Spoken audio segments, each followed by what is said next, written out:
Born a magic prodigy but afflicted with a disorder from birth, what does mana feel like to him? When one door closes, another must open. Watch the journey of Lewin Ardal, the young man who fell into such a fate. When he was first born, he was regarded as a light illuminating the world. Lewin was also quite strange. It all began the day the butler and his father had a conversation. The butler was preparing to depart on a voyage to gather marine resources. Young Lewin earnestly warned him not to take the road near the southern mountain range because he felt the mana flow there was very strange. On the day Beggins set out, the sky was covered in dark clouds and lightning. He hurried back only late that night. It turned out Beggins had listened to Lin and taken a detour, but because of that, he himself avoided a disaster. For, according to what Begin had learned, that place had been attacked by monsters. No one could return safely by that route. From that moment, Lewin's innate talent began to draw attention. Bein believed he could sense mana in the air. Though no one understood how, his father sensed Lewin was the Ardal family's future. Indeed, when Lewin was 6, he sensed mana and, within a year, summoned it. By the time he was 10, Lewin became the top entrant at Ignite Magic Academy, the Kingdom of Radiant's premier magic school. He was also given the title of Prodigy. At that time Lewin was somewhat arrogant. He was certain he would elevate the family to new heights, but in the end he only made it this far. On the first day of class, Lewin realized he was nothing. While the teacher repeatedly urged him to cast magic, Lewin struggled greatly with it. He himself couldn't understand what was wrong with him. For the first time Lewin, like everyone else, realized he had a mana disorder. At that moment, everything inside Lewin seemed to collapse. His body lacked the ability to cast magic even from a meter away. For a mage, such a body was truly pathetic. Then everyone realized he came from a mediocre family and had no talent. From then on, their attitudes turned 180 degrees. A mere accidental brush of shoulders in the hallway, and 2 male students immediately showed contempt. With all the students who resented him at Shi now, Lewin was just someone without magical ability, a useless person who couldn't perform magic at a magic academy. Of course he became their favorite target for amusement. At such times, Lewin could only sob helplessly, wondering if he could ever become a mage. Lewin Ardal, the name that entered the academy with the highest score, the one expected more than anyone else, the name that had been more diligent and industrious than anyone, had become, because of that mana disorder curse, a magic-disabled cripple. Was that the end of everything? No, Lewin thought everything had ended then, not realizing that there was still a miracle. The story of the forgotten genius was about to continue. A new, testing journey began to be woven at the very depths of despair. That light of hope and the system message flashed dazzlingly. The treasure has been activated. A system screen began to form while Lewin felt as if he were falling into the edge of the universe. Dazed as he woke, he didn't even know where he was. All he knew was that his body felt like it was sinking deep underwater. A mysterious line of text appeared before his eyes. The being said he was the incarnation of Oraka, the world's destroyer. This giant god was the one who had brought Lewin here. His appearance was unlike a human's and unlike the heroes Lewin had seen. He had no time at all to steady himself. The creature's lips trembled as if trying to speak. Then Lewin's pupils dilated in utter astonishment. A few hours earlier, at the training grounds of the Ignite Academy, it was Lewin's turn to practice. Professor Heidel kindly told him to do exactly as instructed, form a fireball and strike the dummy. Under the scrutinizing gazes of his classmates, Lewin knew a fireball was a basic spell any student could easily cast. But for him it was different. This time Lewin wasn't even sure he could do it. At the professor's cue, Lewin steeled himself to succeed. An orange flame gradually formed beneath his hands. It grew larger and larger, like Lewin's fierce determination. Forming under his hands, it swelled like Lewin's intense resolve.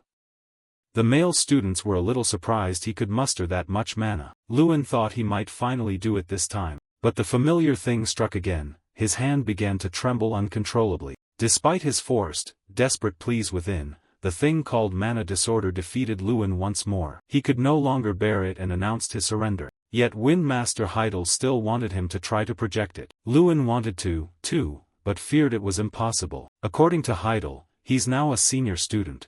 If he can't even cast a basic spell like a fireball, how could he pass the graduation exam? Even Lewin felt like a useless wreck. This training round focused on targeting. Lewin couldn't even utter the incantation, let alone hit the target. At this rate, becoming a third-class mage was hopeless. Derisive laughter erupted.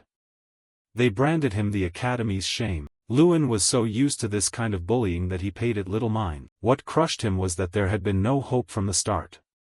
It was all due to the curse that had plagued him for 6 years, mana disorder. Although Lewin had forced himself for years, he now began to wonder how much longer he could endure. After that training session, Lewin lurked alone behind the crowd into the main hall. The tree wished for silence but the wind would not cease. 2 male students deliberately approached him and taunted him with cutting jibes. One repeatedly called him Lewin the Fool with smug delight. Their words grew worse, shifting from mocking his achievements to insulting his family and calling his territory a godforsaken place. They deliberately said the AEL family was obscure, neither wealthy nor renowned. The more they spoke, the closer Lewin came to his limit. "You can insult me, but you must never touch my family." The male student was immediately silenced by a powerful punch from Lewin. It was so strong it sent him flying several meters. Lewin was truly furious at his loose tongue. Bruised and stunned, the male student still shouted defiantly. Lewin no longer held back. He knew the boy was Ben Folt and had no right to provoke his father or family. Another student accompanying Ben Folt, fearless, lunged forward. As expected, he was overwhelmed by Lin's punch, and momentarily couldn't stand, collapsing to his knees like a dog. What surprised Lewin was that Ben dared use combat magic inside the academy. He showed no fear of being expelled and unleashed a large mana burst toward him. Although Lewin was good at fighting physically, he was completely outmatched in mana power. His whole body couldn't move. Professor Heidel appeared to intervene, but he was a second too late. Lewin was struck by Ben's enormous mana. He thought he would just sleep like that forever. Now Lewin stood before the giant god and the system text. Faced with this, he still couldn't fathom what on earth was happening. Lost in a strange space and meeting a mysterious man left him puzzled about what was going on. Though he tried to listen closely, he could only catch the last word, Lewin Ardeldio. A deep voice sounded again. This time it was clearer, definitely his name, Lewin Ardeldio. Then from the void came a faint sound, as if calling his name, Lewin Ardel. Lewin Ardel. He slowly opened his eyes to reveal a woman with blonde hair. It turned out to be senior healing mage Helen. Her face was full of worry. "Are you awake?" Startled as the haze lifted, he jolted. He slowly sat up. "Where am I?" Seeing this, she hurriedly supported his body and gently said, "The recovery room." "You're okay, don't try to sit up yet." He rubbed his head tiredly. "I'm fine, a bit dizzy but I can sit." As he spoke he wondered inwardly whether he had just fainted. Fragmented images flashed through his mind, a mysterious cloaked man, the strange space, the system voice. What was that? It was so vivid. Thinking this, he asked Helen, "How long was I out?" She replied, "Almost a day." She continued, "Fortunately it wasn't worse." "God helped you." He fell silent for a moment, then softly asked, "Am I fully recovered now?" Her face showed a hint of worry, her words were somewhat hesitant. "We still need to monitor you, but you look very well for someone struck directly by lightning, no burns, no scorch marks, and no internal injuries. I've never seen a case like yours, and in all my years I've never witnessed anything like this, so I'm astonished. What is this? Is it even possible?" He stared at his palm, sinking into thought. Lightning is terrifying magic that can incinerate the body instantly, and he was struck directly, so how was his body unscathed? Suddenly Professor Heidel entered, cutting off his train of thought. "May we have a moment?" Hearing that, Helen leaned down to remind him, "The professor has arrived. I'll go check the results now, if there's any problem, let me know immediately." At that, he unconsciously raised his head. He stepped up to stand before his bed, arms crossed, calmly inquired, "How do you feel?" He answered, "I'm fine." The stern expression on the professor's face softened slightly. "That's fortunate." Then he informed him of what had happened after he fainted and that the faculty were holding a meeting about the accident. He looked straight at him while he remained silent with his head bowed, listening. "First, Ben Folt will be expelled for intentionally using strong offensive magic, spreading false rumors about the AEL family and treating and bullying students unfairly. These matters have all been decided by the teachers." His face darkened as he muttered in regret, "But I did hit Ben Folt back." The professor replied, of course the student will also face punishment after review of the events. He will be required to participate in academy volunteer work for 1 month. He nodded slightly. Yes, it seemed the professor still had some reservations. Also, I want to ask this, are you in possession of a relic? His question made him lift his head. What? One must know that such a weapon is a legendary artifact left by ancient mages with endless mana. He waved his hand to deny it. A relic? Certainly I don't have one. If I did, I wouldn't be bullied. The professor narrowed his eyes, placed a hand on his chin, and his voice grew low. Considering its value and rarity, the Ael clan's chieftain likely used it for the family's benefit. Unable to hide his curiosity, he spoke up, but why are you asking me? The professor focused his gaze on him, eyes deep and sharp as if piercing through layers of thought, saying nothing. After a moment of silence, recalling the earlier scene, he recounted that a red light had certainly enveloped his body just before the purple lightning struck. It looked as if a high-grade relic had protected him, repelling Ben's spell. Hearing this, his face went blank. What is the professor talking about? He thought, what relic is he referring to? Suddenly he seemed to realize something. Wait, don't tell me it's connected to that dream earlier. He immediately denied it to himself. No, I'm imagining things. The professor sighed softly. Even without understanding what happened, he was sure you don't have a relic. All right. He turned his back and left beneath Lewin's gaze. Rest now. He watched the professor's retreating back.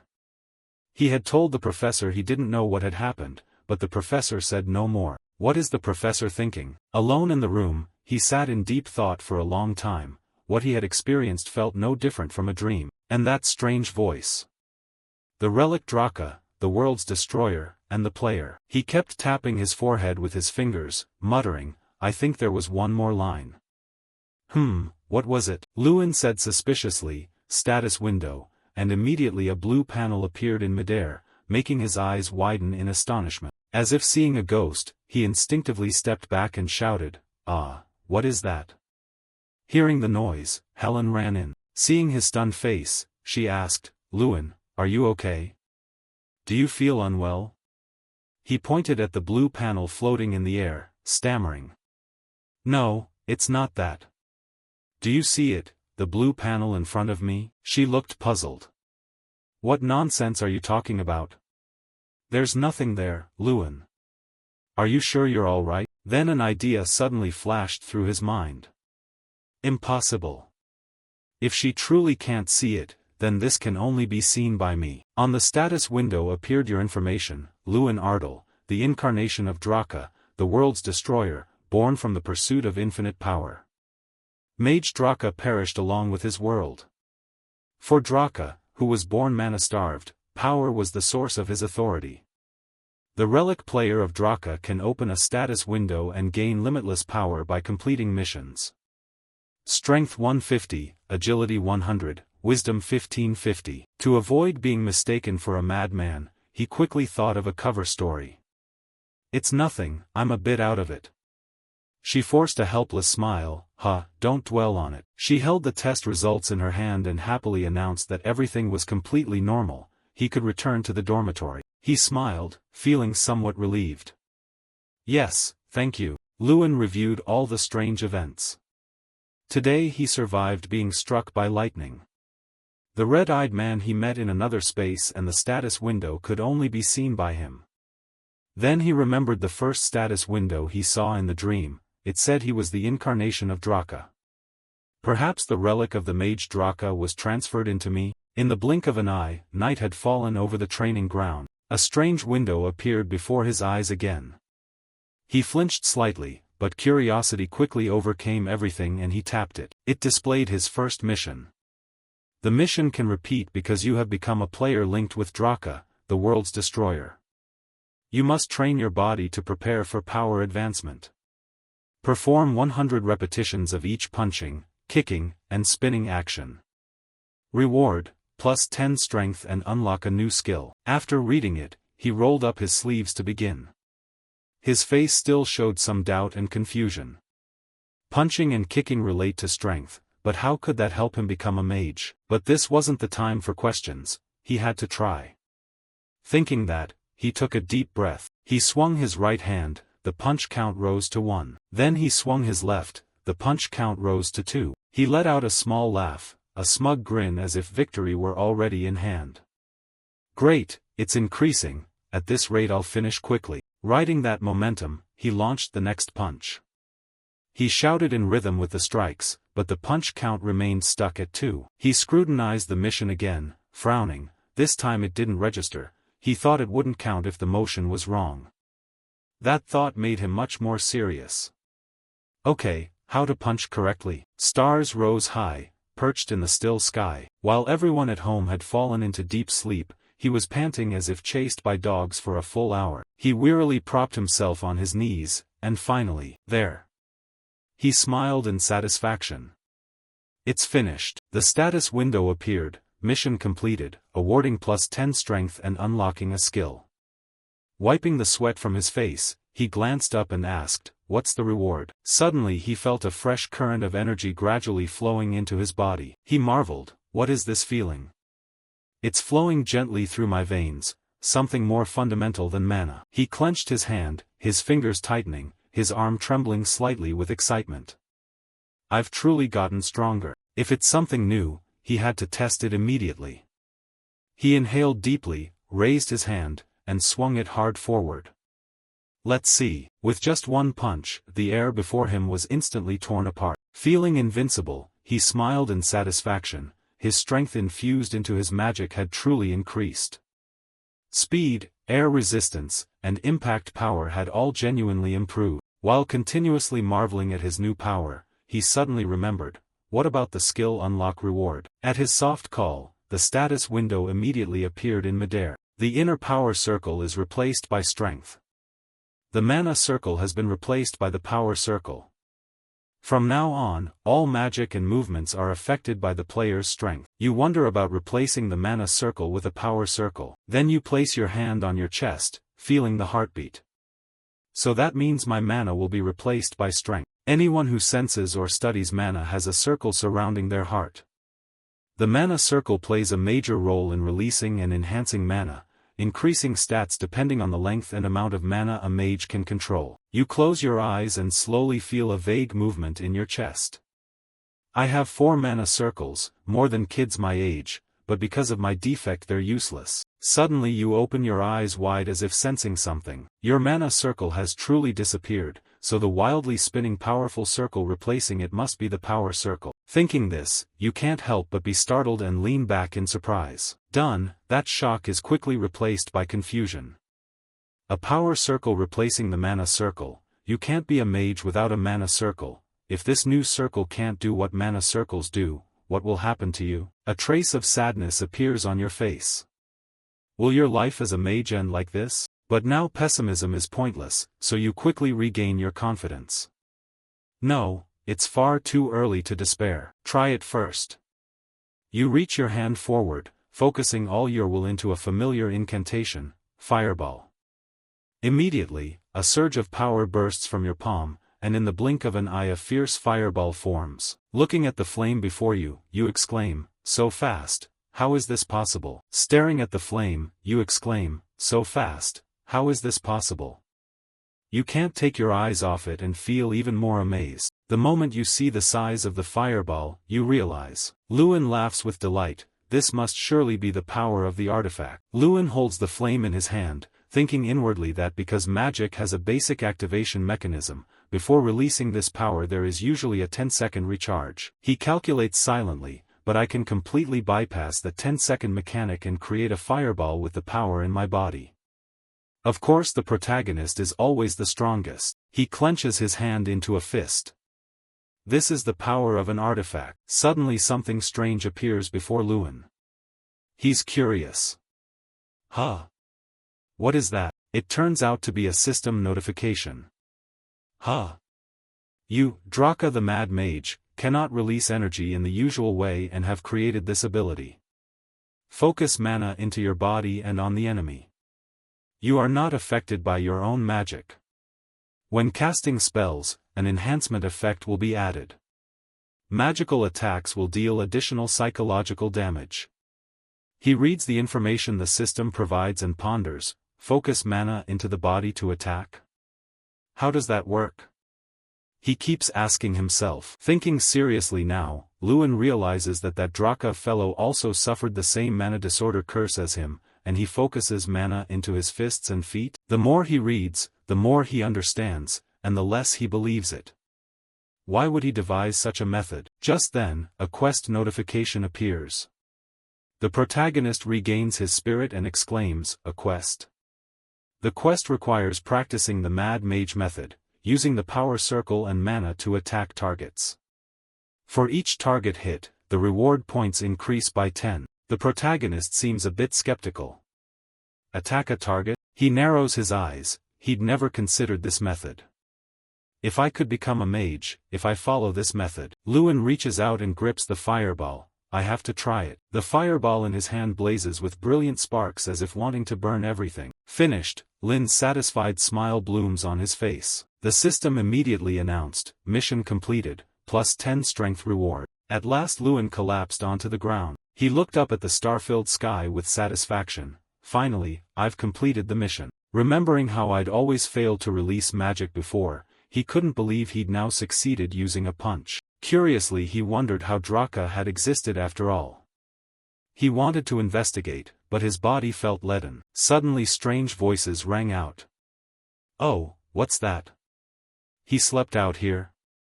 Seems like he trained himself to exhaustion, but he actually fell asleep here. Should we wake him? Voices echoed in Lin's head. What's going on? Have I gone to heaven? How could I be dead? He was struck by lightning and yet he's fine. Creepy. The murmurs continued. Lewin opened his eyes groggily. What's all the noise about? Everyone panicked. Oh my God, you're awake? Lewin, you scared us to death. Lewin calmly stretched. What's going on? Why is everyone gathered here? Is this the first time you've seen someone sleeping out here or what? They nodded. Exactly, what noble would forego warm, soft blankets to sleep out here? They were suspicious. Hey Lewin, did you drink or get drunk? He paid them little mind and waved them off. Drink what? I'm tired so I'm going to sleep. Bye. They helplessly stood frozen. They whispered among themselves. Lewin seemed like a different person. One doubtful voice asked, how's that? Suddenly a noble student turned and saw something. His voice held some curiosity. But the scarecrow was beaten to pieces, leaving only that stake. Did Lewin do that? But they dismissed it immediately. Nah, probably not. At the noble dormitory, Lewin approached a blonde friend who asked, Hey, what's up, Lewin? He asked, you stayed out all night? This is Jason Damon, a 6th-year student at Ignite Academy. He kept asking what happened. You don't usually leave the academy this long, do you? The protagonist brushed it off. You don't need to worry about such things. That blonde guy was actually the heir of the Damon clan, a well-known mining family, but at least he treated someone considered trash like me well. Jason kept teasing. Don't tell me you went to see some girl? Just getting back now. His flaw was that he was both an alcoholic and a womanizer who often snuck out of the academy. He talked non-stop. Did that guy finally learn to enjoy life after being struck by lightning? Come on, tell me what you did last night. Lewin threw something at him and said, cut it out, I need to take a shower. In the bath, Lewin relaxed and sprawled out. Ah, I'm alive. Suddenly he remembered. Ah, right, the mission, let's check.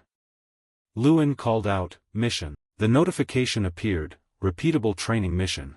Because you have become linked to Draka, the world's destroyer, you must train to increase your strength. Each time you complete the punching, kicking, or spinning task you are awarded plus 10 strength. The protagonist sighed, the reward stays the same, but the mission doubles in difficulty. He sank into thought, wondering if missions would keep doubling like that. No doubt this won't be easy. But on the other hand, if I can become a mage using this method. A month later, Lewin was still training.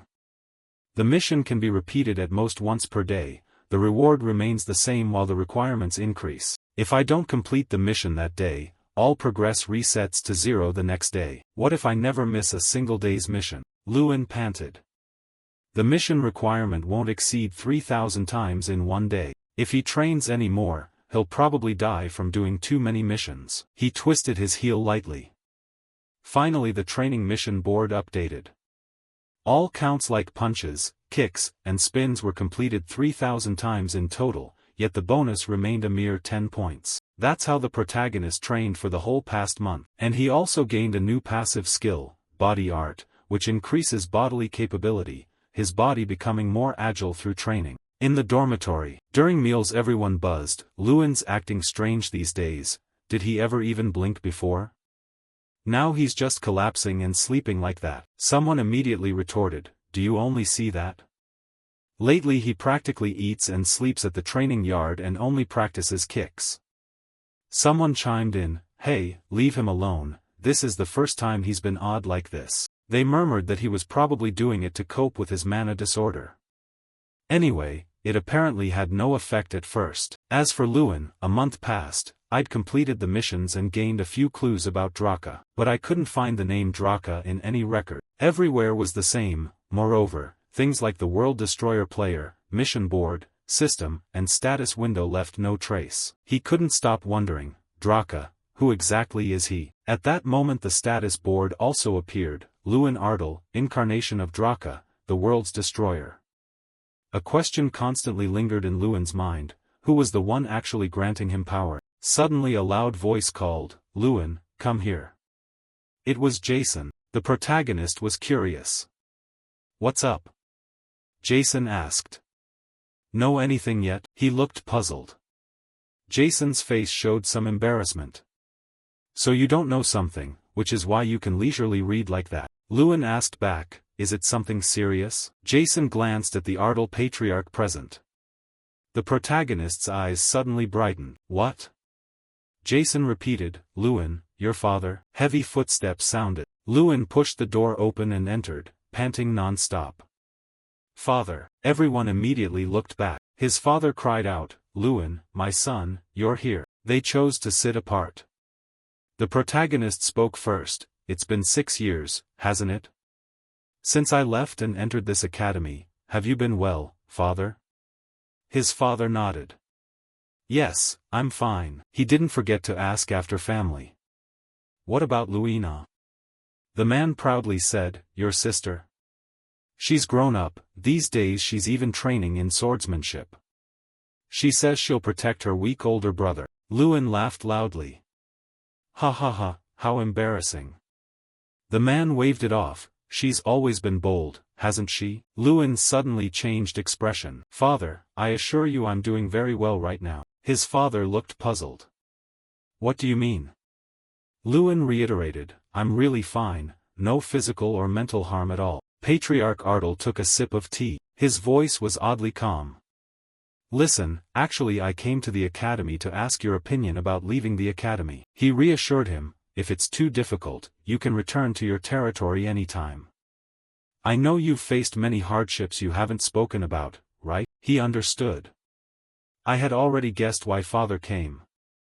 But father, I think I've found a way, haven't I? Lewin pleaded. So please promise me one thing. He was surprised. Promise what?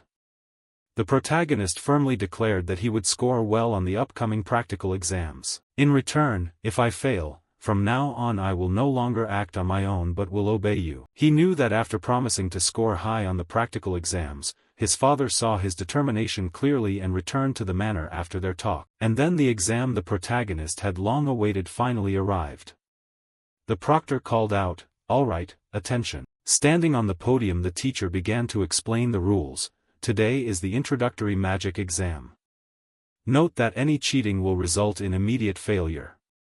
Voices rose as the students began the test. The protagonist tightened his grip on the brush pen. The school exam consisted of 2 parts, theory and practical.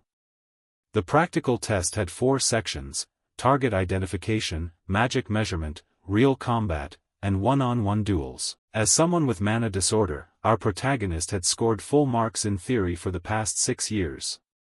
In practical exams, Mikkel of the Guy Hil family always ranked first. Lewin's hand clenched. However, this time would be different, things would change. He emphasized that this time would be different. Lewin bet he would definitely take first place in the practical exam this time. After the written tests were finished, suddenly a voice called out.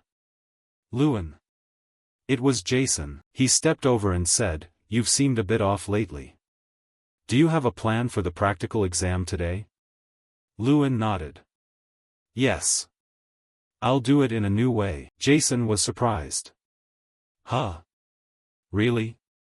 What method have you found? A disdainful voice rang out, Lewin, what are you doing here? It turned out to be Mikkel. He sneered with folded arms, don't tell me you're going to use that body for the practical exam. With your mana disorder it'll be useless. Lewin stroked his chin. So what? Yes, I'm here to compete. Mikkel had no intention of letting it go.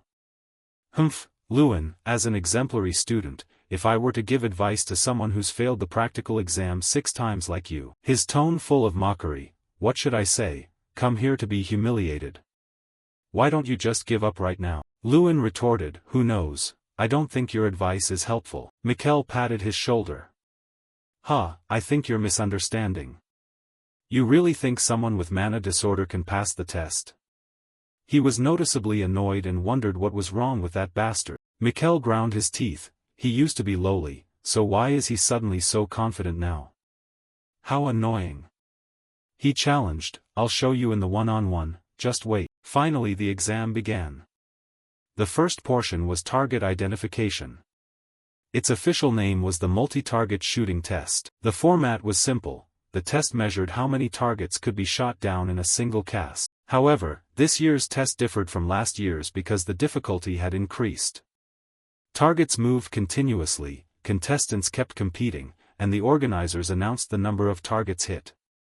First, Herc hit 1 target. Next, Angelina, no targets. The best anyone managed was only 4 targets. Because of that, this year's average score was terribly low. Next, the following person got 3 targets. The teachers in the back frowned.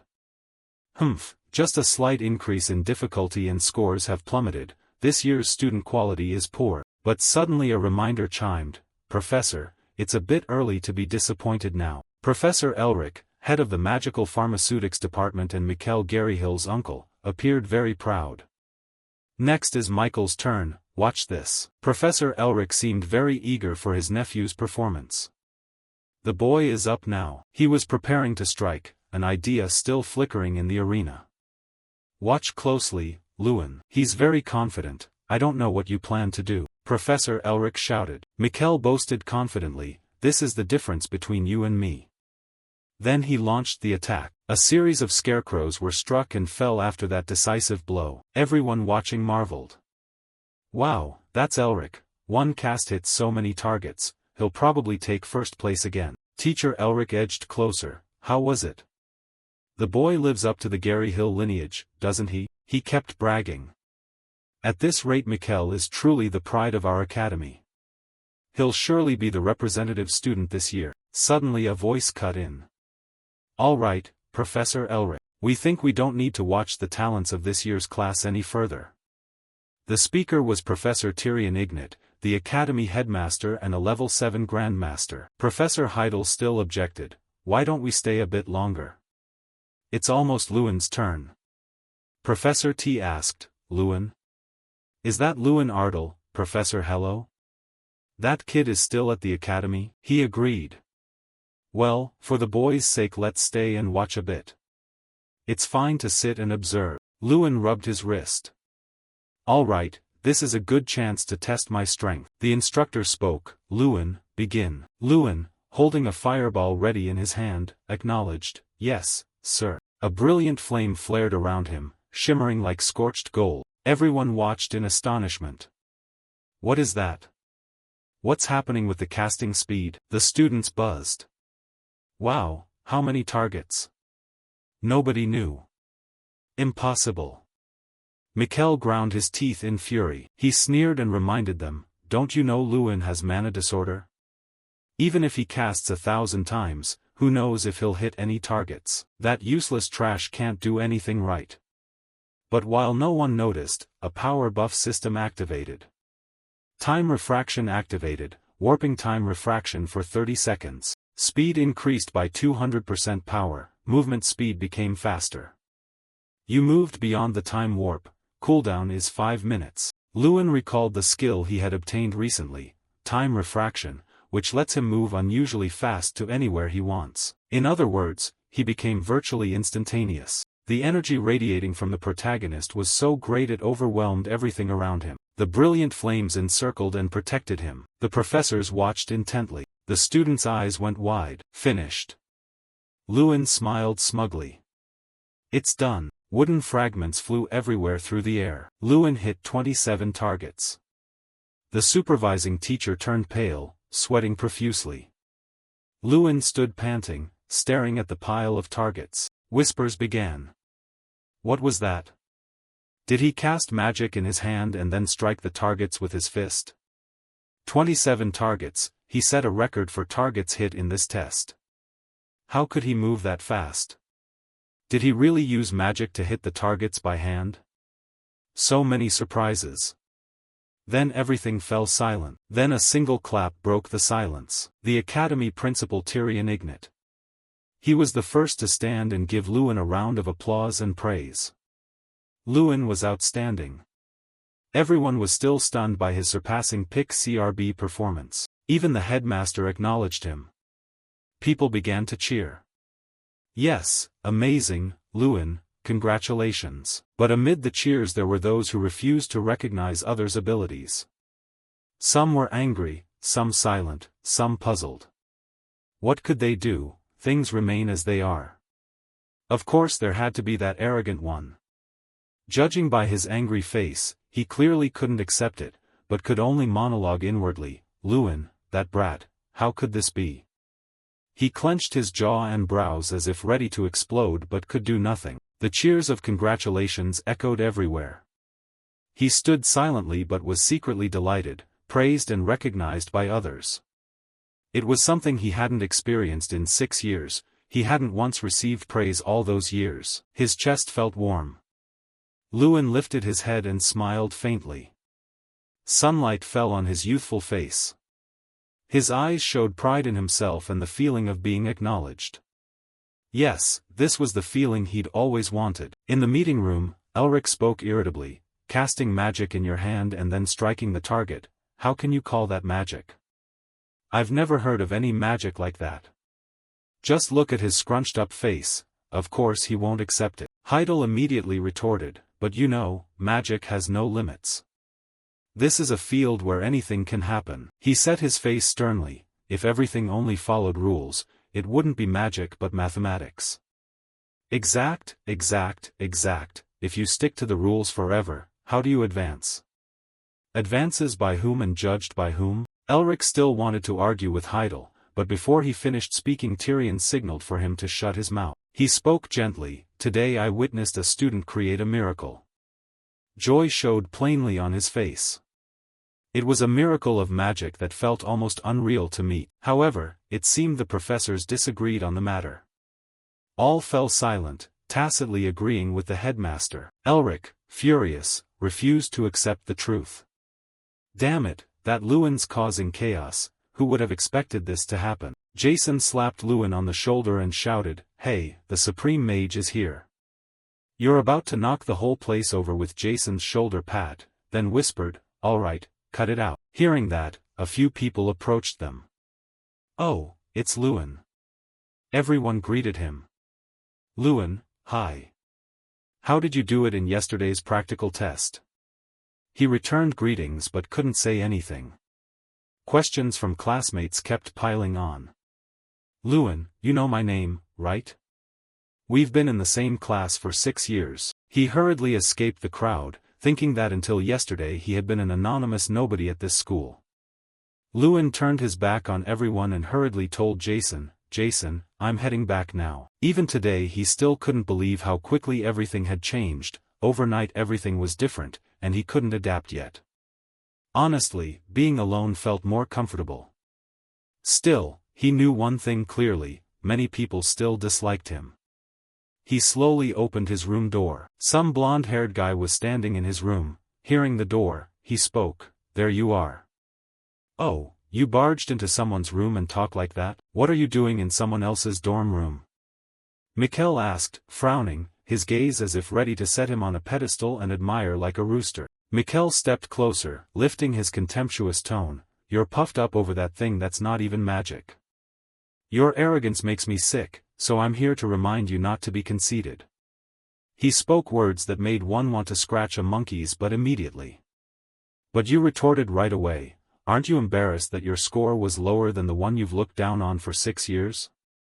He thought the other was something, but it turned out to be just that. Just saying that was enough to make him boil with rage. He lunged forward and grabbed Luan's collar.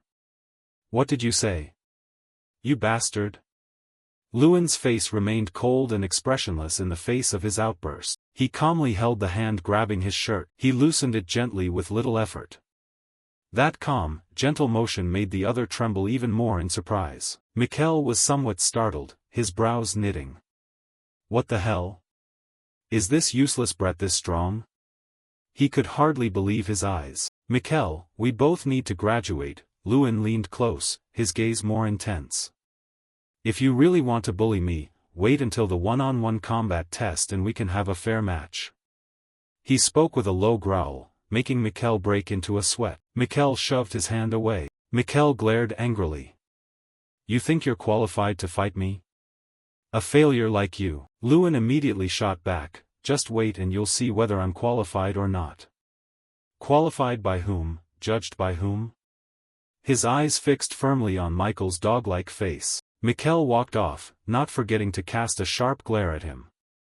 "Get through the next test, then talk." As he left, his mind kept returning to his sworn rival. The arrogant bastard, there's no way he'd pass today's practical test. Let alone the combat exam. Just look at Michael's angry face, makes you want to punch him, heh. Then suddenly he pulled his hand out of his pocket, but his hand was still trembling. Is he really a mage? He wondered. No matter how many times I look at this statue, it never fails to impress. A hulking ancient golem stands in the testing area. Practical Test 2, Mana Performance Measurement. A prized relic of the Academy and a rare treasure, only a few exist on the continent. Kingram, the ancient golem. 500 years ago, Archmage Freud turned the Kingram golem into a relic while still alive. Kingram is sealed within this relic, absorbing mana and acting like a magical punching bag. This mana performance test requires students to cast magic onto Kingram to earn points. Luan asked Jason, "So we just cast the spell we're most confident in at that statue?" Jason answered him, "Yeah, short and simple. But that golem is notorious for harsh grading, scoring above 20 is already very good." In front stood a student with hair swept across more than half his head and a faint violet power, looking confident. He channeled a violent wind spell and cast it toward the golem. The golem spoke, "Study again, 1-point mage. It's not too late to drop out now." The student froze solid. People started murmuring, "I thought he did well, but it's clearly not easy." Everyone marveled at the golem's strict grading. "Next up, who's in front of me now?" That student slunk back, gloomy and inconsolable. A female student stepped forward. It's my turn now, She lifted her hand to inspect carefully, very confident. An ice orb, she cast her spell. The golem spoke, I certainly won't forget you." "Impressive." She asked excitedly, "Really?" Kingram replied, "Yes." But not allowing her joy to last, it slapped her with a cold rebuke. "This is the worst trash spell I've seen, pathetic." It bluntly gave her 2 points. Hearing that, she burst into tears, unable to accept the result. "No way, I did my best." Others continued to step up, but their scores were no better, "Vanish from my sight." Hearing the scores, people naturally shouted. "What the hell?" It kept criticizing. "What bland magic is this? Mixed with water or what? It's 100% mana." The miserable golem swore in anger. The supervising teacher intervened. "Jackson, stop yelling. Students, return to your places. He timely prevented a riot from assaulting the ears of the students. No, it's not like that. Jackson scratched his head, feigning innocence, and hurried back to his seat. Next, Mikkel Gary Hill. The supervising teacher called his name. His face looked like he'd been through 50 marriages, 49 court trials, 33 caught-in-the-act scandals, sullen and black as if soaked in shame. But it turned out that was just his pre-spell expression. Waves of mana struck the golem statue. Kingram spoke. Gary Hill, I'm a bit disappointed. Are you the son of Jorge Gary Hill? Asked that, he proudly answered, yes, I'm the third son of George Gary Hill. Like, Han Mikkel Gary Hill. Proud, are you? Haha, it sneered. Your father begged me for extra points, Mike Gary Hill, you're far worse than your foolish father. 27 points. Hearing that, he angrily shouted at it, you're just a common golem, how dare you talk like that? The supervising teacher intervened to restrain Mikkel. Quiet, stop it. He then called the next student, Lewin Ardle. Lewin answered immediately. Here. Lewin stepped up, his face showing no emotion outwardly, but inside he felt like he was on fire. Phew, suddenly he felt nervous. Just try it, I've got this. A flame appeared in his hand. He looked up and introduced himself, I am Lewin Ardle, it's an honor to meet you. His eyes were resolute, his expression unchanged, very strong. Ho, it's the first time I've seen your face, the golem said, somewhat surprised. Well then, perform your test. It wasn't overly concerned, while Lewin and his magic were ready. The flame burned bright like his eyes. What that meant, no one knew. One student recognized Lewin's spell. Is that a rampage fire skill? His face showed astonished disbelief. Some other students also immediately identified it as a level 4 spell. Others were stunned and couldn't believe it. What? He can do that? Kingram asked for clarification. What's with your stance? You changed your posture to cast? Come up here. Lewin jumped up off the ground. The mana that had been in his hands was now in his feet. Maybe Lewin intended to pull a Son Goku move, there's that spinning head balance trick. At first everyone thought he was using his hands, but he surprised them again and again. He shifted the mana to his legs and with a 3-meter-long kick smashed straight into the Kingram statue. The supervising teacher was amazed at his display. How could the boy transmit mana from his hands to his feet and make it detonate in an instant? He was baffled. The students were all stunned. Someone asked, didn't you just say that's a level 4 spell? Another answered immediately, no, the energy in that attack must be at least level 5. So Lewin landed after that divine kick with 3-meter legs. Do you mean Lewin is at least a level 5 mage? He panted as if this might be his last breath, while a jumble of thoughts raced through his mind. What's wrong? I cast rampage fire correctly. Lewin was still a bit worried. But why did Kingram react so strangely? Did I mess up a step? Only then did it speak. You, who are you? He was puzzled. What? I already introduced myself. I'm Lewin Ardle. Before Lewin finished, Kingram cut in, are you Draka? The question made his face go pale instantly. Draka, I've been waiting for you, it said. Even with only those blood-red eyes one could imagine its expression. Despairing and yearning, Kingram's voice echoed, I've always been waiting for you, Draka. That whisper cut through the silence, sowing bewilderment. The crowd immediately stirred, their scrutinizing gazes raising countless questions. Draka, who is that? Did it mistake Lewin for someone else? Curiosity mixed with doubt spread through the room, furrowing many brows. In Lewin's mind, fragments of memory from 2 months of tireless searching through every related document surged back. He had turned every yellowed page and delved into every ancient record, but found nothing. Min had ransacked the related materials for 2 months and still found no trace of Draka. Yet unexpectedly, Kingram knew. Lewin's face darkened at once, a gloom settling over him as he truly understood, truly grasped the deep meaning behind the golem's cryptic words. You know Draka? Lewin asked, his voice carrying astonishment and a faint glimmer of hope. In response to that probing question, Kingram uttered a single word, brief but heavy with certainty, yes. Seizing this rare opportunity, Lewin decided to press his advantage. He hurriedly asked a few more questions, hoping to pry out even the smallest scrap of information about the mysterious figure. Could you tell me more about him? A mysterious smile flickered across Kingram's stern face. He murmured, how intriguing. I didn't expect to encounter his incarnation at this academy. His deep voice rose again, his words oddly disjointed and strangely enigmatic. Lewin blinked, trying to grasp the meaning of each phrase. What did he mean by incarnation? Suddenly, a question rang out from Kingram, cutting through Lewin's thoughts. What is your name? Startled, Lewin quickly replied, Lewin Ardalo. He answered the abrupt question. Very well, Lewin, I will remember you, Kingram said. Each word seemed carved into Lewin's mind as the golem stood firm. Kingram's massive form loomed like a mountain, tall enough to block the sun from Lewin's perspective, casting a gigantic shadow over him. As Kingram began to turn away, a voice suddenly sounded, immediately halting that intention.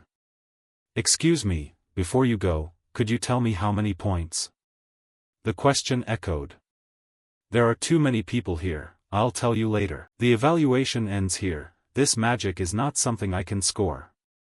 Kingram's cold, decisive pronouncement struck like a thunderclap, causing the interlocutor to cry out in astonishment. What? What do you mean? He couldn't believe what he'd heard, indignation plain on his face. By school rules, you are required to issue evaluations to the academy. This step must be followed for 500 years after Archmage Frone Zignit's death. The other tried to cite regulations, his voice tense. Enough. Kingram cut him off with a terrifying roar that echoed all around, carrying an immense threat. You dare mention rules in front of me? For years I've been the one grading these kids who hardly resemble mages at all.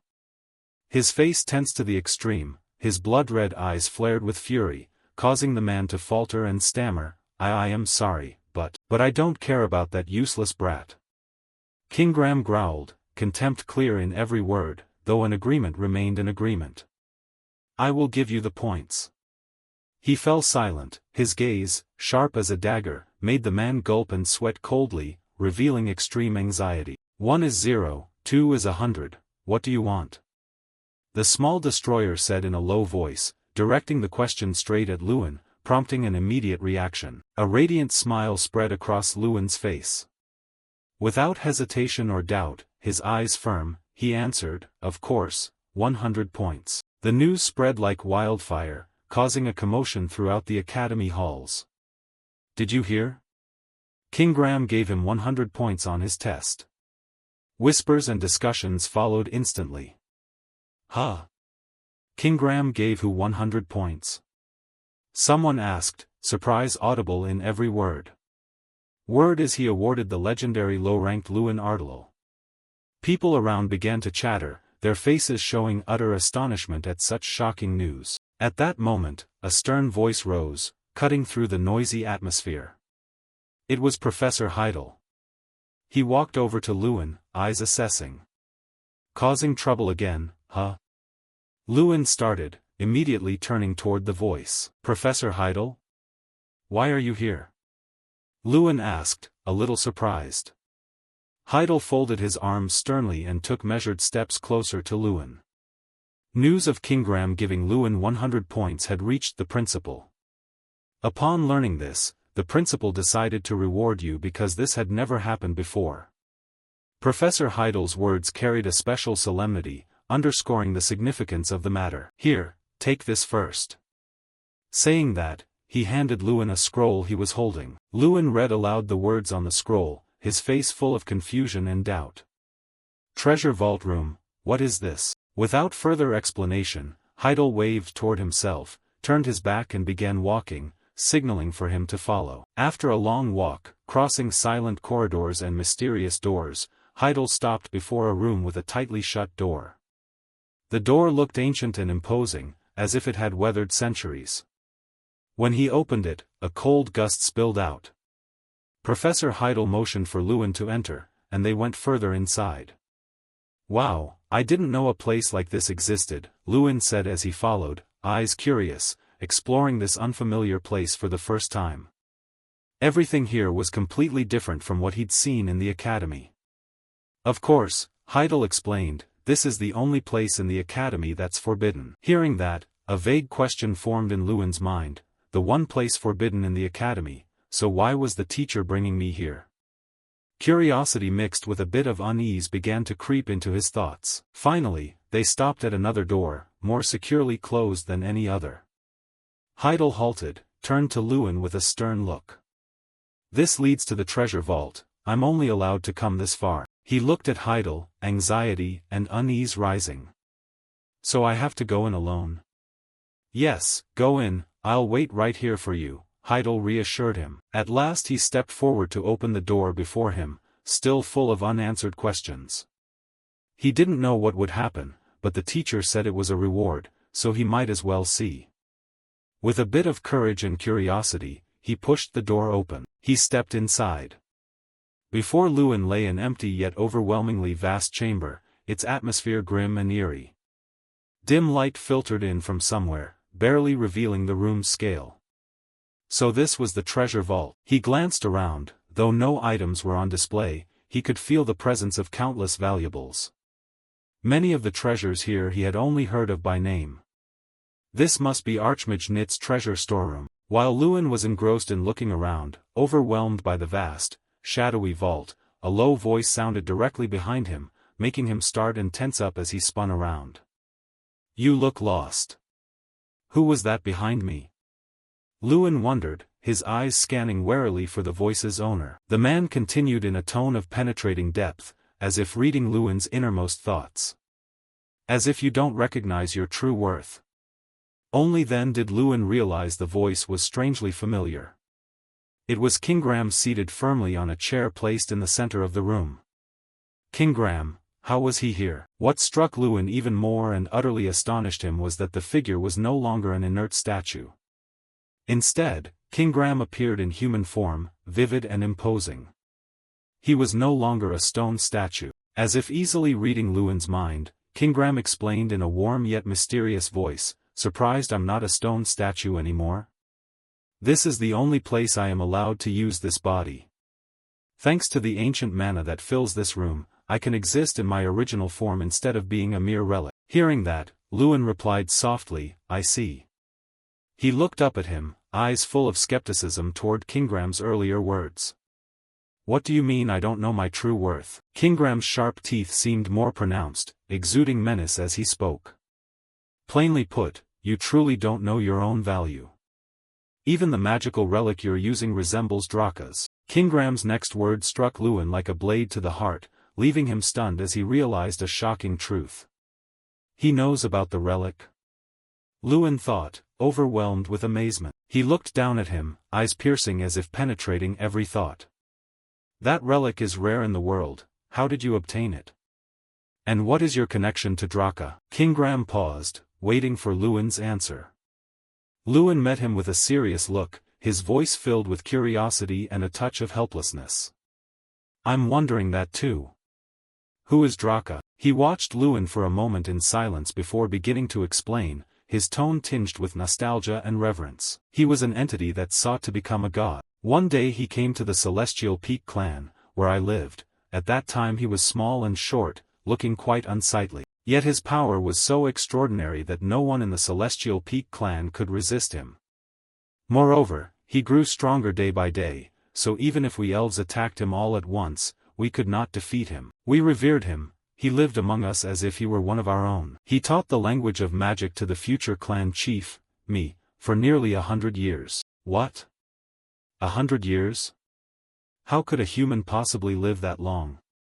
Lewin looked up at Kingram again, utterly stunned. The rest of him felt the same.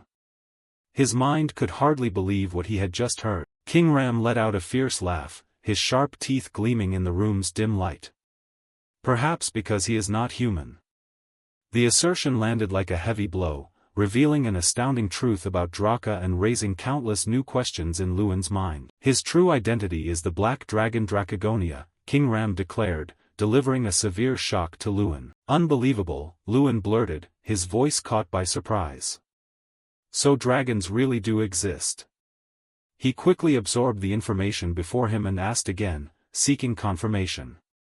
Is that really true? Yes, don't you know dragons are the source of magic? King Ram answered swiftly, without hesitation. Indeed, Lewin recalled having heard this before, but only as idle claim. He had assumed it was mere legend. His old certainties crumbled in the face of this horrifying truth. He cut across Lewin's thoughts with another piece of information: Draka could not use magic. He interrupted him with that fact. That's why he developed a fighting style like yours by applying magic to his limbs. Do you understand what that means? King Ram paused, posing the loaded question. Gradually it dawned on him, a light went off in his mind, connecting the scattered pieces. So Draka must have been treated as I was in the past. He answered immediately, picturing someone wrapped in mysterious coverings. I think I understand a little now. King Ram continued, his tone darker. Draka created an ability that only he could use, a way to turn magic into raw power like what you do. By mastering that power, Draka became the strongest being in the world. Yet he was not satisfied and continued to expand his power to the extreme. In the end, he destroyed everything, including himself. Lewin was once again surprised by the new information. He had raised everything, no wonder he was called the world's destroyer. He couldn't imagine the extent of power needed to annihilate the world.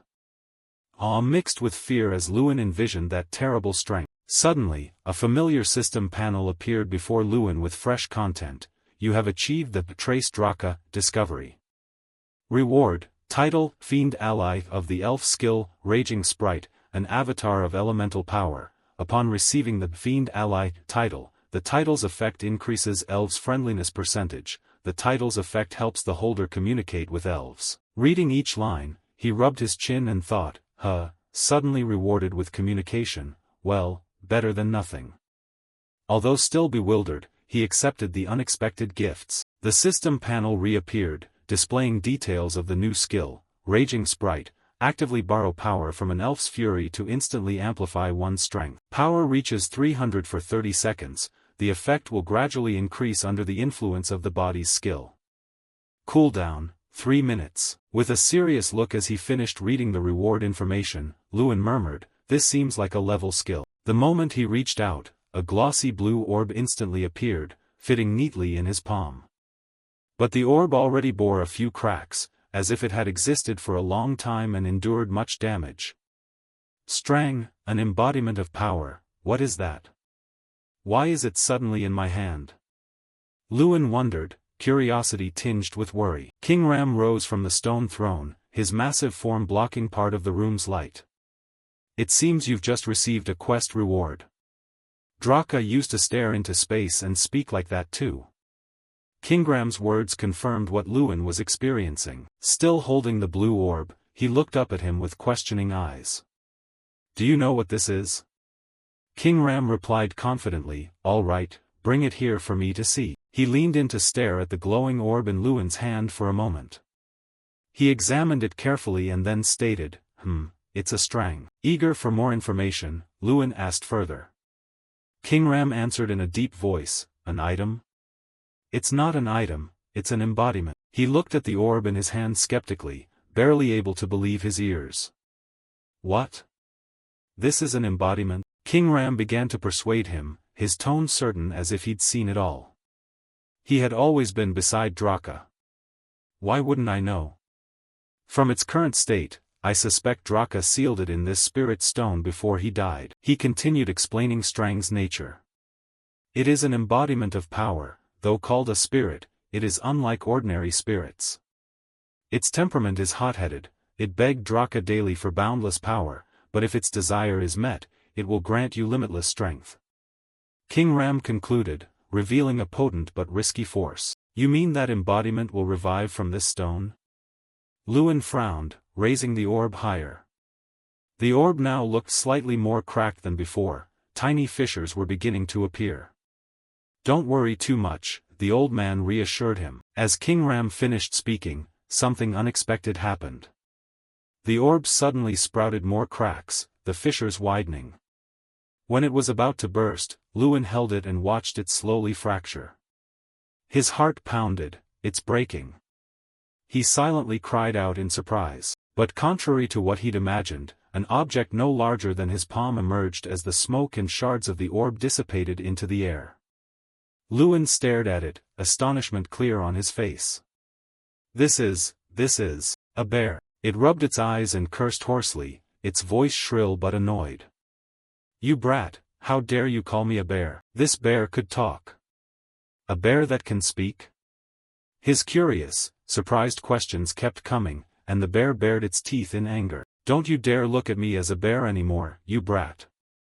It snarled sharply, its irritable voice echoing through the vast treasure chamber. Feeling that Lewin's words had crossed a line, the bear snapped and pointed a paw at his face.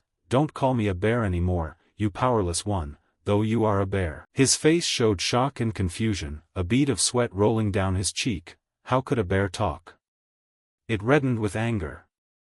Hey, are you deaf? It stood with its hands on its hips, steam practically coming from its head, words tumbling out without pause. How dare you compare me to those things? I'm not a bear. He asked, so what am I then? It folded its arms and chuckled confidently. I am an embodiment, I can become whatever I like. I want to show you. It struck a proud, determined pose. Look, I'll show you my power. Hearing that, he on the other side waited expectantly. But nothing impressive appeared, its face turned pale as if drained of blood. What an embarrassment for Strang. After a pause, it panicked as if it couldn't believe the ridiculous scene before it. Where's my power?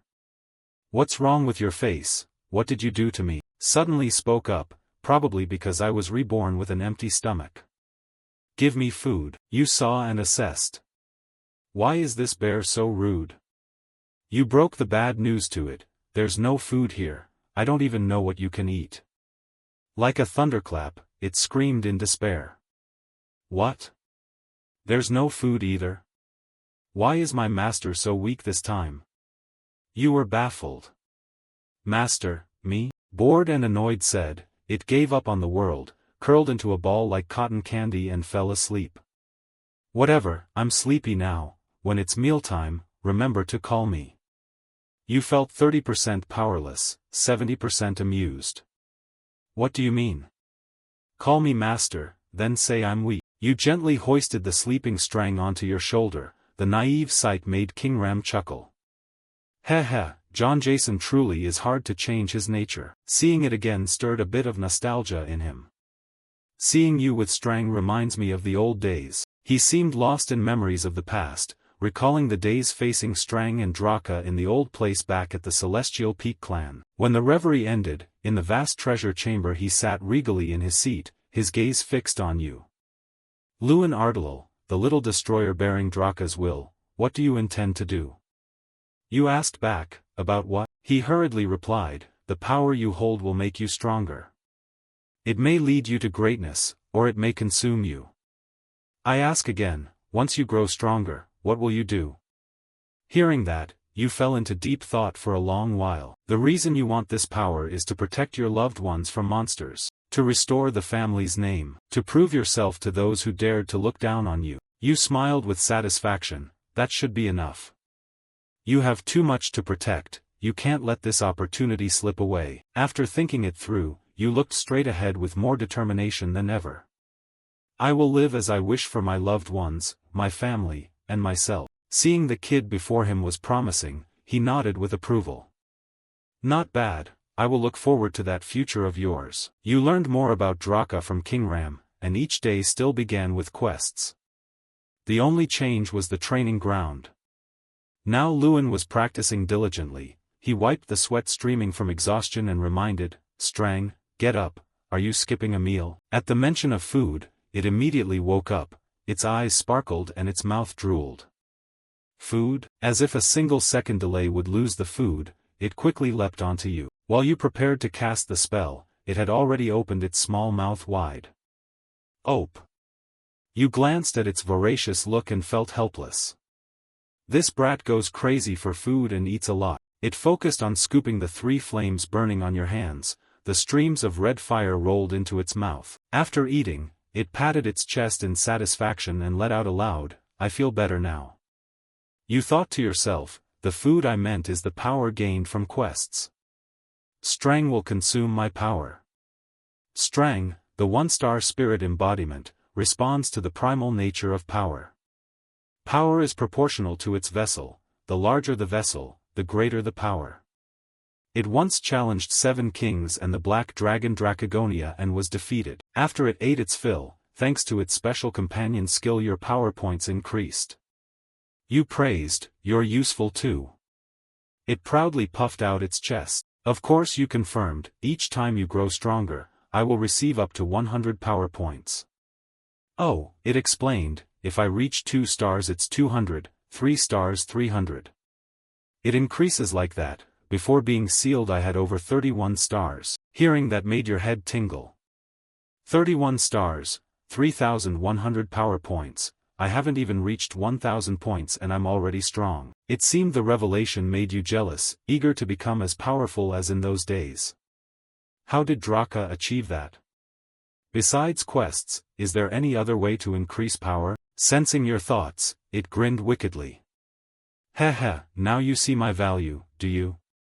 Want to know? Then give me a glass of water. You threatened it silently, go hungry if you want, don't blame me. Seeing that, the creature trembled and almost crumpled. It answered shyly, all right, I'll tell you. It explained in detail that there are many ways to increase strength, for example doing high-difficulty quests to receive better rewards. Forging items can increase power, or you can search for relics, or you can even cook fiend tendons to craft instruments. Then it splashed a ladle of cold water on your face. But those methods aren't suitable for you.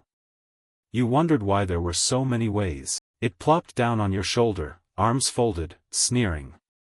You need at least 1,000 power points to do those. Your growth rate is too slow, your body's still at the toddler stage. What stage? Who rates stages? Your lips tightened and you fell into thoughtful silence. So I thought I had already gotten stronger, turns out I'm still at the very beginning. Now the goal is 1,000 power points, so you had to keep training as before. You trained every day to increase your strength until your power reached around 930. The third exam, the live combat, officially began. Just upon reaching the arena, Gang asked, "Are you dueling today?" You were brimming with confidence. Yes, I've waited for this day for a long time. This test assesses Mage's risk management skills, it may be the most important part. At that moment Ja-sun was performing his trial.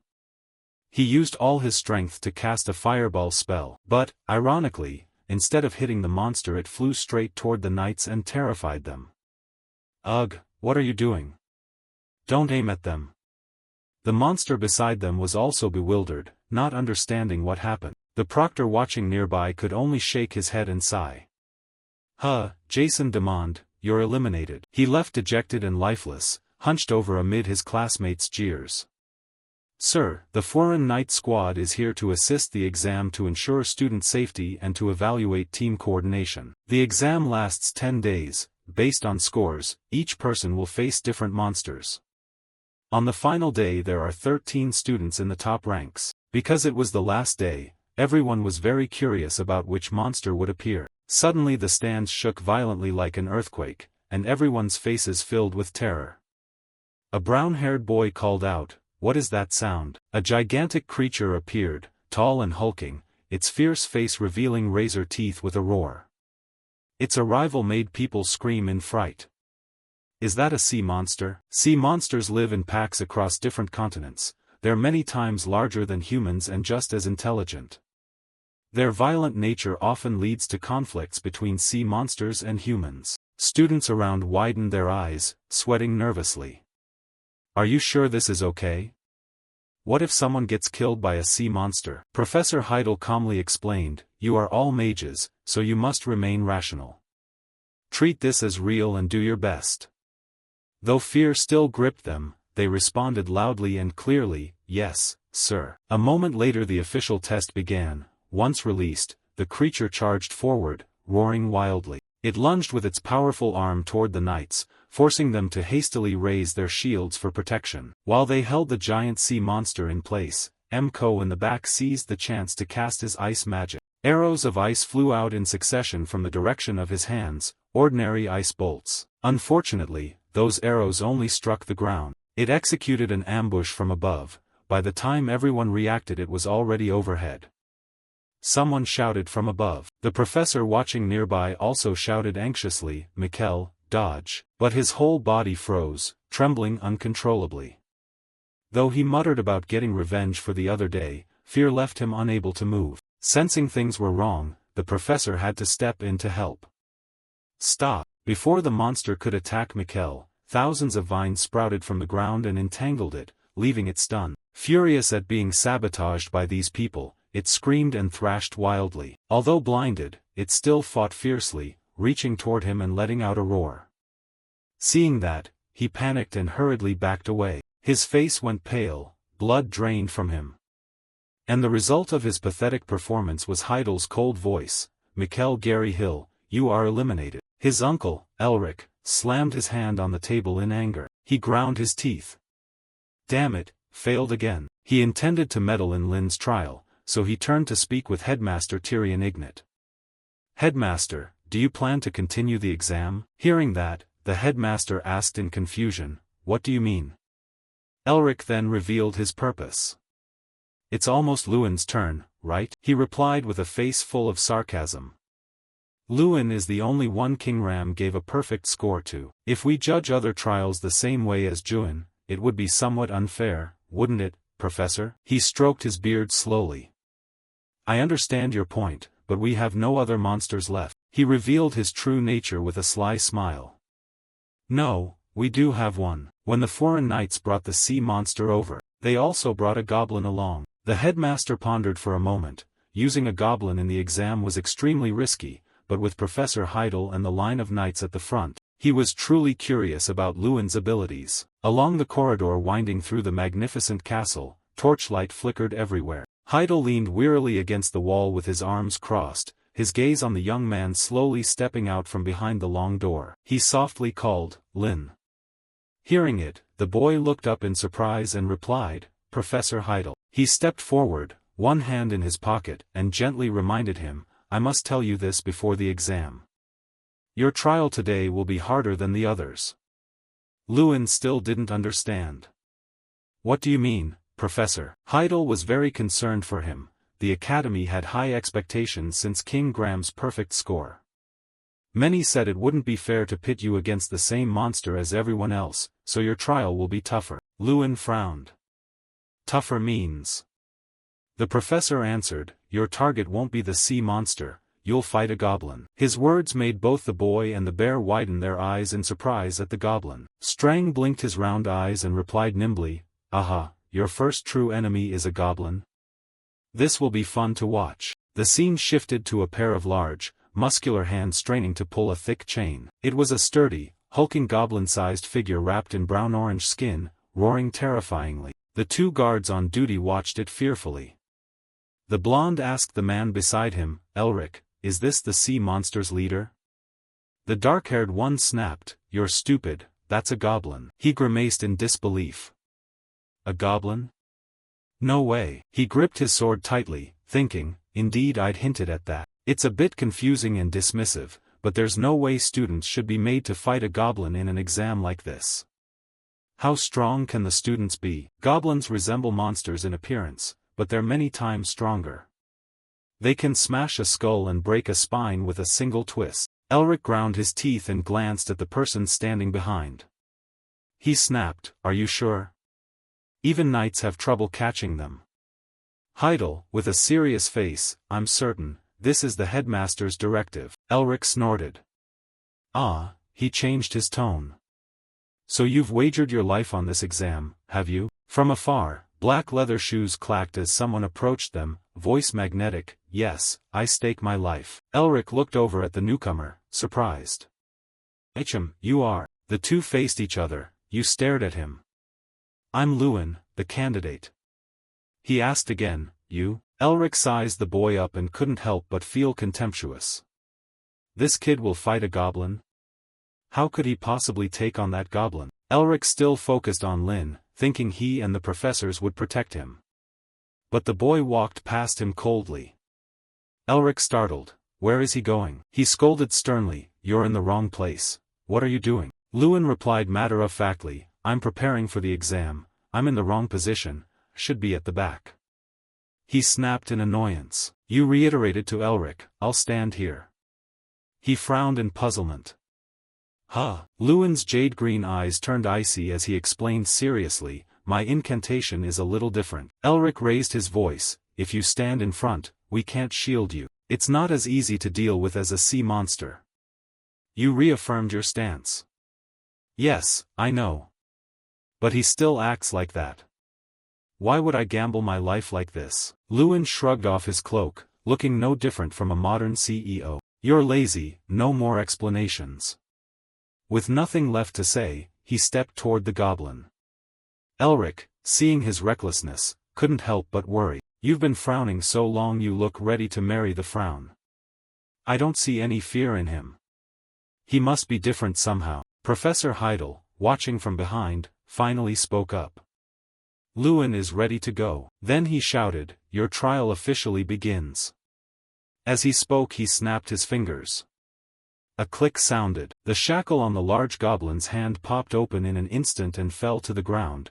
Its freedom officially began. The goblin erupted, roaring in all directions, charging straight at a few sword-bearing, shield-wielding soldiers and Lewin. You assumed a combat stance. A flare of fire magic burst from your hand, launched forward, sweeping past the astonished soldiers. Aaron shouted to stop him, hey, what are you doing? He dares face the goblin head-on. Stop, what is he doing? They couldn't intervene in time. The goblin and Lewin clashed as his burst of magic met it. The goblin growled deeply, raising its hand to draw in summoning power. Crash! The sound of shattering echoed from the ground. Lin stepped forward and shouted, hurling a fireball straight at the goblin. A thunderous clash, the fiery collisions of two magical forces flared violently, lighting up the area. Even onlookers couldn't withstand the explosive combat energy. Everyone was swept up in the searing clash between Lin and the goblin. Elric kept his eyes on the battle, and his expression couldn't help but turn aghast. He actually dared to use a close-range spell in this situation? Professor Heidel waved away the dust before him. He must have anticipated this moment. Lewin truly hadn't disappointed his teacher at all. Of course he was the only one. The onlookers had long since gaped, eyes wide and stunned. Even those seated in the stands were the same. The arena was now full of smoke and dust. The soldiers stood motionless, uncertain of the combat. A student daring to fight a goblin in melee? Let's hope he survives. Before anyone could recover, the familiar silhouette in a black shirt emerged from the smoke. Even Elric flinched. He's still alive? The sight of his face shocked him even more. Still standing firm, Lewin ready to press the attack. Heidel's face was as before, but now it bore a plainly smug, proud expression. Suddenly a hand slapped Lewin's shoulder and a voice called out loudly. It was Elric.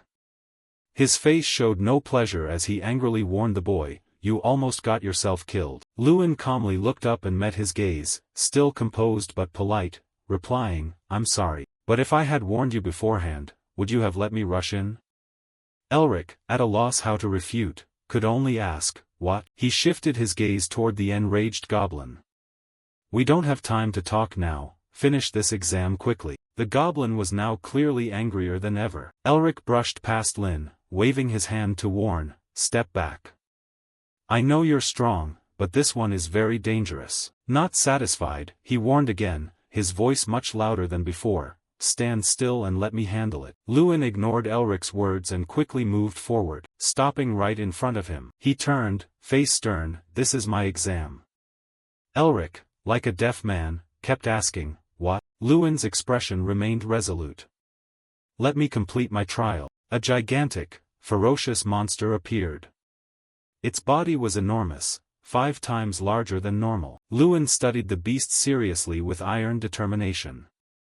Behind him, Gutter also looked tense at the threat of a sudden attack. He concentrated fully, unshaken. There were 2 reasons he could be so brave. First, he remembered the goblin's possession skill. The title granted by King Ram would help him communicate with the goblin. The ferocious creature hissed, stay away, free me. He was not frightened because he understood what it was screaming. To others it was a savage monster, but to him the goblin was terrified of being surrounded by mages and knights. The second reason was the urgent quest he had been assigned, to strike first and defeat the enemy, with a reward of +30 strength and unlocking the spectator's eye skill. He smiled confidently and charged without hesitation, indeed a reward worthy of him. People who repeat dull daily tasks would gain in one mission as many points as 3 days combined. In a flash he lunged, leaving a cloud of dust behind. He summoned a fireball in his hand, blowing it forward like a gust of wind to Gutter's astonishment. In an instant his punch collided head-on with the giant monster's downward strike, creating a huge shockwave and showering sparks everywhere. It took one of his blows and roared in fury. With a bang, the swirling fire knocked it flying far away. Very quickly, the objective of attacking the enemy in front of him was accomplished. He sneered, "It's not over yet." It roared, eyes blazing red and bulging, sharp teeth snapping with murderous intent. "I'll kill you." The monster leapt high into the air, and poured all its strength into this surprise strike. It shouted, "I'll smash your head." Its blow made the ground shake violently. Fortunately, his long legs nimbly dodged. He carefully watched every movement of the beast, needing to find its weakness. After landing safely, he used time refracting to advance. The captain marveled at his lightning speed. How is he so fast? While moving he cast fire arts. He had to get closer. In an instant he closed the distance to the creature. He aimed for its weak spot. Before the monster could react, his punch drove straight into its belly. It cried out in pain. Among the knights some gaped in amazement. It didn't flinch before the goblin. What on earth is this guy? Some hid behind shields to avoid flying sparks. The students were equally stirred. What's happening? Hey, look, the goblin counterattacked.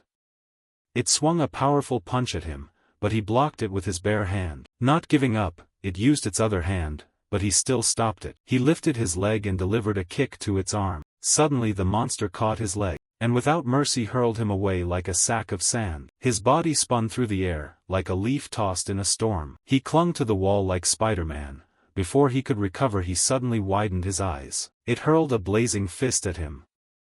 Luckily he dodged in time. A large section of the wall crumbled. He landed lightly as the monster turned its head to look at him. It ground its teeth, showing obvious hostility toward inferior humans. He dashed forward like a squirrel, spinning to prepare a kick that would stun it. He delivered a spinning kick, one he had trained for a long time, straight to its head. The goblin fell, shaking the ground, sending gravel flying everywhere. He leapt straight onto its chest. Wanting to finish quickly, he activated the goblin's rage skill. A red aura surged wildly around his hand. It broke into a cold sweat, trembling as it asked, "Are you really human?" He replied, "You probably don't need an answer, do you?"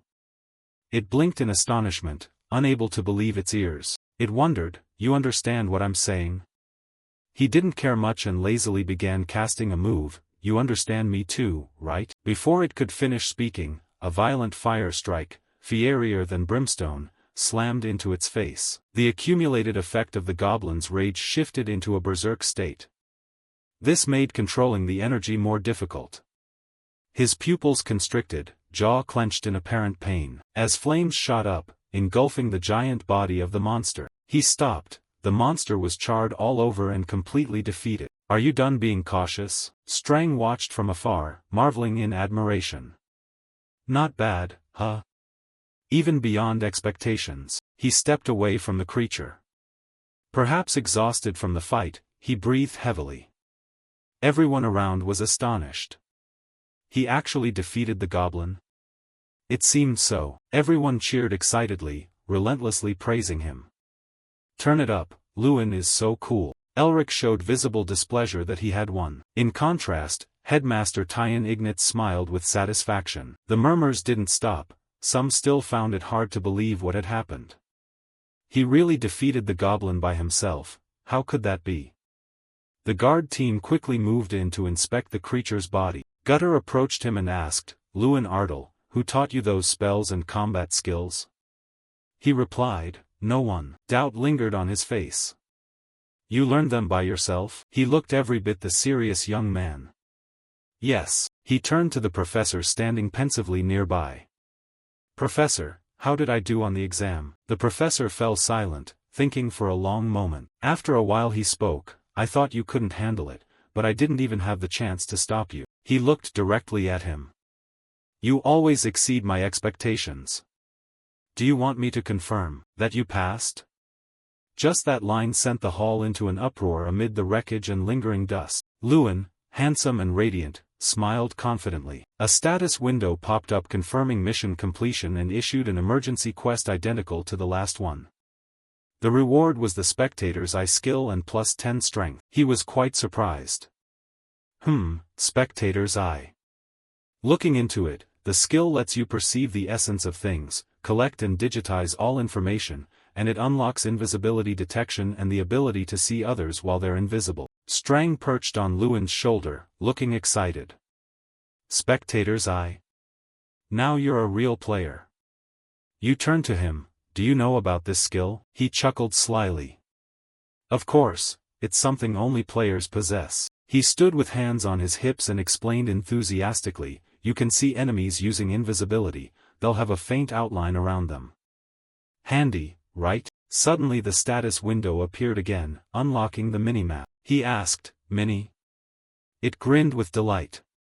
The feature lets you observe everything within a 500 m radius around you. Additionally, the skill allows viewing a target's status at will, with the amount of accessible information depending on the target's level. He crossed his arms, bearing a smug, toothy grin. There are plenty more surprises. New gear had to be tried immediately. He suggested checking the unconscious goblin's name and activating the spectator's eye. He glanced at the huge body. Look at that goblin. He focused intensely, channeling energy to use the skill. The status window gradually appeared. Sure enough, it provided information on the creature, from name and origin to traits and target evaluation. He was so amazed he exclaimed, Awesome. Do you want to test it on other subjects? The next target was Professor Heidel, but only his level appeared. Suddenly he realized, there are things I can't read. The information is limited. Trang replied, Of course, you can't read the info of those above your rank, you can't read so much information about someone higher than you. He raised a finger seriously as if lecturing, once you become stronger, the amount of information you can access will increase.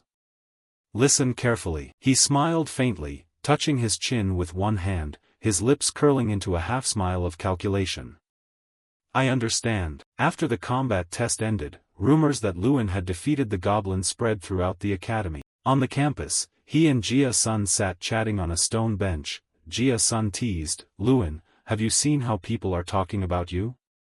He was puzzled. I don't know, it's my first time experiencing this. Suddenly a brown-haired girl approached him and asked. The girl shyly spoke, her eyes sparkling as if hiding affection. Aren't you Senior Lewin? Not only her, but two others came forward offering lunch bags. You were so cool in the third test. If you get hungry, take one to eat. The moment he took the bags, they awkwardly withdrew, leaving him flustered because it all happened so fast. He awkwardly handed a bag to Jae-sun. Do you want this? He shouted in panic. What? He flew into a rage. You acting like that is disrespecting the ladies who embarrass themselves to make lunch for you. I don't get why you're making such a fuss. Watching his friend sulk with jealousy, he thought, this Jia-sun, when I use Spectator's Eye, the status window said he has great potential. He teleported beside him and patted his shoulder. In the past few days I checked everyone's status, and only M shows high potential. He put on a serious face, though his eyes were full of trust and resolve. Jia-sun, try a bit harder, I'm sure you'll do well on the next test. He was embarrassed. What? You're sympathizing with me now? He denied it. Sympathize, what do you mean? I mean you have a lot of potential, your skills are fine. Regain your confidence and work harder. He was astonished. Really? He advised, don't play around so much. He chuckled lightly. Alright, fine. My goal for the next test is to make the top 10. He was helpless. That's a bit tough. One moment joking, the next he put on a heavy expression. Are you serious? Sometimes I can hardly believe it myself. He was puzzled. He confided, I wonder if you're really the Lewin I've known for 6 years. A look of surprise crossed his face. Oh, Lewin looked up at the high blue sky. Sometimes even I find it hard to believe.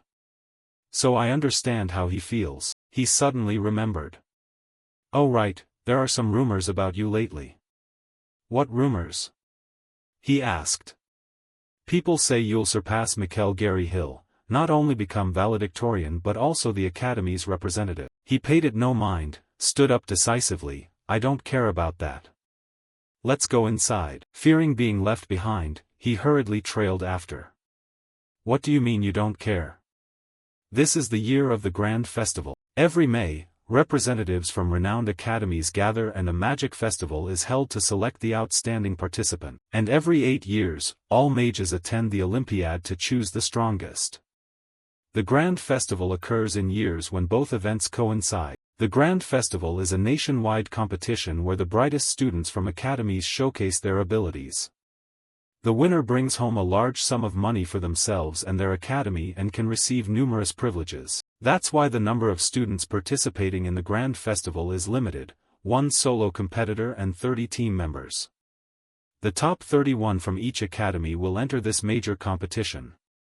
The solo contestant will be the academy's student representative. At an academy, everyone was enthusiastically discussing the upcoming festival, with many speculations. I wonder if this year's student representative Lai Ha will be Mike again. At his dining table, people were talking about it too. Jia Sun spoke first. Of course Lewin will be the representative.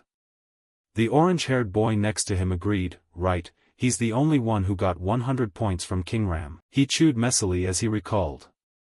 And from what I remember, every time Mo participated in the Magic Festival, do you guys remember how he performed? The brown-haired student at the same table hurriedly answered, teams are a given, but in the solo round he ranked 4th out of 5. The orange-haired student sneered. That's why we're called a low-tier academy. Low-tier academy? We can't even do team contests properly, and our solo results are nothing. Lunch ended and everyone cleared the dishes, but the topic wasn't finished. The only way to shake that nickname is Lewin. You agree? Totally. Lewin, what do you think? His expression turned serious. The tests aren't over yet, he told himself. It's not time to boast or get excited. After all, the person chosen for the Grand Festival will be the top scorer in the exams and must receive nomination from the professors.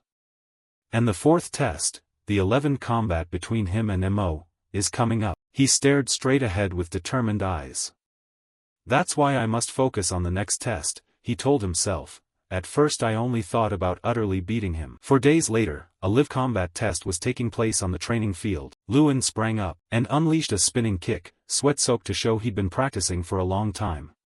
Status windows kept popping up. You have gained 1,000 strength points, you have received the title, end of apprenticeship. Strang stretched his joints. Finally, the day I've waited for, I'll level up right away. He crouched down, focused all his energy inward, and the air around him condensed toward his body. Feeling ready, he shot upward, and landed lightly on his shoulder as a fierce flame flared around him. The task difficulty had doubled and rewards tripled. He concentrated intensely, channeling the fire into his hands. He swallowed hard. His small body stood straight, head thrown back, trying to use inner strength to release the power outward. Moments later, a blaze like the sun erupted midair, spreading wide enough to scorch everything it touched. He turned to look at him. The searing heat made him instinctively shield his face. What is this? This fire seemed to register something. His eyes widened, and Dong too shrank back to look toward it. Elsewhere, Elric stood silently by the window with his arms crossed. He recalled the scene of Lewin fighting a goblin, his face creased in disgust. Damn it, I have to give him marks. He pictured the moment he might challenge Mikkel. He wondered if, with Lewin Ardle's current strength, he could defeat Mikkel. Thinking of him losing to that boy, he swept the thought away. That was unlikely to happen. Gritting his teeth, he calculated even more. If he beat Mikkel at the Grand Festival, Michael's position and the top scholar title would be shaken. The Garyhill family must lead this academy. His facial muscles tensed as if trying to suppress an eruption of rage at any cost. Back on the training field, Trang had reached level 2. He looked exhausted. The ring of fire around him had weakened considerably, but in return he received 200 strength points. In his hand burned a glowing orange flame. He stared at it in awe. Trang looked at him, he seems much stronger now. At the same time, he showed gratitude. Oh man, thanks to you I reached 1,200 strength points so fast. He crossed his arms and puffed out his chest, proud with a hint of vanity. Hey there, he chuckled, the corners of his mouth lifting to reveal his teeth as he scratched lightly under his chin. This is just the beginning. The task's difficulty and rewards have increased. They both watched the status window closely. The routine physical training task 2, complete all the following. Punching, kicking, spinning kicks, 5,000 of each per task, run 15 kilometers and train in live combat to receive 30 strength points. Luin looked it over and thought that since he'd increased his training intensity, it wouldn't be too hard. He turned to ask him, so what's this live combat training? Suddenly his face darkened into a villainous grin. Remember our first meeting? I said I could become anything. He replied, yeah, I remember, you were smug. From now on I can shape-shift, but there are limits. So can you turn into a person?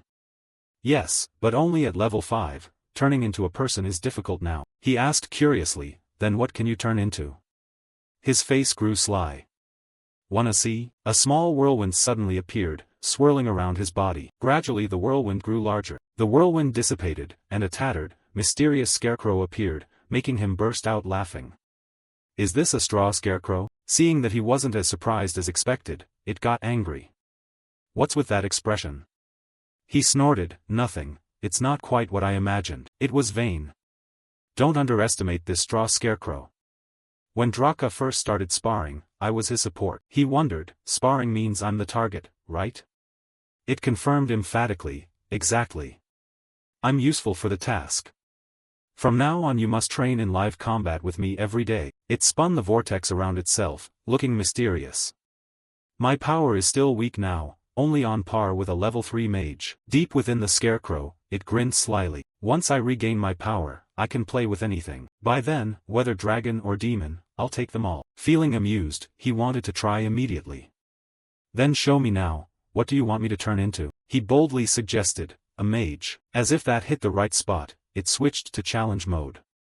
Oh ho, fine. Trang concentrated, forming a magic orb that transformed into a staff with a blazing red gem. Holding the staff, his arm instantly bulged with coils of muscle. Even if I hit you, it'll only stun, not deal damage. Luin remained calm.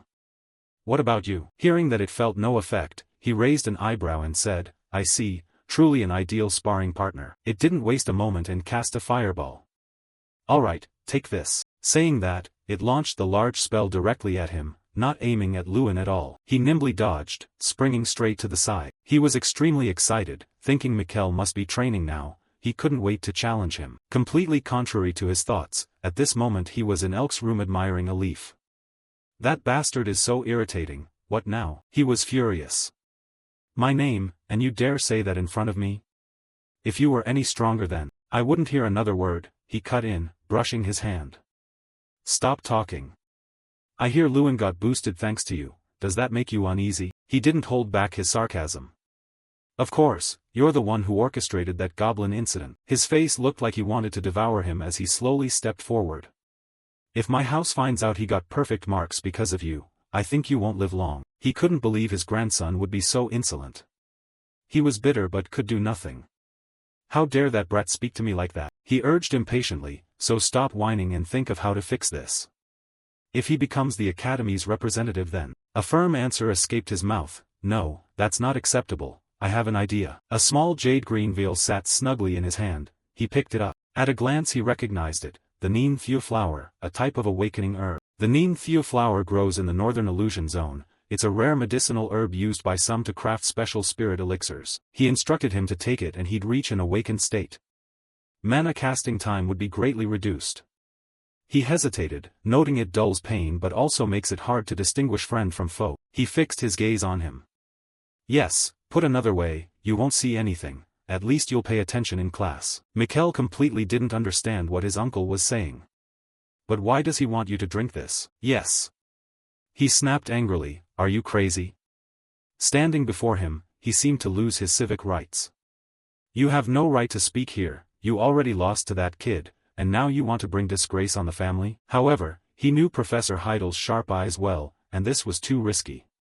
He knows your true ability, if he discovers it, you're finished. He snorted, slapped his chest. Have you forgotten who I am? Drug testing is my business. Truly foul players, he had planned carefully. Take it, this will help erase the traces. The remaining purple vial was placed in his hand, after taking the neem few flower, then this. He reassured his frightened grandson. Don't be afraid, for the Gary Hill lineage, this is the only way to advance. So, will you take it or not? Unexpectedly asked to do something like this, he hesitated constantly, undergoing deep internal struggle. Finally the one-on-one exam arrived. At this moment, warm sunlight bathed the arena, the mana-shielded plaza. Everyone excitedly looked down, conversations and laughter ringing out. Always like this, whenever the sparring test occurs, the venue is packed.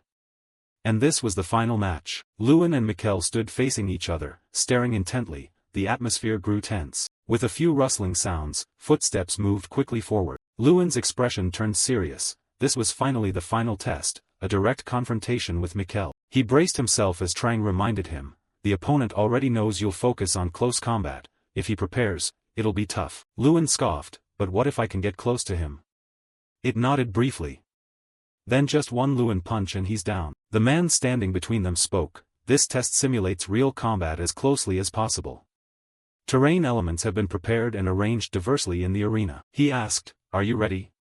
Professor Heidel replied in turn. Lewin glanced at Mikkel, feeling that something was off. He frowned, pondering, but that bastard Mikkel had a strange look on his face, his whole body tensing. Lewin made a preliminary assessment. His condition looked very abnormal. He watched Mikkel grit his teeth and stare at him without making any move to attack. He wasn't arrogant as usual. Something was wrong. He needed to use the connoisseur's eye to check. Then Lewin used the connoisseur's eye skill. A circular blue light appeared before his eyes. An info panel appeared above him. Mikkel Gary Hill, level 3 mage, high potential, dual spellcasting ability, special status, hidden frenzy. Lewin felt puzzled. Hidden frenzy? He'd never seen that status before. Moreover, the system window said it was hidden. Had he done something to conceal illegal drug use? He remembered Elk. Before the test began, students were checked for banned substances. Wait, Professor Elric was responsible for that check. Could he be Michael's uncle? Did Professor Elric let Mikkel use something and cover it up? The man announced the match rules. Listen carefully, this battle bans only one thing, dark magic. You may use any magic from the 4 elements, and scoring will be based on the tier of the magic you use. He added that you needn't worry about harming your opponent. In this mana-shielded arena, magic power is reduced by 99%. Any more questions? Seeing Lewin raise his hand, he asked, what's the matter? To Lewin Ardell. Michael's face went stiff when he heard Lewin ask, if one of the two is using banned substances and gets caught, what happens? He replied sternly, they will be disqualified and fail this exam. It could also lead to expulsion depending on the severity. But why do you ask? Lewin glanced at Mikkel and answered indifferently, nothing, sir. He gestured for them to stand apart, then called out. Ready? Take your positions. He stood in place, clenching his fists. This was all he could conclude for now. And since only he could see the status window, no one would believe him. Lewin's gaze hardened. I have to find proof. The two faced each other, an intense, sword-like tension filling the air. He took a deep breath and shouted to begin. At the word, Lewin and Mikkel charged forward to attack. He condensed a glowing blue orb and shouted loudly, Lewin, go to hell. Immediately, blue vines sprouted from the ground, coiling tightly around Lewin's legs. He shifted his foot, and the vines were soon severed. The crowd in the stands gasped in surprise. What? How did he break free so quickly? Could Michael's spell be ineffective against Lin? Lewin thought to himself. The mana-shielded arena reduces contestants' magic power, but not my own. He then rushed toward Mikkel. He used another move, a pink light and a skull with an open maw spewed fire at Lewin.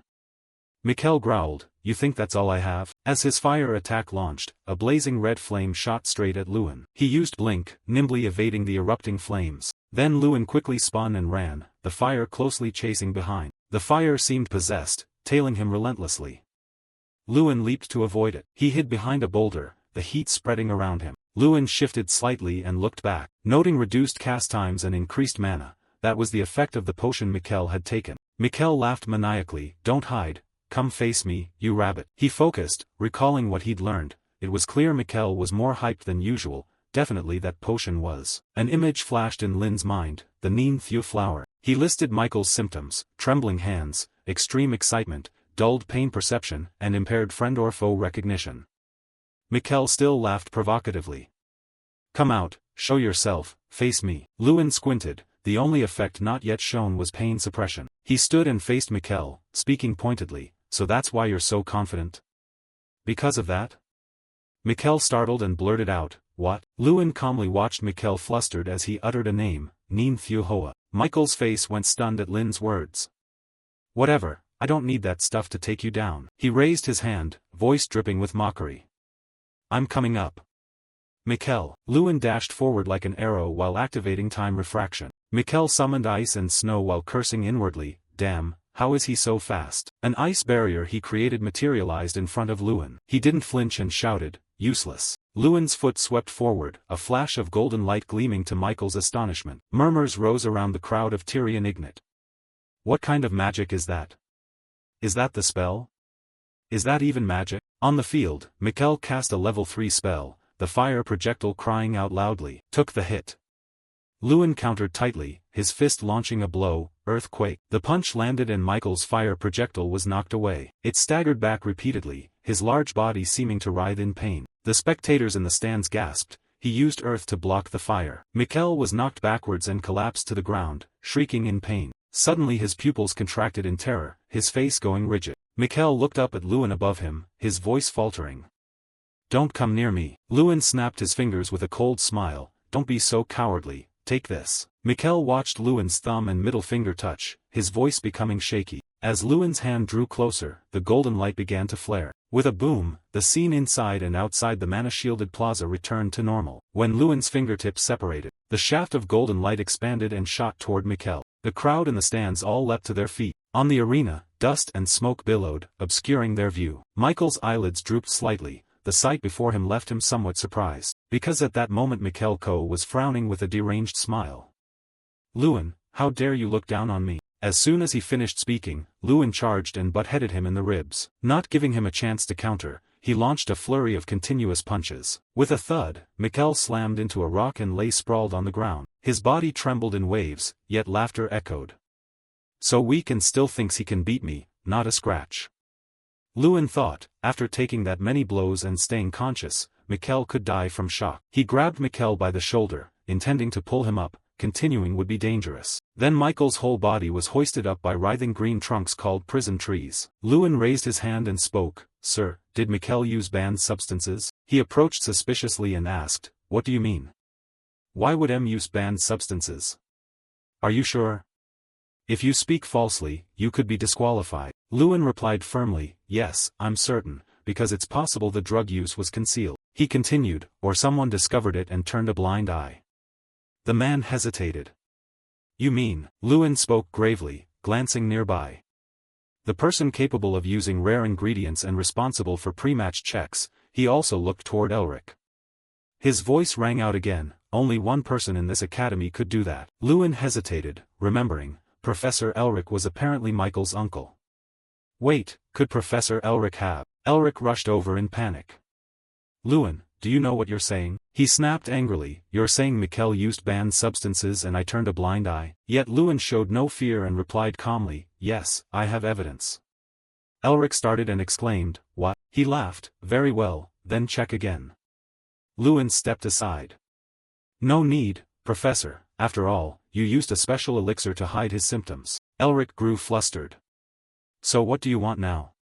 Where is this evidence you speak of?" Lewin touched the trunk and smiled, "I'll let you see for yourselves." Immediately, there was a loud explosion, and a golden flash gleamed in the middle of the trunk. His hand remained in the same position as before, his fingers still spread. Lewin looked at the trunk, which now had a large chunk missing.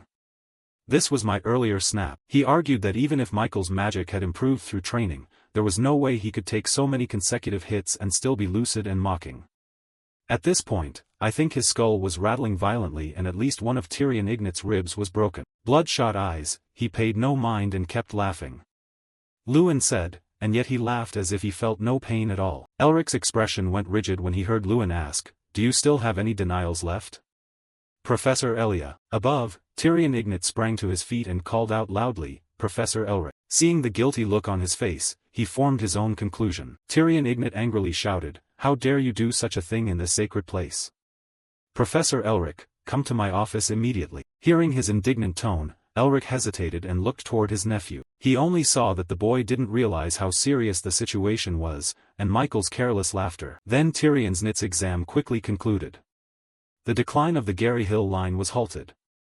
People murmured in the halls, "I heard Professor Elric was fired, and Mikkel was expelled too. I have a new nickname." Someone clapped Lynn on the shoulder and chuckled. "Saint Exiler Lewin." Thud, thud, regular footsteps echoed through the quiet space. At that moment Lewin stood before a gigantic door. The space around him brightened because Lewin had been summoned by the headmaster. He felt time stop, no sound reached his ears. Suddenly a faint sound rang out and he looked up. His eyes widened in astonishment, there was nothing but disbelief in them. For Lewin now stood in a large grassy courtyard, before him was a red throne. Lewin looked around in confusion, this was the Ardell domain. He murmured to himself, "It doesn't seem quite right." Then Lewin looked again at the object in front of him. He looked at the chair and realized the Theron throne, the seat of the supreme mage. How was it here? Tyrion Ignat's voice suddenly sounded behind him, "What do you see?" Lewin turned and saluted, "Ah, good day, sir." He spoke as he walked, "This place was created by the Eyes of Manelrock. Have you heard of the Eyes of Manelrock?" Lewin followed and replied, "Yes, I've heard of them." As he understood, Manelrock was the leader who began the invasion of the Freelia continent. He could make a person see what they most desired. After his death, his gaze was forged into a relic. Tyrion Ignat glanced back and continued, "The Eyes of Manelrock are a treasure that lets one see what they wish to see. What appeared before you just now mirrors your deepest desires." Lewin bowed his head slightly, a fleeting thought passing through his mind. His greatest desires were to restore House Ael's domain and become the most powerful mage. He suddenly asked, "May I ask what you see?" Lewin, curious, replied, "What do you see, sir?" Tyrion Ignat smiled softly, his gaze warm. "A world where everyone fulfills their duties, students are students and mages are mages." Now the two stood before a door. He continued, "Of course, it won't be easy." Lewin murmured, "Yes." With a creak, the thick, heavy door opened. As Lewin prepared to step inside, he glanced back over his shoulder. He saw himself holding the championship cup, carried high by male students as Lewin soared through the air amid roaring cheers. Lewin won. Lewin won. Then the scene shifted to Lewin wearing a graduation cap as a voice announced, "Congratulations to valedictorian Lewin Ardell." The corner of Lewin's mouth lifted slightly, forming a barely noticeable curve unless you looked closely. The scene cut to another place. In the quiet space a soft sound suddenly came. A cup of tea was set on the table with an invitation to drink. Lewin nodded and replied, "Yes, thank you, sir." Tyrion Ignat watched silently as Lewin lifted the cup and took a sip. After Lewin finished his tea, he asked, "I called you in because I have something to ask. Will you answer me?" Among the many banned substances, Tyrion Ignat clasped his hands together, his voice turning serious. "How did you determine what Mikkel used?" Nin Thuhoa. Lewin said nothing, seeming to arrange his answers in his head, then listed the characteristics. Michael's behavior wasn't normal, he was aggressive but restless. Moreover, the amplification and mana flow were abnormal, so I suspected he used Nin Thuhoa. Tyrion Ignat pressed on. "But you seem certain now, not merely guessing." "Why is that?" Lewin frowned in explanation. "The mana-shielded hull only reduces magical power, not physical strength. And what he used was physical strength, not magic." He mentally noted not to mention the eyes of the spectator. Lewin's tone dropped, I'm sure he was in extreme shock, yet he could still mock and showed no sign of pain. "That can only prove he used Nin Thuhoa." He privately praised the boy, only 16 yet perceptive enough to notice the smallest changes in an opponent. Moreover, he remained calm in that situation and displayed flawless spellcasting. Tyrion Ignat placed his hand on the table and spoke firmly. "As headmaster of the academy, I deeply regret this incident.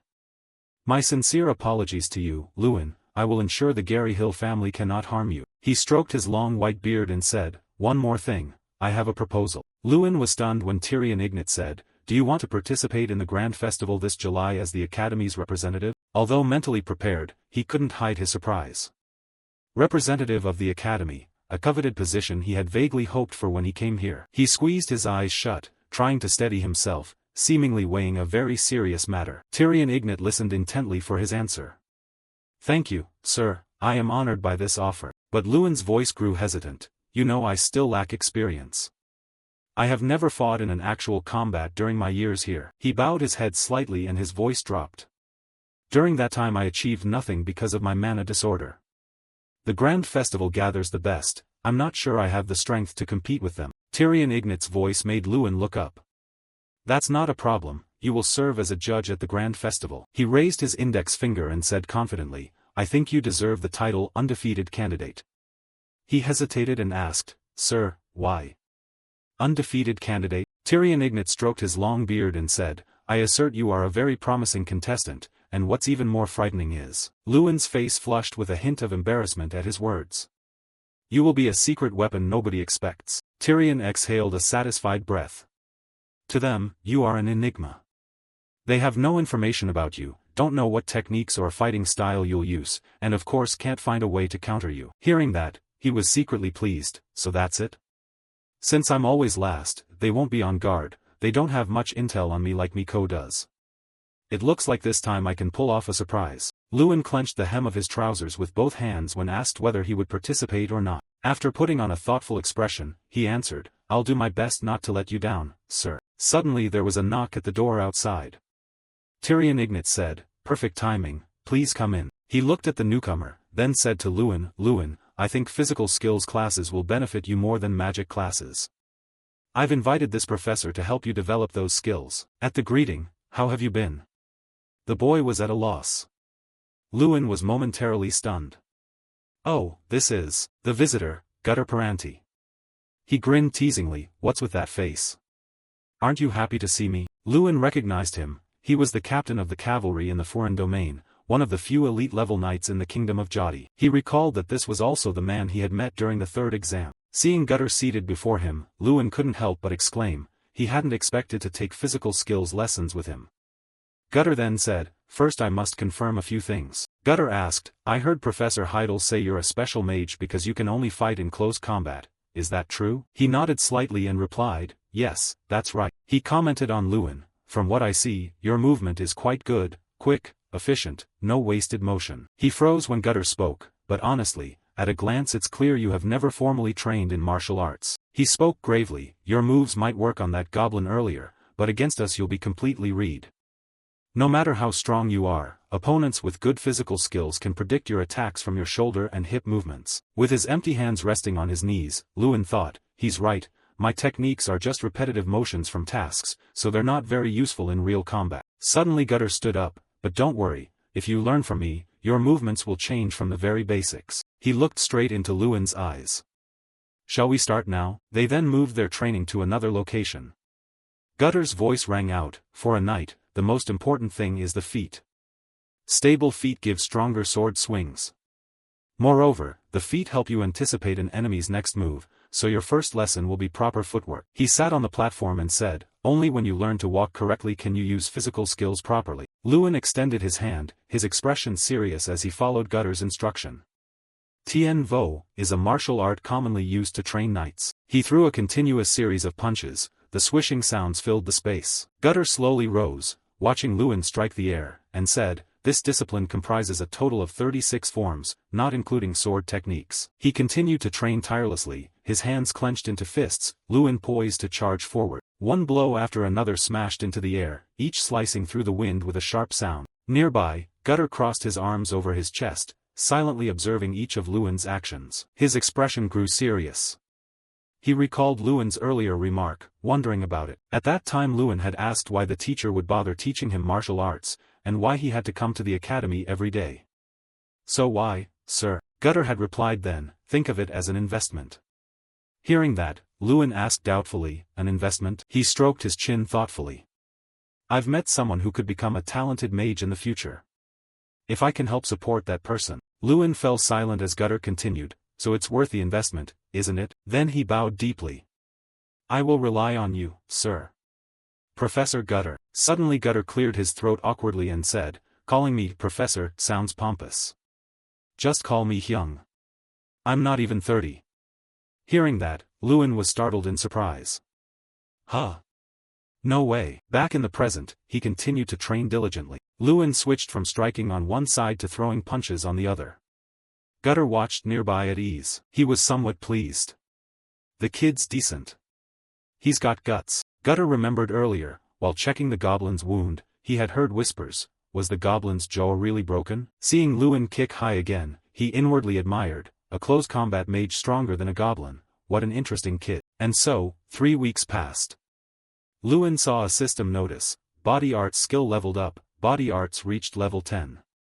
Awarded title, the body is a weapon, a reward that increases the effect of the mage's frenzy skill. With Mage's Frenzy, you can channel magic throughout your body. He told Trang that mastering Tien Vo was useful, right? Trang laughed heartily. Of course, it's how I reached level 3. Lewin looked at the notification, strength 2130. His hand curled into a fist. This power is enormous, I can feel it clearly. Chang exhaled. Lewin's rate of reaching this strength was even more astonishing. It took Draka over 1.5 years after meeting me to reach 2000 strength. Is it a difference in temporal perception between humans and dragons? Suddenly a voice called out from afar. Lewin saw Jason sprinting over. Curiously he asked, Jason, what's the matter? Jason leaned on his knees, panting, and asked, did you see it? Lewin asked back in confusion, see what? Jason answered, the contestant list, the grand festival has been posted at the academy gates. Lewin froze, thinking, the grand festival. Memories surfaced for Lewin, a voice announcing first place, Lewin Ardell. At the opening ceremony, I represented the new students on the podium. Because of that I became the target of jealousy and suspicion. In response to that envy, I behaved miserably for the past 5 years. All I could do was stand at a distance and watch Mikkel receive everyone's congratulations. And now, Lewin and Jason hurried toward the academy gates. When they arrived, they saw a crowd gathered in front. Seeing the notice's contents, he couldn't help but shout, drawing the attention of those around him. Lewin could hardly believe his eyes. Had he truly become the academy's representative? The male students recognized him too. Huh! It's Lewin. They ran up to Lewin, shouting, congratulations on becoming the representative. Lewin will represent you at the grand festival. It took a long time, but I finally became the academy's representative once more. Lewin beamed at those around him. Jason was so happy he cried. I'm also listed at position 31 in the team competition. Cut to another scene. Heidel praised, I'm very surprised Gutter said you've mastered Tien Vo. His voice faltered, but a 16-year-old S-rank student, your prodigious talent sometimes frightens me. Heidel then changed tone to one of conviction, I believe you can do it, Lewin. And so preparations for the grand festival proceeded smoothly. Just as we arrived at Antan, the festival venue, everyone was standing waiting for the mana train to arrive. Voices murmured, are we boarding? Is the mana train here? This is my first time. I've heard it's extremely fast. Lewin stood among the crowd as chatter reached his ears. There are only 2 transfer hubs in the kingdom of Jadi, but the Ja Imperial League has over 100. Well, they're an empire. We're the smallest nation among small nations. Lewin and Jason both frowned when someone clicked their tongue. You country bumpkins making such a fuss over a mana train. A sneer sounded, don't be so rustic, quiet down. Jason snapped back sharply, what did you say? Then the boy angrily barked, you bastard. Are you done talking? Lewin remained silent and didn't intervene. He recognized the name.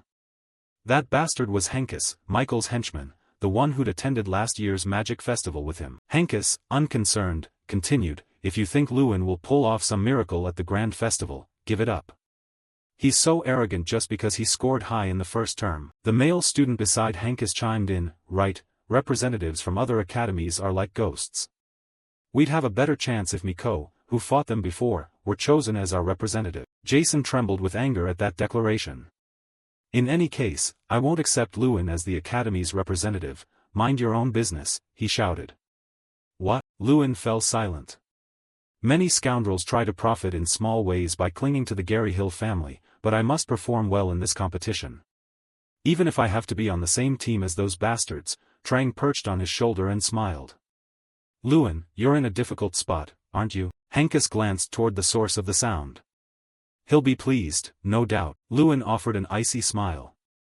Dogs remain loyal to their masters, even when their masters are about to be driven away. Henkes stepped up to him and raised his voice, did you just call us dogs? Lewin laughed, lucky for you, I tried to be as clear as possible so someone of your intellect could understand.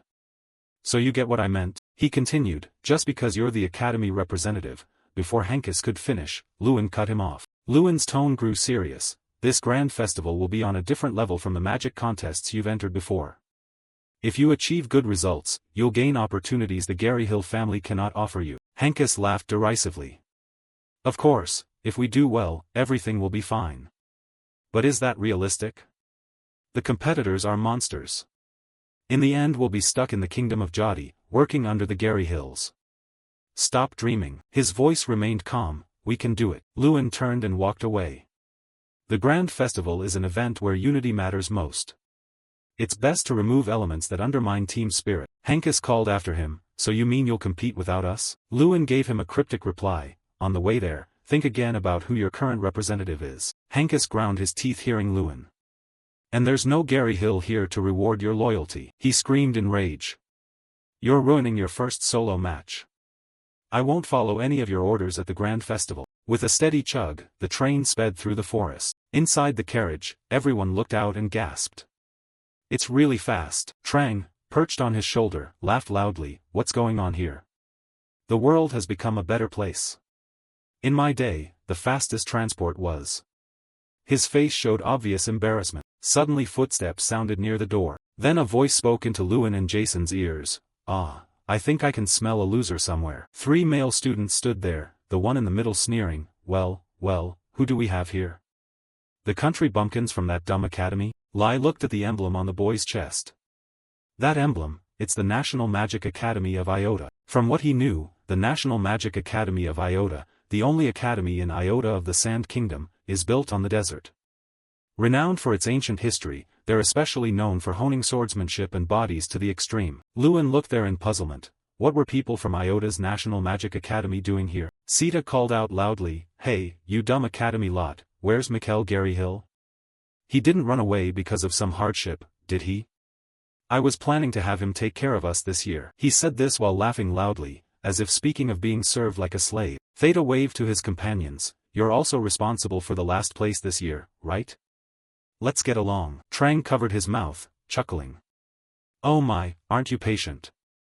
Can Lewin just sit there hearing this? Lewin looked at Theta's mockery and thought to himself that he'd never been here before, but it seemed their academy was being treated very poorly. His gaze shifted to another direction nearby. He saw Heidel staring at his notebook, feigning indifference. Lewin realized the professor had no intention of intervening.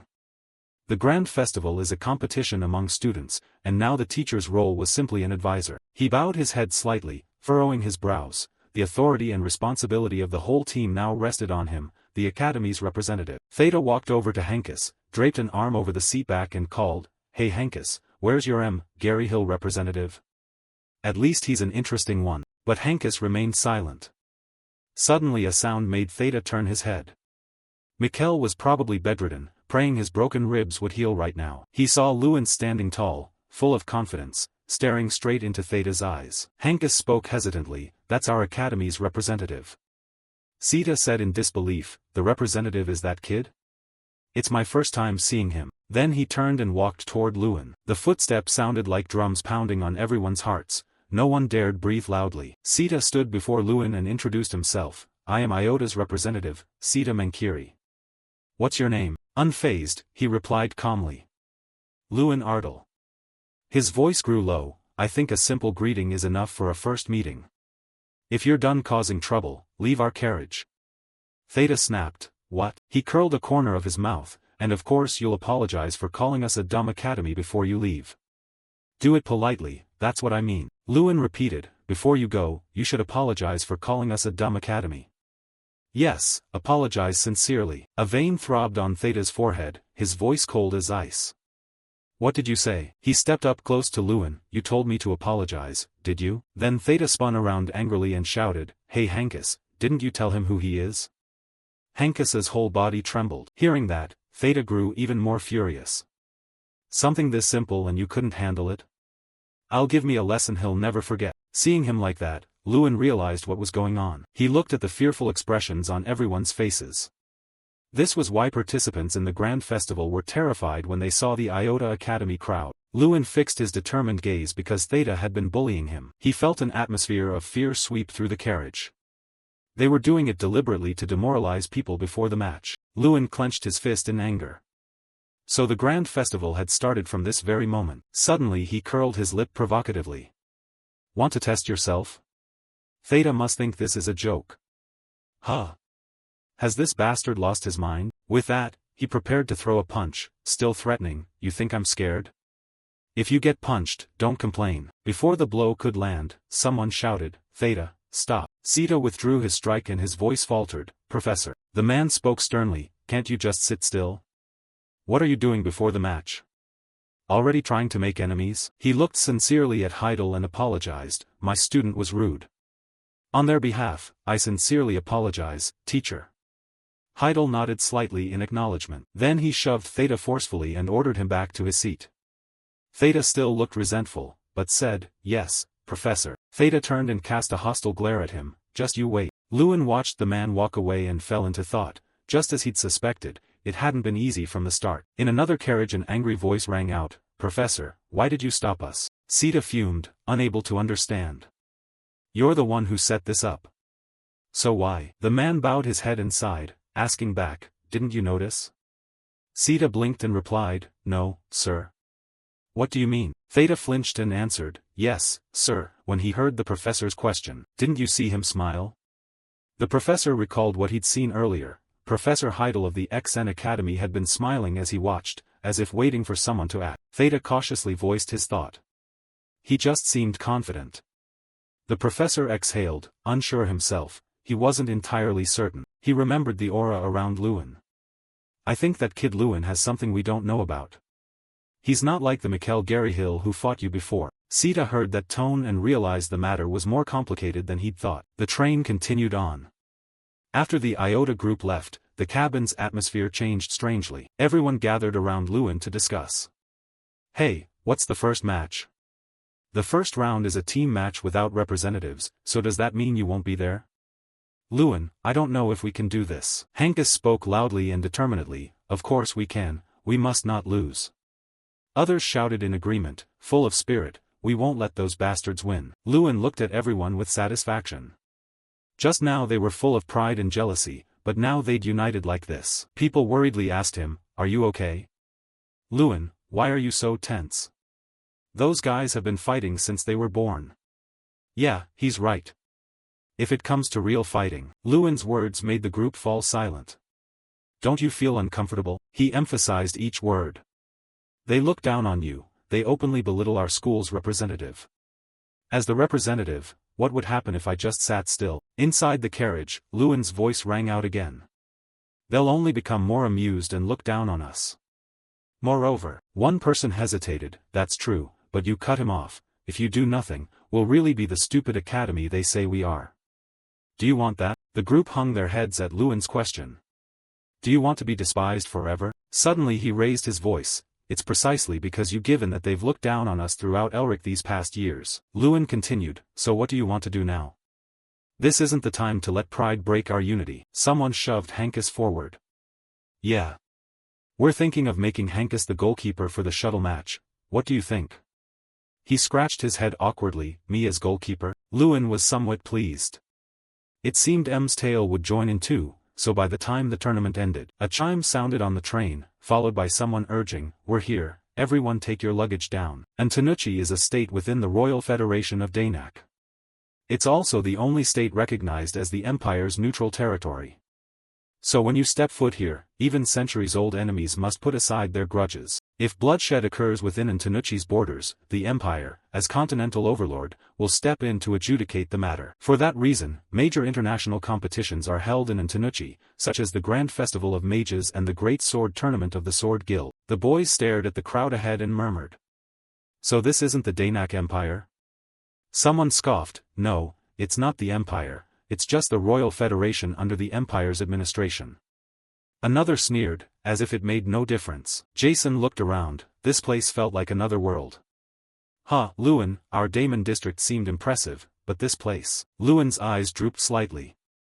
So this is in Tanuchi. He glanced at two men chatting happily. It truly lived up to being the kingdom's capital. Then he looked toward two girls laughing with delight. Everything exuded antiquity, and people seemed at ease. Lewin thought to himself that this place made their hometown seem truly small. Suddenly a voice announced, we'll be arriving at the rest stop now. Everyone board the carriages. After that, people climbed into the horse-drawn carriages one by one. The carriages traveled along the road in a line. Seated opposite Lewin and Ji-sun, two teachers spoke up with a reminder, I'm only saying this as a precaution, even unintentionally, don't go into the areas of other academies. His gaze flicked at Lewin, now is not the time to cause trouble. He became flustered. Why did you say that while looking at me? Suddenly Chang looked in another direction and shouted, hey, look. Lewin looked at him in puzzlement and asked, what is it? Trang raised an eyebrow. He continued, I just smelled something extremely interesting.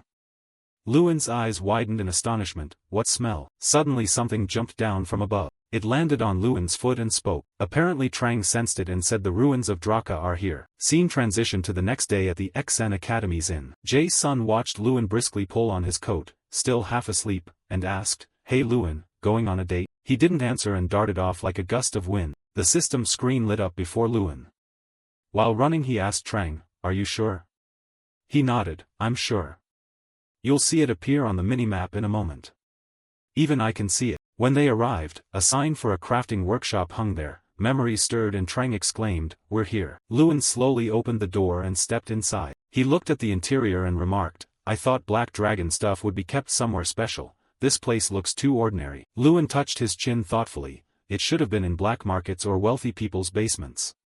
Trang put hands on hips and laughed. Draka's remnants mean nothing to ordinary mages, they're like weeds to them. When he activated the invulnerability marker, his eyes suddenly widened. Then a brilliant stream of light flashed. The light struck the man, leaving him astonished. A ring hovered in that light, system information appeared, the player's innate treasure, and also Draka's first failure. The invulnerability ability resists physical impacts on the player's body, increasing resistance to physical damage. Lewin, puzzled, asked, a failure?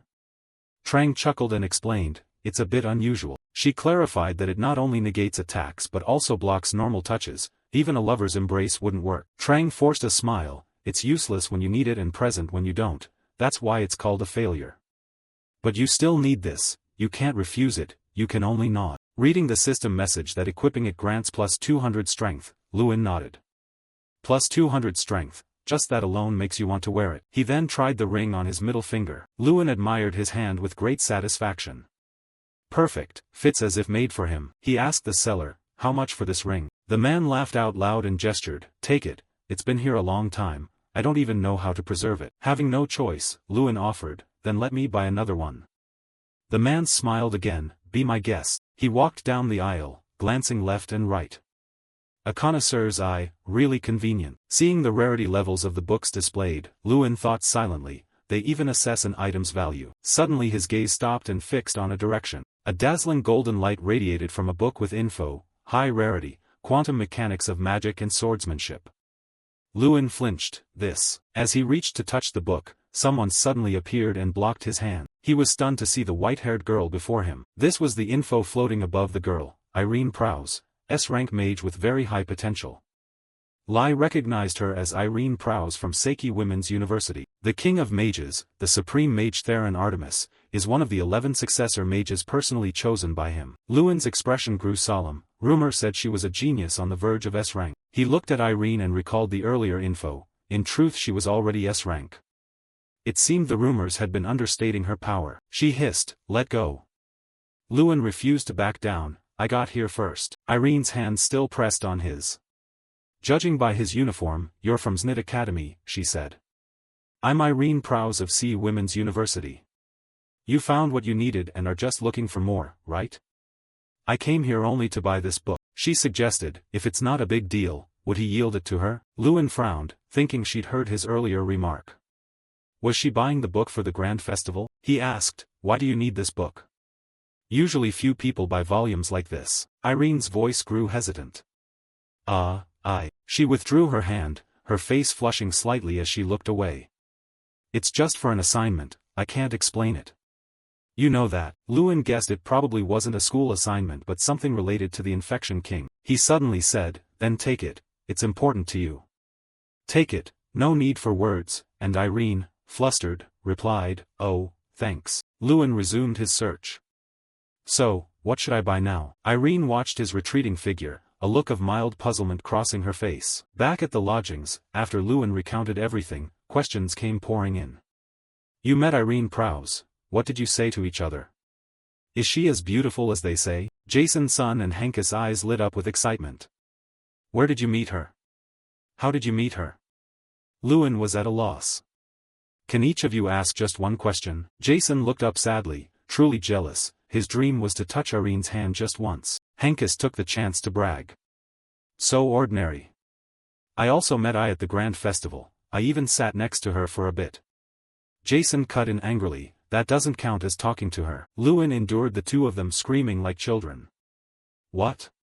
Look at yourself, you haven't even been close to her, let alone more. As if remembering something, Henkes, waving a flag, spoke up. He's strong, sure, but always second best. I heard he loses to top-ranked Doom Pram every year, actually to death. Jason sprang up yelling, nonsense. How dare you speak of my Irene like that? Henkes sighed. Irene, when did he become yours? I'm serious, he's top-ranked at the Danak Military Academy. In other words, on this continent he's the most recognized among his peers. He added that he also possessed a light sword. Lewin was surprised. A sword, he recalled that book, so that's why Irene needed it. He needed it to defeat Doom Pram. As Lewin knew, being a swordsman wasn't all that great. Compared to other weapons, a magic sword doesn't grant much power, and mastering sword techniques isn't easy. Henkes added, but Doom Pram is different. His light sword is an S-rank treasure, and his skill level is at least comparable to a typical knight. Jason sighed dramatically. Mastering swordsmanship, proficient in magic, and an S-rank treasure, what more could one want? Plus he's from a prominent family, his father's influential, he's good-looking, and the girls are obsessed. Hearing him complain, Lewin thought silently, are there really people like that in the world?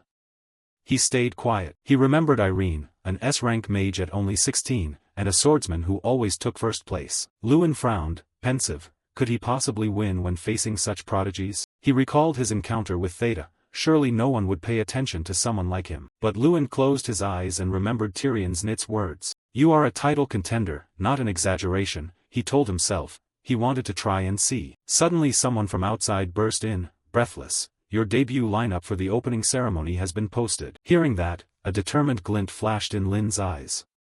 Good. He then stood up and walked toward the door. Lewin walked straight toward the beams of light pouring in from outside, the Grand Festival. His cloak billowing in the wind like a declaration that it was only just beginning. He thought to himself that finally the debut lineup had been announced. Lewin's face grew very serious as he looked up and waited.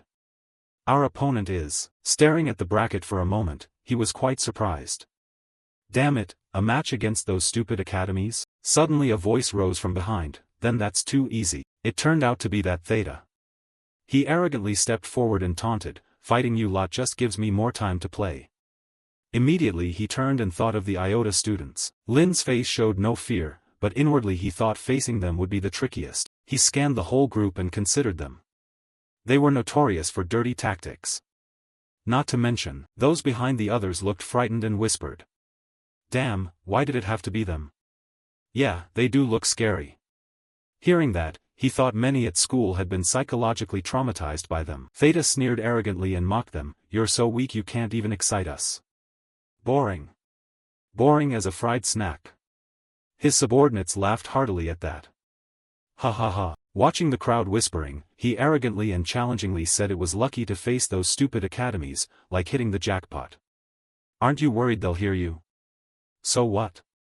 What can they do to me?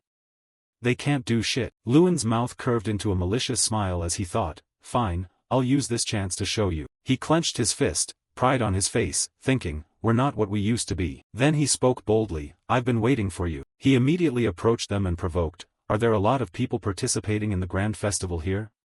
Hearing that, Theta bristled and asked, what do you want? He stepped closer and said quietly, I want to make an introduction. Then he loudly announced, pleasure to meet you all.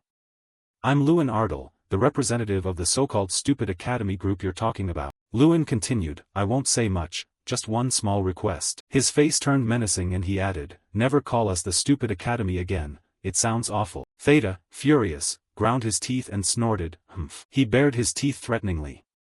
I'm sick of being at the bottom, no more of that from now on. Lin looked them squarely in the eye and declared, surprising them, I want to be number one. The others reacted violently, cursing.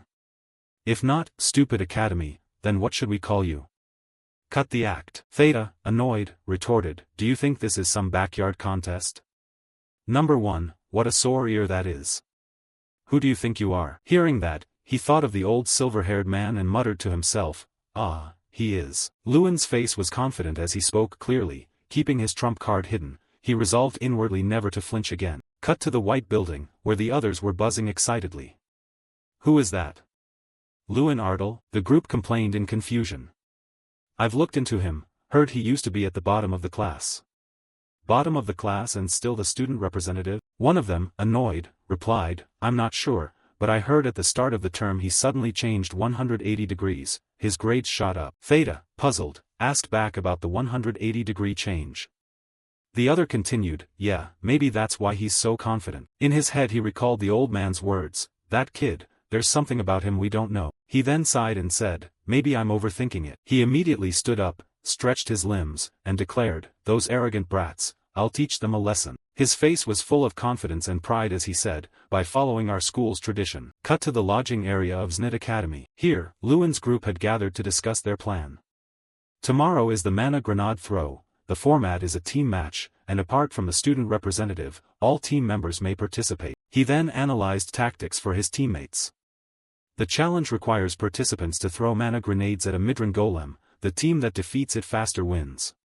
One team member asked him, if you're not here tomorrow, will we be okay? Luan stood up and announced to everyone, indeed, our individual abilities aren't on par with Iota's. But with fierce conviction he encouraged the group, I believe you will win. Hearing that, his teammates, anxious, asked bewildered, win how? Seeing this, Luan said to everyone, this is a team match, if we coordinate, we will definitely win. Then he laid out the plan, start by dividing into small squads. Hankus exclaimed in surprise, small squads? In his head Lin devised a detailed plan for the divisions and told everyone, Squad 1 will prime the grenades, Squad 2 will handle transport, Squad 3 will attack the golem, and Squad 4 will hinder the opponents by healing their golem. Upon hearing this, the group buzzed excitedly. That would take a long time to take down the golem. Indeed, Iota can attack with up to 30 people at once. If we have fewer, and they're no slouches, it's risky. He looked at his teammates with genuine eyes, and shouted loudly, what's wrong with you? Hankus, bewildered, muttered, huh. Lin spoke very seriously and clearly, do you remember what I said in front of them? I said we will be number 1. He meant it. He then slammed his hand on the table and waved grandly. Whether I'm participating or not, I'll give you my all to help. He stood before them and persuaded, when Iota makes one move, we make 2 or 3. Iota members can use the traditional method because of their superior skills. If we do the same, it'll take us too long. Jason, resolute, declared, all right, I trust you. Luan Ken Ko beside him agreed, me too. The others, fired up, also declared, us too, we trust you as well. Luan looked at them and assigned tasks, all right, Hankus Ko will be commander, Zola, Min, Mora, Iake, Freya, you will prime the grenades. He then turned to others with further orders. Once the grenades are primed, Shiman will handle transport. He stared at the plan, considering that he had divided teams based on each person's abilities, something only possible thanks to his innate skill. He immediately used his ultimate ability, the Eye of the Connoisseur. He examined his teammates to assess the opponents. The ability to see through others' powers would let him minimize disadvantages and focus on everyone's strengths. Everyone was filled with confidence and chatted excitedly. This should be okay this time, right? Yeah, we might actually win. Seeing everyone so upbeat, he thought to himself that once in the right squads, people's confidence would grow. They happily talked, I'm not good at throwing, but I can prime in 5 seconds. What do you mean not good? I'm great at throwing. Luan felt very satisfied and thought quietly, what a relief. Watching everyone laugh and talk, Luan felt better. People were gaining confidence and their belief was strengthening. Suddenly someone burst in, out of breath, pushing the door open. His face was covered in injuries. He slumped down. Seeing this, everyone in the room panicked, shouting and glaring. His lips trembled as he managed to say, Luan. Seeing him like that, Luan rushed over in alarm and asked anxiously, what's wrong with your face? Are you okay? The wounded youth, using all his strength, stammered, Iota did this? After a long moment, Fun Lum finally managed to speak, surprising Luan. Their representative had called his gang over and they dragged me away. Cut to the room of that other team. When Theta saw him enter, he exclaimed, oh, wow. Looking at him, he sneered contemptuously, see? I told you he'd show up. What do you plan to do? Huh? You think you can take us on? His expression turned deadly serious as he fixed a killer stare on him and said, Sita Mankiri, come out here now. In that room, Lewin raised his voice and loudly called the name, Sita Mankiri, get out here now. Theta laughed with scorn and cursed, damn it, is this guy crazy? He then stood, stepped in front of him, ground his teeth and said, who do you think you are, always acting like you're something special? At that moment, Lewin fixed him with a murderous glare, placed his hand on the other's shoulder and said through gritted teeth, who do you think you are? Immediately after, he drove his hand into the man's arm with force. Instantly, he knocked him down, forcing him to his knees on the floor. Theta was horrified watching this and thought to himself, what is this power? He sprang up furious, clenching his fists, and yelled, you bastard. Lewin quickly dodged his punch. Then, with a single move, he twisted the man's arm, causing Theta to scream in agony. His face looked dangerously threatening as he warned them, I'm warning you, if you ever lay a hand on my people again, this won't end here. Theta was left gravely injured, collapsing to the ground and wailing in pain. His subordinates, terrified, rushed over to ask, what's going on?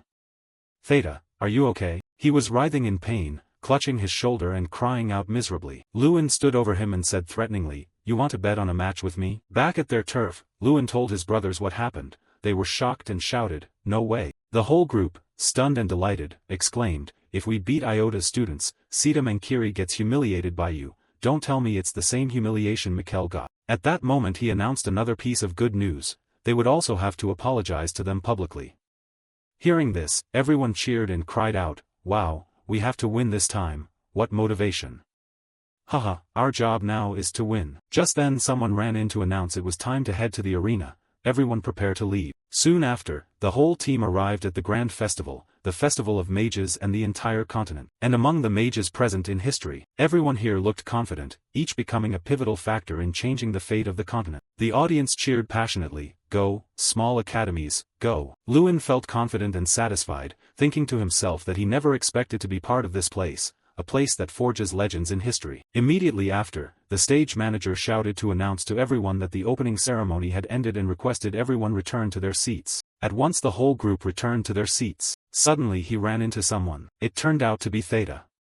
His face was furious, he ground his teeth and said, prepare yourself, this time I won't be careless. Immediately after, the man stomped off in anger. Lewin paid him no mind and thought to himself that his real rival wasn't Theta Maniri. Suddenly something caught his attention. It turned out he had noticed the guy over there, Doom Pram. Looking at his face, Lewin thought to himself that this was the winner of the Magic Festival and the top student of the Military Training Academy. He looked at him with determination. If he advanced deeper into the rounds, he'd have to face him. Suddenly a voice spoke up, you're the troublemaker here, aren't you? Lewin turned and recognized Irene Prowse.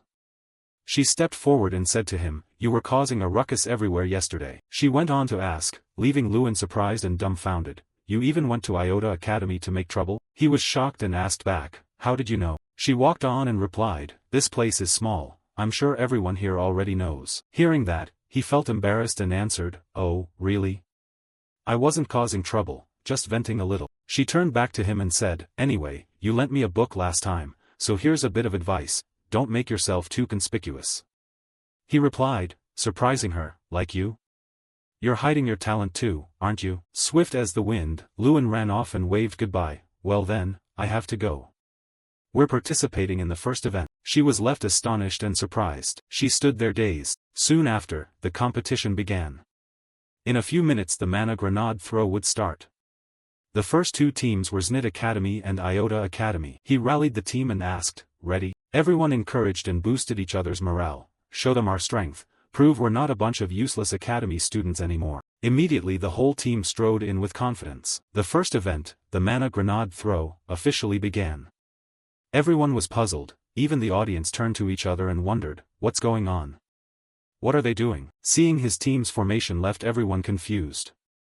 Until now, team victories relied on individual power.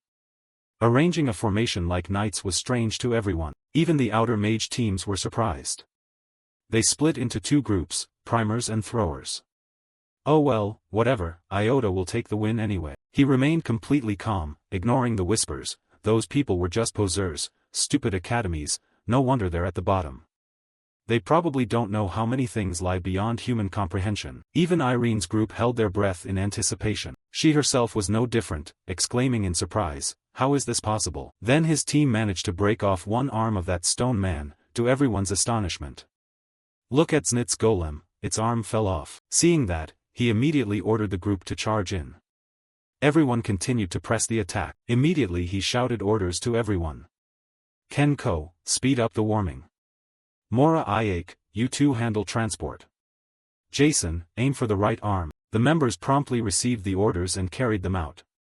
In no time, they had destroyed the right arm. At this, Theta clenched his teeth in furious anger. Seeing the situation, he raged and cursed. "What the hell are these idiots doing? How could they lose to those stupid academy kids?" Immediately after, he pulled out the controller and shouted, "These bastards are weird, they healed the golem so it didn't weaken at all." Seeing that, he was enraged and could do nothing but curse, "Damn it, Lewin Ao." As for Irene, she was full of admiration and exclaimed, "Impressive." Watching Lewin's team fight so vigorously made her consider why Znit had overcome Iota's individual superiority, because they used strategy. She admired him greatly, but noted that the tactic only works if you accurately understand each member's abilities. She then recalled that moment when he found the book he needed in an instant. Seeing his members execute the plan so smoothly impressed her. He could even divide the team based on each person's capability. Then her gaze turned to him as she wondered who he really was and why she'd never seen him at previous magic festivals. At that moment, he formed an enormous sphere of energy in his hand. Then Jason gathered all his strength and hurled the orb. "Finish him, you demon." Very quickly, that force shattered the stone man to pieces. Witnessing the scene, Theta went pale and stood frozen. He snorted coldly in anger. Immediately after, the giant stone man collapsed to the ground. Seeing that, the group cheered with joy. "Woohoo, we did it, we won." Then they dashed off quickly. At the Grand Festival's first event, where everyone expected Iota to win, his comrades happily ran back to embrace Lewin and celebrate. Yet the victory went to the so-called stupid academy. After winning, they were elated and joked among themselves, "So the dumb academy isn't last anymore. Iota's last. What should we call them now? Oyotach? Sounds ridiculous." Immediately after, the referee announced the next event. The flag capture between academy representatives was about to begin. For this event, Lewin would compete. His whole team cheered him on enthusiastically, boosting his confidence. Lewin, crush them. The referee then announced the next match. The first bout would be between Lewin Ardal representing Znit Magic Academy and Sita Mankiri of the Royal Iota Magic Academy. Recall, he stepped close to Theta, who was seething with rage. Trang, seeing his tense expression, mocked him, "Why do you look so stressed, Lewin?" But he seemed unconcerned and mumbled, "We're currently ranked top 20 out of 32 schools, right? That's perfect." Hearing this, Trang was puzzled and asked, "Why perfect?" His attention met the audience's surprise and analysis. After that match, people's focus began to shift to us, but that still wasn't enough to erase the stigma carried for years. Then he resolved strongly that they must achieve a spectacular victory. Lewin stared straight at Theta, his voice heroic, "Only a spectacular win over Iota will make people see us differently." Hearing that, Strong finally understood and exclaimed, "Oh, I see." Then his gaze shifted upward. "And look at that mage furnace." Resolutely, "We also need to prove ourselves to the Supreme Mages." Cut to that dark room. The Supreme Mages sit around, watching the match through the crystal orb. Inside the orb appears an image of the two standing side by side. King of the Underworld Theron looks at them with deep thought. Then he turns to the man beside him. "Lewin Ardal, this boy was once a candidate among the 11 ordinary children." The man next to him, surprised, asked, "You still remember?" Hearing this, he bowed his head and explained, "I have a habit of remembering talented people. That boy is a natural genius, which is why he learned to use mana on his own at such a young age." Immediately his face tightened with disappointment. "So I was very disappointed to learn he suffered from mana disorder." Hearing that, Zni responded in surprise and disappointment, "Weren't you the one who treated the boy as if he were worthless?" Theron fell silent, lost in thought. Then he voiced his thoughts to everyone there. Yet now the master chose such a student as the academy's representative. I don't think the master did this for some intriguing reason as before. The two boys lifted the curse years ago. Hearing that, the man named Iknith remained silent for a long moment. Then he looked straight at Lewin and, with great confidence, said, "Watch for yourself, the answer will reveal itself." At that moment Strong turned and asked him, "What are you going to do now? Blinding or freezing requires getting close, or are you planning to summon a guardian? He immediately denied it. No, the guardian isn't very smart. Hearing that, Strong was puzzled and asked, then how will you fight this match? At this, Lewin relaxed his joints and said, his face full of vigor and confidence, we fight head-on. Then the referee prepared to shout the start, the word begin rang out. Instantly he took Defy and, swift as lightning, launched straight at the invader. Seeing that, the opponent refused to yield and immediately used his power, shouting, you will pay for what you did to me the other day. Right after, he unleashed a summoning guardian to fight toward him. Seeing that the giant senator was closing in on Lewin, Lewin showed no fear and immediately used the time refraction technique. Very quickly, he cleverly dodged the senator's attack with ease, then swiftly dashed forward. Immediately after, he was as fast as a blade behind Theta. Seeing this, Theta flew into a rage and struck out, gritting his teeth and cursing, damn it. But Lewin remained unafraid and calmly used his bare hand to block the punch. His face wore a smug look as he taunted him, told you so. The other guy, seeing his arm immobilized, cursed in fury, you planning to let it go or what? Then Lewin calmly replied, making Theta stare in confusion and blurt out, huh? I don't think you should be saying that right now. It turned out the senator he summoned charged at the other man, screaming. Humph. Seeing that, Theta went pale and screamed, stop, you stupid guardian. The guardian pressed closer and closer to him, frightening Theta. He fumed in anger, unable to move, thinking he couldn't move at all. Lewin wore a defiantly challenging expression and taunted, try running away then. Suddenly he seemed to realize something. The other man recalled how a single strike had felled him and realized, that feeling back then was real, not because he was careless. The spear tip, poised to thrust straight into Theta's face, helplessly dropped. It's over. His eyes were squeezed shut as he awaited death. But nothing happened. This made him open his eyes to check the situation, and to his surprise, Lewin had darted out and taken the senator's blow. Seeing this, Theta couldn't believe his eyes. He stood frozen, thinking, impossible. He watched as Lewin, barehanded, pounded the senator repeatedly, leaving him in awe as he struck the steel guardian with his fists. The senator was battered to pieces by his blows. Lewin had defeated the senator, much to everyone's astonishment. Immediately after, he took step after step toward him, causing Theta to panic. Theta looked at him, moved, stammering, you just saved me? Lewin feigned ignorance, then coldly replied, why would I save someone who humiliated my friend? Then he closed in with a dangerous look and slowly said, I want to finish you myself. He then reminded him, remember the bet? Lewin flexed his wrist and casually said, just a boring little snap. His snap was so light it only sent him flying. He lay sprawled on the ground, dazed, thinking, the sky looks so blue. The audience was equally stunned and cried out, oh my. Seeing this, his academy cheered in delight, and the arena erupted. Everyone couldn't stop praising him. Whoa, what kind of magic is that? No contest needed. And Lewin caught the attention of another person. He glanced over at him and thought to himself, here we go again. Theron's face went blank, as if stunned. Countless thoughts raced through his mind. As a demigod-ranked being, the only mage at rank 8, dubbed the Supreme Mage, he had never seen magic like this. He couldn't believe his eyes. He stared at him in puzzlement and asked, who exactly are you? Watching him joke around. He was furious, the name Lewin flashing through his mind. Theron was furious. He bared his teeth and glared as if about to devour him. Tyrion Ignat, tell me everything you know about Lewin Ardell, he suddenly said in a mysterious tone. He fell silent, pondering something, a hint of helplessness crossing his face. That student always does his duty, someone everyone thought would give up but ultimately did not. He folded his hands on the chair and began to recount what he knew about him. A person who turns weaknesses into strengths and is more of a true mage than anyone else. This is what I know about Lewin. After listening, his lips tightened, he seemed angry. He suddenly pushed himself up, speaking with a mocking laugh. Ho, are you trying to protect your pupil from my curiosity? Tyrion, what if I simply call Lewin here and ask him directly? He declared arrogantly, a triumphant look on his face. If you intend to force the boy to speak, he said enigmatically, making him even more curious, then I'll have to stop you. Theron almost couldn't believe it. He glared at Tyrion in irritation. He exhaled and sneered contemptuously at Tyrion's words and actions. You're invoking a mage's right to secrecy, are you? The oath of Melee. They stared at each other, ignoring those nearby. All right then, but a little exchange shouldn't be a problem, He looked back at the orb, the corner of his mouth lifting as if he'd caught his prey. The one who reached the magical limit must be me.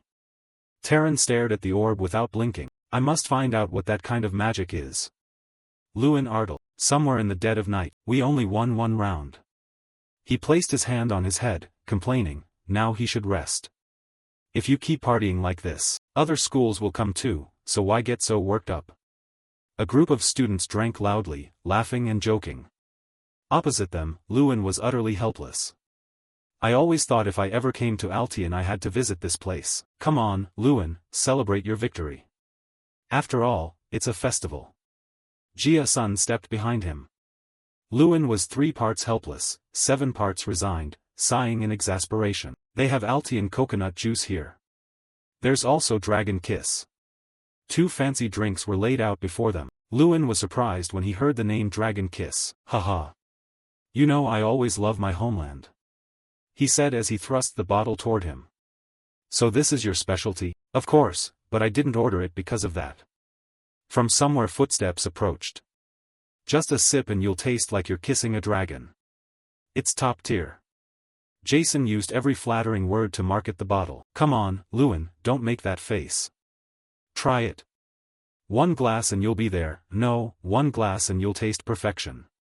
He chirped, urging Lewin to try the strange drink. Lewin nervously eyed the bottle in his hand. Behind them stood a tall figure. He looked up in surprise at the person behind him. The large young man was Sita, the one who lost to Lewin in the previous match. Theta Malkiri.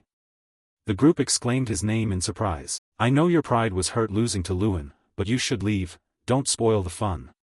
Jason frowned, glancing at him with annoyance. Theta Malkiri, he couldn't believe the name. Why was he here?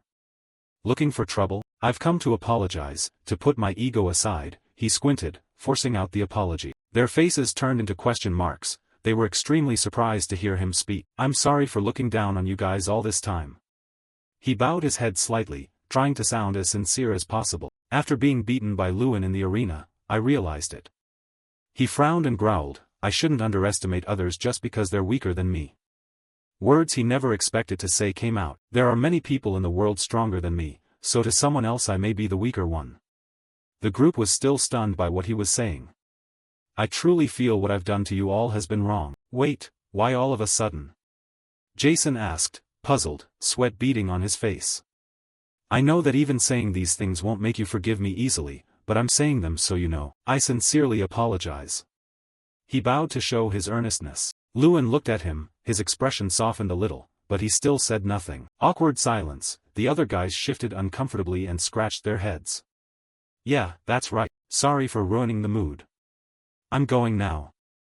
After saying what was on his mind, he stood up straight and prepared to leave. A call of Theta made him turn back in surprise. Are you apologizing because of the bet or are you truly sorry? Lewin asked sternly, half skeptical of the sudden apology. It's real. He looked at Lewin, his honest expression said it all. Upon hearing that, Lewin breathed a sigh of relief and smiled. Thanks for the manly apology. Lewin stepped forward and extended his hand as a gesture of encouragement, which surprised him. Emotions welled up inside him, his eyes seemed to speak. He reached out and shook Lewin's hand, a handshake that was hard to describe. Tastes great. What's this? They resumed what they'd been doing earlier. My friends had accepted Theta's apology, and we all gathered together. Then they clapped each other's shoulders, grabbed bottles of Dragon Kids, and drank into the late night, tipsy in the air. Suddenly Lewin opened his eyes, his face showing clear panic. He fell silent. Jason and the others stared at him and then burst into bright smiles. Lewin, you're awake, huh? He propped himself up with one hand, rubbing his head with the other. So you lot watching around the bed, finally awake? Remember what happened last night? You really like Dragon Kiss, huh? Hankas's remark sent Jason and another into fits of laughter. Yesterday you cried and said, thanks for believing in me, at least for now. Wow, school life is so hard. Lewin held the bottle and cried while Theta applauded. The others laughed until they cried. Recalling it, the group laughed even louder. Who knew perfect Lewin had this side? Ha ha ha ha, from now on Jason and the others would tease him. Lewin strode down the corridor muttering angrily, these newly awake devils are already causing trouble, it's insane. His face turned stiff as he remembered Jason coaxing him to try Dragon Kids. What kind of drink makes people so sensitive? From now on he must avoid it. As he was strolling along, he suddenly heard someone call his name. Lewin ran into Theta again. Did you sleep well last night?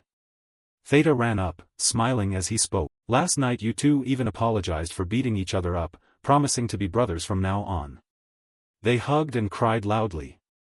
Blushing, Lewin hurried away while Theta stood in the corridor shouting, "My friend, see you later." Lewin ran off, his face tomato red. His tired body continued walking. Trying to avoid one problem, he ran into another. He bumped into Professor Heidel. "Wherever I go, trouble follows." The professor's words made Lewin uneasy. "You knew about that already, teacher." But he didn't mention that. He announced someone wanted to see you. "Who is it, teacher?" The two stood facing each other. He said the person was dangerous despite a polite appearance, which only heightened Lewin's curiosity. "Who is it?" Lewin's face showed shock when he learned the visitor was the false god called King of Hell Terran. The professor earnestly warned him. "Be careful. Lewin, Terran is a mysterious man." He continued in a serious tone, "People who hide their true nature like him are very dangerous." Lewin stood and listened intently. "That's all I can tell you," he added, his face thoughtful for a moment. "I'll keep that in mind, sir." Lewin seemed to soothe the professor's worries. "All right, after the contest today I'll let you know the time." After Lewin told them, the students were excited and a bit surprised. "King of Hell Terran? The Supreme Mage is watching us?" They all shouted, some thrilled, some fearful. He stood with his arms crossed, speaking decisively. "Well, that's even more reason to win. I've already thought about a strategy." The strategy named, if possible, defend. Hearing that, everyone was confused. "What do you mean?" Lewin confidently pointed at himself like a pyramid scheme guy. "I'll run to the goal. The next match is Shuttle Arrow. It's a game using movable arrows that continuously fly around. Each team has 9 members divided into attackers, defenders, and a goalkeeper. The team that fires more arrows into the opponent's goal wins. The rules are simple, but the match demands high tactical skill. You must know when to use defensive spells, and when to use control spells. You must know how to catch the shuttle arrows and throw them into the opponent's goal. Normally you consider many factors, but with Lewin the rules are just words." Someone on the other team shouted in panic, "Watch out." He dashed like an arrow toward the opponent's goal. The match began, the others yelled, "Ice technique, ice arrows." As hands charged with ice magic attacked Lewin, someone gathered mana in their hand and released a massive flame arrow of fire toward Lewin. With one hand he shattered the ice block, and with the other he punched through the flames. They used every kind of magic, but all was useless. In the stands, Theta cheered for Lewin even louder than those from Ignat Academy. "Go Lewin! Go Ignat!" People looked at him with disdain. "What's wrong with him? He lost yesterday and is still making a fuss. Probably went crazy after Lewin beat him. Must be that." Hearing that, he roared in anger. "Say something? Lose what? Don't you know you fight first and then your brothers?" A student spoke up. "What fight? Aren't you the one who got punched?"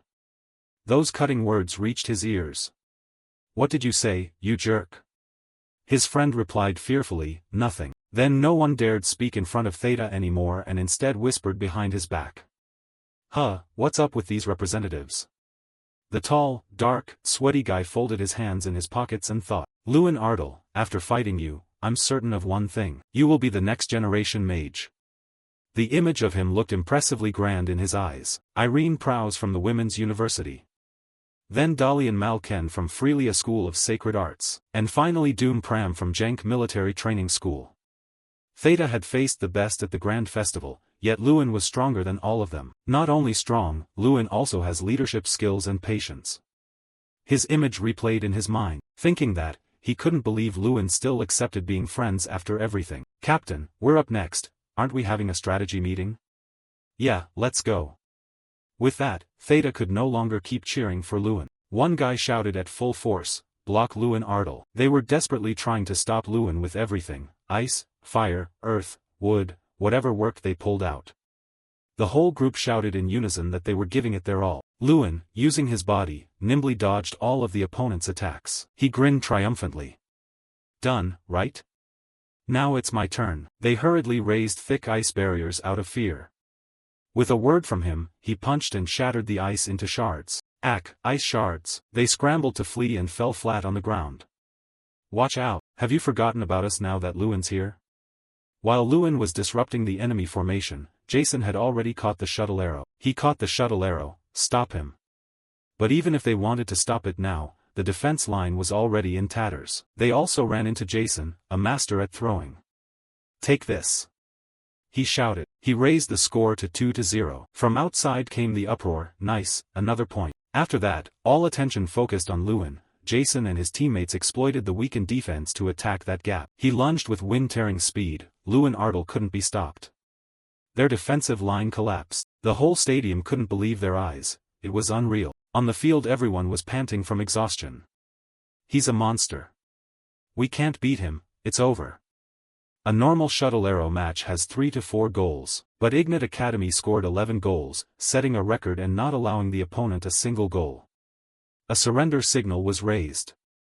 The commentator's voice echoed through the stands, the winner is Ignite Magic Academy. He and his teammates celebrated joyfully amid cheers across the arena. Our academy won decisively with an 11-goal margin. Looks like the guy wasn't bluffing. Yeah, maybe he's the top leader. The crowd began to gossip about Ignite Magic Academy. Back in the waiting room, the group celebrated the victory. Wow, we won again. At this rate we'll be first for sure. Someone asked. While enjoying the win, he suddenly heard someone call his name. Lewin Ardle. It was Professor Heidel. He opened the door as if he'd been waiting there since afternoon. He stepped in to meet Lewin. There was an appointment. Tonight at 7. His hand resting on Lewin's shoulder evoked images from romance dramas. Switching to a crimson sky, the king of hell was enjoying a glass of red wine. With the glass in hand, his gaze was distant. Remember not to eat before you come. Lewin imagined a grand tower dominated by black and red. On that very day, as arranged, Lewin strolled slowly down the corridor. You're here. Tyrion Ignat suddenly stepped out, startling him. He quickly realized the silver-haired man was his teacher. Good day, teacher. Lewin cleared his throat and greeted him. Tyrion Ignat watched him quietly for a while, then gave a slight smile. Let's go inside. The door opened, and Lewin and Tyrion Ignat stepped through together. Welcome. A deep steady voice rang out. Lewin stopped, his eyes widening in surprise as he followed the voice and looked ahead. A person appeared before them. Trang reacted quickly. That magic, could he be a dragon too? Lewin frowned. He tried to remember, and a sudden thought flashed, making him realize the man was the supreme mage, nearly at the half-human, half-dragon threshold. It was the king of hell, Terran. A lavish meal had been prepared on the table. You probably don't know we have met before. Terran remained calm.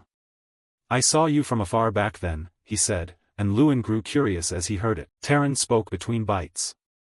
That was 5 years ago, when I was searching for the truest self. You were on that list too. Hearing this, Tyrion Ignat turned to Lewin and nodded in confirmation. Lewin was surprised, but before he could react Terran interrupted. It seemed things were very different now. I'll get straight to the point. Lewin looked up at him, bracing himself for what he was about to hear. Can you tell me what has happened recently? He thought to himself that in the man's eyes he was a mistake. The fleeting thought made his face more pensive, a sign that even the supreme mage had erred before. Terran wanted to hear it from his own mouth to prove he wasn't wrong. Lewin looked down into the dimness and guessed his intention. Forgive me, sir, right now I can only say one thing. Lewin's hoarse voice made him pause for a moment. He frowned, wary. Lewin continued, no matter how talented I am, my efforts won't be acknowledged. Effort. Terran propped his hand on his chin, his eyes mocking as if he'd heard an old joke. Are the two of you related somehow? Why do you always talk about effort? Tyrion Ignat seemed to chuckle warmly at Lewin. That's why I like this kid. Lewin smiled slightly at that. So what have you been striving for? Came a reply. Lately I've been focusing on martial arts. You mean you've overcome your mana disorder through martial training and thus gained extraordinary power? His tone rose, cold and teasing, even claiming Lewin could cast spells without chanting. You expect me to believe that, or did you simply use some treasure? He spoke in a way that made Lewin imagine hidden power items, implying Lewin was ordinary like others and not special. I haven't even heard of such a treasure. Tyrion Ignat hesitated. It's possible. Terran said, all right then, there will be more opportunities later. He affirmed, I will continue to observe you. I wonder if your efforts have affected my kids in any way. Lewin did not flinch. Please continue to watch me, sir. He stood up, surprising Terran. Now I'm a bit curious myself. Lewin smiled, wondering whether the person the supreme mage would choose would be any different from him. Terran was somewhat astonished by that remark. At the grand arena, the crowd's cheers spiraled out of control into frenzied shouting. Everyone here was excessively hospitable. A maid approached. Oh, sir, Are you afraid I'll devour your student? Of course not. The two veteran mages sat facing each other. Talented mages are always welcomed. Terran smiled faintly, shrugged, he was just a little curious. The maid quietly poured tea. Tyrion Ignat glanced at the other man. So, has your curiosity been satisfied? Terran was inscrutable. I wonder if you were hiding something from me, but you surely have no secrets, right? He closed his eyes and smirked meaningfully as he sipped his tea. Now I'm curious about something else, he repeated. You heard that too. That brat is subtly threatening me. Terran shrugged. Tyrion could only force a smile. Look at him, just a sniveling kid. That named fellow shows no fear at all, while many mages tremble before me. How interesting.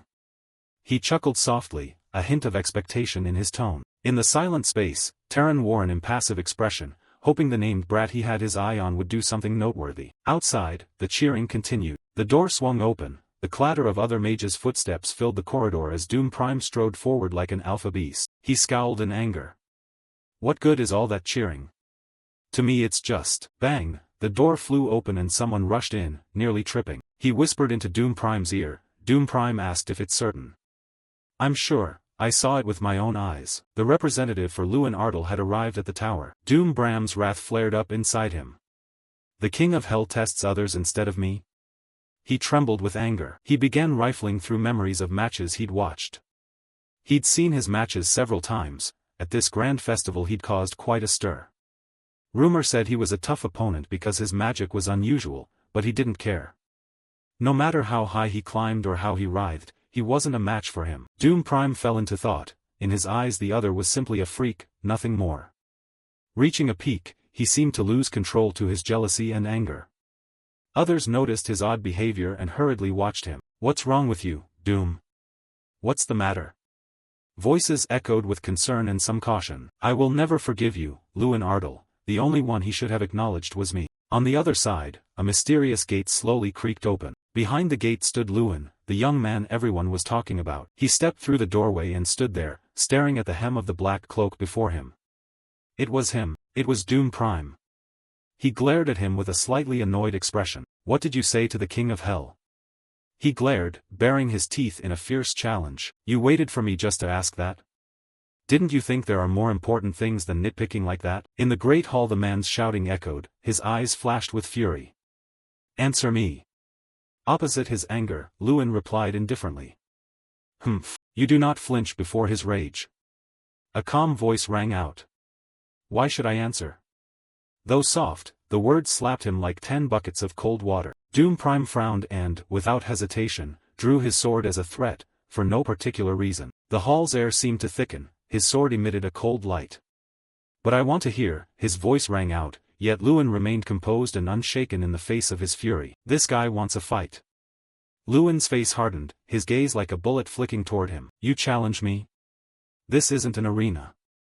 He balled his fist as a provocation. The two stood opposed with completely different streams of power. If you like, come on then, he said, eyes wide as he taunted Lewin. The moment the last words finished, the ground beneath their feet shook violently. A blinding beam of light exploded from ahead and hurtled toward him like a whirlwind. Before his reflexes could respond, the danger was already upon him. Their energy flooded throughout the great hall. He's truly strong, I can't see any weakness. My initial arrogance died out in the face of his power. Could he really be trying to pick a fight here? This is outside the arena. He wondered as he saw him still pressing the attack. He silently drew his mirror blade, preparing for the next move. The two stopped out in the distance. A sudden shout made them both start. Irene Prowse, a girl with long white hair, stepped up to them. Is today a reunion? Everyone's here. She said as she moved closer to them. Reunion? No, it's just that I don't know whether we should greet those two properly. Irene stood beside him, arms crossed in helplessness, saying, no need. He fell silent, saying nothing. Humph. He glowered in anger, turned his back, and walked off, ignoring the two watching him. Always like that? He asked, looking at her in puzzlement. No, only on days like today. Normally he rarely speaks. What does that mean? Lewin still didn't understand her remark. Doom Prime is provoked by matters related to the King of Hell. She recounted an image of him kneeling submissively before the domineering King of Hell. More than anyone, he desperately wants that man's recognition. It's rare for the king of hell to summon others like he did today. She continued, he probably thinks the king is paying attention to me. He stood there pondering her words. Suddenly she turned to look at Lin and smiled, leaving him dumbstruck and speechless. Were you really going to fight him earlier? The girl asked curiously. Of course not, doing that would be like forfeiting the right to compete, he replied. He probably wasn't going to hit for real. He waved off her idea, sure it was just meant to intimidate him. So are you afraid? Irene teased playfully, catching him off guard. Doom Prime was like an impregnable fortress, ordinary attacks would do nothing to him. She went on, while he raised his hand and looked at it. I don't think I'll lose either. He clenched his fist, showing clear will and determination. No matter how strong the wall, continuous assault will eventually do it in. I'm strong too, right? He asked, prompting the girl to giggle. You really are odd, she replied. Still, be careful. Doom Prime won't go easy. Quiet footsteps retreated somewhere. After today, he'll surely keep an eye on you. Elsewhere, his gaze remained resolutely fixed forward. At another place, in the Ignat Academy dormitory, the morning sunlight gently streamed through each windowpane. Disappointed, really disappointed. Jason lay there sighing listlessly. Oh come on, everyone tried their best. Seeing his fatigue, Lewin stood and patted his shoulder to comfort him. Yeah, getting fourth in the team without Lewin is already good. Good? It's extraordinary, another friend spoke up. It's a shame to break the streak, but at least it proves the Academy's strength. His face showed regret as he shrugged helplessly. So any plans coming up? The individual exam is next. As they chatted, a cheerful guy burst in carrying 2 overflowing bags. Anyone want vanilla Coke? Of course we have to win. He answered the earlier question as he took the can of drink. Thanks, I have to hold first place from now until the very end. He popped the can open, eyes full of determination as he stared at it. Right now I'm still tied for first in the individual rankings. Irene Prowse, Cherky, Dalian Malken, Doom Prime. The names of the talented competitors appeared. Me and these heavy-hitting rivals are all vying for the championship. If nothing changes, the next match will be crucial. It's a fight for survival. This is a survival battle among 32 representatives on an artificial island. First place gets 32 points, last place gets 1. Players earn points based on performance, so rankings can swing dramatically. I know you'll do fine, but aren't you going to prepare like everyone else? The friend asked curiously. Lewin replied puzzled. Yeah, others are scrambling to find allies. Jason looked at him and said, oh? He answered hesitantly. In the survival match, contestants may form alliances to survive together. Distinguishing friend from foe and forming a strong alliance is considered an effective strategy. Everyone else will have alliances. How could you single-handedly take them all? They continued chatting animatedly. Or try teaming up with Thetan, the friend continued while Lewin stood dazed, planning. The first person he thought of was her, the image of the long white-haired girl in his mind, but he didn't know if she'd join. Even if she did, they'd still be short a member. Hey Lewin, form a team, someone shouted as Theta burst in excitedly through the door. Lewin looked at him in surprise. Oh right? There's still that guy. Lewin's face lit up as if he'd caught a big fish. He looked at him triumphantly. Don't betray your brothers halfway through, that's what I should say. The two dashed out the door and hurried away. Theta is very sincere, he's someone you can trust. Lewin glanced at Theta with a glint of hope and full confidence. Hurry, we're missing one more. Saying that, he ran on ahead leaving his cart. Theta shouted from behind. Hey, who's left besides me? He asked as he chased after them. Who? Or try again, never mind, we can't reach her anyway. Could it be she turned down everyone? Or doesn't want to team up with anyone? Amid the crowd, the two boys stood solemnly staring. Hey, don't tell me it's you. Theta jumped at the sight before him.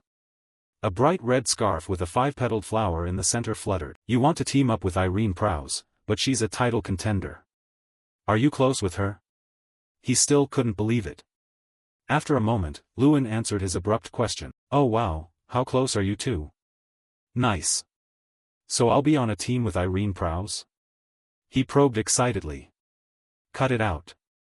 I haven't even asked yet. Lewin pleaded, turning back in exasperation. I heard everyone who goes to her gets rejected. What if we get turned down too? His face flushed with worry and embarrassment. He sounded like he was confessing. Stop talking nonsense, Lewin said as he shyly replied. He glanced at something beside him. Quit the babble, he mumbled awkwardly. Then he noticed something and glanced over. It was Irene, the girl with the distinctive white hair, standing there smiling at him. I've been waiting for you. Lewin suddenly beamed and spoke to him as if they were lifelong friends. In a small room they stood bent over a large wooden table spread with maps of the tournament. After studying them for a long while, they began discussing strategies to win. Lewin spoke first. So the largest team has 14 members? Irene answered promptly. Yes, this team is led by Darien Malken of Freela School of Holy Sorcery. He's a genius, always among the top 5 title contenders. His magic is mainly light and holy arts. Recognizing him as a tough opponent, everyone's faces looked very wary. Theta's eyes squeezed shut, brows slightly furrowed, one hand propping his chin and the other folded across his chest, making him look even more uneasy and anxious as he muttered non-stop.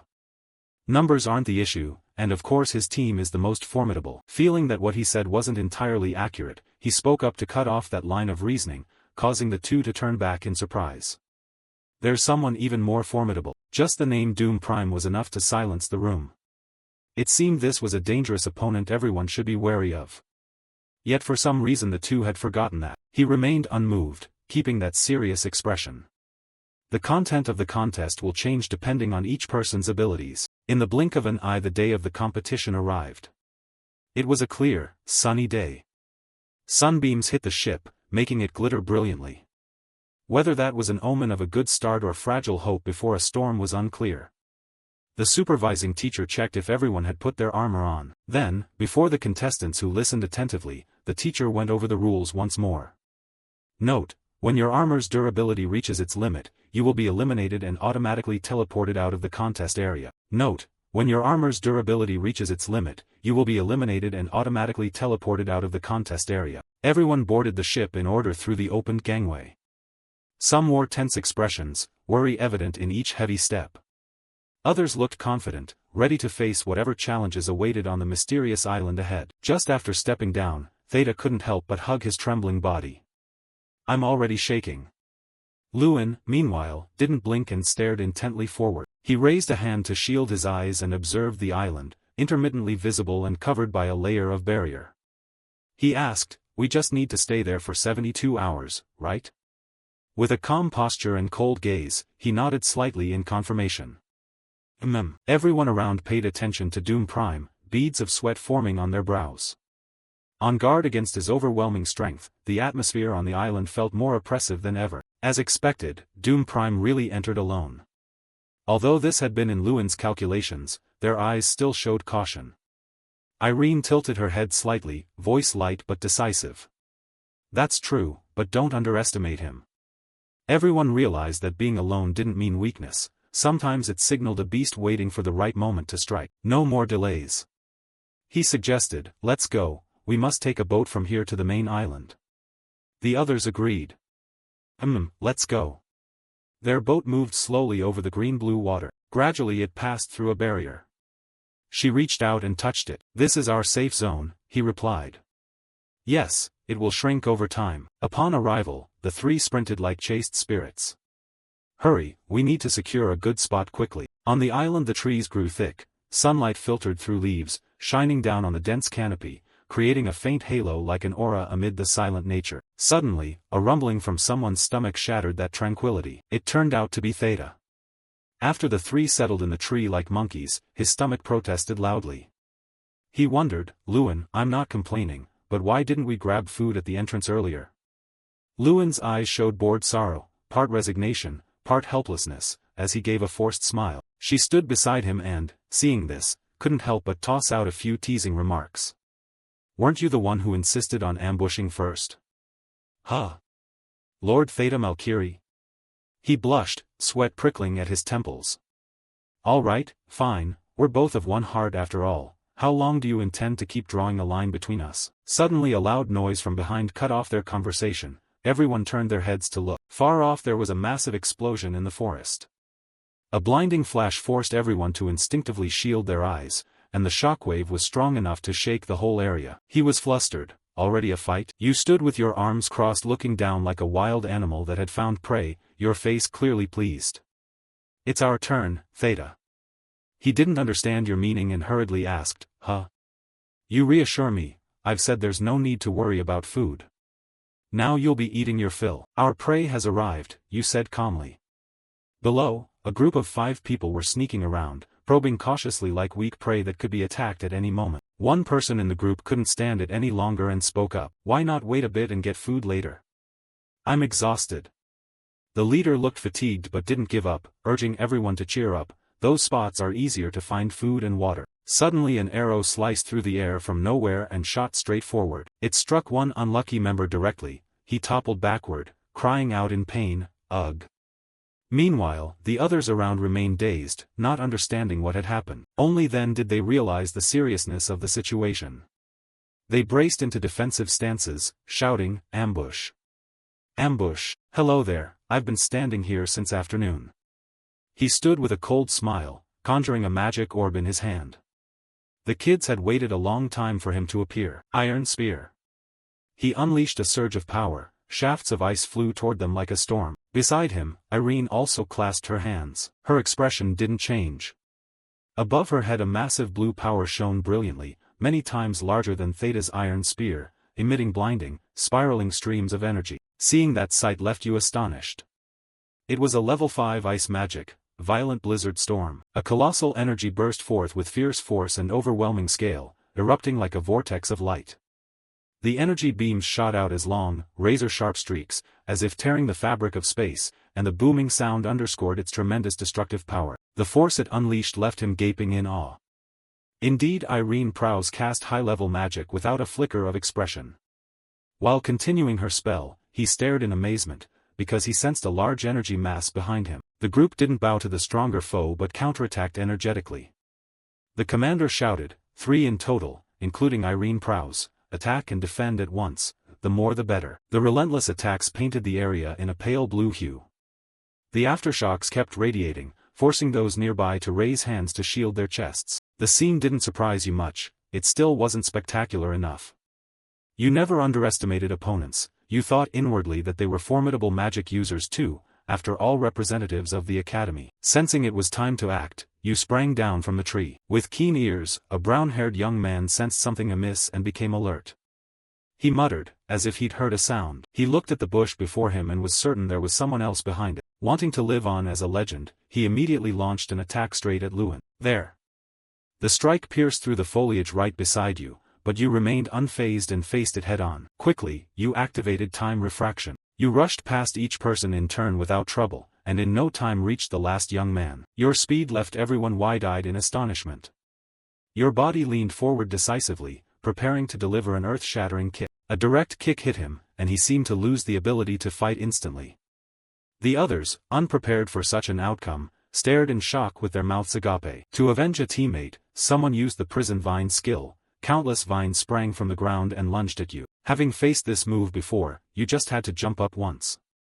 At the same time you also conjured a fireball in your hand. Sensing its danger, fleeing was the best tactic. They scattered in all directions like a disturbed hive, shouting, "Fire bandits, everybody get out of the way." But unlucky for them, they hadn't run many meters before Theta's ice darts blocked their path. He cheered from behind like an enthusiastic fan. Lewin, handle them. Not letting his teammates down, you swung at the attack like a basketball player going for a dunk. The unlucky youth, even running frantically, couldn't dodge the fireball. His face went ashen, eyes wide, and he screamed in vain. A massive explosion occurred, expanding into a hemispherical shockwave that swept everything away. Trees were blasted apart and blinding light filled the space. As a result he was knocked unconscious, foaming at the mouth as he lay on the ground. Ugh! At the same time, the armor's durability reached its limit, so he was eliminated and automatically teleported out of the contest area. You glanced at the others, they involuntarily bristled and cried out. With the air of victors, you were calm. Now it's 3 versus 4, right? Behind you, Irene and Theta also stepped closer. Realizing they'd met a far stronger opponent, the gang leader humiliatingly spoke up. We surrender. You couldn't hide your excitement. Now we have food. After defeating them and taking their provisions, they acquired a good amount of food, there was even meat. If this holds out, maybe we can eat for 3 days? They'd been saving carefully. Theta checked a bag with a satisfied grin. Irene and Lewin each had a black sack. Thanks, we'll feast well. Suddenly a distant explosion rocked the area, surprising Theta. The three quickly turned their attention to it. Is that where Team Dan is? Whatever it is, it looks serious. Who would take on a team of over 10 people? This is what they call a choke point. Irene folded her arms. Very few mages reach this level of power. Geez, in just 1 year he's improved that much? Theta exclaimed in shock. Lewin fell silent, pondering. He's truly very strong. Your expression grew serious and somewhat intimidating. Thinking of the famed swordsman Doom Prime. The door ajar let in orange twilight light into the dark house. Everything unfolded exactly as you had planned. Lewin fell silent, his face contemplative. This is the central village, the only place on the island large enough to hold a big number of people. The map showed a large island with countless trees and hills. Team Dalian might come here. Yeah, makes sense. And Doom Prime could also come there. At the mention of that name, your expression grew even more serious. Knowing there will be many people there, he still decides to go alone? Isn't that recklessly bold? Irene voiced her question. No, he'll definitely go. It's the best way for him to secure victory. Hearing Lewin, she was puzzled why. Kill points. Each time someone is eliminated, kill points increase. If I were Doom Prime, this is a brilliant idea, truly ingenious and cunning. I was just putting myself in his shoes to think what I'd do, you said with an embarrassed smile. Not to mention he's trying to get the Reaper's attention now, he has no choice but to act recklessly. You're really strange. Irene looked at Lewin suspiciously, making you flustered. At night, a silhouette prowled outside the house. Have you checked how many there are? Lin peered through the gap in the curtain and asked Irene, just one. He must know someone sneaking around, he's not letting his guard down and is investigating quickly. I turned off the lights in case anyone spotted us. I don't think they know we're here. Is he coming this way? You watched the stranger very carefully. Go wake Theta up. Irene said. While danger lurked outside, he was still sleeping soundly. I'll stand guard and see. The mysterious figure approached the doorway. The crunch of footsteps on the grass sounded through the still night. He stood at the door, seemingly probing to see if anyone was inside. Lewin lay in ambush inside, ready to grab him the moment he opened the door and stepped in. If he were alone, his face would likely have been extremely tense. That man stepped in and shut the door. He entered without noticing Lewin hiding beside him. You immediately grabbed his cloak from behind, catching him by surprise. Then you hurled him forward and toppled to the ground. Before he could react, Lewin had already clapped a hand over his mouth. Suddenly, Irene appeared and cast a illumination spell that shone directly on him. As his face gradually became clear in the light, Theta froze slightly. You're Canalus. Lewin released him, he lay on the ground in pain. Sorry, everyone, I didn't mean to break in. I just needed a place to rest. If I'd known you were here, I wouldn't have come. Lewin kept restraining him. You came alone, he's extremely cautious, his brow always furrowed. Right, what about the others in your team? I remember 6 more. Theta carefully drew back the curtain to observe outside. Doom Prime. When that name was spoken, the atmosphere inside grew even tenser. We were trapped by him. He pictured Doom Prime's savage face as he slaughtered everyone. From the start we made bold moves. Using our numbers advantage, we planned an ambush on Menkel's team to earn kill points. The group in black cloaks was quite large, but then he appeared. Doom Prime leaped down from above and struck their group. He targeted the moment when people spread out to gather supplies. You mean all 6 fell into Doom Prime's trap? Irene exclaimed. No, only one. We had prepared for defenses, but what happened after was the problem. After the explosion, Dalian brought his whole team to attack us. They had to fight Doom Prime while being wary of other enemies. Though we fought back fiercely, we couldn't hold. Including me, only 2 of us escaped, but it didn't end there. While Canalus and another teammate were gravely wounded, they were desperately fleeing. At that moment Doom Prime appeared once more, radiating murderous intent as he stood over his prey. He had initially hidden and watched us silently. When the battle ended, he followed covertly as we were injured. He recounted this with an enraged expression. He exploited the situation for his own gain. Truly a clever move. Lewin couldn't help but praise Doom Prime's scheming. This time he's sure to profit. So I know it's a bit presumptuous, but could you let me join your team? He pleaded pitifully. Huh. Theta was surprised by the request. Now he's truly exhausted, but this guy does have good tactics. He rubbed his chin, thinking, no. When Lewin said that, both Theta and Irene were taken aback. Why not? What's wrong? How did you get away? Khalees asked him with a cold look that made sweat pour down his face. If it were Doom Prime, how could he have allowed you to escape while wounded? His face turned serious, like interrogating a criminal. Only then did the other two notice something odd. C pointed in a direction. Oh, you mean, there are only 3 possibilities. 1. You're lying, 2. Doom Prime deliberately let you live, or 3. Someone was watching all this from afar. Lewin began to reason as if in a trance. Otherwise you used his identity check system. The results showed 5 giant question marks, the identity was unconfirmed. The imposter, feeling exposed, gritted his teeth in anger. You're not Khalees.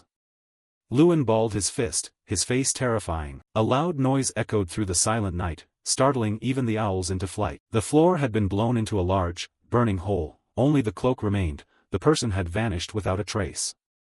A clone? Witnessing this, Irene and C were stunned. Hurry up. At dawn, the sun rose over the high mountains. Khalees may have been attacked by whoever created that clone. It's likely all 7 members of Khalees's team were eliminated. Lewin, Irene, and Theta packed up and left early. Perhaps that clone wasn't lying after all. I want to say something about the person who confronted Khalees.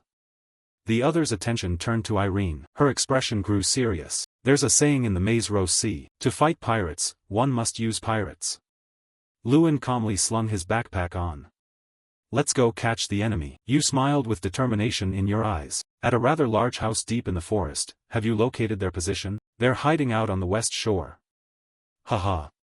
He covered his face and sneered while Dalian looked at him with annoyance. I faked almost everything, but unfortunately they still found out. Your puppet was discovered? How? Dalian raised an eyebrow in puzzlement. I don't know. Even you were surprised. The puppet was destroyed, someone clamped it. He grinned broadly, his face as wicked as a psychopathic killer. What will you do now, Dalian? He furrowed his brows, thinking deeply. Irene Browse, Theta Malkiri, and Lewin Ardal are troublesome opponents.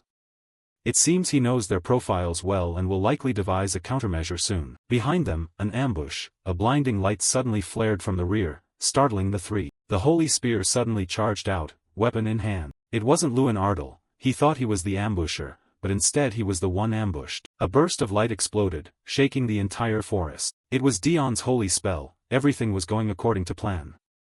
The 3 had actually been hiding in the trees, watching while Theta ate, sitting comfortably as if watching a movie. At the sound of the explosion they all rushed over, but in fact we weren't there.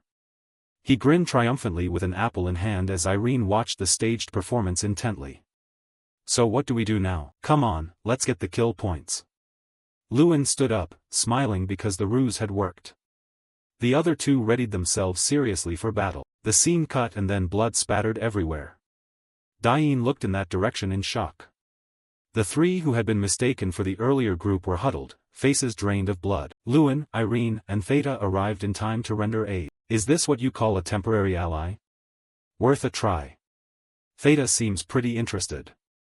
They only have 6 people, go charge. Don't be afraid, one of them quickly recovered his momentum, unaware of his limits, he charged straight at them to attack. Suddenly, from behind Theta, a massive surge of power shot forth, surprising even Lewin. The attacker was struck by that force and was blasted away 100 meters. It happened so fast nobody could react immediately.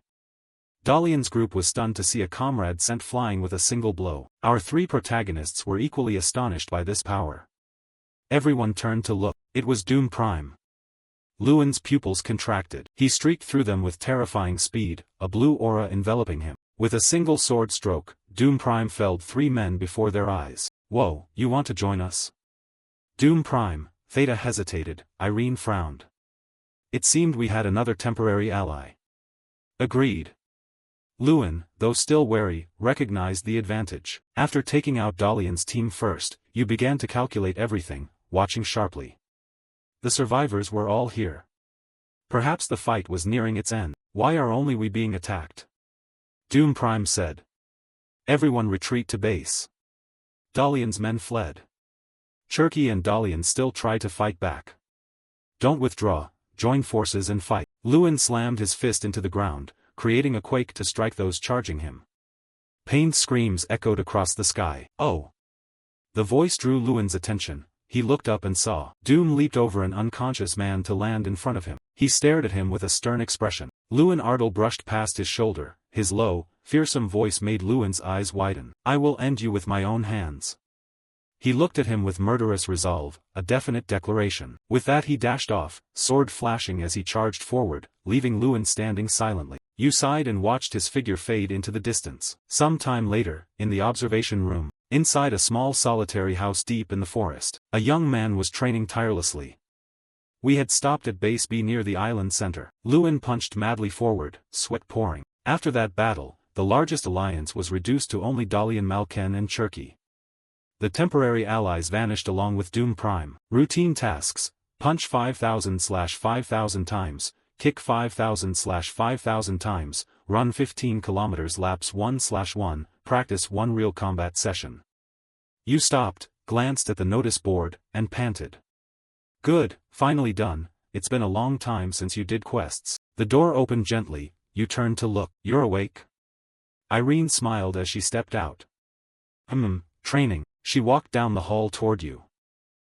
Feeling a bit itchy, sore from yesterday's heavy sparring. Hearing her, you didn't know how to reply, so you stayed silent. Theta left breakfast for you, remember to eat. I'll come in later. Lai quickly changed the subject. Ah, thanks. On the table was a neat plate of beef and eggs. Irene took a bite of the beef. The thick, juicy slice was well cooked and looked appetizing. As she took a bite her eyes lit up like sparks. Tasty, right? He's quite versatile. Luin came in from outside, hands coolly in his pockets. I went to bed last night without saying anything. Sorry. Irene said shyly. You smiled, moved closer, and comforted her.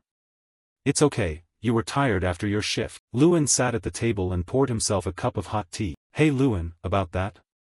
Just as you were about to drink your tea, your attention shifted to her. There's something I've wanted to ask for a long time. What's that? Luin replied indifferently. What are you going to do after you graduate? Irene asked, looking at him seriously. You were silent for a moment. Why do you want to know that? I'm just curious. Your abilities are extraordinary, so you probably won't choose a normal path. The mages competing in this tournament will eventually enter the outside world. At that moment they will begin a life of coexistence. Some will join the ranks of knights in some domain, taking on the duty of protecting the land under the royal army. Some will become members of the magic tower, others will join special teams to earn money. Those are the normal paths. Luin looked down at his cup of tea. What about me? Actually, I don't know, I never thought about it. He set the cup down, laced his fingers, and spoke seriously. Just last year I was at the bottom of the team. I didn't have time to think about the future. Your eyes were fixed on the tabletop while Irene kept her focus on you. Back then I had to figure out how to become a mage first. Once this tournament ends, I'll probably have some idea of what to do. Maybe return to the academy? Luin smiled and exhaled. She remained silent. What about you? Irene, I'm like you, I don't know either. I've never been sure what kind of mage I'll become. I just followed what others told me. Now it's Irene's turn to look down at the table. Irene, become a great mage, okay? She lifted the cup with both hands and took a sip of tea. You said nothing at the sight, so I've made my own decision. Irene set the teacup down on the table. I want to defeat Doom Prime first. She placed her hand on the table and said solemnly, I think by doing that I'll find my path. Determination shone in her golden eyes. This was Irene's firm declaration about her future. I will know what kind of mage I want to be. The atmosphere suddenly grew tense. It was no longer an ordinary conversation. The battle with Doom Prime. Every year Irene ranked second.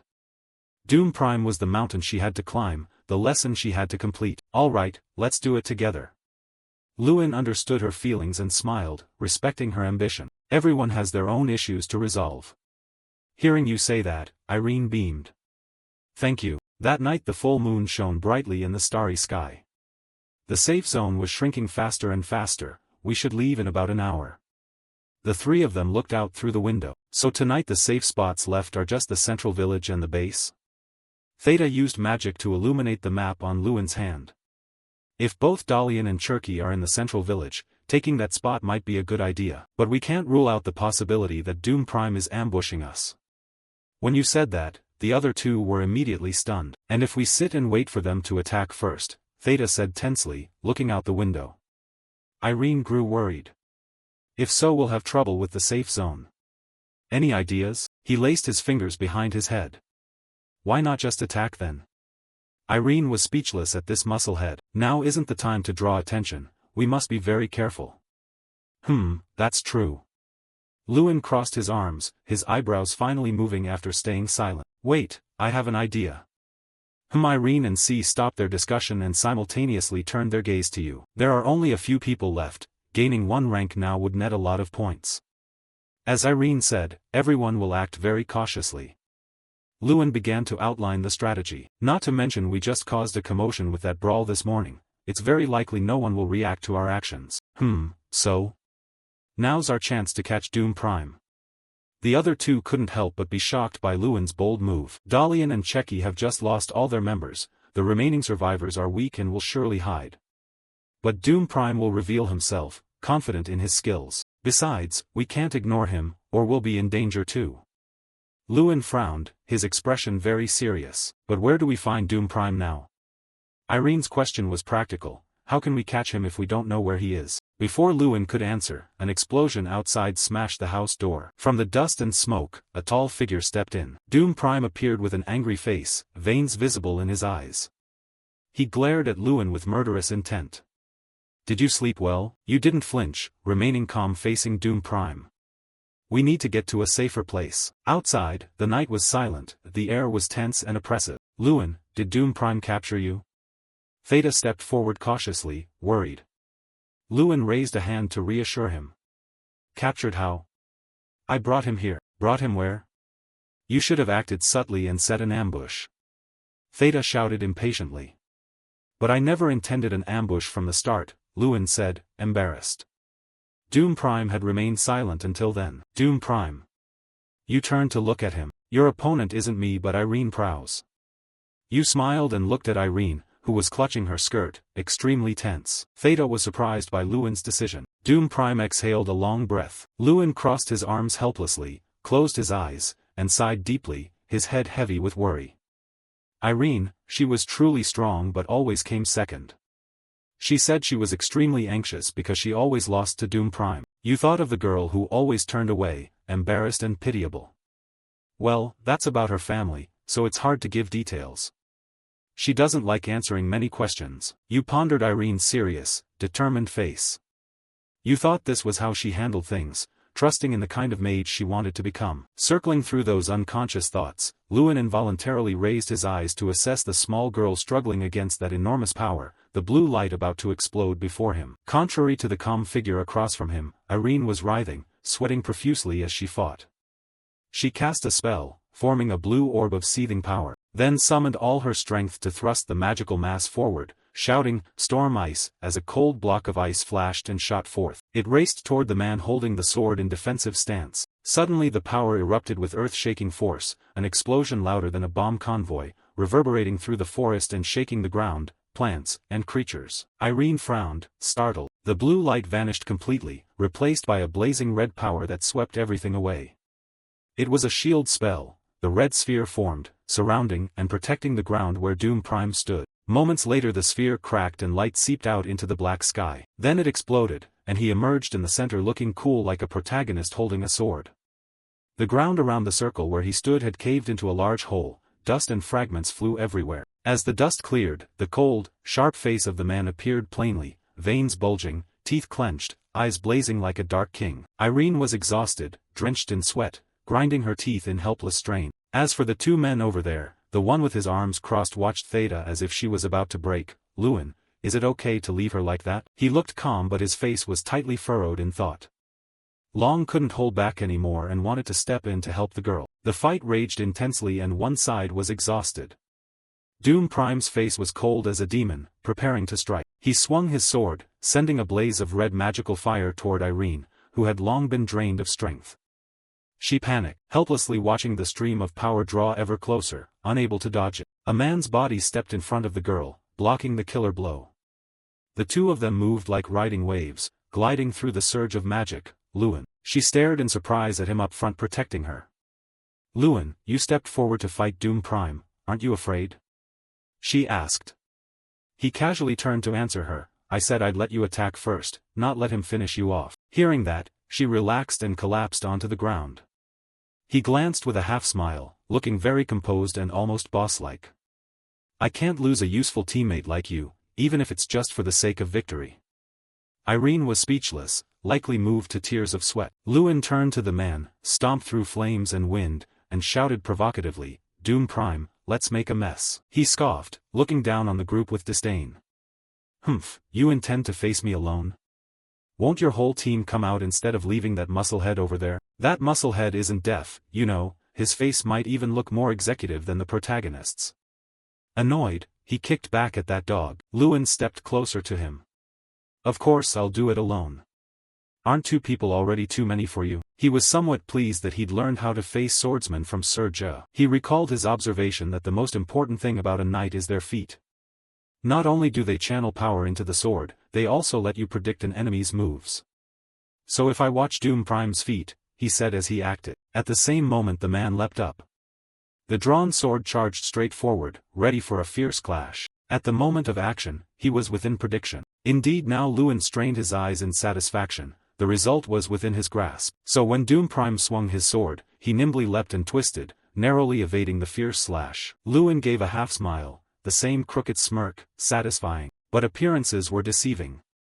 He rolled his eyes in shock as a shadow as quick as lightning flashed past him. Hearts are hard to read, one never knows. Before anyone realized it, the man had lunged forward, using magic synchronized with the sword in his hand to move, slicing past Luin. His mind hadn't caught up yet, when a drop of blood went drip, drip, falling onto the pitch-black knight. I'm not a knight, I'm a mage, Doom Prime snarled, forcefully reminding him as Luin struggled to stay standing. He clutched the wound on his arm, his head sweating profusely from it, but still forced himself to look up toward the voice that had issued the taunt. He raised his sword again lightly, because they had yet to witness a true magic swordsman in person. Immediately, the sound of magic echoed out. Doom Prime stepped forward slowly, swinging his sword with each step, while Luin repeatedly retreated step by step.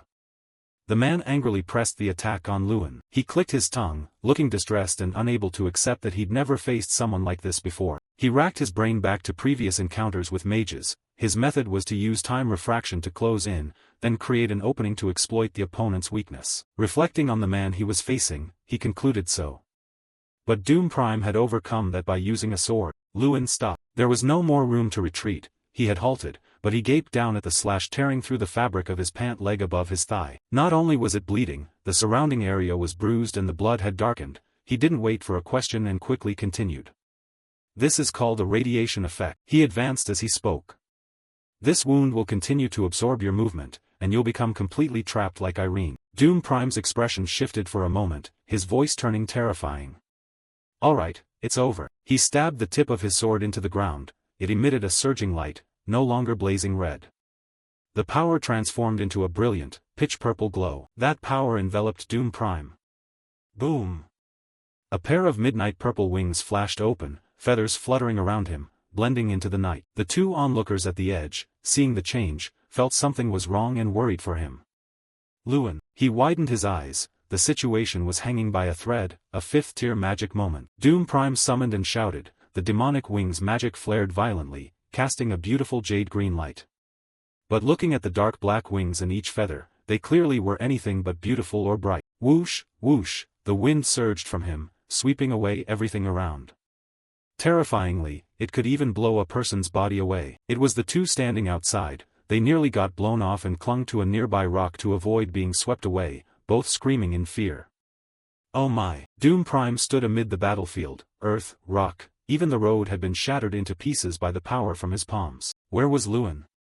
He hid behind a boulder to escape that demonic power. Unbelievable, the man truly lived up to the annual champion title. He was incredibly strong. He struggled, gritting his teeth as he tore a strip of fabric from his sleeve. Then he wrapped the strip of cloth around the wound on his thigh to prevent it from festering. Startled by a glimmer, he looked to the other hand of his. The ring on his middle finger was emitting a light. As for Doom Prime, he stood there with dust and rubble all around. Nothing remained intact, and the plants had been destroyed. He sighed as if very saddened.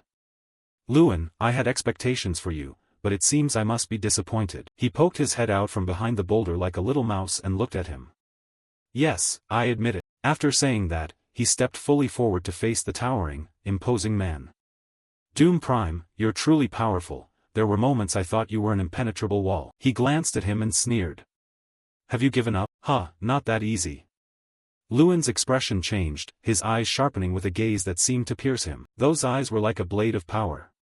Yes, the strength built from the faith of those who trusted him. He thought of them and declared clearly to Doom Prime, aren't there many people who place their trust in me? Saying that, he held out the hand wearing the ring with the vivid red diamond straight toward him. He didn't understand the gesture and raised an eyebrow with a smirk. Humph, you're insane. Then he pulled his sword up from the ground and taunted, let me teach you whether you have any words left. Without hesitation, Luin shouted, a wild surge of starlight power rose up. His hair seemed to carry his anger, matching his mood that was about to explode.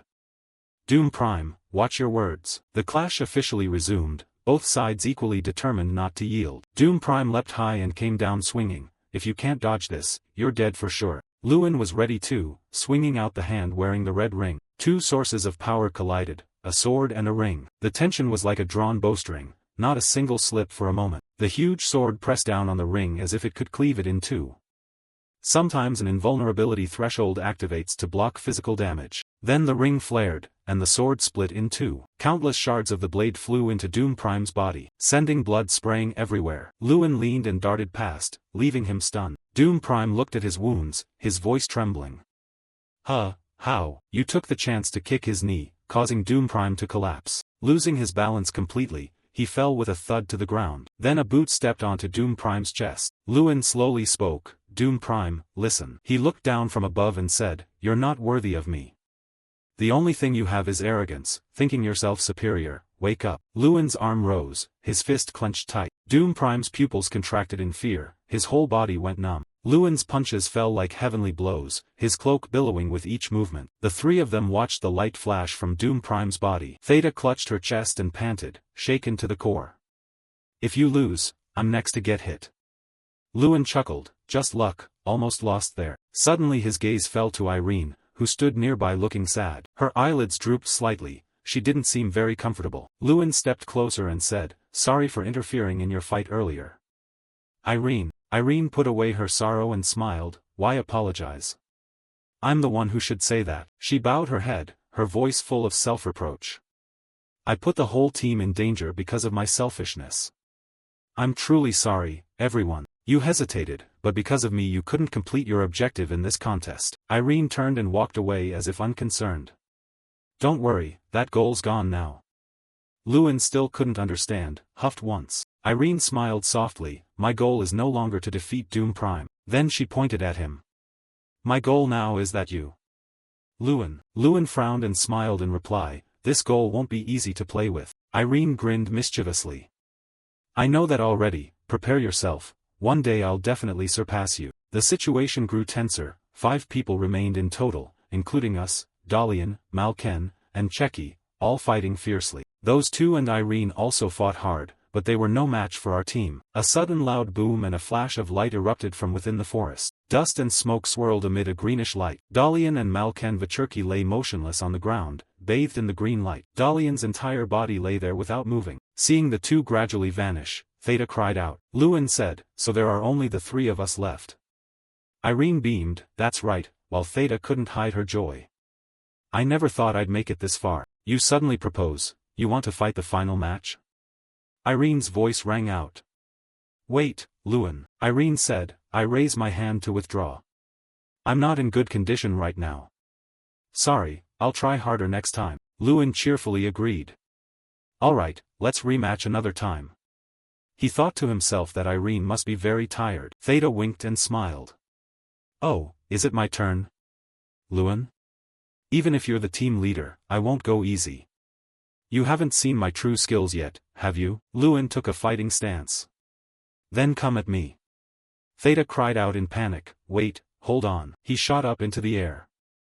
Theta's voice still trailed behind, I said wait a moment. Elsewhere someone shouted excitedly, congratulations, the representative from our academy took first place. Everyone at the table raised their glasses in celebration.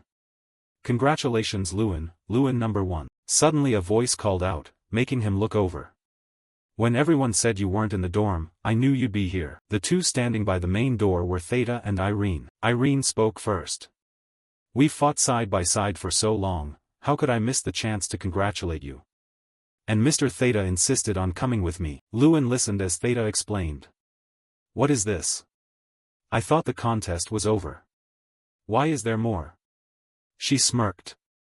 Can't help it, that's just me. Lewin smiled gently. Everything remained the same. After the survival match, he had become the sole leader. Although Doom Prime had many kills, his low survival points dropped his rank. Dalian and Irene, despite being championship contenders, would still be behind him if he maintained this position. Lewin imagined holding the champion's trophy as everyone cheered. Victory would no longer be a distant dream. Jason's eyes were hearts. He cried out with joy, I never thought I'd sit at the same table as Irene Prowse. I can die happy now. Irene kept waving her hand in response. Oh, stop it. Everyone happily raised their glasses and cheered, come on, let's toast the goddess Irene. Faced with everyone's enthusiasm, she could only cover her mouth and laugh. Seeing this, Lewin couldn't help but smile along. In the bar the sound of everyone's laughter and banter was lively and joyful. Elsewhere two people whispered to each other, that Lewin can't possibly win this festival, right? Hey, keep it down. Dumb heard it just now. Oh, sorry. Although spoken quietly, those words still reached Doom Prime's ears. He was upset and couldn't believe he'd lost. Doom Prime stared at the fragments of the sword in his locker. He had been careless. He never imagined the opponent's target was the sword, not him. He recalled what had happened. He had realized for a moment but then swung his sword, thinking victory was assured. Now Doom Prime was filled with regret for losing the match he had been watching. Suddenly he asked, he didn't come to find me today? The other person mumbled, huh? No, not yet seen. Then the other suggested, don't worry so much, you're tired too, shall we find somewhere to rest first? Doom Prime's even voice replied, sorry, I want to be alone now. Hearing that, the other quickly stood up. Huh? Oh, sorry, I'll go out then. If you need anything, just call. At that moment only Doom Prime remained inside. He stood silently before his locker. Doom Prime stood like that for a long while, seeming to be lost in thought. Below the building, joyful voices rang out. Lewin Ardell had defeated Doom Prime, a new generation of talented mages had been born. Tyrion Ignat stood by the railing looking down, the cheers had not yet died away. Pride shone in his eyes. I only expected the boy to do well, I never imagined he'd go this far.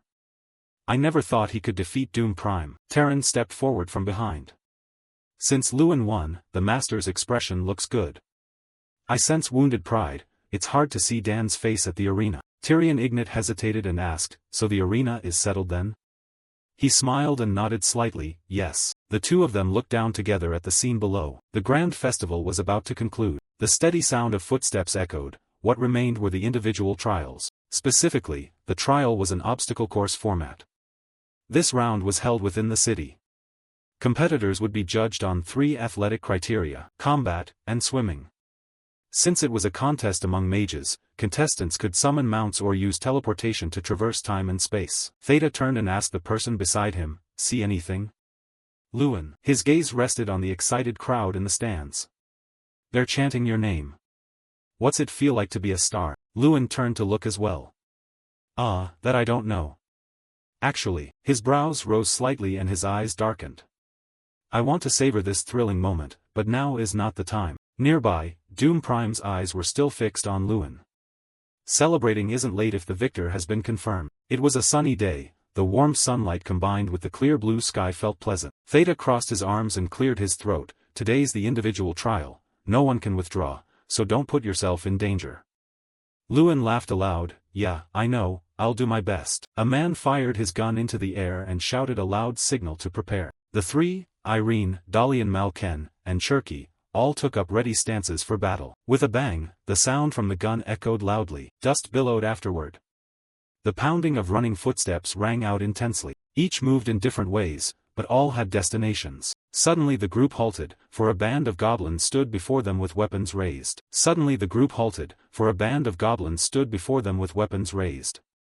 Irene spoke, I thought you'd be a little slower. Dalian Malken was yanked and hurled through the air.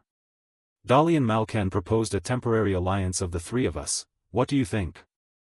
Irene politely declined. Sir Malken, I'm not fond of team-ups. Nearby, the clattering of horse hooves grew rapid and intense. Doom Prime rode atop a horse, his expression extremely serious. A beam of golden light shot straight from his sword toward the goblins. Irene said, they seem to prefer attacking individuals, while Dalian Malken nods. Although I've watched Doom Prime for 6 years, I still find him hard to approach. Fine, we'll go our separate ways and bother no one. The image of Doom Prime appeared in the green eyes of a goblin. Before it could counterattack, it took a strike from above by one of his blows. Doom Prime glanced back, wondering why hadn't he appeared yet? Then he cut another goblin's body in two. Could he have left us behind? No, that's impossible. Doom Prime looked back again. If so, he must still be behind. He frowned and asked Irene, why hasn't he appeared yet? She hesitated and replied, I don't know either. Now that I think about it, it's strange. Irene remembered the goblins they'd just slain. We've been leading so far, so why haven't Lewin and the others shown up? Dalian Malken's voice grew worried. That's right, they still had time to catch up with us and the others, but not a single one has. He hadn't finished his sentence, when a gust of wind shot past them. Lewin stood there and then called out a greeting. Caught up. Doom Prime's brows knitted, and his expression darkened. Earlier in the stands, people were buzzing. What's up? Why hasn't Lewin Ardell moved? Did he give up? What's going on? Just watch in silence. He's the one who defeated Doom Prime. Lewin ruffled his hair. I'd been waiting for this day since I decided to enter the Grand Festival. After half a year of physical training, I'm confident about this round. You have your own worries too, but I'm a close combat mage. Turning my back to pursuing foes would be a huge disadvantage. After a moment's thought, Lin's gaze hardened. He sprinted off. I'll take them out one by one from behind and then move forward. At that moment, those moving ahead heard rustling from behind, and turned to look. They saw Lewin rush up and fling 3 people away. He counted 29, 28, 27, 25, 24. After that he forgot which number he reached. At the same time a voice called out, "Oh, what's that?" Theta glanced back, puzzled. Seeing Lewin, he asked in surprise, "Lewin, since when did you cut off Theta's call?" Lewin put on an innocent smile. "You understand me, right?" Then, when he opened his eyes, his voice turned icy. "Sorry about that." Lewin delivered a kicking strike that sent Theta flying into the air. His figure grew dim. Theta, furious, cried out Lewin's name. After hearing the account, Irene timidly asked, "So you took them all out?" Lewin replied nonchalantly, "A few of them, the rest surrendered." A sharp glint appeared in his eyes. "Now no one can stop us." Doom Prime gritted his teeth and called out Lewin Ardell's name. He stared at Lewin. This time things would be different. Strong gusts blew toward the group, making the atmosphere stifling. Doom Prime's voice was grave. "I'm ready to face you now, but there really are still a few chasing from behind." His hand clenched, and blue light flashed around Doom Prime. He leapt up and mounted his steed. Doom Prime grunted, "See you at the finish line." With that, he spurred his horse and dashed off. Dalian Malken called after him, "Doom, do you really have to go through there?" They watched Doom Prime speed toward the castle.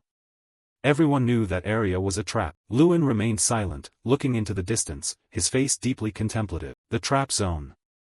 This castle had been rigged with many traps to protect the treasures inside. Since the treasures had already been excavated, the traps served as obstacles for the contest, a place full of deadly hazards for anyone daring to rush in. So the usual safe approach people took was to disarm the traps. It's also the perfect method to assess a mage's knowledge and risk management skills. Irene and Dalian Malken quickly focused on creating a barrier. Lewin's hand tapped on the castle wall.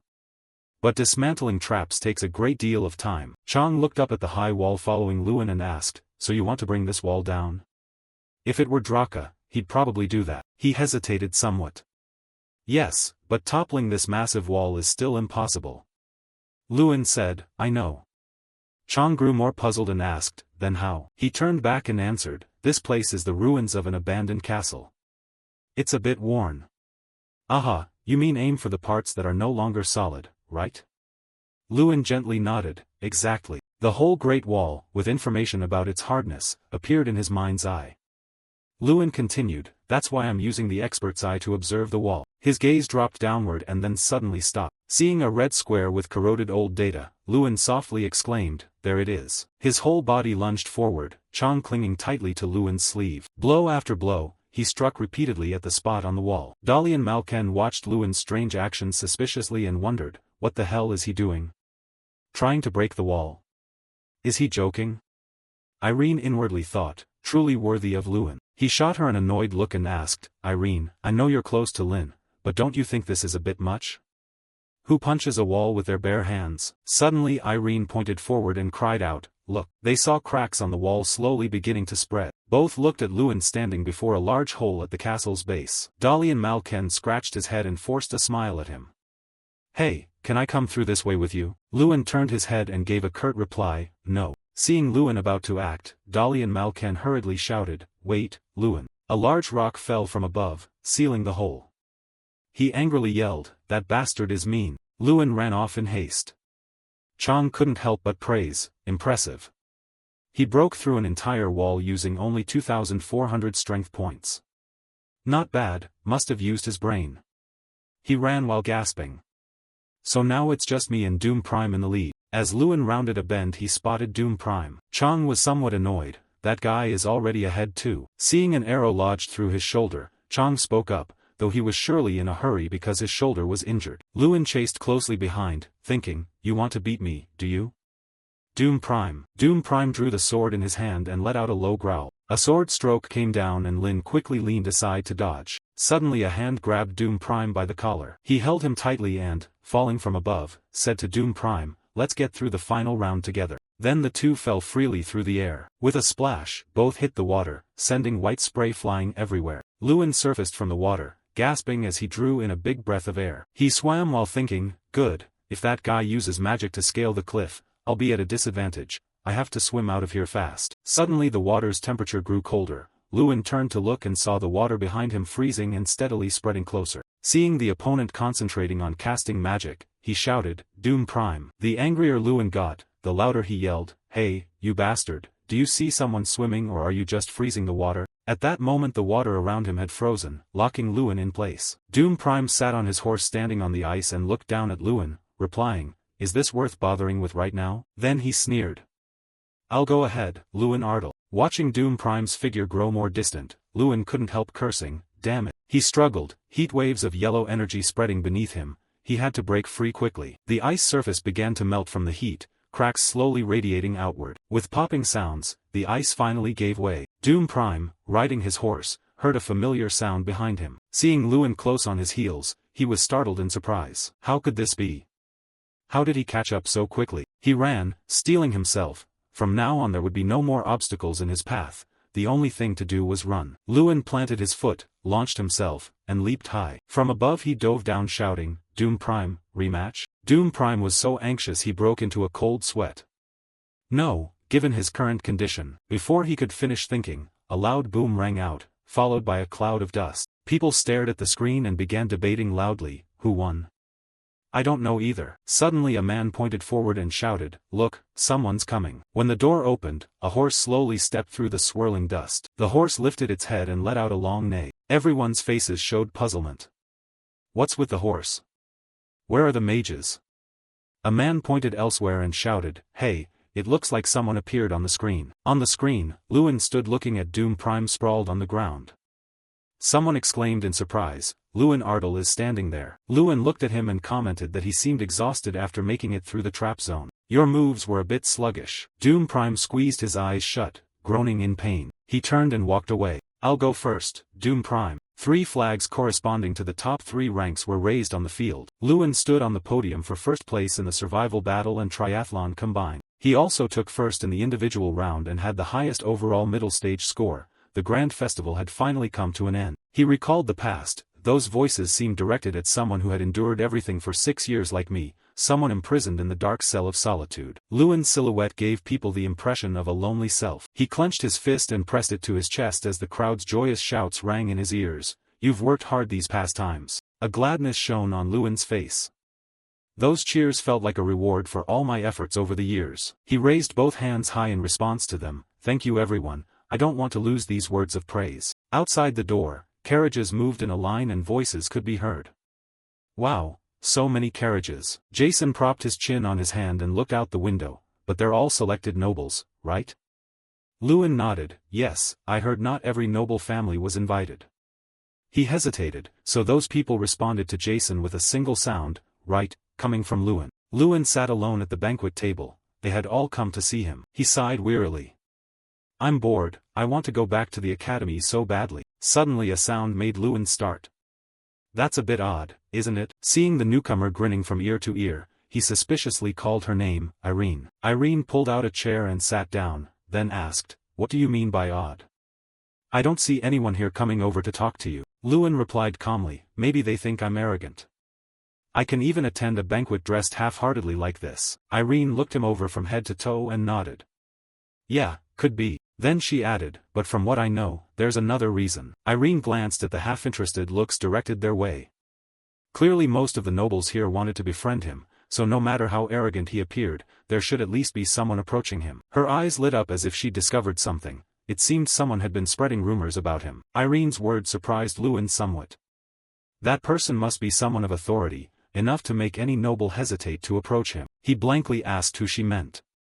As the two talked, someone stepped up to the head table. The man cleared his throat and said to everyone, tonight's banquet officially begins. 32 student representatives, please follow me. On the banquet table, delicacies from land and sea were beautifully presented along with fragrant drinks. Looking at such a spread, one couldn't help but sigh. At the dinner with the Lord of the Underworld, the dishes were laid out like a king's meal. Yet the atmosphere here was very strange. Someone clicked their tongue. Oh, if I'd known I'd feign illness to skip this. Hey, that line should have been mine to say. Today's banquet is ostensibly a dinner but actually a comprehensive review of the contest. For students who performed poorly, it's like the meal of a condemned man. Lewin moved toward the two empty chairs nearby. He found it puzzling. I thought only the Lord of the Underworld would attend. Why are there 2 seats at the head table? The man pointed to the nearby entrance, signaling that they had arrived. Everyone rose at once and looked in that direction. They saw Terran entering slowly. Everyone bowed respectfully as he passed. A chorus of voices rang out, welcome, His Majesty the Lord of the Underworld. Though Lewin bowed, he swore inwardly, welcome His Majesty the Lord of the Underworld, this stinking ape gives me the chills. Upon hearing Terran say, please enter, he seemed surprised. What? The Lord of the Underworld invited someone else? A strange voice suddenly rang out, I hope I'm not interrupting your dinner, old man. This person had eyebrows thin as blades and brown irises. The newcomer exuded an aura of nobility. Lewin looked on, bewildered, wondering, who is this? He recalled the earlier excitement and chants, wonderful. New Mage Lin. People called my name, calling me the new mage instead of a failure. Now everyone in the hall knelt and shouted in reverence, long live the Crown Prince. Hearing that title, Lewin was startled in surprise. Huh? The Crown Prince? After the greetings, everyone quickly took their seats. Fear flashed across each face. They sat with heads bowed and backs bent, wishing for a hole to crawl into. Even a single careless touch would unsettle them. The atmosphere fell silent, as if you could hear a pin drop. Terran spoke first, well, none of the 11 orders could beat Lewin Ardal even once. Is the skill gap really that wide? Doom Prime hung his head, his whole body trembling at the remark. How disappointing. I'm ashamed to call you my disciples. He didn't dare raise his head, only able to vow, I promise I will never perform so poorly again. Terran's voice grew cold. Second place is a rank for the inept. This grand festival has proven the old saying true, even a small stream can have a dragon. Lin's mood wasn't any better, he felt uncomfortable. It seemed this banquet was staged to shame the 11 orders, while I was merely the instrument for the Lord of the Underworld's message. He turned his gaze to the man beside Terran, and Terran wasn't the only one making him uneasy. This guy had been watching him with a bullet-like stare since the start of the banquet. That man was Shumartan Raynak. He was openly staring at Lewin.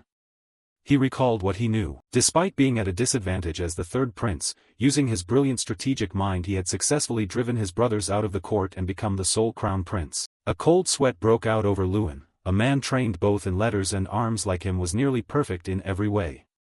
He suddenly remembered Irene's words, someone seemed to have spread rumors about him. That person must be powerful enough to make any noble hesitate to approach him. Terran suddenly asked, Lewin Ardal, how do you feel after winning the grand festival? The question plunged him into silence. Lewin then answered, I feel uncomfortable. Terran, puzzled, asked again, uncomfortable? His voice hardened. Yes, I'm satisfied with the competition's result, but I'm uncomfortable that my achievement is being used to belittle and diminish the honor and effort of the students here. Irene, sitting beside him, quickly grabbed his arm and called, Luin. Everyone present reacted with fear at that response. Luin fell silent. Even in this situation, there was no trace of fear in his eyes. Terran's tone was indifferent. You don't want your result used to belittle others. But isn't inferiority one of the factors that drives people to improve?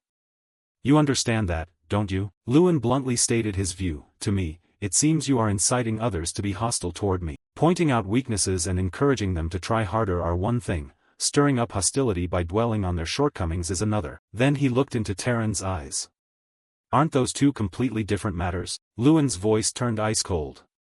My Ignite Academy is not somewhere to be belittled as a mere little stream. The corner of Terran's mouth lifted, he let out a loud, amused exclamation. The two locked eyes, and the atmosphere fell silent once more. Suddenly, a small laugh escaped Shumartan's lips. Then he clutched his belly and laughed loudly. Everyone turned to look at Shumartan. A look of discomfort briefly crossed Luin's face. Shumartan wiped tears from his eyes. Oh my, he's laughing so hard he's in tears. Hilarious enough to cry from laughing.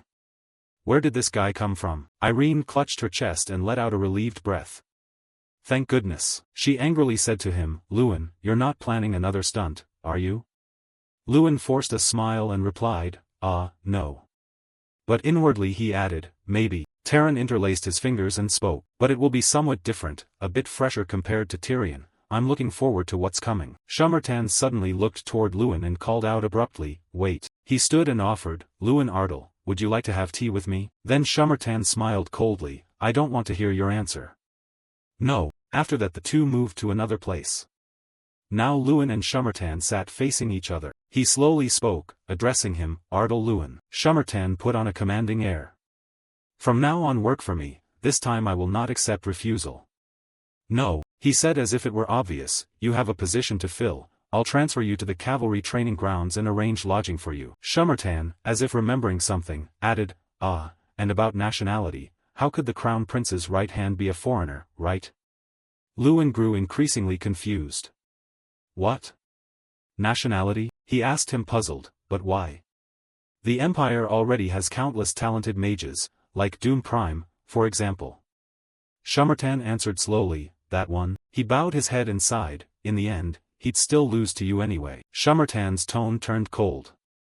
You want me to keep a failure at my side?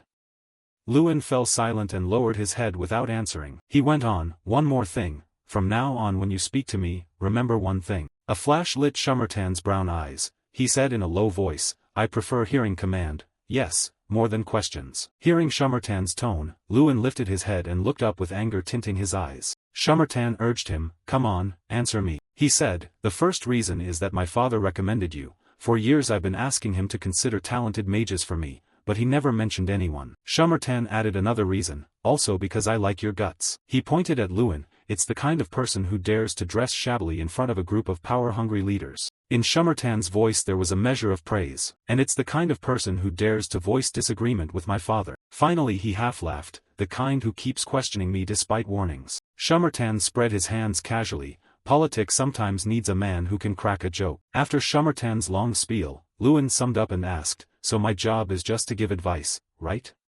He sounded displeased and added another question, you want me to protect you from those older brothers who trample anyone who gets in the way of making themselves crown prince? He fell silent and bowed his head without answering, his face showing great embarrassment. Shumartan asked again, you don't like it?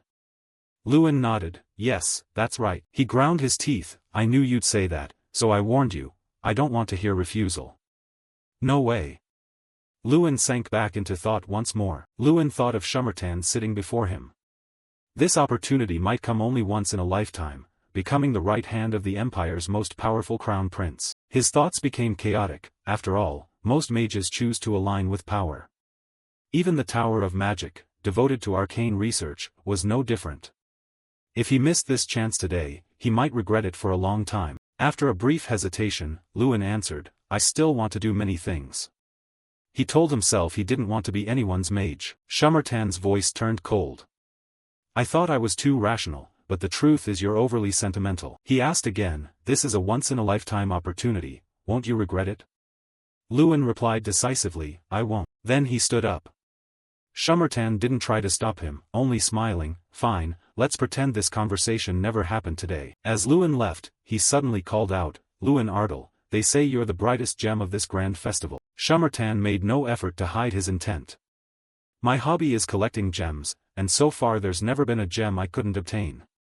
Want to know why? He issued a warning, for gems I cannot obtain, I destroy them all. Before stepping out of the room, Lewin turned his head to look back one more time. Then he decisively opened the door and walked out. Lewin now stood alone in the corridor. He told himself the last remark was clearly a threat. His decision was the right one, wasn't it? Suddenly someone nearby called out, "Hey, Lewin." Jason asked curiously, "Where are you going?" "Off flirting with girls, are you?" Lewin retorted, "No, of course not," he told himself. After all, in the end he only wanted to be a mage with his own colors. From the room Shummertan's voice carried, "I'm curious about the name Dad recommended, he seems very special." Terran added, "It seems things won't be resolved easily." He nodded, "Yes, I threatened him a bit, but it seems he was unaffected." He asked further, "So you intend to give up?" Shummertan laughed out loud, "Not at all." He raised his glass, the ring on Shummertan's hand flashed. "You understand, especially when it comes to collecting hobbies." He gave a sly smile, "In the end, Lewin Ardell will belong to me, because I've decided it." Meanwhile, elsewhere, Lewin had to force a smile as he withstood the questioning of the two. One beautiful sunset afternoon, Lewin kept punching and kicking in training. Yes, a radiance surrounded him, emanating the bearing of Lu Ruyan.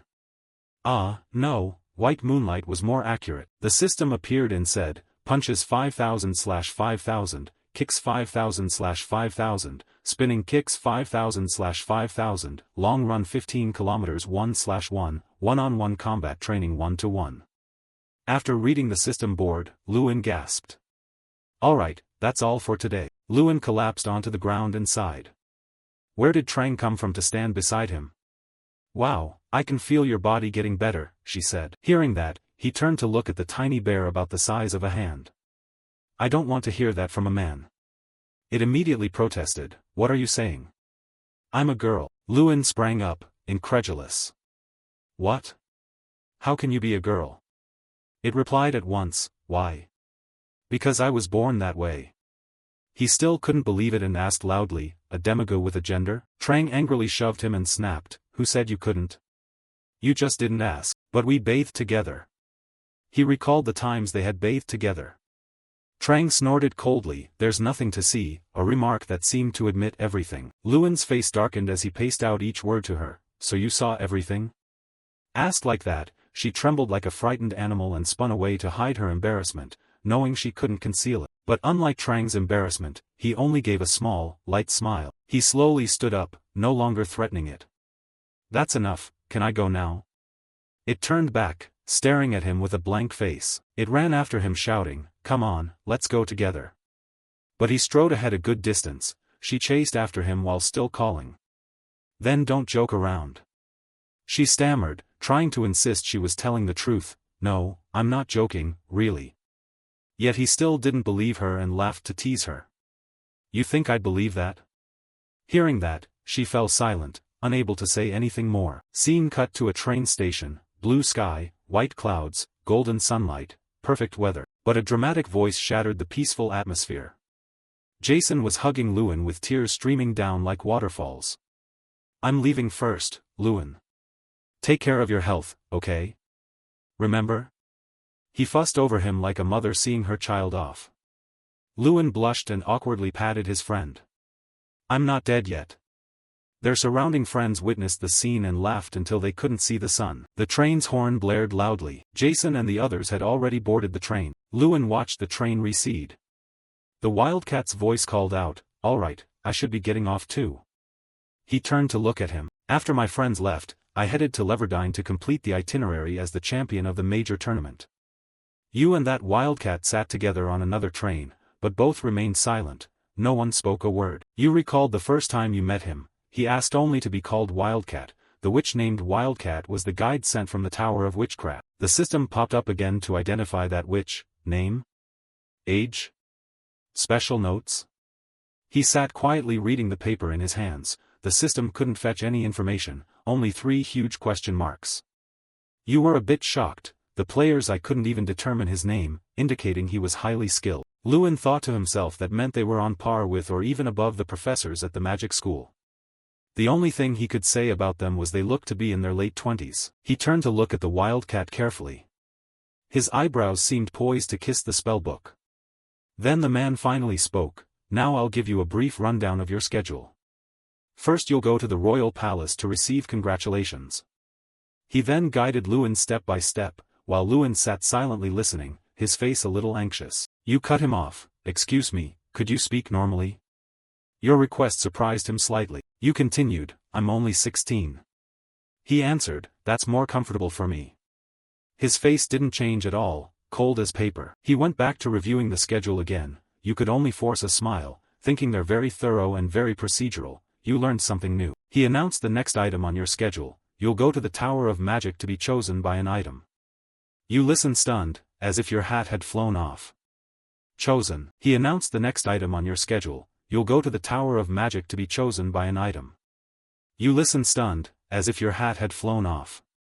Chosen. Hearing that, your face showed a hint of worry. You also tacitly understood the wildcat's meaning. Like King Grammar, items could have consciousness. The wildcat put the paper into his satchel after announcing the final schedule. Finally you would be assigned a mission. He explained that normally as a student you wouldn't receive an official mission. But the champion of a major tournament is an exception. It's an event to announce the arrival of a new generation mage to the world. You opened the list and read as he continued.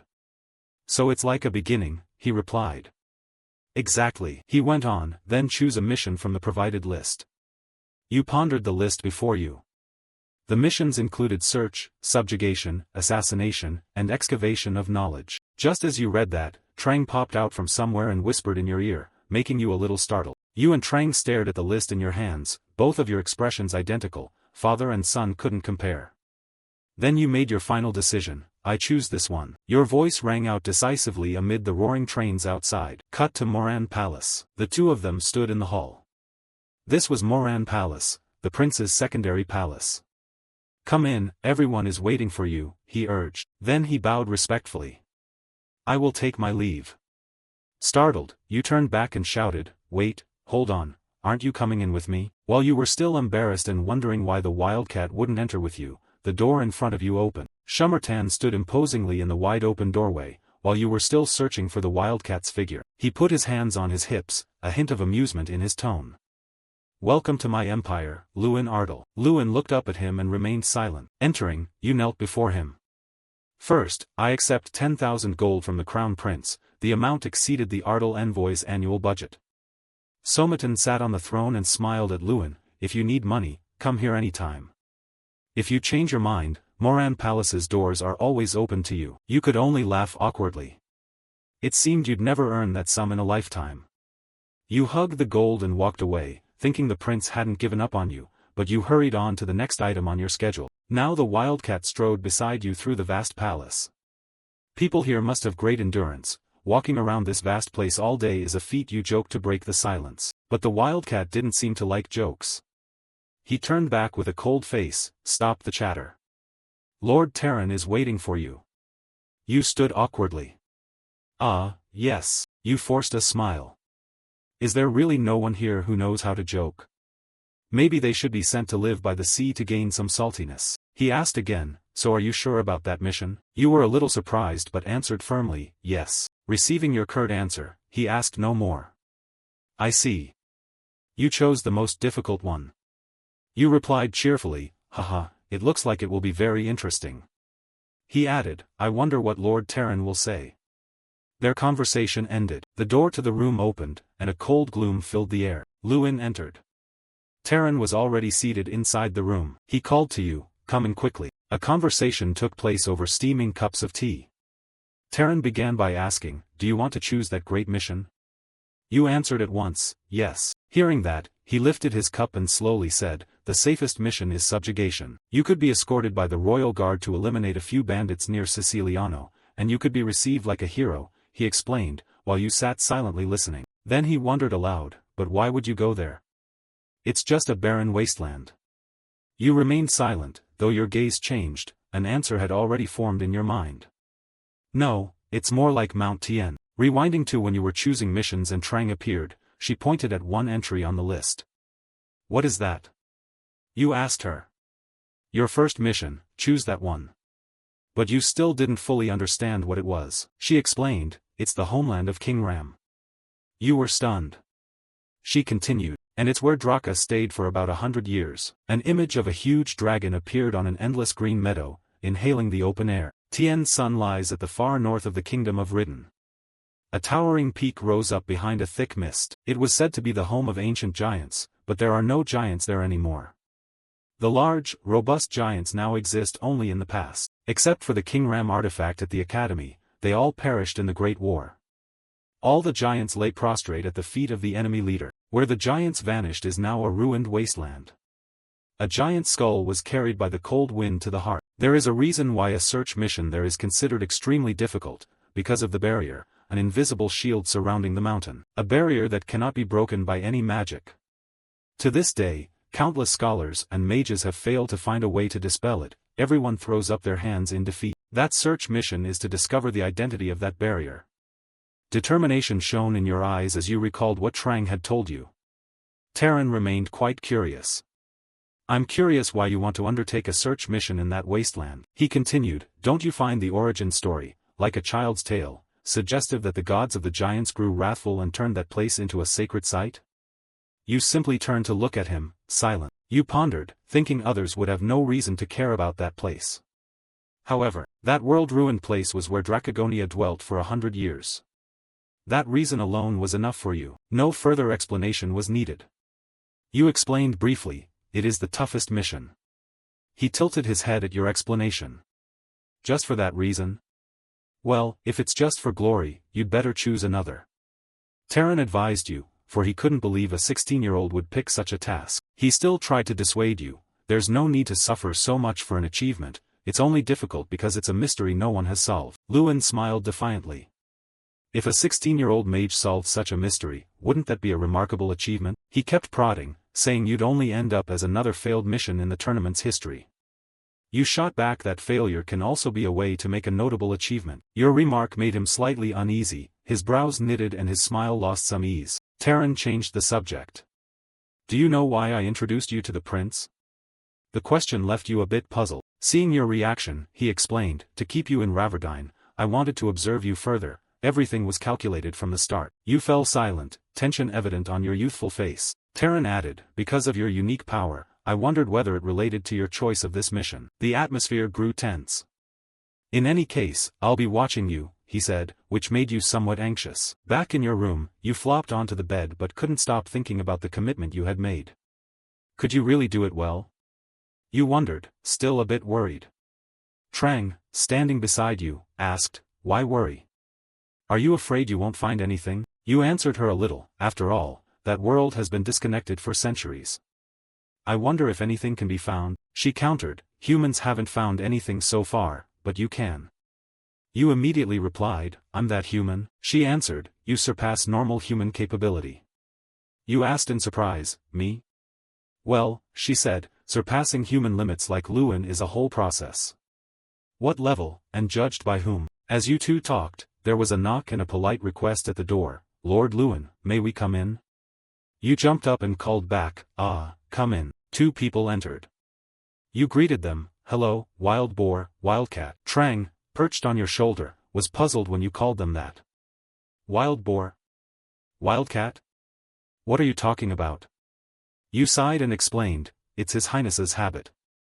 The mages like to call them that. She heard but still looked bewildered, unable to understand what kind of farm this was. The wild boar cheerfully approached you. So Lewin, I'm off now. To the crafting chamber to receive the reward. The three walked down the corridor as they explained the crafting chamber to Lewin. The Mage Tower's crafting chamber is divided into 4 sections, C, B, A, and X. Items in C are the most common, while X holds the rarest. Wild Boar walked ahead, Lewin and the Wildcat followed. As they went, the Wildcat explained and listed the sections for you. The Wildcat added that Lewin would be allowed to explore Chamber A. You asked, you didn't mention going to Section X? He turned when he heard you ask, his face suddenly serious. That area isn't open to anyone unless something special happens, even for His Highness it's a problem. You scanned him with your eyes, wondering in your head, something special? Following the guide, you began exploring from Section C. The three entered the C room. You picked up a sword larger than the Wild Boar. You asked the two, is this a dark sword? Wild Boar replied, yes. We only collect well-preserved items after battles with monsters and demons. You looked at the sword, impressed. It seemed like the radiant blade Doom Prime used. Its polish reflected your chopping board face. Truly Matop's crafting vault, even the nobles' donation section is like this, you marvel. Suddenly you noticed a book on the floor, The Peculiar Transformations of Tin Brown. I heard it was discontinued, so why is the book still here? Wild Boar stopped and, seeing your curiosity, cheerfully asked, do you know it? It's a book over 100 years old. You laughed, aha. There was a time when all I could do was read books. Behind, the 7 mom cruisers explored nameless lands searching for ancient creatures as you read the titles of the books on the shelves. Can people freely read these books in the tower? You opened one and asked. The Wildcat explained, occasionally the tower's head allows members the opportunity to read, but ownership is not permitted. Section B is a treasury of knowledge, from forgotten spellbooks to rare ancient texts and even legendary manuscripts. Leaving B's allure behind, you moved on to Section A, but no artifact in A responded to you, which made you a little anxious. You turned to ask the two if anyone else had been unchosen by the artifacts before. Wild Boar scratched his head and forced a smile. There have been, but very few. He explained that for a mage to reach Section A, and even have 1 or 2 artifacts respond as recognition of notable skill, was rare. Your mood immediately sank, being overlooked by every section was disappointing. You were very sad and could only give an awkward laugh. Trang, seeing this, folded her arms and smiled like a CEO. She lifted your spirits, there's nothing to be disappointed about. It's all trash. You were utterly shocked. What did you say? She explained to you, of course these are rare to humans, but they're really rare at the top tier. She pointed toward the door across the way, radiating a murderous aura as if from the depths of hell. You asked, in Section X? The X door alone looks terrifying, and there's a dragon head above it, its mouth gaping as if ready to devour anyone who approaches. Trang stared at that room. I think there's something made by a dragon in there, you can even smell unrefined dragon ore inside. You sighed at her words. You didn't care much, no matter how valuable what's inside is, you couldn't take it out. Lacking faith in your own ability, you bent down to search, focusing on finding an artifact. But before you could find anything, a blue light appeared and caught your attention. Trang smirked because she already knew what was about to happen. The blue light also startled the two of them. Wild Boar even stammered. That's. The light was coming from the X door. If you couldn't hold steady, the 3 of you might be blown into the wall and framed as a painting. The Wild Boar shouted, it's happening, something special is happening. It's been 56 years, aha, that door is slowly opening. Cut to Terran's room, he frowned. Could a marriage registration be imminent? He asked, did Kun Khan's Fong react? The Wildcat replied respectfully, yes. He pondered, is this the sign that he will be the next heir? 3 exceptional artifacts are kept in Section X, Algol Scepter, Morshi's Scales, and Kun Khan's Fong. These artifacts share a common trait, they elevate their bearers to the pinnacle. Algol Scepter was used by the first human wizard. The artifact of Algol amplifies destructive power endlessly and symbolizes the Wizard King. 56 years ago, Terran was chosen by Algol Scepter. Anyone chosen by it is raised to the top of the Mage Tower. Morshi's Scales grant an impervious armor that repels all magical attacks. This armor selects a owner only once a century. Those chosen become legendary knights. However, Kun Khan's Fong, the first leader of the Molar and a mysterious artifact, has not chosen an owner in 100 years. Terran fell silent. Kun Khan's Fong chose Ardal. Does that mean he is truly destined for the throne? He wondered. He asked the Wildcat again to ensure the report was accurate. Luin Ardal actually lifted Kun Khan's Fong? The Wildcat confirmed to Terran, yes, he lifted it very easily. Terran sank into thought again. Kun Khan's Fong is an artifact that even commanders could hardly bring into the tower. He recalled 6 men bearing a single Fong, every face strained by its weight. It's not something anyone can simply pick up. It possesses a power reminiscent of an ogre. Thinking that, he seemed to realize something, a power evoking the ogre. The special mission chosen was a search in Tien Mountain, the Fong of Kun Khan, the first leader of the ogres. He reorganized all the information he had, then suddenly spoke. Immediately, he summoned the Scream's mage and gave orders to the Wildcat. I decide we go west to Tien Mountain. The Wildcat instructed Luin, the time allotted for the mission is 1 month, make sure you return on time. After the instructions, he handed you travel supplies. Here is your stipend, your ID card, and a train ticket. You received them and thanked him. Thanks. The wildcat stood silently watching you stow your things, as if wanting to say something. After you finished packing and looked up to see him still staring, you asked, "Do you have something to say?" He answered when you asked, yes and no, a reply that sounded frustratingly ambiguous. Hearing that, you were a bit puzzled. "What do you mean?" He replied, "As a mage of the tower, I am not permitted to express personal opinions. But as a senior, there is something I want to tell you." Luin's face registered brief surprise. He didn't understand why the wildcat would say that. The mage tower is very courteous to its underling mages, but cold to those who are not. You know, the place you would best belong. Luin, he hinted at something he was sure you would understand. Be careful and question everything. Saying this, he grew serious, making the atmosphere tenser. Seeing that, your face naturally became more solemn. The ancient city of Tezzeret. The city near Tien Mountain was built to protect the continent from monster attacks. It is also called the Shield of the Continent. Therefore, Tezzeret is always equipped with high walls, strong military power, and brave soldiers comparable to guardians. At least that's what I read in the books. You stood in a nearly deserted spot talking with Trang. Your face held some worry. It was surprisingly quiet. Chang replied that this is a city. Their purpose has vanished. But now the threat, the ogres, are gone, it explained. It pointed at a tavern. Look, the guards are drunk in broad daylight. Each of them holds a huge mug. After drinking they could be full and need no food. They shout all day. Luin felt a bit annoyed. TSK. They said this city is where people return to fight bravely by day. Suddenly a burly man with a sword-shaped scar on his face appeared from nowhere. Hey you pampered brat in fancy clothes, hand over everything you've got. Was he really trying to intimidate you with that bulk?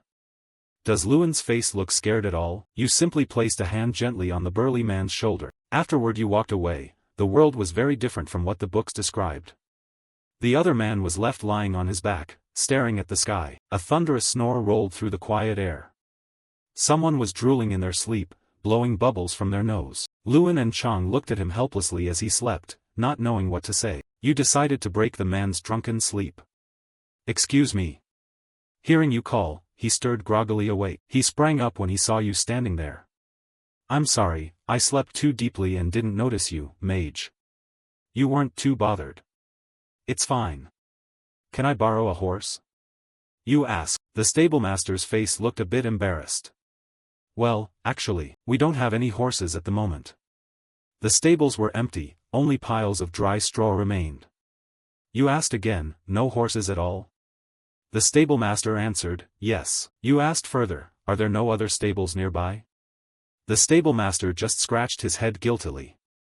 This is the only place in Tezzeret. Chang laughed until tears ran. What kind of stable has no horses? Haha, this place. Before he finished, Luin cut in, slightly off-plan, his face a bit disappointed that he couldn't borrow a horse. The stablemaster explained, there were originally 3 horses, but all were rented this morning. We haven't had customers in a long time, but today someone suddenly rented them all. Hearing this, you were surprised. He awkwardly offered, if you can wait a day, somehow I'll. You cut him off, wait a moment, which slightly startled him. Yes? You asked the stablemaster, after a long time without demand, how did someone rent every horse today? He was puzzled too. That's true, but why? You began to be suspicious. It's rare for people to come to Tezzeret, so is it just a coincidence that someone else rented all the horses here? You wondered. Then you remembered what the wildcat told you before leaving, doubt everything. You turned to the friend perched on your shoulder. Trang, have you noticed anything? He sighed and crossed his arms. You human, only now do you realize? I told you back on the ship. He answered your question. Right. Both of you turned at once. We're being followed. Behind the house opposite where you and Trang stood, a cloaked figure was watching the two of you. After realizing you were being tailed, you acted immediately. I had told the inn staff to report if anyone asked about me. You slipped a gold coin to the innkeeper, whose eyes lit up as he readily agreed. Money really can move the world. You decided to act as bait and stroll through Tezzeret. You strode down the street. They'll have seen me leave the inn and will surely come ask about us, right? They were clearly agents of the Rainich Empire. You smiled, as if you already knew everything. Whether it's the prince angered by my refusing his offer of citizenship or the king of the Mage Tower sniffing around me, I don't know, but none of them are particularly welcome. At all costs this must be resolved before we reach the summit. Your eyes showed determination. You couldn't let them keep tailing you now that you knew they were there. No one came. The innkeeper answered Lewin awkwardly. You, disbelieving, asked again, what? The innkeeper answered honestly, to be truthful, I was on edge waiting for someone to show up after you left, but no one came. Trang spoke up, looking at him as if he weren't lying. Suddenly the innkeeper remembered something strange. You hurriedly asked, what is it? He revealed a shocking detail. For about 3 minutes my memory was almost blank. Hearing that, you were extremely stunned. The innkeeper added, no matter how hard I try to recall, your face grew more tense as I recounted what I could remember. Mind control. A high-level 6th tier spell that allows control and domination of an opponent's mind. The victim loses all memory during that period and the other party can steal those memories. You quickly went up the stairs. They are far more patient and powerful than we thought. Moreover, if memories are tampered with, they'll realize we've discovered they're tailing us. Bit by bit you deduced everything. Lewin opened the door to his room. The room was empty, but someone had pinned a note above the headboard. On the note was written, I do not intend to harm you, so don't waste time searching for me, continue your quest. Lewin ripped the note down in anger. So they sneak into my room and leave a note telling me not to worry? That's a real threat. Then you said sternly, fine, then try me. Lewin leapt out of the room. You kicked off the nearby rooftops, and landed safely. Lewin's jump looked dangerous. Lewin dashed like the wind. If he broke speed limits he'd likely be hauled in. Then Trang asked, what do you think? You replied with a triumphant grin, we need to find them. Lewin ordered, open the map for me. The map showed 4 red dots, one for you and Trang, the other 3 were the men tailing you. You sprinted off but didn't forget to glance back with a taunting look. All right, then follow me. Red circles appeared as Lewin sped up. He shouted loudly so the 3 could hear, like racing for first place in a triathlon. Should we chase them? One of the 3 asked. Haha, our champion junior from the big tournament asks us to play, how can we refuse? Said the one with a skull on his collar, seeming to be the leader. He ordered the other 2 to pursue them. Don't kill them. The 2 obeyed and vanished into the air. Understood. The sky turned red as the 2 tailors flew like birds, and in no time they closed in on Lewin and Chang. You ran still smiling without a hint of fear. After all, you were the one who invited them to play, what was there to fear? In a desolate spot like an empty temple, a purple light appeared and 3 suspiciously cloaked figures descended. The 3 began to stride forward, scanning the surroundings as they walked. The one in the middle said, the trace of the mage from Screams, Lin Ardle, has vanished. The leader turned his head and said, he hasn't disappeared, he's waiting for us.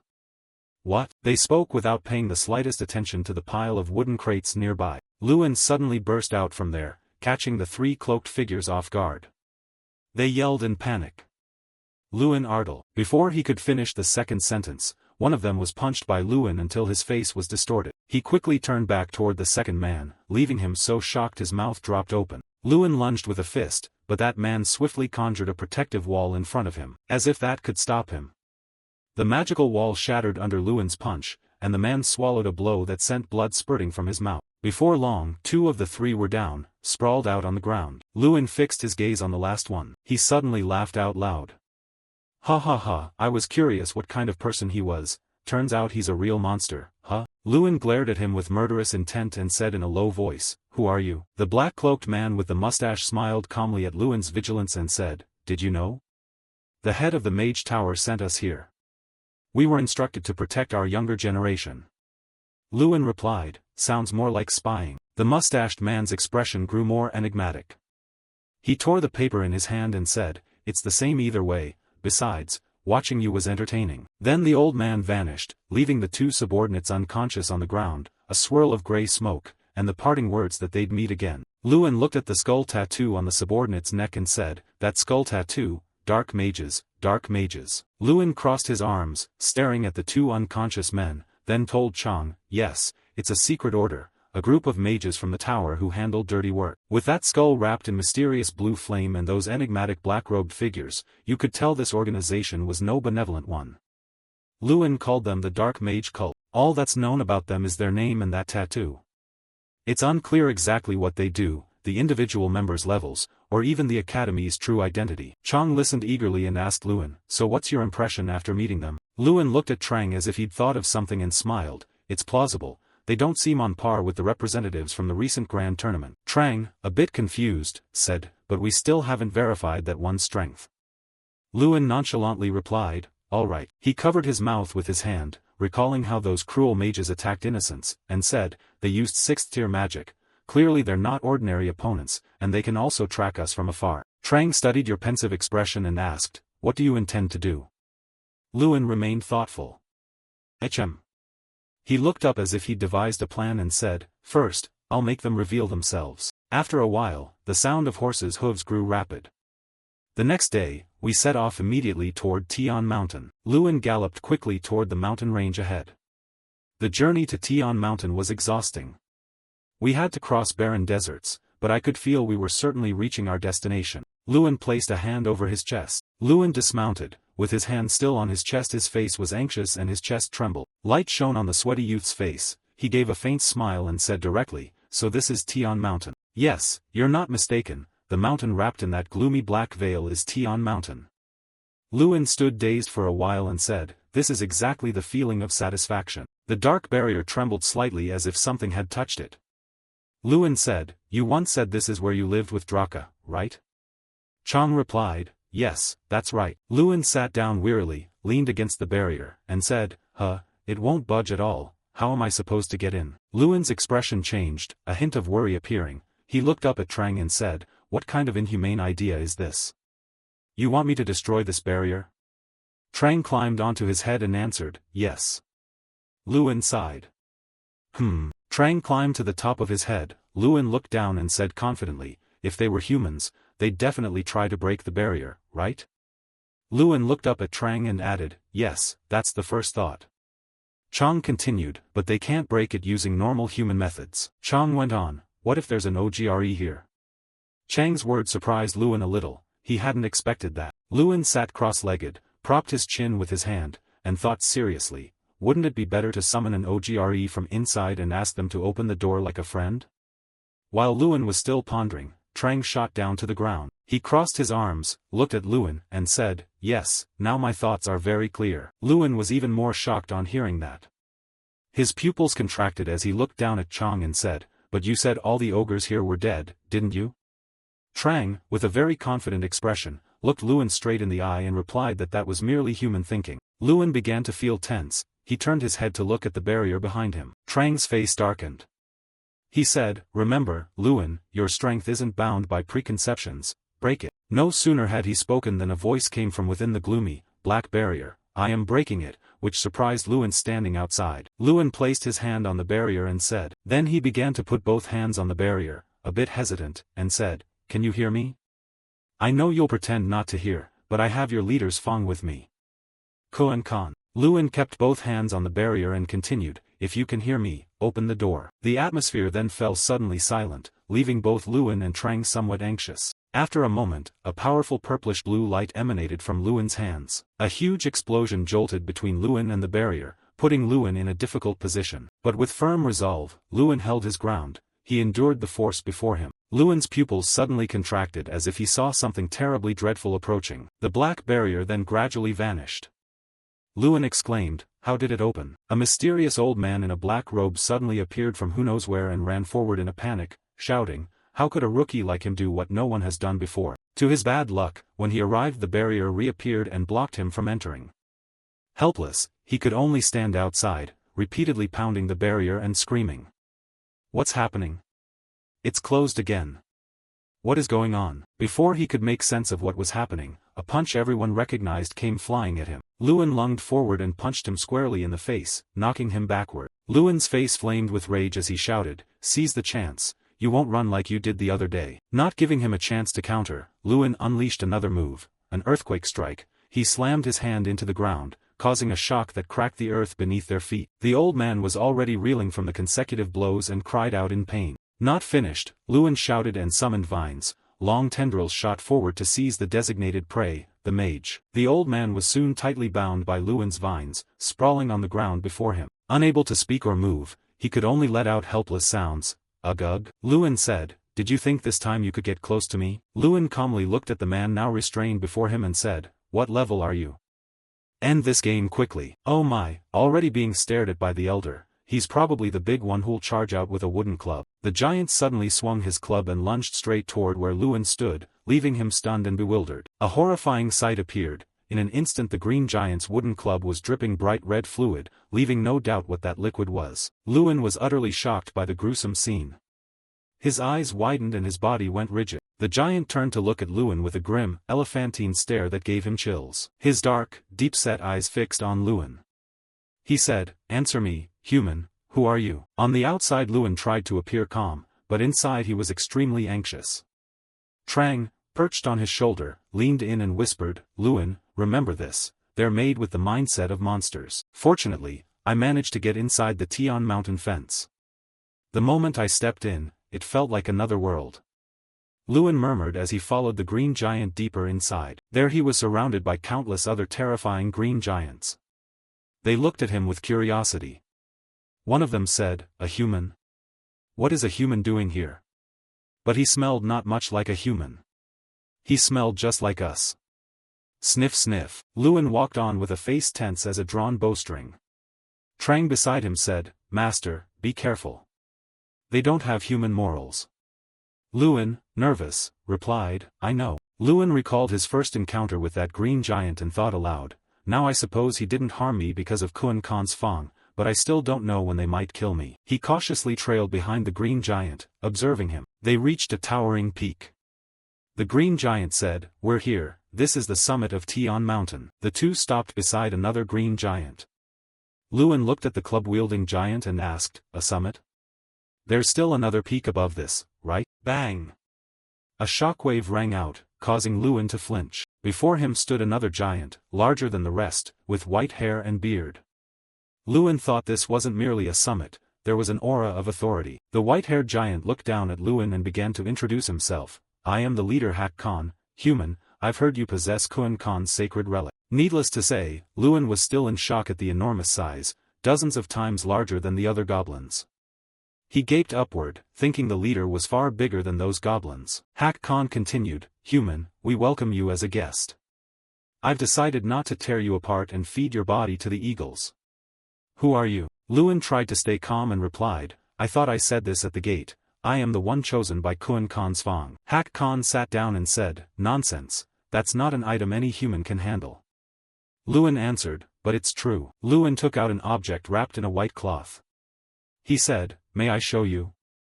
The goblin shouted in alarm, oh my, it's true. Hak Khan looked at Lewin with great satisfaction and said, an interesting human, you carry our scent, and I also smell the fragrance of power. Lewin replied cheerfully, that's right, I'm quite strong. And I smell the fragrance of power, Hak Khan said. Now answer me, who are you, human? Lewin hesitated and began to say, I am. Suddenly Lewin and Chang exchanged a look as if thinking of the same thing. Lewin said, do you know Dracogonia?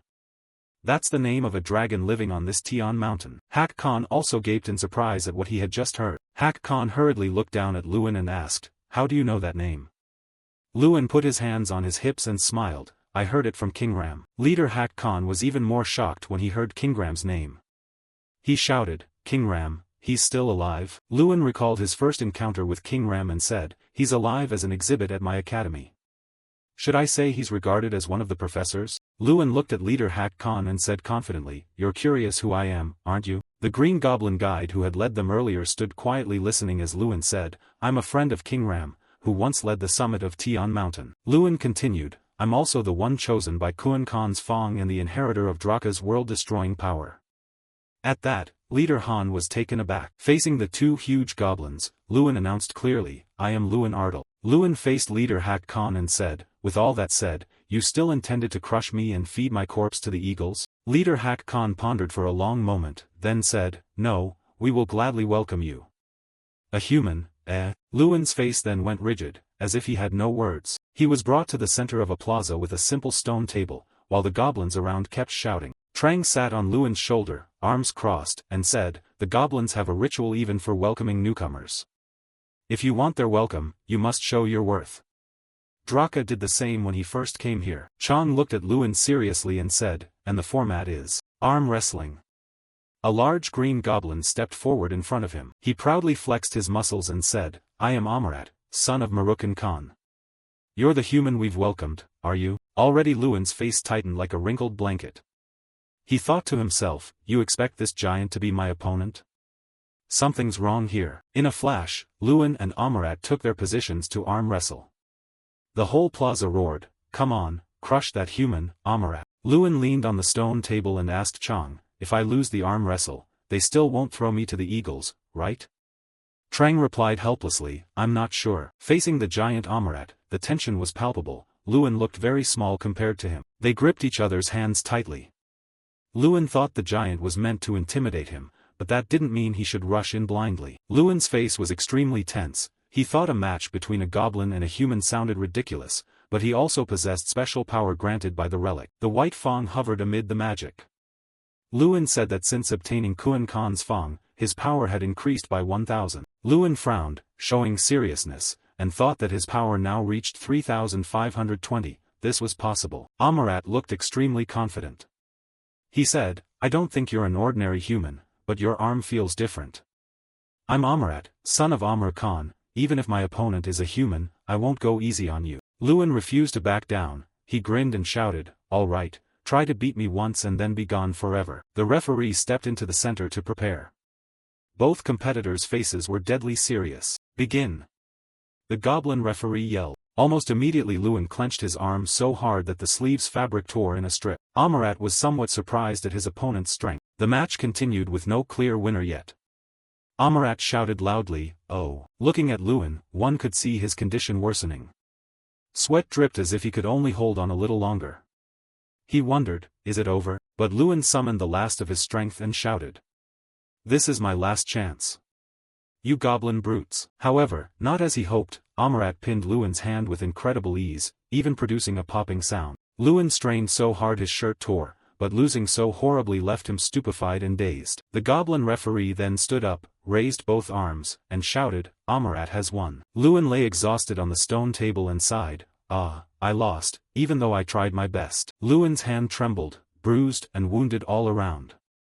He asked, so now they'll throw me to the eagles to eat? Luin stared blankly at the sky as if contemplating death when a voice said, stand up, human. A green goblin knelt and, facing Luin, said approvingly, you fought back, against Amarat, Tian Mountain's finest warrior. Truly praiseworthy. At that moment a system quest panel appeared, the Tian Mountain goblins revere strength. Draka took 17 years to earn the goblins' respect through his power, as he did. Subdue the goblins you want with strength and make them respect you. Defeat Amarat in the arm wrestle, 0.1 goblin favor reward at Tian Mountain. Luin looked up in disbelief, stammering, thank you. Trang cheerfully looked at Luin and said, well done, Luin, you've won the goblin support. Luin pushed himself up on his hands, glanced at Trang, and awkwardly said, Chang, you didn't tell me this would happen, did you? Trang chuckled happily. Luin snorted and glanced at Trang, saying, you said Draka took 17 years to beat Amarat, right? I'll do it in a month. Looking up, the atmosphere was very merry, goblins sitting together at tables eating and chatting. As soon as the arm wrestle ended, a feast had been prepared on the small summit. At one table Luin said happily, tastier than we expected, right? Hard to believe goblins cook this well. Trang replied helplessly, I know the food smells strong, really pungent. Luin said, no, it's not like that. Luin sat down and looked around, asking, but why do the goblins here keep themselves isolated in this monastery? Luin's expression darkened. He felt there was more to it. Watching the goblins laughing and joking, Luin thought he would overcome something more important than this task. Amarat approached from behind and said to Luin, a strong human. Luin turned and replied, yes, Amarat. Amarat looked down at Luin and asked, so what do you plan to do with the first chief's tooth? Luin blinked and said, huh? Do what with it? What can I do with it? Amarat smiled brightly and said, if you want, I can help you make a weapon suited for humans. Surprised to get such a bargain, Luin was a bit taken aback. He thought, what? In a dark forge. Luin held the enormous tooth in his hand and asked, what is this? As he carried the tooth, Trang said, this is the main source of power, a great symbol of strength. Whoever in the Agris clan inherits it will be the strongest. Luin asked, no, I mean, what is it used for? Things like armor or a magic staff. Trang said the Ongel staff and Morshi scales have clear uses. One is a wizard staff and the other is a spell plate for a knight. The image of Lewin in armor holding a staff and laughing loudly appeared. Trang said, or this could be used as a mace, accept this enchantment. The two walked down the dark corridor chatting animatedly. Chang said, keep it and learn about it later. It will only help increase your power. Lewin replied, all right. Cut to Amarat smiling brightly, if you want, I can make it for you, a weapon suited to humans. Surprised to get such a bargain, Lewin was a little taken aback. He thought he had it but didn't know how to use it. This was an unexpected opportunity. Amarat pointed his thumb at himself and said confidently, Kuan Khan's tooth is so heavy and hard that no one seems able to work it. But if it's a Musara iron, it's entirely possible. Lewin listened, a little puzzled. The iron trap is just like a human blacksmith's work. Amarat looked at Lewin and asked, do you have any idea what special kind of weapon you mean? Lewin grunted. After a moment, he suddenly smiled as if he'd thought of something. So can you help me make exactly what I need? It had been half a month since I arrived at Sky Mountain, Lewin said, lurking in the bushes as if waiting for something. Lewin, up ahead a green goblin shouted loudly toward them, human. Lewin leapt from the bushes and said, I'll deal with it. In that time, I've helped the Ogress tribe hunt or supported them. Then he began to run. He spent a lot of time training me in things I couldn't do. Lewin, sweating heavily, looked up at the system and then said cheerfully, all right. After that he wrestled with Amarat again and, as before, Lewin lost. However, my main duties mostly involved something else. Plainly stated, he declared 15 losses in 15 matches. Wrestling Amarat, Lewin kept losing 15 times. Sulking, he rubbed his arm and said he'd lost again. This really happened to me. Amarat could only laugh behind him. Haha. Lewin rubbed his arm for a while, then Chang came over to cheer. Come on, master, you're getting better. Amarat smiled and said, stand like that, human, you've gradually started using your strength more effectively. Lewin still refused to give up. He looked at Amarat confidently and said, thanks. I feel I'm making progress. I've learned to use my strength wisely through advice, and each day I can endure a little longer. Lewin put both hands in his pockets, turned his head and said, before I leave here, I must defeat Amarat. Amarat behind him was naturally stunned when his name was called. Although inside the cave, their conversation could be heard clearly echoing out. Amarat, are you hesitating? Amarat replied, no, this human has no chance against me in wrestling. A few days later, Amarat wore a fixed, rigid expression. Oh, so Lewin's small hand had beaten Amarat in the wrestling match, the referee said, 17 matches, 16 losses. Chang couldn't believe his eyes either and said, a win. Lewin happily stood up, raised both hands and shouted loudly to Amarat's astonishment. I won. The system appeared, side quest at Sky Mountain, win the wrestling match with Amarat.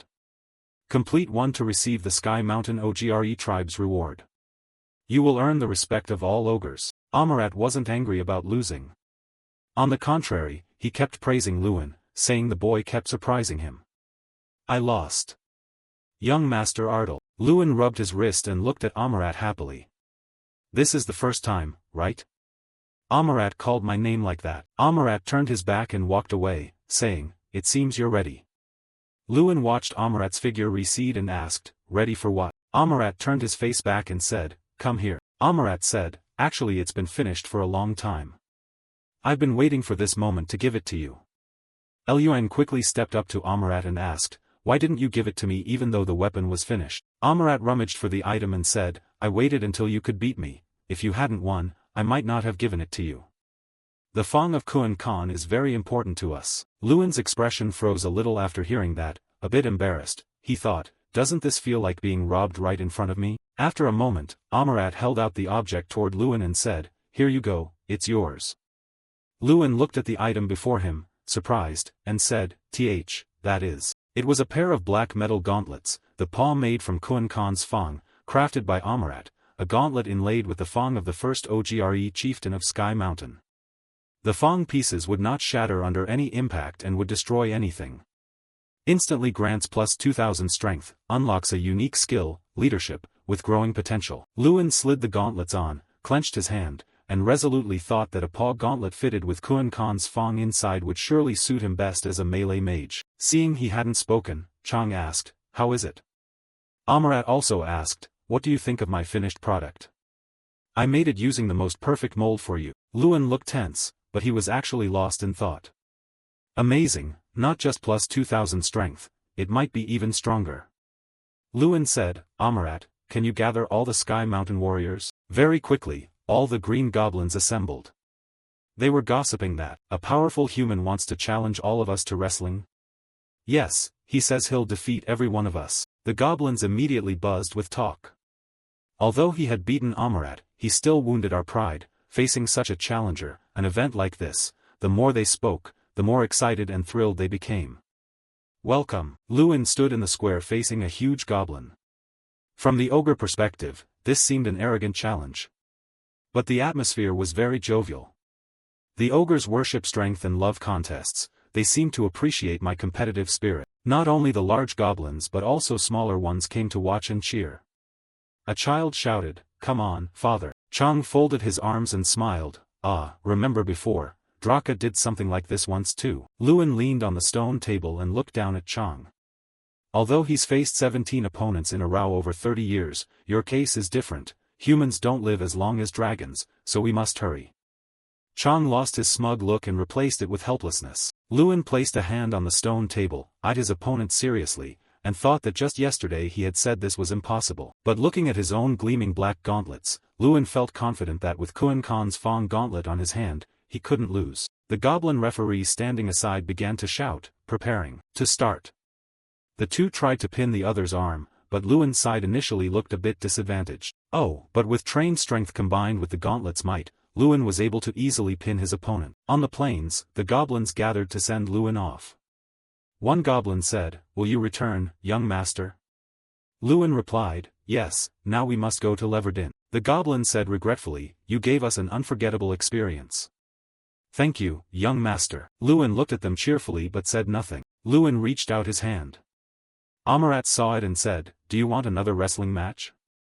Even though you've defeated all of us already?" Luin said, "It's not a wrestling match," which momentarily stunned Amarat. He extended his hand to grasp Amarat's and said, "This is called a handshake." Amarat, a little puzzled, repeated, "Handshake?" A fleeting look of regret crossed Luin's face as he performed a human greeting. Amarat seemed enlightened. He listened silently as Luin explained how people greet and bid farewell to a friend. Then he set off on the road amid the goblins' farewells. Luin waved and called out loudly. "See you later," is a form of goodbye. Late afternoon at the News Academy. In his office, Terran sat at his desk listening to reports. "It's not very important news," he said. He listened while propping his hand and thinking. The report on the screaming which was still incomplete. It had been quite a while since the two returned with severe wounds. There has been no news since the screaming which began tracking Luin Ardal alone. He recalled the Western mage who Luin had beaten up the other day. After sending another team to scout again, they found no sign of humans near Sky Mountain. Then he spoke up. "They have been dealt with." Before he finished, someone interrupted him. "Leader, I have a new report." Another man in a black robe entered. He said, "Luin Ardal has advanced to Leverdin." Terran listened in disbelief. His face darkened like the bottom of a pot as he brooded for a long moment, as if plotting something dirty. He gave the order for the man to return immediately. By then, Luin had already reached the city. The castle was bathed in the fiery red of sunset, accompanied by a deep, disappointed voice. "I failed the mission." Terran rested his hand on his chin, looking partly helpless and mostly amused as he listened to the other explain. As King Flame said, there was some reason why no one could successfully conquer that place. It was only when I reached Thien's Sun that I realized the task exceeded my abilities. Luin sat on the boat with his face downcast, explaining despondently that the barriers there were too strong, so there was no way to get inside. Terran remained silent and listened. "He interrupted you. You sounded like a mess, you know that?" Terran spoke slowly, word by word. "Be honest and tell me clearly that you were chosen by Kuan Khan's Fang." He said sternly that your assigned task was to search for the Ogre stronghold. That seems like quite a coincidence. Hearing this, Luin's face went pale and sweat ran down his face. He tried to stay calm as he questioned, "So you've been following me?" Terran replied calmly. "Following you? I'm simply worried, you might become one of the tower's opponents." Luin hurriedly spoke up. "Any mage who dared oppose King Flame would become an implacable enemy of those in the tower, wouldn't they?" Terran looked him over and answered, "Enough small talk, I'll get to the point.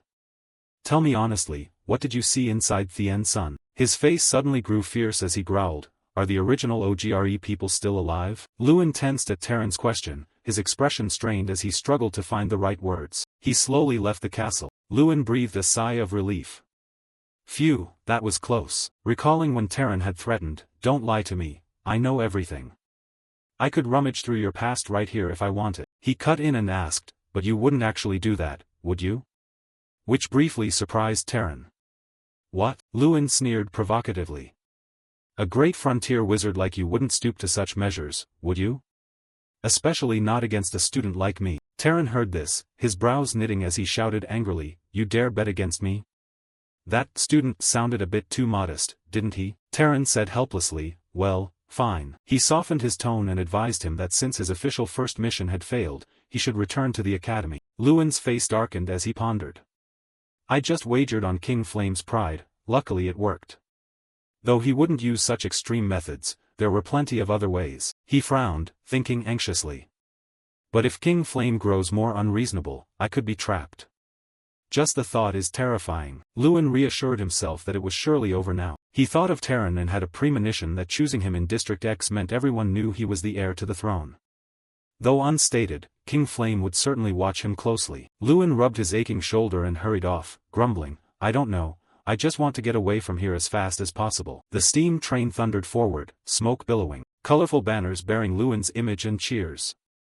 "Wow, Lewin, congratulations on winning the festival." The crowd tossed him high into the air, shouting with excitement. "Over here." Lewin greeted them, embarrassed, and cried out, "Stop it, that was 2 months ago." Jason casually dropped a cardboard box onto the table with a thud. Lewin sat on the bed, puzzled. "What's this?" The man, hands on his hips, smiled and replied, "It's your letter." As expected, the festival winner would definitely become famous. Seeing the pile of letters in the box, he cried out, "Whoa, so many."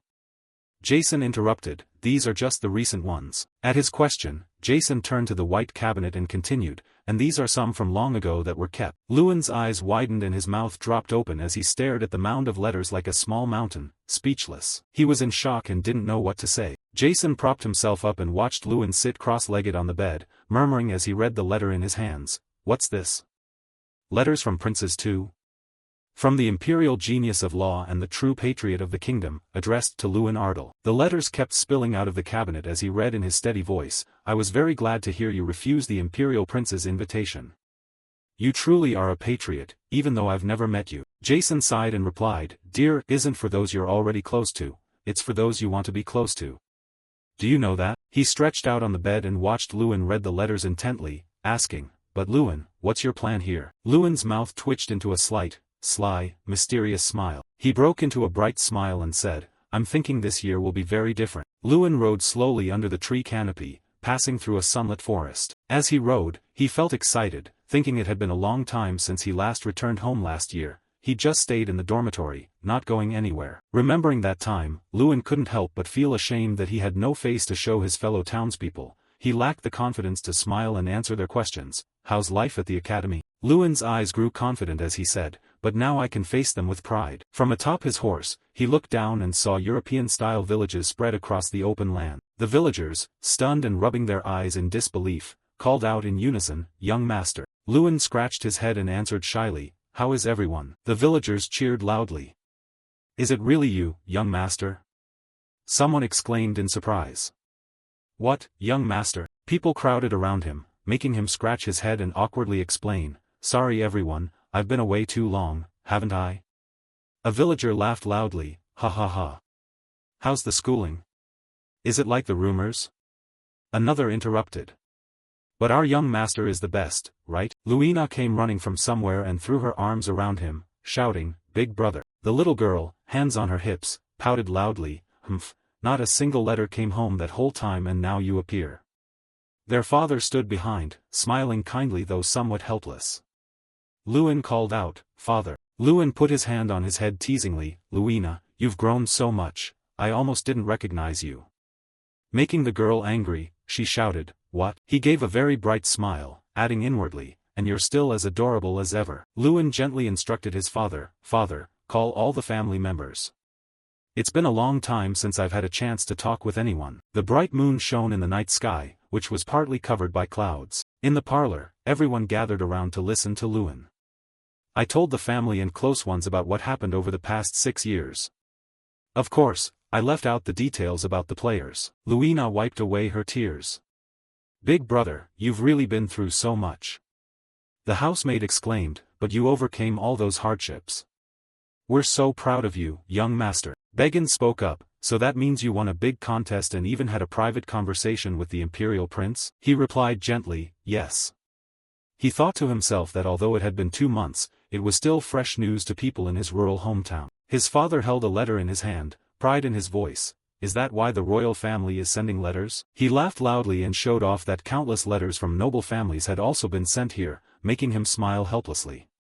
He thought, I wanted to be the first to tell father. Beggin said sternly, there are a few matters related to that you need to be aware of, young master. His father replied, let's start, I'm done with that discussion. Beggins advised, you need more understanding, it will be to your benefit, which left Lewin feeling confused, not knowing what was happening. He turned to his father and asked, Father, tell me, if I heard these things from someone else, I would be very disappointed. His father propped his hand against his face and answered helplessly, it would be useless. Recalling the wooden chest full of letters he had received, he sighed. As I said, our house has received countless letters from nobles, all about you. Many letters offer great assistance to our family as an excuse to use you or to secure a meeting with you. Luina and the housemaid both looked worried when they heard his father speak. Of course I refused them all, but there is one problem. Lewin put his hands on his thighs, looked at his father, and asked seriously, what problem, sir? He replied, Bilkos Monzo. He thought of that man with growing concern, fearing he might use you as leverage to threaten House Ardal. Monzo is the only trading city near Ardal territory, most goods produced in Ardal are traded through Monzo. In other words, Ardal's lands are sustained by the money earned in Monzo. Lewin looked at his father and asked in bewilderment why they would set such unreasonably low prices for our goods. He turned away gloomily and answered, yes, because they want to take Ardal territory hostage and force you to become Monzo's guardian mage. Lewin's father put his hand to his weary face and added that at this rate Ardal's finances would collapse. He bowed his head and lamented, but for now there was no clear solution. Lewin recalled the cheerful faces of the farmers eagerly saying, oh come on, I'll be the first to host the young master. Some even boasted that our young master's goat milk this year was exceptionally good. His father and Beggins were surprised when he said, I suddenly thought that a villain needs to be struck down. He looked at his clenched hand and said casually, if they're eager to meet me, they'll have to come and perform for me. After loading the luggage onto the horse, Beggins didn't forget to remind him, here is some food and water for the road. Young master, travel safely. Lewin replied, thank you, Mr. Beggins. He looked at him apologetically and said, I'm very sorry to place the burden of this matter on you just as you've returned home. Lewin patted his horse reassuringly, it's all right, you're just doing your job as steward. And I'm only trying to fulfill my duties as a young lord. Beggins watched anxiously as Lewin slowly climbed into the saddle, uncertain how to speak. He called after him as Lewin prepared to spur the horse away, young master, don't be angry with him. Lewin asked in surprise, what? Beggins, eyes worried, tried to explain, the lord has done everything he can, he even paid out of his own pocket to make up for the harm Monzo caused. Most people in Ardal's lands don't know about this. Lewin bowed his head and listened as he was told that the peace they now enjoy is thanks to the Lord's sacrifices. Lewin said in a low voice, it's shameful, I think I've been too arrogant. Hearing this, his father looked stunned and asked what he meant. Thinking of his father, he couldn't help but admit he had been very disappointed and wondered whether his father had been silently enduring everything. Thinking about last night's conversation, he felt ashamed to confess that he had thought he alone could solve all the things his father could not. Lewin's eyes were sad and helpless as he said, even though I knew, since I was a child, my father has loved and cared for this land more than anyone. Beggins, hearing him, had nothing more to say to console him. From his horse, Lewin produced a wooden box and said, instead, could you deliver this to my father? He respectfully extended both hands to receive it, asking, what is it, young master? His mouth fell open as he looked at the box in his hands when Lewin calmly said it contained 10 gold taels. The gold bars were neatly arranged in the box. He gently explained they were the prize from that great tournament and hoped they would be used for necessities in the territory.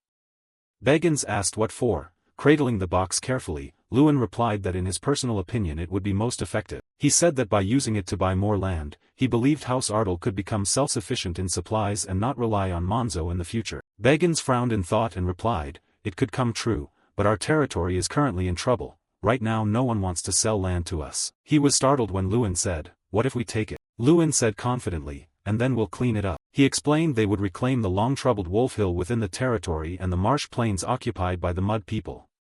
It's not a bad idea. Sitting on his horse, Lewin carefully outlined his plan. With this money, if they hired mercenaries to reform the lands and train outsiders for hire, they could even earn more revenue. Beggins realized that if they could hire mercenaries at a reasonable price, it would be worth trying. Lewin turned to Beggins and said he would leave the details with the steward and his father, and then he would set out. Lewin spurred his horse into a full gallop, leaving Beggins behind and shouting, "Let's go." The trading city of Monzo is the largest territory in the southern part of the kingdom.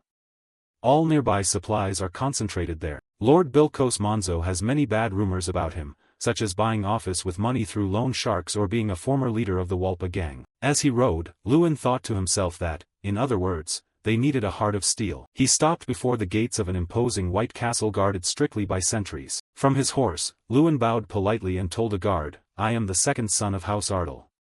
Is Lord Lewin Ardle inside?" Hearing that, the tall thin guard sighed, while a fat guard scoffed and picked his nose. Lewin's face darkened when he heard the guard's mocking voices, "Ardle again." One guard wondered aloud why they kept making such a fuss when it never succeeds.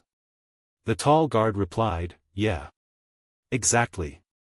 The fat guard joined in sarcastically, saying they're just children learning to beg. The tall guard laughed, clutching his belly and mocking the mounted Lewin, "Ha ha ha, can you speak properly this time, young master?"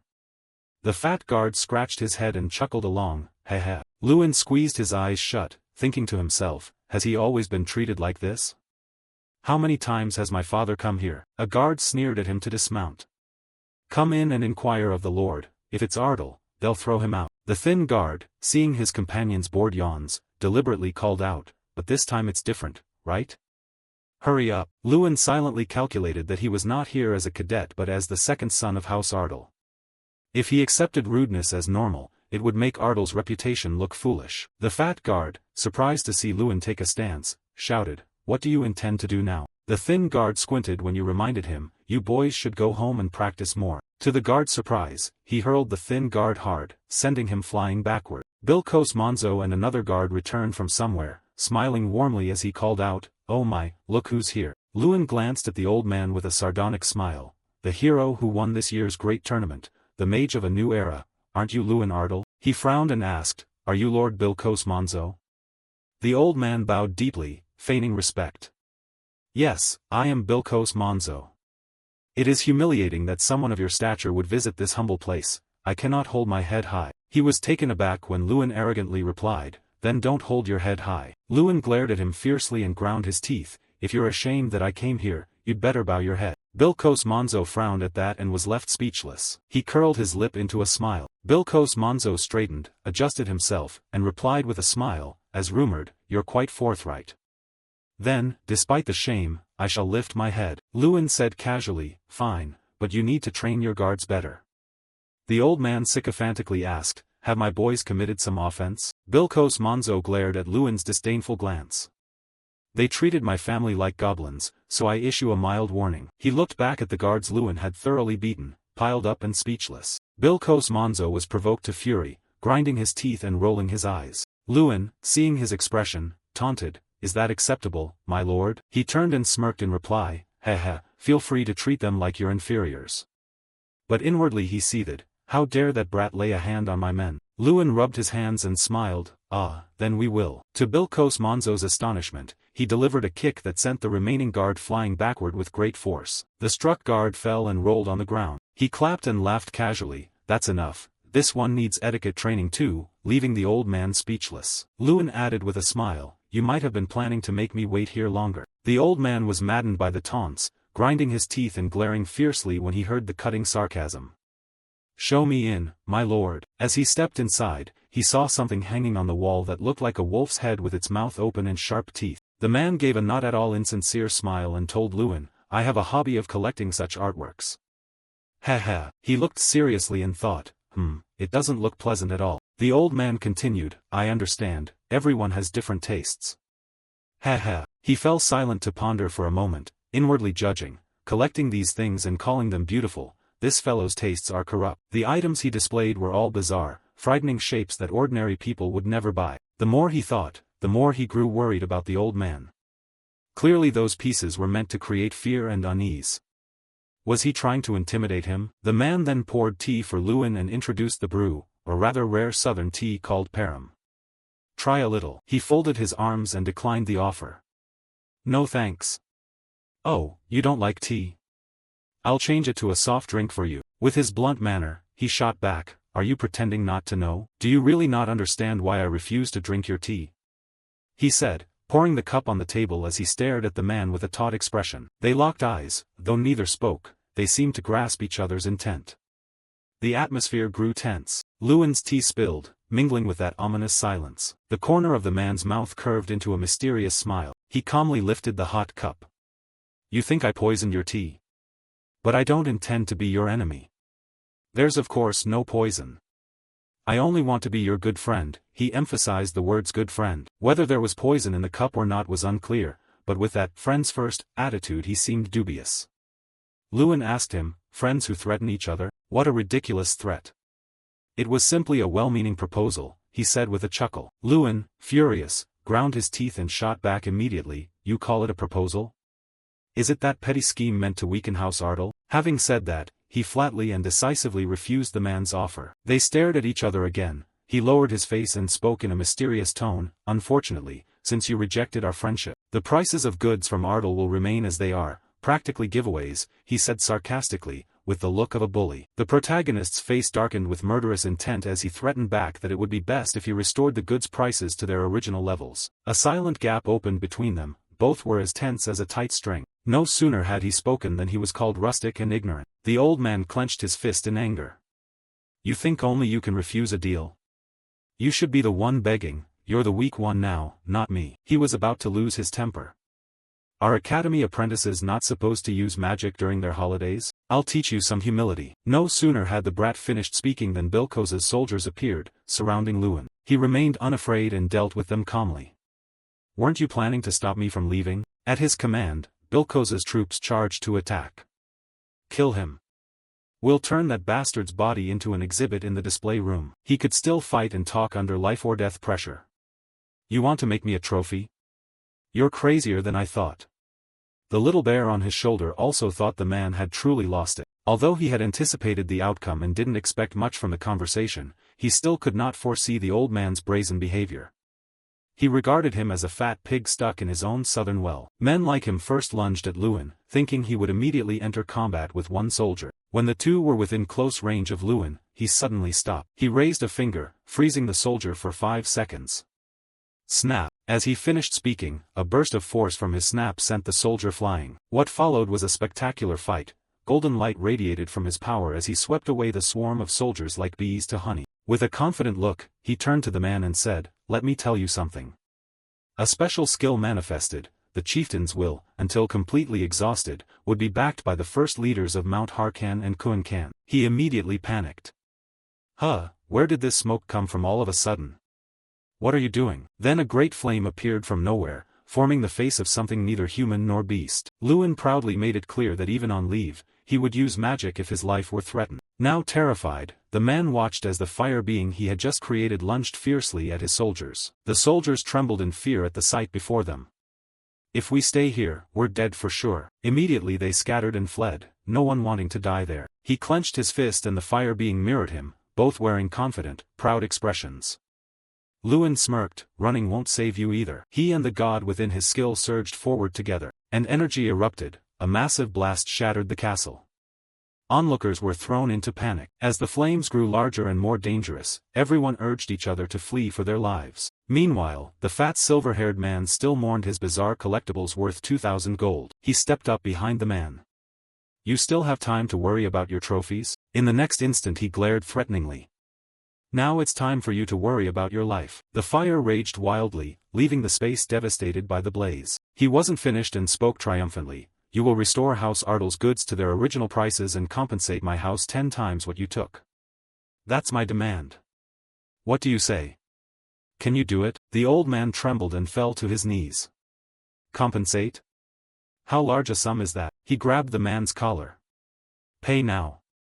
And let this be a lesson, never look down on others. You prey on the weak because of numbers, and the price is getting your face beaten in by me. Serves you right. Cut to Lewin riding his war steed home. It's almost over. He wondered how surprised his father would be to learn he'd taken care of everything. Riding the road alone, he felt relieved. So I've solved the Monzo problem and returned to Ardal. But one surprise followed another. Before he could celebrate, things weren't over yet. A voice greeted Lewin. He wiped sweat from his brow in surprise at the girl before him, long white hair. An unexpected guest was waiting at Ardal. She smiled kindly at him, Miss Irene. The scene flashed back to about 2 months earlier at a lavish banquet. Lewin stood to the side, hands on his head, looking exasperated. I'm bored of this. It was fun at first, but now I just want to go home. As he stood there, the beautiful white-haired girl stepped forward and asked, Are you talking about the charming Ardal Manor? Irene, pretty, hands on her hips in mock annoyance, I'm glad the feast ended without incident. I really thought something terrible was about to happen because of someone. He forced a smile. Haha, I'm sorry, but I couldn't do otherwise. Seriously, not only did they belittle the students' efforts, they also looked down on our manor. She wondered, is Ardal really that beautiful? He happily told her about his home. Of course, it's a beautiful place that brings peace to the soul. You should visit sometime. Really? Then when you come, you mustn't ask why I came. Haha, I won't do that. And so the story began. But what he truly did not expect was that she would actually come. Back in the present, he sat with an embarrassed, shy expression as she entered the house. The whole family chatted and laughed happily. When your father saw Irene, he mistakenly thought she was your girlfriend and was moved to tears. Little Lewin has grown up, while the girl beside him showed her anger plainly. No one knew the exact relationship between you and the girl, but she seemed jealous. Hey, can you explain this situation? He felt a bit worried, unsure what was wrong with the girl. She angrily peppered him with questions. What is your relationship? Is she your lover? Where did you meet her? Tell me. A barrage of countless, frantic questions followed. Cut to father and son Lewin discussing earlier events. He was surprised the cheeky girl wanted to be Irene's guide. Luina really volunteered to be Miss Irene's guide? The moment I suggested you do it, she insisted she would handle it herself. You pondered, and your father continued. Isn't that adorable? She doesn't want to lose the brother she hasn't seen in 6 years. Still unconvinced and suspicious about Lewin and Irene's relationship, he asked again if she was really not your girlfriend. He told you you could speak freely. You denied it at once. Hearing that, his face fell. What a pity, father. You wondered why your father seemed disappointed at the news. He immediately changed the subject. Let's put personal matters aside and talk about something else. Beggins, come in. An old man with a brown beard and hair opened the door and entered. He carried something and brought it to father and son Lewin. Lord Ardal politely thanked him. Your father turned and handed it toward you. Lewin, I cannot accept this money. You were taken aback. He explained that it was your money, not House Ardal's. You wondered why it couldn't be accepted. Aren't you a member of Ardal? He replied gently, yes, no one denies you are the heart of Ardal, but you still have many duties outside Ardal, don't you? You fell silent and gazed thoughtfully at your father. You lowered your head in sorrow and thought, I know clearly you say this out of concern for me. I also know you are a man of integrity and principle. I respect you for that. But, I feel hurt that you always discuss the estate's matters without me. You felt sad and mustered the courage to tell the Lord everything you thought and wanted. You spoke seriously, no, I want to use my money for Ardal. Just as you have, father. On hearing this, he suddenly brightened. Beggins interjected. Haha, I think the young master should know that you have been supporting Ardal with your personal funds all along. Lewin's father gently reminded him about that action.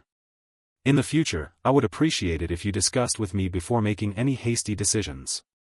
Hearing this, the man forced a smile and scratched his head. Yes, my lord, I will remember that. Then Lord Ardal turned back to his son. Whatever your intentions, I cannot accept them. You are not yet ready to shoulder the responsibilities of the estate. He took the purse. We still have 3,600 gold, right? That's the sum we deserve. Finding it now is like discovering a forgotten emergency fund. You leaned over and whispered to Beggins. 3,600 gold? How can that be? I'm sure I handed you 10 times that amount. He explained, he didn't demand the rest, he was so resolute that day I couldn't raise the matter of punishment. The two continued to discuss in circles like wolves circling a pot. Why is father so stubborn? Indeed, you've given up trying to persuade him. With blue eyes and a handsome face, you looked over at Beggins, who worried but still forced a smile.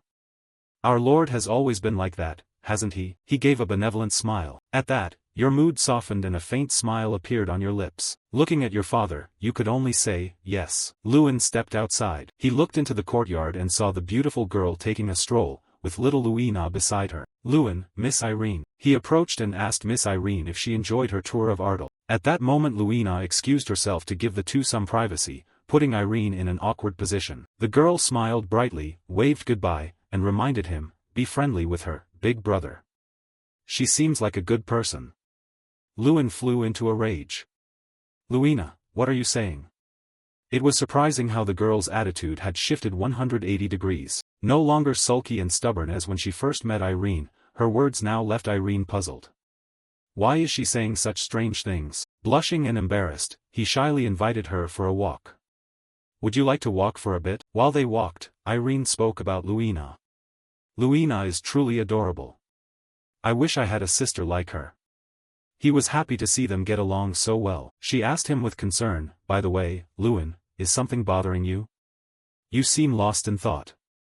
Do I look that way? He didn't hesitate to answer. As heir to the family, I want to do something for the manor, but I can't think of any ideas. After saying that, he mulled it over deeply. With the prize from the grand meeting and the money from Monzo combined, he had over 40,000 gold. His father said he could use it as he wished, but while he was lost in chaotic thoughts, she spoke up. He couldn't stop thinking about the estate. Even though she had come all the way to Ardal, at the mention of it his face went pale and green like a frog. Only then did he realize she had made the effort to come, while he had been ignoring her. Maybe she was offended, and he immediately changed his tone.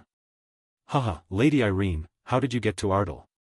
Our manor is quite far and must be inconvenient to reach. She smugly opened one eye and replied, not too far, I arrived 2 days ago. He hurriedly apologized to her, and a small regretful question escaped his lips. She began pointing toward the route she had taken. Crossing those mountains makes it rather close. At that, his mind immediately shifted into action. However, in that answer lay the solution he had been seeking for a long time, the southern mountains. Although they occupy most of the AEO estate, their rugged terrain makes farming impossible and the land lies abandoned due to monster infestations. However, with Lakey nearby, the area's geographic value is very high. He had an idea. What if they used that to create a trade route through the southern mountains? Lewin pondered seriously. By relying on places like Monzo, we could build an independent manor, become a powerful estate with the only southern road leading to the Ryanak Empire. Why haven't I thought of this before? This would be a huge boon to our manor. The beautiful white-haired girl beside him watched intently. As soon as he thought of it, he excitedly wanted to fidget, then turned to take her hand and thank her giddily for inspiring the idea. She blushed shyly all over. Then he immediately ran off, leaving her behind and calling, see you soon. He ran with determination and joyful excitement, while the lady stood frozen for 50 seconds. She smiled warmly, thinking he truly was an interesting person. Perhaps she was struck by some love-smitten fate, imagining herself as a romance heroine, abandoned outside by him yet still entranced. Lord Ardal declared helplessly, impossible. Lewin asked the Lord in confusion, what? In the large room his booming voice echoed, I tried, but all 8 merchant guilds at Lake 8 refused. You asked again, they refused? Why? Before Lewin's astonished eyes, he explained slowly, from their perspective, House Ardal is not profitable. Beggin standing beside him also reached out to support his words. Young master, even the Lord knows this is a great opportunity, but many things have already changed, it's small but progressing, a clear thought ran through Lewin's mind. Just because the merchant guilds refused once, we can't give up on something that offers great hope to the people. Lewin smiled confidently. Who knows, perhaps a champion's proposal could make a difference. Lord Ardal and Beggins fell silent, saying nothing. Then he breathed a relieved sigh. You also handled the Monzo matter. So what reason do I have to stop you? All right, go ahead and try. He replied, thanking his father. Just as Lewin stepped out the door, someone called out, are you going to Lake 8? Irene approached from afar and spoke calmly. So now you'll travel by boat with me, an illegal immigrant? He seemed unable to catch her drift. What? What do you mean? Suddenly Lewin jumped up. Wait, don't tell me you crossed the Ardal border without permission. Irene smiled as if not denying it. Yes. Hearing that, he shouted, that makes you an illegal resident, who crossed the deserted border alone. Are you always that bold? Don't you think that could be very dangerous? She folded her arms smugly. I don't think that's anything compared to what you did. Unaware of what was coming, Lewin could only ask. She closed her eyes and slowly listed the alleged sins she thought he'd hidden. You broke into someone else's dormitory. You didn't even consider the risks and used an extraordinary method in the competition. And you won everything. To keep up with someone like you, isn't this just a little prank? Didn't I say I'd catch up to you? At that, his expression finally relaxed a little. A gentle breeze swept across their shoulders and hair. Lewin declared ambitiously, but I plan to go even further. Irene quickly decided, then I'll follow you. I'm already an illegal immigrant, one more time won't matter. The two of them climbed the mountain together, heading straight for Lake 8 and deciding to cross the southern mountains to scout the road ahead. They explored together. The terrain was so rugged that even with a compass it was hard to find the way. They decided to use divination magic to locate the mysterious village of Insanyang. Suddenly Lewin panicked at something he saw. Of course, there are rules forbidding the use of magic during the break. Somebody's voice, unclear whose, kept saying as they ran, aren't students banned from using magic during the break? Then you can follow the compass. Irene had been using this divination magic since arriving in Ardal. However, the tracking magic targeted humanoid monsters, inadvertently leading her into a werewolf den and putting her in danger. A pack of werewolves snarled before them. You cast magic and leapt high into the air, then struck down at a werewolf. A surge of golden energy caused a massive explosion that shook the ground. The werewolf staggered amid the magical flames, but by exploiting the pack's dependence on their leader, we quickly took down the alpha and escaped. We also received an unclear quest. Lewin was slightly speechless. A quest? Using traces of the tracking magic, we continued toward our destination. Fortunately we encountered no more monsters, and finally both of them smiled. Irene said softly, it seems we found it this time. Lake 8. Lake 8, a massive guild where the Great Lake 8 meets and connects to the sea. Like Altian, it is a neutral state under the Empire's control. Here, instead of a king, representatives from the 8 merchant guilds govern the land with the title of co-representatives. As a mercantile nation, it dominates trade across the continent and rumor has it they even deal with pirates. If it brings profit, this place values money above all else. She tilted her head and asked Lewin for his opinion. So where are you planning to go now? He replied quickly, we'll go to the Golden Hall. The Golden Hall is a grand manor situated in the center of Lake 8 where the representatives hold daily noon meetings, making it the ideal place to persuade them. A guard standing by the gate, per protocol, asked, do you have an appointment? Lewin calmly requested help. No, I'll wait here. Could you relay a message? The guard, Tran Tru, seemed inclined to refuse their plea. Submitting official documents would require time for verification. With confidence he called out loudly to the man, just say that Lewin Ardal has arrived. And this is Irene Browse. On recognizing them, the guard immediately froze. Wait, are you Lewin Ardal, the winner of the grand tournament? Sorry I didn't recognize you, I'll report it at once. Lewin folded his arms and laughed loudly, see? Irene, not particularly surprised, just as Lewin expected. Fortunately, we were admitted immediately. Upon entering, the first thing that struck them was a statue of an angel with a trumpet and a cloak made of gold, dazzling overall. Irene exclaimed at once that the place truly lived up to its name, the Golden Hall. Lewin agreed. Indeed, it couldn't be compared to House A, right? Approaching a large white door, the guard bowed respectfully to them and invited them in. He reassured himself, don't be nervous, I'm here to make a fair deal, not to beg for favors. Then he flung the great door open and announced, a pleasure, I'm Lewin Ardal. Those inside turned their heads to look. Before the pair sat a round table full of people, with only 2 seats left empty. The group continued watching as they took their seats. Someone spoke up, I thought it was just a rumor, but it turns out to be true. I saw you in Altian, you are the champion. The man with a bushy beard raised an eyebrow and asked, what brings a reputable new generation mage like you to this remote place? Lewin silently calculated, the champion title holds weight here. He thought to himself for a moment, the champion title from the grand tournament carries value here. I was worried about coming without notice, but it seems we can speak.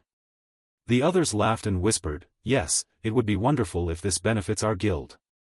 Ha ha ha, don't be hasty, I'm interested too. Contrary to them, he presented with a very serious expression.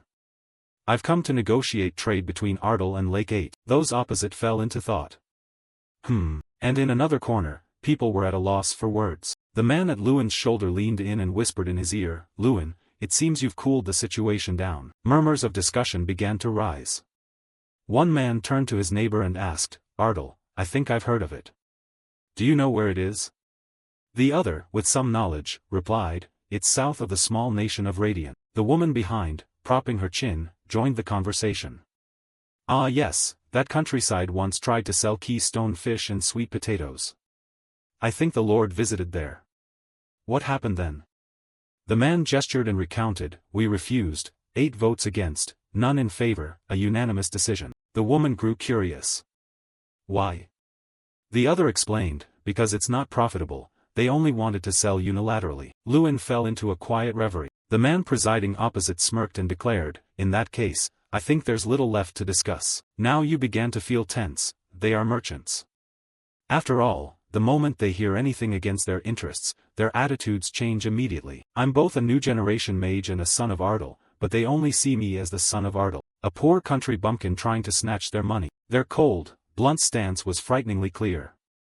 Lewin and Trang showed their discomfort, and you guessed whether it would be the same this time. However, Lewin pushed off and stood up, regretting to see everyone react this way when we hadn't even begun presenting our proposal. "Here, 30,000 gold in total." The crowd was immediately stunned. You smiled as if victory were certain. "So? Are you gentlemen more interested in a deal now? A vast city-state where 8 great lakes converge and open to the sea. Instead of a king, 8 representatives jointly govern the nation under the title of co-representatives. I have come to establish a trade route between Lake 8 and Ardal. I crossed the northern range to get here. I faced many hardships along the way, but if we can succeed in this negotiation, it will all be worth it." Lewin's eyes suddenly lit up. "So what do you think? Are you interested in making a deal now? I'll buy weapons worth 30,000 gold from Lake 8 for Ardal. In return, allow the exchange of Ardal's products." The man beside, puzzled, questioned, 30,000 gold, are you preparing for war? If not, why would you need that much in weapons? You fell silent. As expected, they were astonished. 30,000 gold is the 3-year budget of a rural domain like AO. It's equivalent to a year's budget for a mid-sized city. Spending such a large sum on weapons is truly shocking. But I learned one thing from the Monzo incident: power naturally attracts wealth, and that power creates peace. If I must buy weapons somewhere to gain strength, I'll build my foundation here. I know that each of the 8 representatives specializes in different goods. Who is responsible for weapons? They unexpectedly introduced a quiet child who had been sitting there all along. He is the #1 representative here: weapons, ironworks, flora and fauna, even ships. They manage the widest range of goods. Surprised by the answer, Lewin's face showed clear astonishment. The child looked even younger than Lewin. But that kid's gaze was not that of a child, it carried an extraordinary presence. What kind of life had the child lived? Cecilia calmly asked, "By the way, what do you intend to do with so many weapons?" "I know this curiosity is improper, but as a supplier I'm a bit concerned." Lewin also showed a certain respect for the girl. "First, we plan to conduct a large-scale hunt of monsters near Ardal. The weapons deal is the first step." Cecilia hesitated and repeated, "You say it's the first step?" Before she could finish, Lewin explained immediately. "We intend to establish a trade route connecting the 8 lakes and Ardal, across the pass through the northern mountains." The presiding member alarmedly whispered to Lewin, "Mr. Ardal, please don't mention that mountain range by name here." Hearing that, you were puzzled. "Sorry." Irene glanced lazily at those around the table and asked, "Why is the atmosphere like this? What's going on?" Lewin made the same gesture and replied, "I'm not sure either." You watched the group carefully. "I don't know what's happening, but I know who caused it." They had gone completely ashen. "Why would that be?" Cecilia frowned in warning. "You intend to cross the northern mountains?" "No, that's impossible. Because a demon dwells there." In Lewin's mind the gears turned immediately. A demon, could that be? Then he recounted to them, "Last night I crossed that range myself." The girl went pale, clearly disbelieving. "You're lying." Lewin affirmed his words and reached into his coat to pull out a small pouch. "This is not a lie, I encountered something in that mountain range." "Is this the demon you mentioned?" "It's a silver wolf pelt." Cecilia sprang up in alarm. You completed the task and earned the respect of the Valtry's family. Lewin confirmed inwardly that it was indeed true. Tears welled at the corners of the girl's eyes, transparent drops. Finally it was dead. 3 days later, Lewin and Cecilia walked side by side. She politely started the conversation, apologizing for keeping him waiting. He, of course, bore no grudge. It's completely fine, it's perfectly understandable. With rosy cheeks, Cecilia confided, I never thought I'd face this mountain again. Of course, my heart still feels heavy, but it's different now than before. The disaster that took my father is no longer here. It's all thanks to you, Mage Lewin. Lewin politely replied, it's nothing, I just happened upon it on my way here. The two of them looked up into the canopy. Cecilia laid out a very specific route. If we can make a road through the southern mountains, we can establish a direct trade route from Ardal to the western Sand Kingdom, Iota. We won't need to waste time and money detouring through the central region as we do now. And regarding building the road here, our Valtry's family will provide support. You stared in astonishment and raised your voice, sorry. This is completely the opposite of what I expected. I thought we'd start by building relations through selling weapons and that the trade route would come later. I even assumed I'd bear the cost of opening the trade route. However, if the Valtry's family assists, this is an enormous benefit. You hesitated in disbelief. Do you mean, you'll accept my proposal? She calmly affirmed, of course. Any goods produced in Ardal will be bought here at prices above the Lake 8 market. Lewin thought to himself that buying above market price was an extremely generous term. Cecilia across from him gently explained, merchants will do anything for money, but we also have hearts. I, Cecilia Valtry's, promised to show gratitude and trust befitting a benefactor. Lewin closed his eyes and finally yielded to the offer. He reached out and took the girl's hand. I look forward to working with you. Thanks to this, the agreement with Lake 8 is completed. Lewin and Irene walked through the woods. He shared with her, moved, I'm so glad things went smoothly. Now I can finally bring good news to everyone and to my father. By the way, Representative Cecilia is remarkable, she matured so much at such a young age despite lacking a father. Irene quickly noticed a change in Lewin. You seem different than usual. Lewin, are you feeling moved? He gave an unpredictable reply. I think I felt sympathy for a moment because I'm in a similar situation. She showed a look of surprise. Lewin turned and gave a benevolent smile. Anyway, wait and see, Miss Irene. If you ever visit Ardal again, you'll be surprised how bustling it is. Irene let out a breath. You really love your homeland. Lewin, I wish I could feel that way too. He rested his hands on his head and asked curiously, isn't homeland something everyone cherishes and longs for? She denied it flatly, not for me. Lewin continued teasingly, I'm very curious. Will you invite me to your homeland one day, Miss Irene? Irene answered casually, who knows? Irene seemed reluctant to talk about it, but I'm sure I'll visit Froyus one day. Golden sunlight gently wrapped the village in warmth. Mixed into that was Lord Ardal's extreme excitement. What? Above market price? Begin's astonishment, he even promised to take responsibility for opening the trade route, and concerns unrelated to Lewin's story. Did the two of them book a private room at the inn? Lewin quickly clapped a hand over the girl's mouth. Ignoring his sister's eager excitement, he answered his father, yes, sir, Cecilia Valtry's promised all of that. Beggins exclaimed loudly. In any case, the cold, infamous Representative Valtry's said she would repay the favor. Remarkable.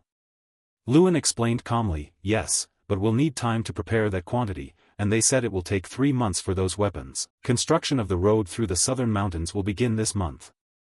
Lord Ardal couldn't help but feel proud of his son's capabilities.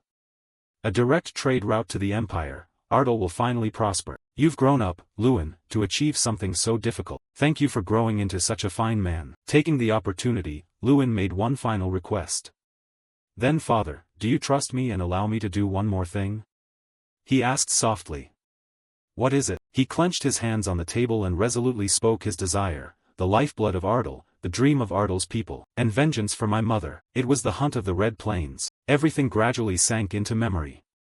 Standing before a horrific scene, everywhere engulfed in flames, Lewin recalled. On my 6th birthday, which should have been a happy memory, but that birthday became the worst nightmare. The mud people overran the meadows, attacked the village, and countless people died. The most painful thing was that my mother was among them. My mother, now I can't recall her face clearly without looking at her portrait. So many people, including my mother, lost their lives, and many were gravely injured. That day, for the first time I made a vow, I must become stronger.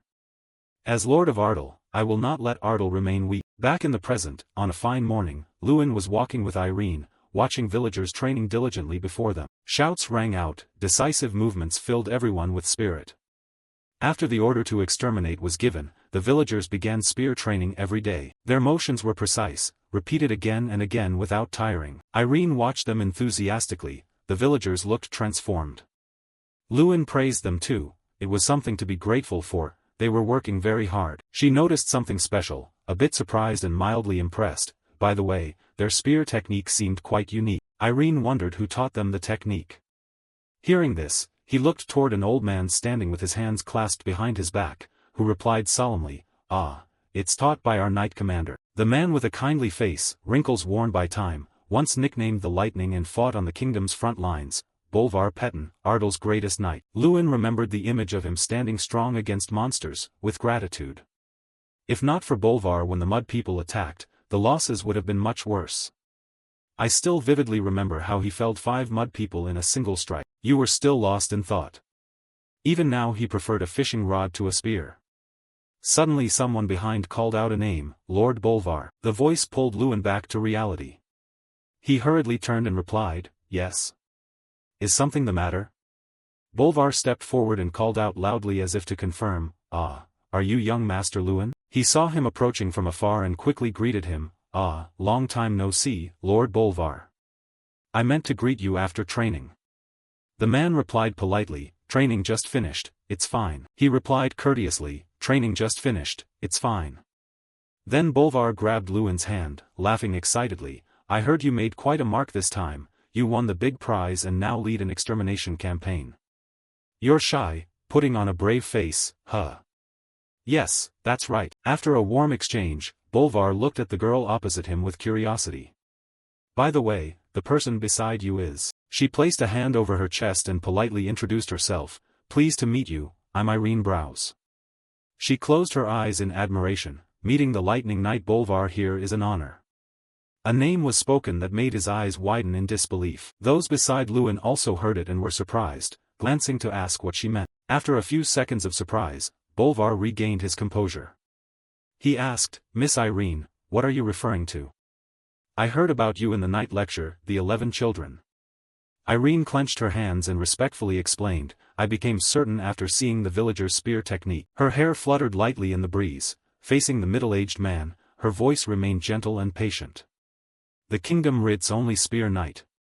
I heard you abruptly retired and vanished at 30, a legend among legends." His tone deepened, gentle yet full of nostalgia, as if returning to a glorious past.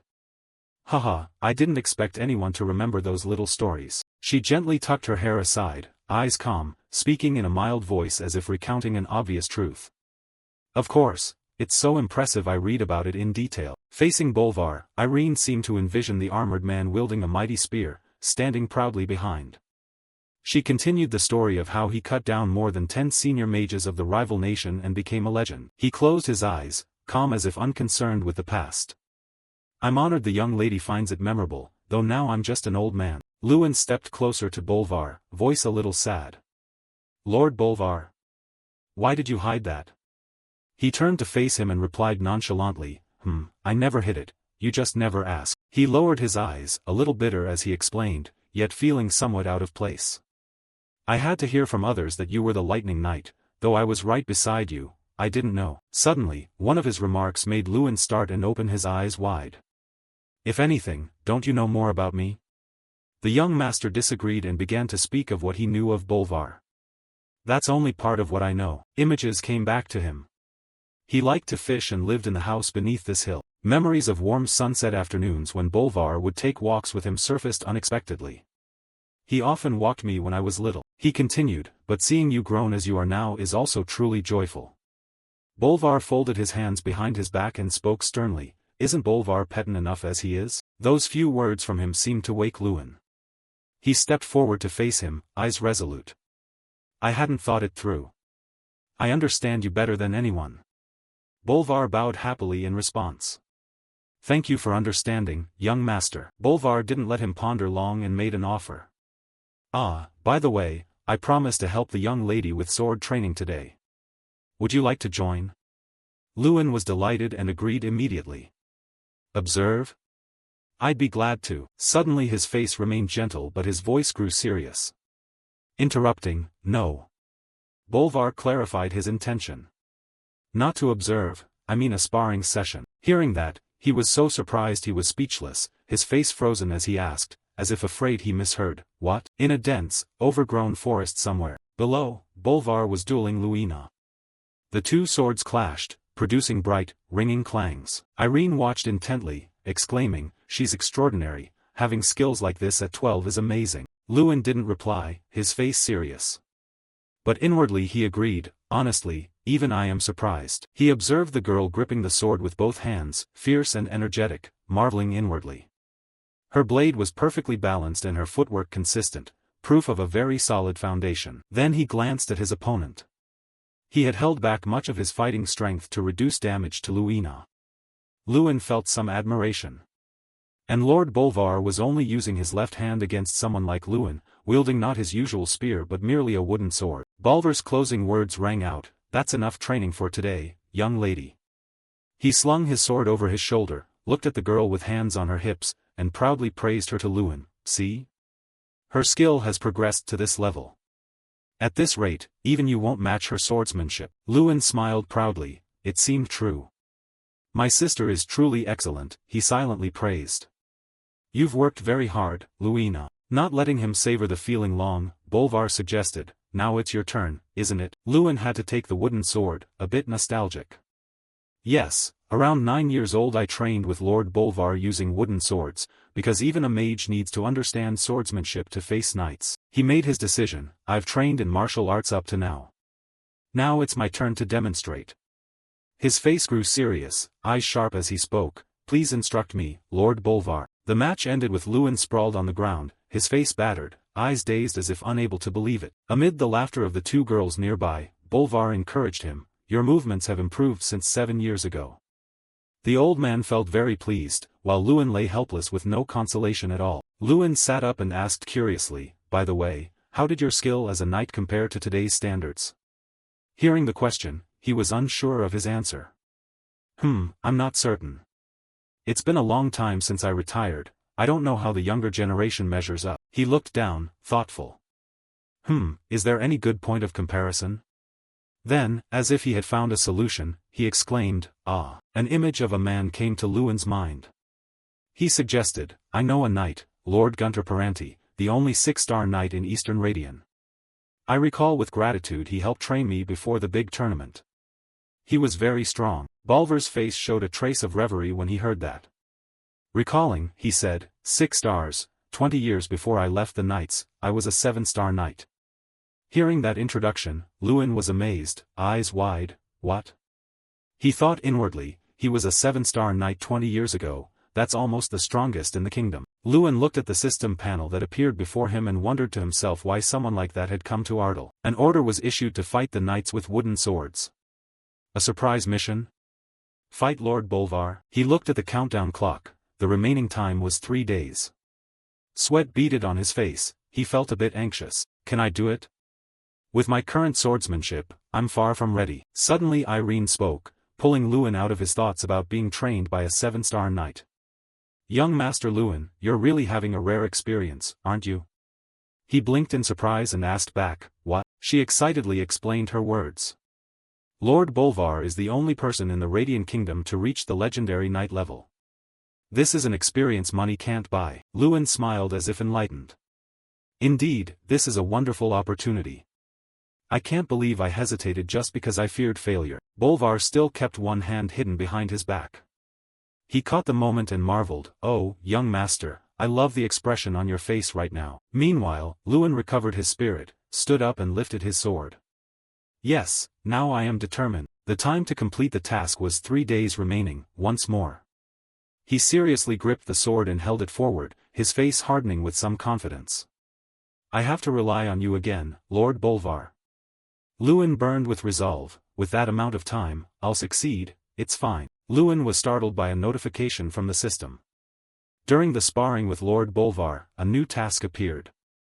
The task specified that he must perform blocking, dodging, and counterattacking skills using a finishing strike when facing Lord Bolvar. Lewin told himself that to complete this task he trained with Lord Bolvar every night. Counting down by the second, Lewin practiced tirelessly, his face scratched and smudged. He kept moving his limbs while holding those thoughts. At first I wondered whether these matches meant anything. While thinking that I might be careless and get caught by Bolvar, I saw a gap here. Still, believing the system had its reasons for assigning the task, I continued sparring. The final deadline was just over 42 hours, under 2 days. Just then, Bolvar leisurely announced again that this side also had a vulnerability. And finally, when the deadline read 23:51, Lewin had to concentrate even more. He lunged at Bolvar with wind-like speed. After a moment, he smiled softly, his eyes showing excitement and satisfaction. Done. Bolvar looked at him with a kind smile and didn't hesitate to praise him. You did very well. He thought inwardly the same. Lord Bolvar said the results of your efforts are starting to show. Time passed, and the final day of the training arrived. Bolvar, worried about Lewin's overexertion, asked, Young master, are you tired? Lewin answered firmly, No, I can continue. Bolvar slung the wooden sword over his shoulder and gently told him not to push himself too hard. Look, the sky is brightening. But Lewin, driven by the task, grew more determined. Yes, I've practiced enough with Lord Bolvar, but he stared at the single remaining task line, the finishing strike. I still haven't fulfilled that condition. Only a little over half an hour remained. Lewin hid in his thoughts, bewildered. He couldn't believe this was all he'd achieved after a whole sleepless night. Was landing a finishing strike on a 7-star knight an impossible task from the start? His hand clenched tighter as each second passed and little time remained. What's going on? Were you up all night? Brother. Luina had woken by then. The girl pleaded with her brother. Stop, you've practiced enough. Beggin sighed long and drawn out. Honestly, I followed the young lady to be on guard, but why is the master pushing himself so hard? Luina tried to add with rising worry, even you have limits. Brother, stop and rest. Lewin didn't look at them, he looked at Bolvar and emphasized, just 30 more minutes. He deliberately repeated it as if to say that no one should hope to stop him, just 30 minutes. But Lewin was also full of anxious thoughts inside. I know very well it's hard to achieve a miraculous result in just 30 minutes. Yet he still slammed the wooden sword he held down hard onto the ground and shouted, Lord Bolvar, and planted the sword firmly in the earth. Lewin rolled up his sleeves very quickly. I'll treat this as the final trial and try a different method. He said, thinking, so from now on I'll change my approach. His strange action threw Luina and Irene into bewilderment. Both Beggins and his father couldn't hide their surprise. Both frowned. Beggins muttered something under his breath. Bolvar was a bit surprised too. He replied gently, Young master. Seeing his face and body already in an attack stance, he asked again, Are you serious? Yes, I'm serious. Lewin narrowed his eyes, nothing in his mind but steadiness.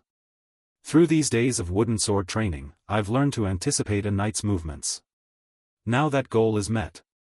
I need to win using my specialty. With his keen insight Bolvar noticed, I found it strange that you've been practicing swordplay all night these past few days. So you want something from me? Lewin didn't hide it. He smiled faintly at the guess. You figured it out. Bolvar grew even more eager for this final match. Very well, then I'll add one more rule for you, young master. He generously gave him a big opportunity. In the remaining 30 minutes, you may use magic against me. Lewin froze and muttered the word magic. Bolvar then replied with a smile and raised sword, but I'll be a bit more serious, I want to see your true power. Lewin was ready. He lifted his heel and pointed his toe toward Bolvar. I'm coming. A moment later, both of them flew forward. Lewin gritted his teeth and widened his eyes, thinking, no wooden sword needed, I must close into sword range. In return, his body felt lighter and his balance improved as he moved. At this close range the sword's blind spots made it useless. Bolvar suddenly paused his attack and laughed with delight, so that's it. At the same time, Lewin hesitated and felt a little flustered, but he bit his lip in a brief panic. The Lord revealed no openings beyond the reach of the wooden sword. It's the method I used against Doom Prime at the Grand Tournament. Breaking an opponent's sword isn't a strategy that works on everyone. Knights of Lord Bolvar's caliber don't confront power differences head-on, instead they redirect them. Bolvar analyzed Lewin's fighting pattern from earlier as if seeing through it. The the plan to close into a distance outside the wooden sword's reach. That was a good choice. But once discovered, I won't have many options left. The opponent will always try to widen the distance from you. This only made Lewin more driven. He lunged forward and clenched his fist. Lord Bolvar was right, my entire strategy has been seen through. As his fist prepared to strike, Lewin suddenly bearing a sly grin. However, the Lord did not anticipate this. In an instant, that curled hand snapped open, and Lewin shouted, releasing light. Immediately a blinding blue light engulfed them both, and neither Lewin nor Bolvar could be seen. After the light faded, leaving only faint drifting smoke, everyone saw Lewin grabbing Bolvar's collar and pinning him to the ground. Luina cried out in shock, brother. Though defeated, Bolvar still smiled kindly at him. I was worried you'd use some terrifying magic. But you just blinded me with light? You've completely beaten me, young master. Lewin looked at him and responded humbly, that's all I could think of at the moment. I'm truly sorry for catching you off guard, Lord Bolvar. The short words carried many thoughts. Frankly, if Bolvar had been in his normal condition, would likely have failed. He hasn't rested all day because of me. And finally, at last I succeeded. The system announced the reward Lewin received, the steel destruction skill. He stood delightedly reading the prize, when Lewin felt a sharp smack on his shoulder. Brother, what are you doing? Luina frowned and snapped at him in a cold tone. Even if it's just practice, how could you topple Lord Bolvar like that? Lewin grinned sheepishly, not knowing how to explain, and just mumbled, sorry. Bolvar then spoke up to explain for him, I'm fine, so please don't be too harsh on the young master, miss. Lewin then bowed respectfully and reached out toward Ba. Now that training is over, I just want to soak in a hot bath for a bit. Oh my, I've taken up too much of your time. He helped him to his feet, his heart full of positive emotion. I've learned a great deal during this time. The two of them slowly returned together. This was a very enjoyable experience for an old man like me. Young master, your vacation is probably about to end. Lewin replied to him, yes, I'll depart soon since it takes 10 days by horse to reach the academy. This long but short vacation is coming to an end. He felt a twinge of sadness as he shouldered his bag and prepared to leave. The day to stray far from home had arrived. Standing on the bridge, he and his father watched the young workers laboring enthusiastically below. All right, a little more effort. Finish this, then have a few Lewin beers. Definitely, today I'll drink my fill. He politely explained to his father, these are workers sent by the Valtrais family. Since we're building a base at Ardal, we need a lot of manpower. He spread his arms with excitement. Through this route we'll transport weapons from Lake 8 and carry out elimination missions. Also, many workers will use Ardal's restaurants and inns, bringing great benefits to the whole region. This is the beginning of change. As he mentioned this, his voice dropped, and there's one more thing I want to tell you, father. He handed him a box, 12,000 gold coins, please use it for Ardal. Lewin's father seemed about to refuse. He frowned and exclaimed, son, but anticipating his father's thoughts, Lewin quickly cut in, I've kept 400 gold for myself, so don't worry. You surely won't refuse this time, will you? He looked at Lewin with loving, proud eyes. I'm ashamed, I'm the one indebted to you. To bid farewell to his dutiful son, he didn't hesitate to give him a hug. Thank you, my son. All right then, go on your way. Lewin sank back into his thoughts. I must say this was a very productive vacation. I said goodbye to everyone and walked part of the way with Irene. When the road forked and he was about to say goodbye, Lewin heard Irene say something and hurriedly asked, huh? What did you just say? You must have misheard, Irene deliberately emphasized. No, you heard correctly. She smiled with her eyes narrowed at Lewin. After you graduate, on monster hunting assignments, I'll help out. I told you, I will follow you until I defeat you, Master Lewin. Watching Irene's retreating figure, Lewin thought briefly, oh, so she hasn't forgotten, what a strange person. And so we parted ways, see you again someday. About a week after leaving Ardal, I crossed the central border and entered the eastern region. Unlike the southern area, this place was busier. No sooner had Lewin set foot here than a street brawl caught his curiosity. Someone was shouting. Say that again. A thug in black was raining insults on a young man in a white shirt. What did you just say? You weak brat? The shrill shouting grew louder. Say it again. You bastard. Seeing this bullying, Lewin began to feel uneasy. What's going on here? The man in black kept his high, arrogant tone. Say it again, what did you just say? You brat. The young man, his face marked with minor wounds, pleaded, please let my sister go. But a second later he glared at his opponent and shouted, I'm a knight too. If you don't release my sister right now, I won't let this go. The man in black burst into loud laughter, his voice full of mockery. You hear that? What are you going to do if you don't stand down? Then he stood up and continued lecturing the poor youth. All this happened because your family couldn't pay, we have to make a living too. His fist tightened as his mouth spat provocative and insulting words. So now I'll collect the debt your father owes, even if I have to sell your sister.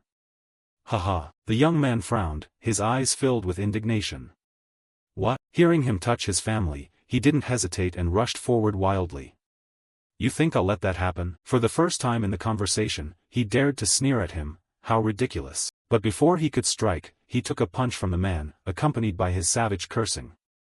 Do I look like I'm joking? He kicked the young man while unleashing a torrent of insults. And you think a weakling like you can become a knight? Is this Hanson the standard for a squire in Foldren? As if that weren't enough, he grabbed the youth by the hair and forced him upright, ordering him like a slave. Say that again, what did you just say?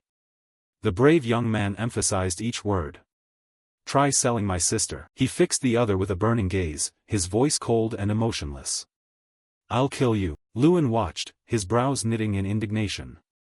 Am I really witnessing this? Is this happening in broad daylight? The youth looked like a squire from a nearby territory, but even for a squire he was frighteningly weak. However, it wasn't the gaze I normally see, it was the look of someone with something they absolutely must protect. As Lewin stepped toward the scuffle, someone suddenly slapped him on the shoulder. A terrified man warned him, young man, don't meddle, leave. If you pick a fight with Ongi lumber it'll be a disaster. Yes, they're extremely brutal. Lewin didn't bother to thank him, instead he wanted to provoke these thugs. I understand. But then what are you doing here? They asked. Huh? What do you mean? Lewin continued, you didn't try to stop it, nor did you help that young man. His eyes widened and he bared his teeth in disgust. You should be ashamed, you are no better than them. Saying that, he moved on toward the young man. That look was good, a gaze that could become much stronger. Suddenly I was curious about the true worth of that youth. The well-meaning man who had warned Lewin was now furious at being lectured.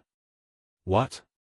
Fine, do whatever you want, after all my concern for you. The thug who was tormenting the youth froze when he saw Lewin approach.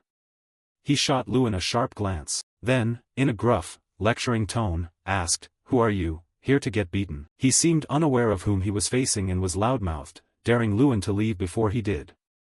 Before he could finish the sentence, Lewin used magic to send him tumbling backward. His eyes widened in panic and fear as he stared at Lewin's cold face. Why do I feel like this? The onlookers also gaped in shock, mouths agape. His henchman stood dumbfounded and asked, what the hell is that? As for him, he could only stand there while Lewin trampled his body with magic. What just happened? After some taunting, Lewin finally unleashed a straight blast of magical force to his face. He howled in agony. Oh, don't come near, stay away from me, retreat, retreat. The young man who had been sitting stunned still hesitated. Who are you, really? Lewin's back was full of pride. He answered, Lewin Ardle. Then he turned to the young man with a relaxed, gentle smile. He added, that was a scoundrel. That night, Lewin went to the young man's home. The boy, who introduced himself as Han, invited me in, and his story was all too familiar. 2 sisters bearing their drunkard father's debts, and 1 young man forced to take up a sword to stop his sister from being sold to a brothel. Lewin had a few questions and asked quickly. But where is this Ongi lumber gang? The name sounds almost cute, but their actions are horrifying. It may sound that way, but they're extremely brutal. Han told the story with goosebumps. They stake people to the Ongi tree and kill them.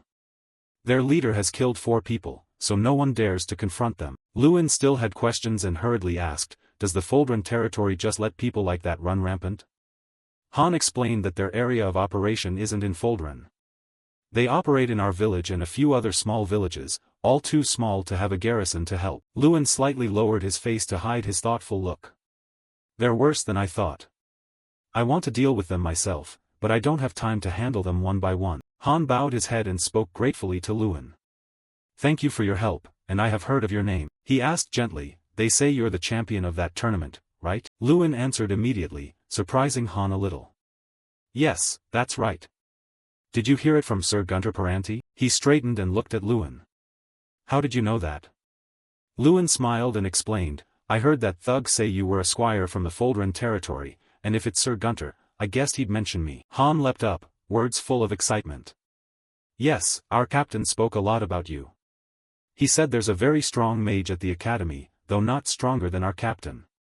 Oh, really? Lewin thought wryly to himself. But I already beat him in the arm wrestling contest. Han kept beating his chest enthusiastically. I want to become strong quickly and be an excellent knight like our captain. Lewin was silent for a moment, pressing his lips together in thought. Having a captain as a goal to strive for is good, but Han was too weak to reach that, let alone become a knight. It's not even certain he'll graduate from the academy. Suddenly he lowered his voice, a little ashamed, and admitted, actually I'm at the bottom of the academy, so I'm mocked every day. They say, how can you stay at the academy with skills like that? His confession was sad but showed a glimmer of faith. Everyone criticizes me, but our captain is different. He says I have a talent others don't. At that, he brightened and became positive again, saying that if he kept working hard, one day he'd shine. Lewin suddenly realized it was exactly the same, like how Professor Black too and the headmaster had believed in him to the end. Sir Gunter Paranti also believed in Han because he had gone through something similar. Lewin didn't hesitate to encourage Han. Yes, effort never betrays you. He popped a piece of food into his mouth and continued to encourage his new friend. Even if you're slower than others, if you persist, a miracle will come one day, like it did for me. Seeing Lewin's wincing face, Han was embarrassed. Ah, sorry, I forgot to warn you, my sister's cooking is rather unique. You thought to yourself, why are you telling me this now? They were chatting warmly when a brazen shout interrupted them. Come out, you filthy brats. Members of the Ongi lumber were standing outside in full. That damned noble, I'd tear him apart. But instead I'm here to kill these two brats, the leader growled. Kill them, or we'll sell them. He stormed at the house and kicked in the weak wooden door. Come out, don't hide anymore. But he suddenly froze, narrowing his eyes in hatred. What? Where are those two brats? Inside the house the two Han sisters were nowhere to be seen, only Lewin stood there waiting. The leader shouted, Who are you? Lewin fitted a bit of protection on his arm and smiled, I was wondering what to do, but thanks for coming right to me. In less than 3 seconds, the man was struck by Lewin's magic, his body sent flying in a straight line from inside the house out into the yard. The henchmen, panic-stricken, asked each other, what was that? They all fell into chaos, blinking dryly, then whispers spread. Isn't that the noble from earlier? Why are you here? At that moment the two Han sisters stood close together in fear. Lewin instructed, Han, this place is dangerous, protect your sister. He asked anxiously, Lewin, what will you do? Lewin lifted a faint, crooked smile. His hand then clenched, his voice full of resolve. I have to earn this meal. Don't be afraid, everyone. No matter how skilled he is, we still outnumber him by more than 20. Yes, charge together. The black-clad men with weapons rushed forward. All right, come at once. A surge of blue power emanated from Lewin's hand. From the duel with Baron Bolvar, I learned a new skill, Steel Destruction. When using this skill, the moment the sword meets a fist, the sword's spirit will vanish without a trace. He thought as he fought, what is this? My blade. Someone cried out in panic. Normally I only dole out mild punishment, but clearly they are villains, undeniably antagonists, so there will be no mercy as Lewin's vast power descends upon them. Demons! Please spare us, we have committed a grave crime. The men fell to the ground begging for mercy. By now they probably realized further attack was pointless. As Lewin pondered, a scream rang out from afar. As predicted, not everyone perceived it. Someone had been taken hostage. You bastard, if you move even a little, I'll slit this woman's throat. What are you doing? Get up now. Stand up and point that damned noble out. The black-clad man ordered. You worry. You bastard, are you the leader of these men? Yes, I'm the leader of the Ongi lumber gang, he introduced himself. He added, if you understand, get on your knees right now. You bastard, you worry searched for Han. Han, what's happened? Injured sister Han spoke up, you were hurt trying to protect your sister, weren't you? Then there is no choice, I must deal with this. He moved toward the man. He roared, don't come near. Do you think I won't kill her? Don't move, if you so much as lift a finger, I'll cut her open right here. Lewin snapped angrily, damn it, didn't they teach handling situations like this at the academy? I don't have enough time to use magic. Damn it, what should I do now? A sword stroke came down. The man holding the blade cried in shock, "You bastard." Han, furious, took up a sword and stepped forward. "If you don't want to end up like your leader, get out of here now. You bastards, run." The group fled in panic. "Han, are you okay?" Han's sister ran over. Han looked unbelieving. "I killed someone, how could I?" "It's okay, Han, that was necessary. And congratulations," Lewin comforted him. Han turned, puzzled. "Congratulations?" He explained, "That's the Peridot sword, right? Proficiency of Ki. I saw a stream of blue chi emanate from you earlier, didn't you just reach 4-star rank?" The appearance of that invisible blue aura means what? Han was astonished. Huh? I reached 4-star rank? Yes, reaching 4-star rank? It's considered top tier among knights. Of course you still can't fully control your ki yet, but what's certain is you've shown clear progress. Yes, you did it, just as I predicted, I was right. Your intuition was correct. He was moved. Thank you, Lewin, it's all thanks to you, without you I wouldn't have had the courage.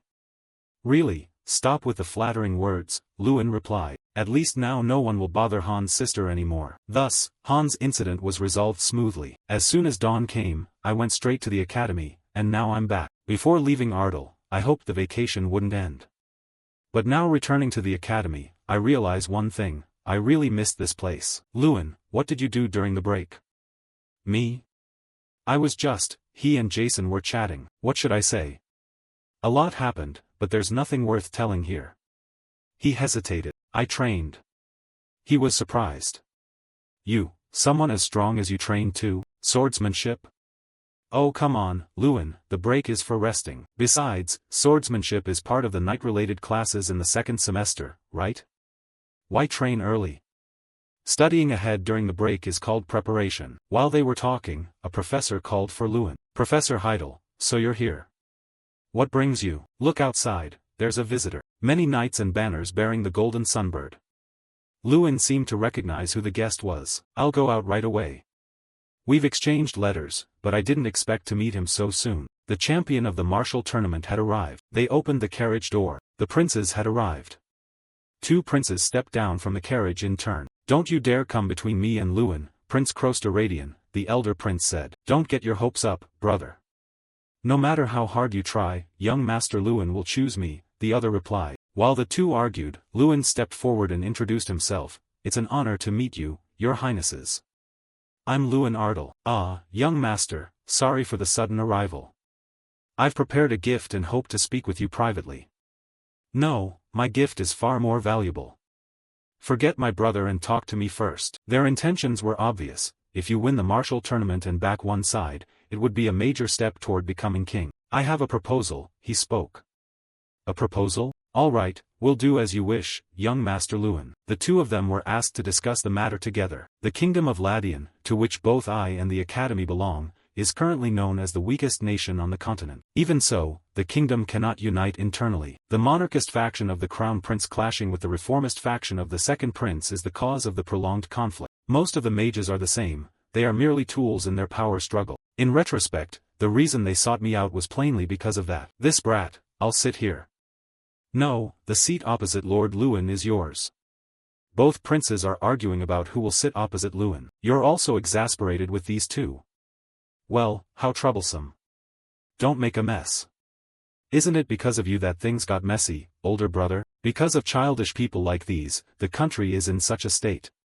Thoughts like these were swirling in him. Ridiculous. What did you just say? Stop arguing. I'm a bit surprised by your sudden visit, but it's very good that you came. I also have something to say. I do not intend to choose a master between you two. I foresaw this, but hearing it directly still stings. That's true, yet even the legendary strategist, Jagees, refused the offer 3 times. You probably know that story as well. Jagees, you refused the great emperor's offer 3 times and ultimately joined the emperor's faction. Are you really comparing yourself to the first emperor? The first emperor was a 9th rank knight. Even if you keep making that offer, the outcome will be the same.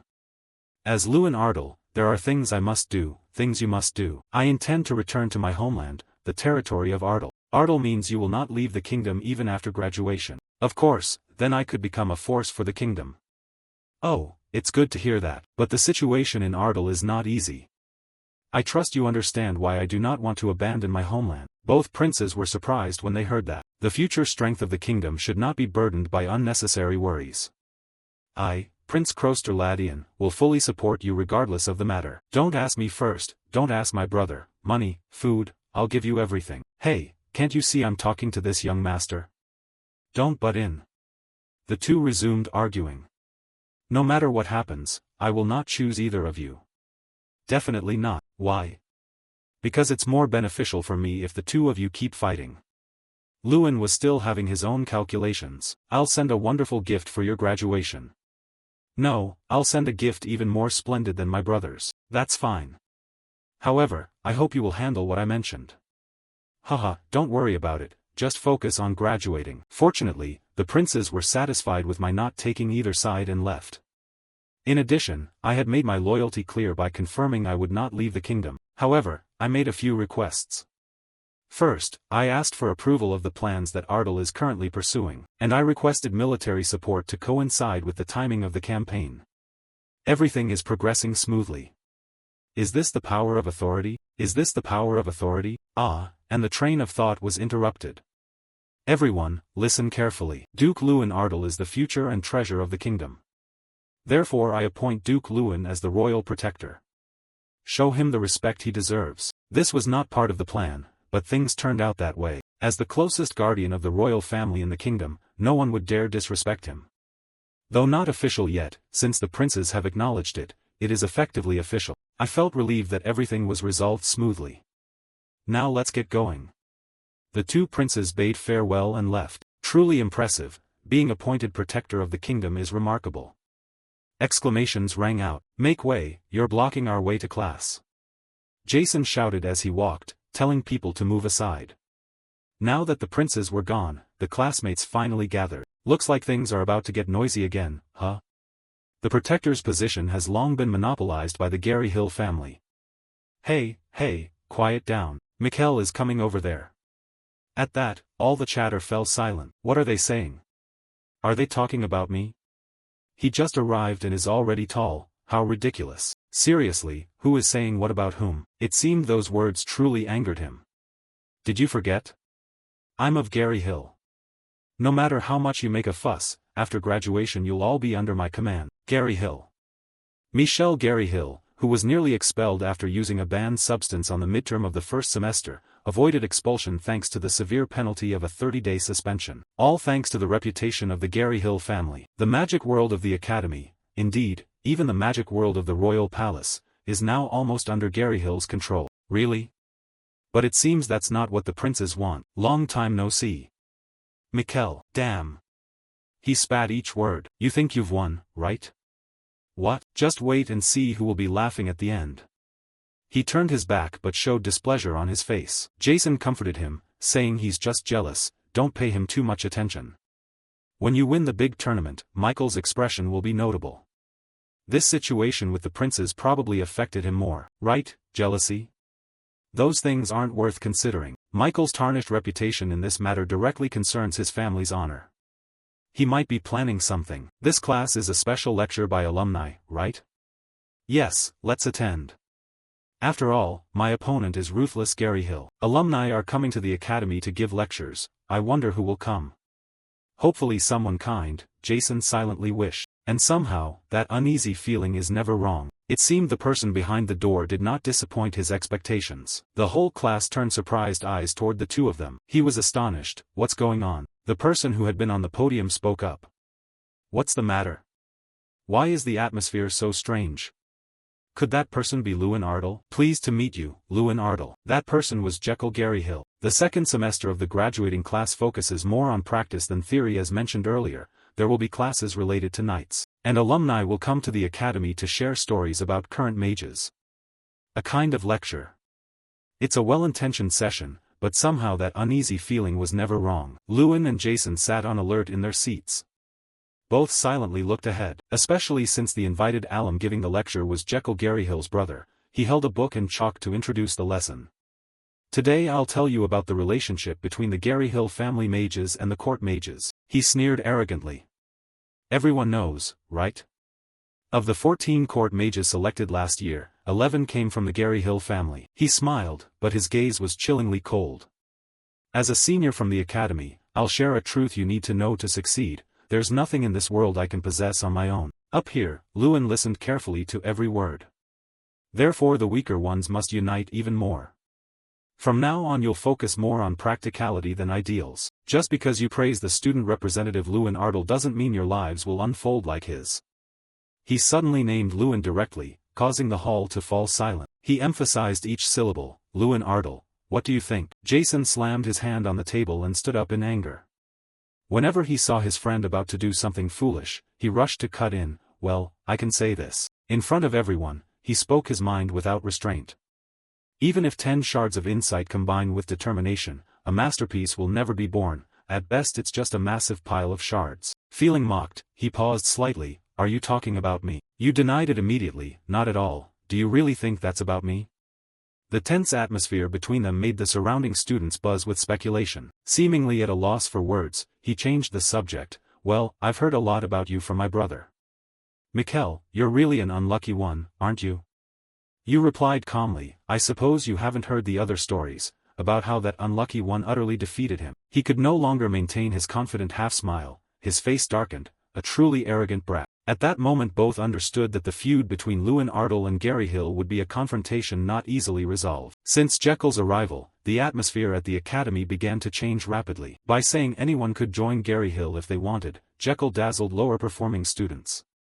Jekyll's pragmatic, blunt style proved quite effective. At the same time an argument broke out. One student said, "Did you hear what Senior Jekyll said? If we work for Gary Hill, we could succeed too." The other side retorted, you really think Gary Hill cares about you? No self-respect at all. I'd never serve under Mikkel, who uses dirty tricks to manipulate others. Ultimately, the students split into Gary Hill and Ardle factions. With Gary Hill's petty attempts to humiliate Lewin and Lewin's growing anger at such childish provocations, the academy's atmosphere heated up over time. However, soon an opportunity appeared to put Gary Hill in his place. Headmaster Tyrion set a steaming cup of tea on the table and gently said, "Oh, come in, sit down." Lewin moved down to sit across from him and replied quickly, "Yes, how have you been lately, Headmaster?" He slowly raised his teacup. "Haha, I'm well." He spoke in a steady, deep voice, carrying understanding and trust. "Since you're the student representative, we can discuss official matters, right? So? How is life at the academy?" He closed his eyes slightly, his brows easing. Everything as usual, except for one thing: a troublemaker was making a mess of things. With his knowledge, experience, and background, he quickly grasped the situation. He set the cup down. "I understand. I have a feeling I know exactly who you're talking about." He leaned back. "Gary Hill. I'm not fond of them either, but what can I do? Every mage in the kingdom has ties to them, so the academy is no exception." He continued explaining the present situation. "However, unlike last year, this year we've only assigned them courses that don't directly affect grades. Still, they're noisy both inside and outside the academy. It seems they hold quite a grudge against you." You asked curiously, "The alumnus Jekyll Gary Hill, what kind of person is he?" He recounted that the young man was extremely famous for his looks and eloquence, his social connections seemed smooth and his academic results were excellent. At 23, he became the youngest chief mage in the kingdom. But his face suddenly turned serious. Behind that appearance lived a giant serpent.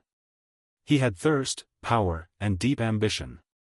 His nature compelled him to obtain whatever he wanted at any cost. After understanding the true nature of Serpent Lord Jekyll, you became wary. He may seem fine outwardly, but inside he is completely rotten and will use any means necessary to get what he wants. That's Gary Hill. You clenched your fist. By now there were plenty of reasons to act. The question was which reason to use. Unexpectedly he spoke up, "I want to discuss the upcoming special lessons with you." Your face showed confusion. "Special lessons?" He replied, "Yes. The upcoming classes." Suddenly a wild idea popped into your head. "I have a good idea." But would he agree? That's what you had asked many people, but the responses were mostly negative. Thinking that, you walked toward the classroom. At that moment, remembering Headmaster Tyrion's words gave you extra courage. What if you ask him directly? Then you opened the door. Hearing the door open, the students all turned their heads to look. Even Jekyll on the podium paused, his voice tinged with surprise. Huh. Lewin Ardle. Dear Senior, you said directly to him, I have a request for you. Senior. Mikkel beside him heard everything and laughed. Whoosh. He stood up, pointed at Lewin with a grin stretching ear to ear, and demanded, all right, it's only a matter of time before you say something like that. You put on a serious face, don't get me wrong, it's not the kind of request you're thinking of. Then you continued, revealing your real intention. I heard you received a proposal from the headmaster about the joint nights class next week and that you declined it. At that, Lewin's lips curved slightly. So I'm here to make a direct request, please allow the alumni and us to have a joint class. In that instant, his whole body seemed to freeze, the face that usually wore arrogance suddenly became stunned. A joint class is a lesson where alumni, acting as special instructors, participate in class alongside students. In other words, it's also an official opportunity for Jekyll and me to face off on the same stage. Just that one sentence energized the atmosphere. A joint class, so we'll finally get to see Jekyll Garyhill's skills, right? The students around couldn't hide their excitement, everyone's gaze turned to him, he and Lewin would stand on the same stage in direct opposition. Wow. After a moment of silent thought, he spoke. Why? He said slowly, our alumni are seasoned experts who have worked in the field for years, there's no need for such a class, and frankly it's just a waste of time. Do you really think so little of us? It sounded convincing, but it was all within your expectation, so you unleashed your killer line. That sounds a bit illogical. Isn't the purpose of alumni visits to the academy to teach us? He was surprised. What? You put on a sad expression, yet you dismiss the joint class, the best chance to pass knowledge to juniors, just because of that kind of class, you keep insisting Garyhill is a collective. His face at that moment became very ugly. Your tone was clearly provocative, wearing a mocking smile. So why the sudden change?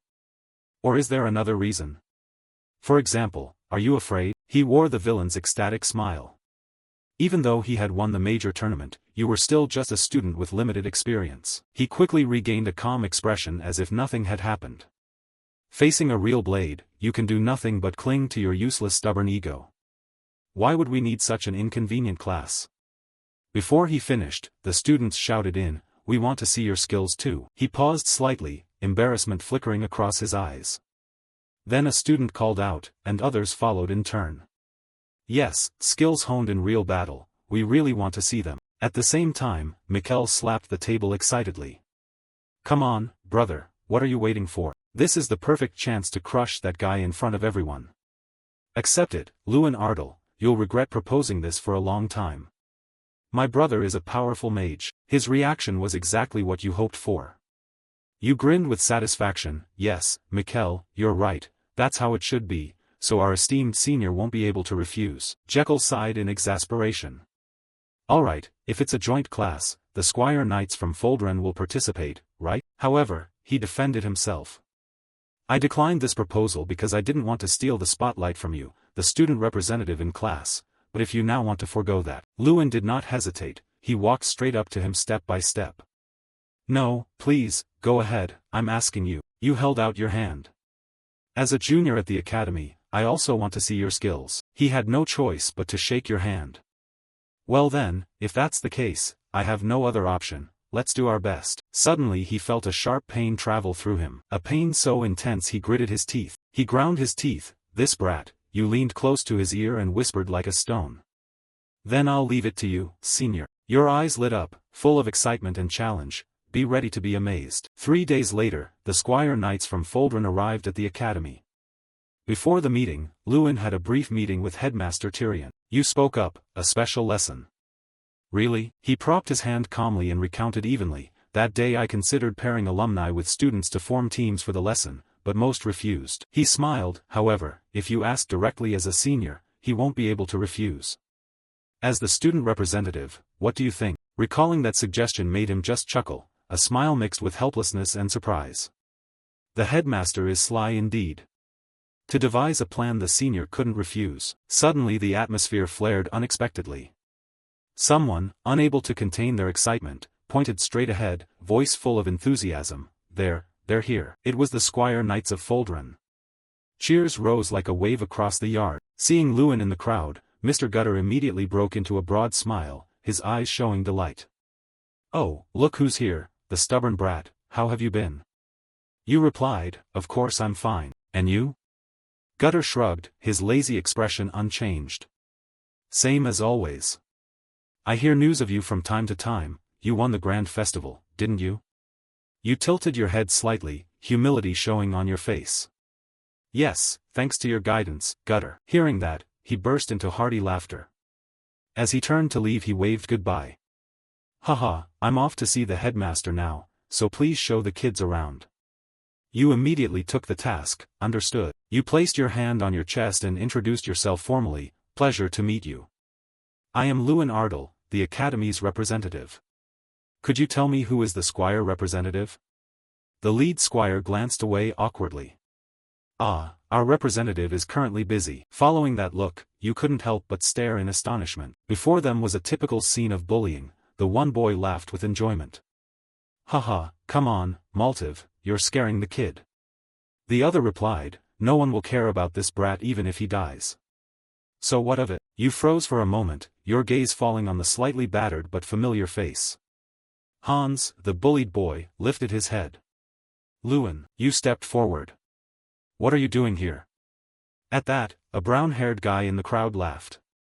Ah, are you the famous Lewin, eh? I've heard a lot about you. Then the guy introduced himself, head held high, eyes a bit arrogant. I'm Maltiv Gegen, representative of Foldren. He continued smugly, Vengras Gegen, commander of the Golden Knights, the only 7-star knight. Have you heard of him? He's my father. Your face was like, who asked about your father? Why bring him up in an introduction? Is he boasting that his father is remarkable too? Done. You brushed his words aside. Yes, but I'd be happier if you'd answer my question first. His face soured at being ignored. Question? What question? Your gaze sharpened. Repeat it once more. I asked what you're doing. He answered nonchalantly as if it were nothing. Oh, this brat's been disobedient lately, so I'm training him myself. What's wrong with me personally training a commoner? He frowned, teeth grinding in obvious irritation.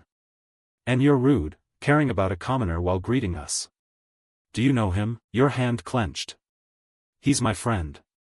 What's the problem? His laughter echoed across the yard as if he'd heard the day's funniest thing. Oh, how earnest, friends, huh? Looks like commoners get along better with each other. Maltiv sneered. The Ardell clan isn't much different from commoners. The Academy's representative coming from such low birth, talking to you makes me feel disgusted. You didn't understand why his attitude had shifted so drastically. What was he trying to do? Suddenly he saw someone in the distance and his eyes lit up. Huh? Brother. You glanced back reflexively, wondering, your brother? The moment you saw that person, you finally understood why this guy had been hostile toward you. Jekyll approached, smiling casually. Greetings, Maltiv, you're here too. Why would a squire like you show up here? It seems birds of a feather flock together. Even if Lewin wasn't acquainted with Hans, they were always bound to clash. Sir Gutter shouted, all right, everyone gather round. As you know, today we will hold a joint training session. He stood with his hands on his hips, confident, beside Teacher Heidel with his usual stern expression. He instructed, before we begin training, let's divide into groups. He continued to explain that each group would include 2 academy students and 1 squire, making a total of 54 groups. No sooner had he finished than Maltiv scratched his head in annoyance. I didn't want to come here at all, why must I train with these kids? Jekyll hurriedly chimed in. We graduated long ago, I still don't understand why we're here. The two truly shared the same mindset. He proposed with glee, so what do you think? Let's just get through it. Obviously we'll win anyway. The other nodded in agreement. Yeah, makes sense. If we add M Company's member, we'll form a team. He burst into delighted laughter. Heh, sounds good, the weak ones will be easy to take down together. Nearby, the atmosphere buzzed as students quickly formed groups. Yet amid the bustle, Han kept his head bowed, standing quietly like a forgotten shadow. Suddenly Lewin stepped up. Han, join my group. He couldn't believe his ears and asked quickly, Lewin, are you sure? Are you really okay with teaming up with me? Having been through much, you fully understood the feeling of being cast aside. Your voice was soft but resolute. Why not? You're my friend. At that moment he looked at Lewin with deep gratitude, murmuring his name, Lewin. Jason slowly approached. Wow, That's a bit surprising. If friends are being chosen, should get a say too. He came closer, face bright. Because you're Luan's friend, you're my friend too, right? He explained. Thanks, Jason. I saw Han looked uncomfortable, so I thought I'd step in first. He reached out and patted Han's shoulder gently. Your name is Han, right? From now on, feel free to speak up, okay? At first Han was a bit surprised but then quickly warmed to it. Huh? Oh. Yeah. Okay, then he declared clearly, everyone listen up, our goal here isn't just to score high. He stood with his hands on his hips, tilting his head in question. Huh? What else? His gaze flicked toward the venomous clique, Mick Company. Jekin and Maltiv, gathering over there. He frowned slightly, alert. We also need to deal with those troublemakers. Once the teams were set, it was time for a short break. Luan and Hans walked together down the hall. He asked gently, hey Han, are you okay? After getting beaten like that, I can take you to the infirmary if you want. Han waved him off. It's fine, I'm okay, no need to go anywhere. He kept his head down, one arm holding the other. Luan, it's nice to meet you, but it might not be good for you to act like you know me. You paused. What did you say? A cloak of low self-esteem wrapped him, his eyes fixed on the floor. Many people dislike me, so when there's no one around. You looked him straight in the eye, your gaze steady, dispelling that childish thought. No, like I said, I'm your friend, so you don't need to be on guard, anyway. That guy from before, the one who harassed you at the training center, it's him, right? He answered, yeah. Both of you then turned your eyes toward Maltiv ahead. When you checked his info in the status window, you understood why he was afraid. A 4-star squire with high potential like Maltiv was surely powerful. At the same time you glanced to the side, remembering the moment a blue aura surrounded Hans's body when he killed the gang leader with a single slash. Although he now appeared weak and insecure, his info gave you pause.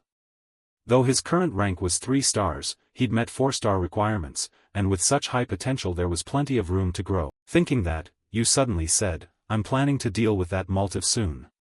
How about you? He widened his eyes in shock. Huh? You continued encouraging him as if trying to give him strength. Are you just going to keep letting them beat you? That same resolute look you had when you defended your sister, where did it go? He hesitated. Can I really win? You didn't hesitate and answered flatly, you can. He seemed never to have considered it before and kept asking, can I? Maltiv above, hearing this, glared down in irritation. I can't stand that nonsense anymore. For someone with an ego as towering as his, losing to someone he always looked down on was unacceptable. Hans beat me? A useless commoner who just takes up space. Hans, get over here. Despite his fear, he still dared to stand up. No, I don't want to. It seemed this was the first time he'd resisted, so the guy grew furious. What? This bastard's gone mad, standing next to him doesn't make you special. It's just idiots clinging to each other. He drew his sword, intending to teach him a lesson. Have you gone insane after being beaten all this time? Come here, today I'll kill you myself. Han instantly drew his sword in alarm, but Luan quickly stopped him. Don't fight him, Hans. He looked bewildered. Huh? But you explained, you're not like him, right? You shouldn't act the way that bastard does. Then you stepped forward. Today isn't the day you face him, wait for the right moment to wipe him out. So I'll handle it today. No sooner had you finished than the two of them lunged at each other like moths to flame. Maltiv's face flushed red with anger as he shouted, Who the hell are you? Get lost now. Get out, you bastard. Suddenly someone kicked him straight in the face, and with a single kick sent him flying 5 meters, his sword soaring into the air. Luan stared in shock. Master Gutter. He frowned angrily. Luan widened his eyes at Gutter's appearance. His action was completely unexpected. Maltiv was struck so hard that his whole body was flung back into the stone wall behind him. Gutter sternly demanded, Maltiv Gegen, what is the meaning of this? The man stammered in panic. That is, he immediately made an excuse. They started it, I didn't do anything wrong. You still stood upright. His severe eyes seemed to cut through the man's pretense. So you drew your sword to strike someone? His voice dropped cold as ice. Maltiv Gegen. Effective immediately, you are relieved of your position as head knight of the training academy. The vice-captain will assume command temporarily and punishment will be applied once you return to the academy. Refusing to accept it, the man threatened, "If you do this to me, my father won't let this go." But a single remark from him was enough to shut the man up. "Yes, I think so too.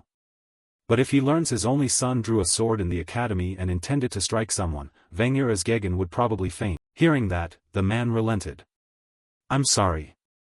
Lewin watched from the side as a cold, silent glance swept over him, quiet judgment mixed with contempt, boasting bravado yet terrified of his father's wrath. "You frowned, after all. When you met the hateful, tearing glance he cast, you realized you had clearly attracted attention." The first training session of the intensive course began. The lesson was on offense and defense. Sir Gutter Paranti taught us how to exploit a mage's weaknesses and the casting times needed to neutralize them. Professor Heidel explained how to anticipate a knight's movements and effectively evade their attack range. Each group practiced these techniques under instruction. While the students trained diligently up front, Milu's clique lounged comfortably in the shade of a tree watching. Maltov scratched his head, his scowl showing his annoyance. He was furious about that Lewin and now had to train in a place full of people like him. Jekyll replied calmly, "Forget it, we already know this stuff. Right?" He sighed, "Just do it." Though he acted nonchalant, his mind was in turmoil. He said that, but how was he supposed to actually train? He formed theories then quickly dismissed them. With so many students watching, did they expect him to reveal his full strength? No way. In a corner, Lewin's group was also training hard. Han, hands on his knees, panted. "Lewin, take a break." You remained upright, not a drop of sweat. Jason beside you exclaimed, "Does this guy never get tired?" "I'm already intimidated before even fighting him." Feeling the previous exercise wasn't enough, you casually rested the wooden sword on your shoulder and said, "I don't know." But it seemed like just a warm-up. The others, unsure whether you're stubborn or tough, shouted in unison, "What?" Suddenly someone stepped forward, cutting into their conversation. "If you're not too tired, could you spare me a moment?" You exclaimed in surprise. Sir Gunter, he already held a wooden sword in his hand. "I want to confirm something." You asked, "Confirm what do you mean?" He explained, "Swordsmanship at this level can't be learned in such a short time through self-study, unless you have an exceptionally skilled master." Hearing that, you paused for a moment, then remembered your master. "Wow, Sir Gutter is more perceptive than he looks, huh?" He continued, "So I want to ask a favor of you." He pointed his sword at you, issuing the challenge amid everyone's anticipation. "Lewin Ardal, I want to duel you." You froze slightly, your eyes clearly showing shock. "What is happening?" Murmurs swelled like a disturbed hive. "Duel the Academy's representative? Why would the commander do that?" After a brief moment to calm, you spoke up, "Are you joking? Sir Gutter, I'm not even a knight yet, how could I possibly beat you? Besides, I've only been training a week." He looked you squarely in the eye. "I'm not asking you to win," which made you even more confused. "Then what is it?" Then he stated his true purpose. "I want you to teach the trainees here, no one here has swordsmanship superior to yours." The apprentice knights who heard this were stunned, jaws dropping. "What, Commander's serious?" You inhaled softly, thinking being suddenly thrust into the spotlight was overwhelming. But, your brow tightened slightly, lips pressed into a firm line. You didn't say it aloud, but inwardly you were sure this was a good opportunity. If you performed well here, you could seize this chance to establish your position, no small matter. With that thought, you became eager and quickly assumed a ready stance. "I look forward to learning from you, Sir Gutter." He smiled in satisfaction, a natural curl at the corner of his mouth. "Your stance is impressive, then, I'll come to you." With that, Gutter lunged forward at astonishing speed. The onlookers outside involuntarily widened their eyes. People exclaimed, "Wait, what speed is that? Is he being overly serious? If that hit, there wouldn't be enough left to pick up the bones." Yet you managed to parry that attack with ease. Someone gasped in amazement. "He blocked that strike?" Even so, you let out a heavy sigh. The force of his swing sent you sliding across the training ground as you braced against it. He slowed and looked you over again. "I find your skill hard to believe. I'll ask once more, where did you learn this swordsmanship?" He squinted, suspicion in his gaze.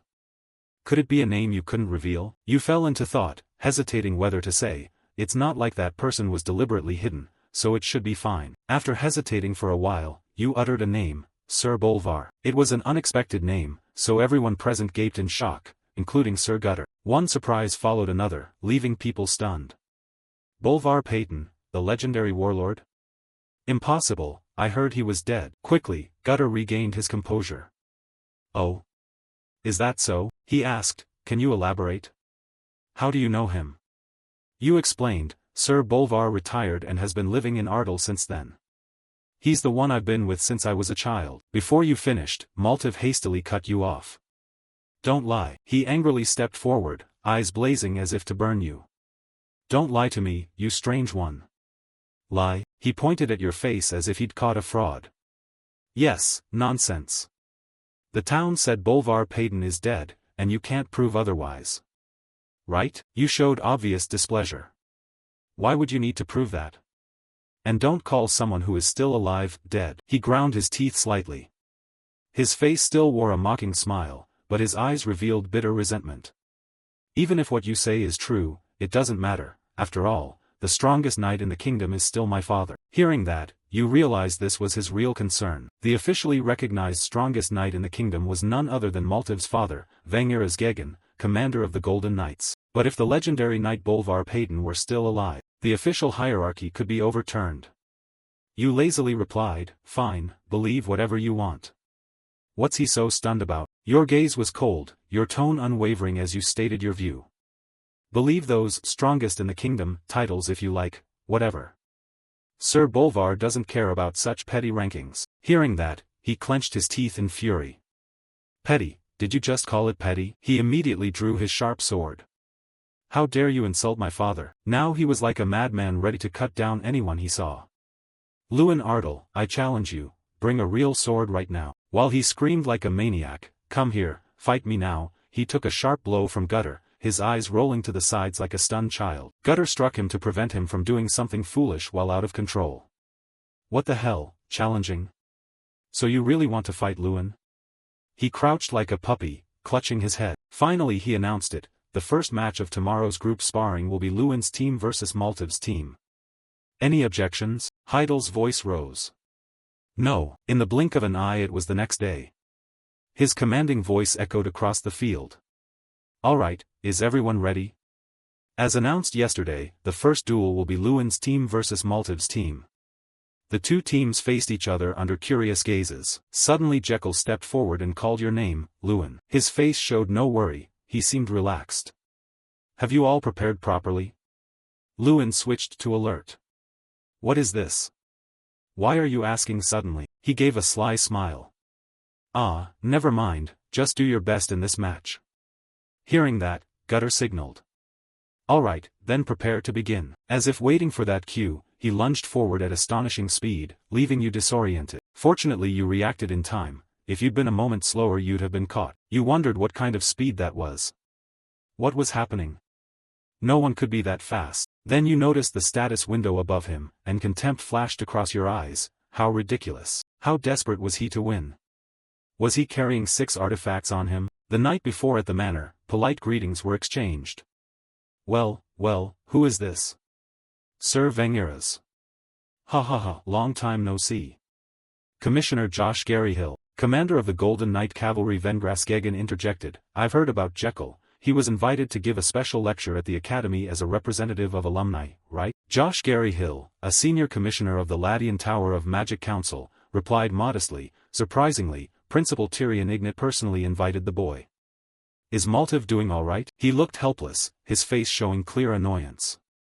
Yes, but he's caused too much trouble, quite troublesome. So I sent him to Sir Gutter for proper discipline. He's probably at the academy now. He sighed, eyes closed, showing he'd worried over the matter for a long time. Actually I came because of that academy representative, he murmured. If it's the representative, do you mean Lewin Ardal? Then he recalled the information he'd heard before. The rumors spread to the point that even I remember the name. I heard he won the tournament and even attracted the Empire's attention. But immediately after, his tone changed. A rustic from Ardal shouldn't have such an easy path. Just as expected, the old man agreed. Haha, exactly, we must prevent someone like that from wooing the princes, right? As true loyal subjects who really care for the kingdom. Of course, he asked, do you have a plan? Just then the other replied, this time my son and Maltiv will be on the same team and they'll face Lewin Ardal. So I'm thinking, why not give Maltiv an artifact? I didn't expect the old man to be so reckless. His eyes widened in shock, his breath catching. What? The old man stammered. If you leave that pendant behind, I'll make sure he receives it. He stuttered, are you suggesting we cheat? The man put a hand on his companion's shoulder. That's not important now. If we want to crush that kid before he becomes a bigger nuisance, we must do whatever is necessary. I've already given the artifact to my own son. However, the other still hesitated, so the man played his final card. Bolvar Payton, does that name ring a bell? His expression changed at once, he stammered, why bring up that name all of a sudden? The man's face went dark. I've heard he's still alive, and it seems he taught swordsmanship to Lewin in Ardal. He continued, Lewin Ardal, favored by the princes, learned swordsmanship from Bolvar Payton, the glorious knight. If he defeats our sons in the upcoming match, our position will end. After hearing this, the man hurriedly removed the artifact from his clothing. He handed the pendant to the old man. Here, I'm counting on this to produce good results. The old man gave a half-smile full of calculation. Of course it will. Finally they clasped hands. All of this is for our kingdom. Back in the present, Jekyll laughed triumphantly. Ha ha ha, well then, Lewin Ardal. He cast a spell, conjuring vines that coiled tightly around Lewin's team. You rely on such mediocre skill and feel confident? How disappointing. The magical vines tightened like shackles, forcing them to writhe in pain. Lewin's face darkened with a mix of anger and scorn. You expected they'd cheat, but you didn't think they'd stoop this low. He stood there taunting constantly. What are you waiting for? Show your incredible power, Lewin, or Maltiv will beat you to a pulp. No sooner had he finished than the man lunged from the side, wielding a wooden sword. Jason shouted anxiously, Lewin, dodge. Your foot quickly sliced through the vines. A burst of blazing golden light tore through the ground, erupting with a thunderous explosion. Fortunately you dodged. You were astonished. What? How can a wooden sword be so durable? At that moment an odd light emanated from the wooden sword. The artifact Maltiv Gegan received from Sir Vengiras was a sturdy protective charm. This artifact was designed as a pendant for easy carrying. It enhances weapons, making them sharper and more durable. He sneered contemptuously, a mocking curl at his lips, saying regretfully, ah, I missed, I could have killed you. Then he swung his sword again, charging forward. This time I'll definitely kill you, Lewin Ardal. You watched intently. As solid as steel, huh? Thinking that, you clenched your fist and activated the binding-breaking technique. With a single swing, the wooden sword flying at wind-splitting speed instantly shattered. The man panicked, how the hell did you do that? Not giving his opponent time to recover, you dashed forward like lightning. A thunderous punch landed, the impact strong enough to send him flying backward. Watching him slump in pain on the ground, eyes trembling as if unable to believe what he was seeing, his voice hoarse as he called out in shock, Maltiv. His face contorted from the ache coursing through his body. How could this happen? Even though everyone was carrying artifacts, he hadn't been pushed back at all. Lewin slowly pulled his gloves on tighter. I intended to go easy on you if possible, but clearly that won't work. Since things have come to this, I'll fight seriously. With that, the leader of will on his hand was immediately released. Everyone present fell silent, mouths and eyes wide at the surreal sight. Even normally composed people like Professor Heidel and Gutter couldn't help but show signs of confusion. If outsiders were shocked, imagine those facing it directly. He muttered, impossible, a demon. Behind Lewin, a colossal lion demon appeared. Panic spread among those nearby, screams erupted chaotically. Run! Everyone run, it's a demon, a demon. The overwhelming pressure made his legs go weak, his body trembled and collapsed as he scrambled backward. You said calmly, let's end this. I mean, 6 artifacts still aren't enough for you. Hearing that, his head buzzed.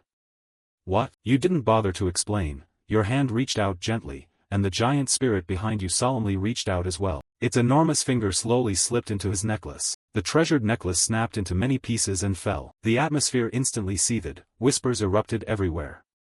What? Is he serious? Senior Jekyll actually used an artifact? Used an artifact against a junior? Unable to bear the murmurs, his face twisted in rage. Bastard, how long do you think you can hold out? Gary Hill won't sit idly by. You cut him off irritably. You say Gary Hill won't leave me alone? First M, then the eldest son. Next is Zekil Garahil. Who's that supposed to be? Could it be Sir Josh Garahil? At the mention of his father's name, he immediately leapt forward like a moth to flame. What did you just say? You dog, how dare you mention that name? Lewin raised his hand, a sharp spark flared and shot straight, striking him squarely between the eyes. You snapped, you're too loud, just lie down and rest a bit. Suddenly the bear spirit appeared on your shoulder. Are you sure about this? It asked. Huh? About what? You replied. Was it really okay for the demon to be revealed like this in front of everyone? Only then did you realize thousands of curious eyes were fixed on you. It added, look at the headmaster's face, he's completely shocked. You replied calmly, I couldn't hide it forever, and it agreed. Indeed. Then your expression shifted as you drifted into thought. After all, Jekyll Garahil had collapsed, and it seemed Mikkel had fainted frothing at the mouth from shock at seeing the demon. That meant the winner had been decided. Thinking that, you glanced at Gutter. Catching your look, he cleared his throat and declared distinctly, and therefore you win, when a loud shout suddenly cut him off. Wait. Everyone was surprised by the sound. People turned their heads toward its source. They saw Hans approaching carrying 2 wooden swords. The match was not over. He stopped in front of Mantp and tossed one sword toward him. Your sword just broke, right? Then use this to pick up your sword. Maltiv, the atmosphere immediately sank, all eyes turned to you, as if no one expected you to choose this action. And of course he immediately went mad. Veins stood out clearly at his temples. Are you really insane, you filthy peasant? How dare you? His voice snarled, but he suddenly froze when his gaze dropped. He noticed the sword neatly held in your hand. It was Perito's sword, now wrapped in a fierce blue lightning. Perito's holy sword, a knight of 4 stars or higher, meaning one who has mastered aura manipulation. By convention, 4-star knights have blue auras, while 5-star knights have red auras. From 6 stars onward, the aura gradually shifts to purple. Beyond that level, auras are no longer tied to specific colors and manifest according to each knight's traits. Apprentice knights average around 3 stars. The male student still couldn't believe the situation. Maltiv fell silent, speechless. Someone behind him whispered, impossible. Many eyes turned to Han, with murmurs spreading. How could a weakling like Han do this? I haven't even mastered aura, meaning even among official knights many haven't reached 4 stars. Chang, sitting on Lewin's shoulder, whispered, Lewin, aren't you going to stop? After all, the match is over. Your eyes answered firmly, no, let's watch a little longer. Inwardly you thought, at last it's back, that look from Hans. Lewin fixed his gaze on Hans's stern face and furrowed brows. Maltiv reached down, picked up the wooden sword on the ground, and said, I won't accept this. He lunged at Hans, shouting, I will never accept this. Maltiv's sword rose and slammed down toward Hans's head. He snarled, you're nothing but a lowly commoner, and now you dare claim you can use aura? Han braced himself and took the deadly blow with the wooden sword. He gritted his teeth and forced himself to withstand it, while Maltiv's voice rang in his ear, impossible. He increased the force in his hand, pressing his face close to Hans with contempt. There's no way a weakling like you could be on my level. He increased the force in his hand again, pressing his face close to Hans with contempt. There's no way a weakling like you could be on my level. Han swept his sword in counterattack. Han laughed coldly. Still clinging to that commoner logic? Maltiv, surprised that he was fighting back, blinked and asked, what? Han shouted, veins bulging in his neck. You're just a lucky kid born into a good family, selfish and vain. Veins stood out across Maltiv's face. He wore a bizarre smile. Are you crazy? Maltiv stomped hard, the ground ringing with the impact. He said in a low voice, all right then, Hans. Maltiv channeled power into the weapon in his hand. A blue light enveloped the sword. He spoke like granting a mercy, if you want to die, I'll help you achieve it. He then took a running jump, bringing the sword down. Han shouted, die, you bastard. Seeing the situation turn perilous, Lewin ran like the wind, yelling, Han, careful. Gutter also sprinted toward the arena, muttering curses as he ran. Maltiv bastard. Heidel hurried after him as well. With a boom, a great sound echoed from the center of the arena as the blue light spread outward like an ink drop in water. Lewin's pupils contracted in astonishment. He froze, staring at the scene before him. Before the crowd, Han held his stance, sword poised in counterattack. Mamp's sword was flung out of his hand, and he himself was thrown far away. Maltiv, unwilling, shouted in fury, you bastard. Han was unaffected by the insult, his entire demeanor radiated seriousness. Seeing Man-Tip lying motionless on the ground, the boys ran over and sat beside him, calling, "Man-Tip, calm down. Damn, is he unconscious?" Then there was a murmur. What just happened?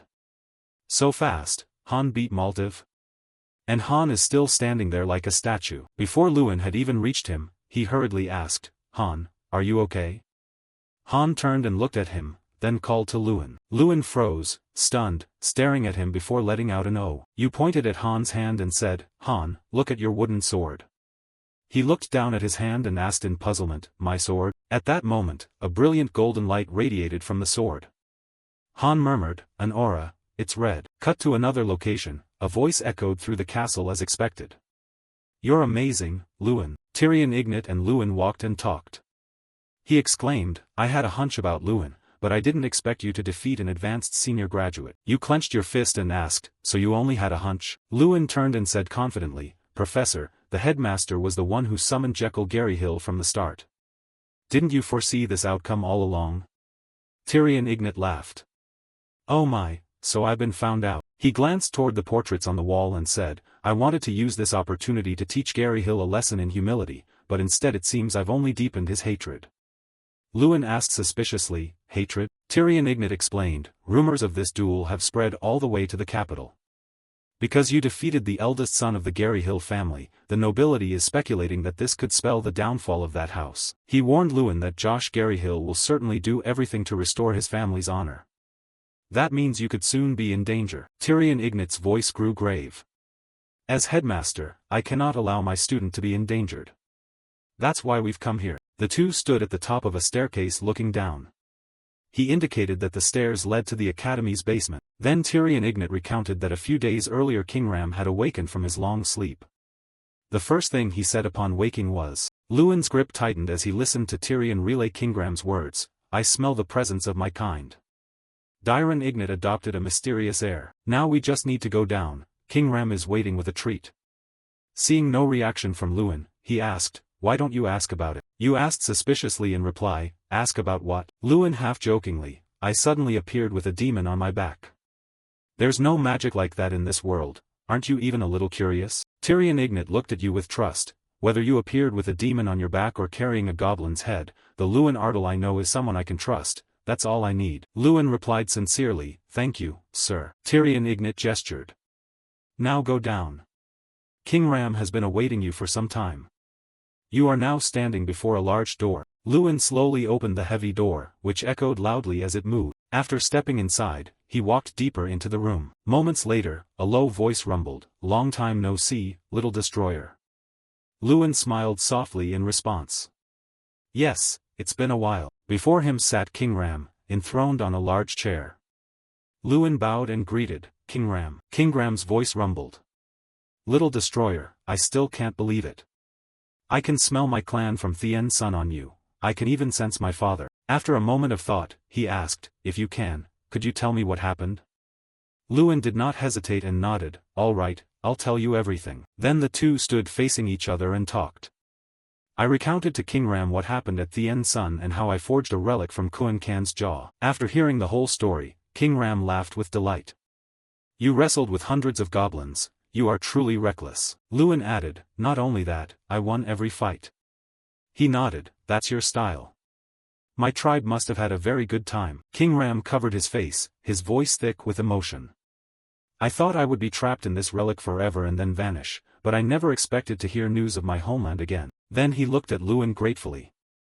"Little destroyer, thank you, my benefactor." You comfortably accepted the thanks in return. "It is my honor."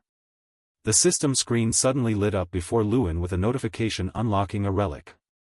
He wondered to himself, "What is this?" A sparkling screen displayed, the title "Friend of the Goblins" has been upgraded to Goblin Lord. Thanks to the Goblin Lord's passive effect, power increased by 1000. Chang's power incarnation reached 5 stars. The human form can now be used thanks to a special skill. Companion power permanently increased by 500. King Ram said, "You are the incarnation of Draka, my benefactor, and the only human trusted by the goblin tribe of Thien's son. This is my gift to you." Lewin was astonished, as if he could hardly believe his eyes. Power rose by 700 instantly and Chang reached 5 stars. Chang put its hands on its hips and let out a long belch. What a feast! I reached 5 stars much faster than expected. Then it jumped down from Luan's shoulder and cried out, I've been stuck in this useless child form for too long. Chang's body enlarged and began to glow. It frowned, clenching its fist and asked, do you know how boring that was? A blinding golden light appeared. Luan had to raise his hand to shield his face. He hesitantly asked, girl, what the hell is this? A long brown hair fluttered, and a soft laugh sounded. Well? A girl appeared, but her voice was very familiar as she asked, isn't it wonderful, Luan? She tossed her hair and said smugly, this is what I've longed for, the human form of Chang. A while later, Luan returned to the top of the stairs. From the meeting with King Ram, I received 2 more gifts. The authority of a leader allows me to command the goblins as one, the lord who summons goblins. Next was the second gift, a special privilege to summon King Ram, who is bound to the academy for life, to my side one single time. Luan recalled that before parting, he had told me to summon him only if I truly faced mortal danger. Laughter tinkled in Luan's ear, he felt slightly annoyed. He thought, just ignore that. Chang leaped up in delight. Yes, becoming human is the best. Meanwhile, Tyrion Ignat asked suspiciously, Luan, who is that young girl? You pondered. The moment Chang transformed, others could see her. Then Luan himself had to ask to confirm. Ah, you're really a girl? Chang stiffened, annoyed, and replied, how many times have I told you? He muttered in a slightly lowered voice, I thought you were lying. Tyrion Ignat's voice rang out again, only one person went down into the depths, yet 2 came out, can someone explain this? Luan closed his eyes and sighed.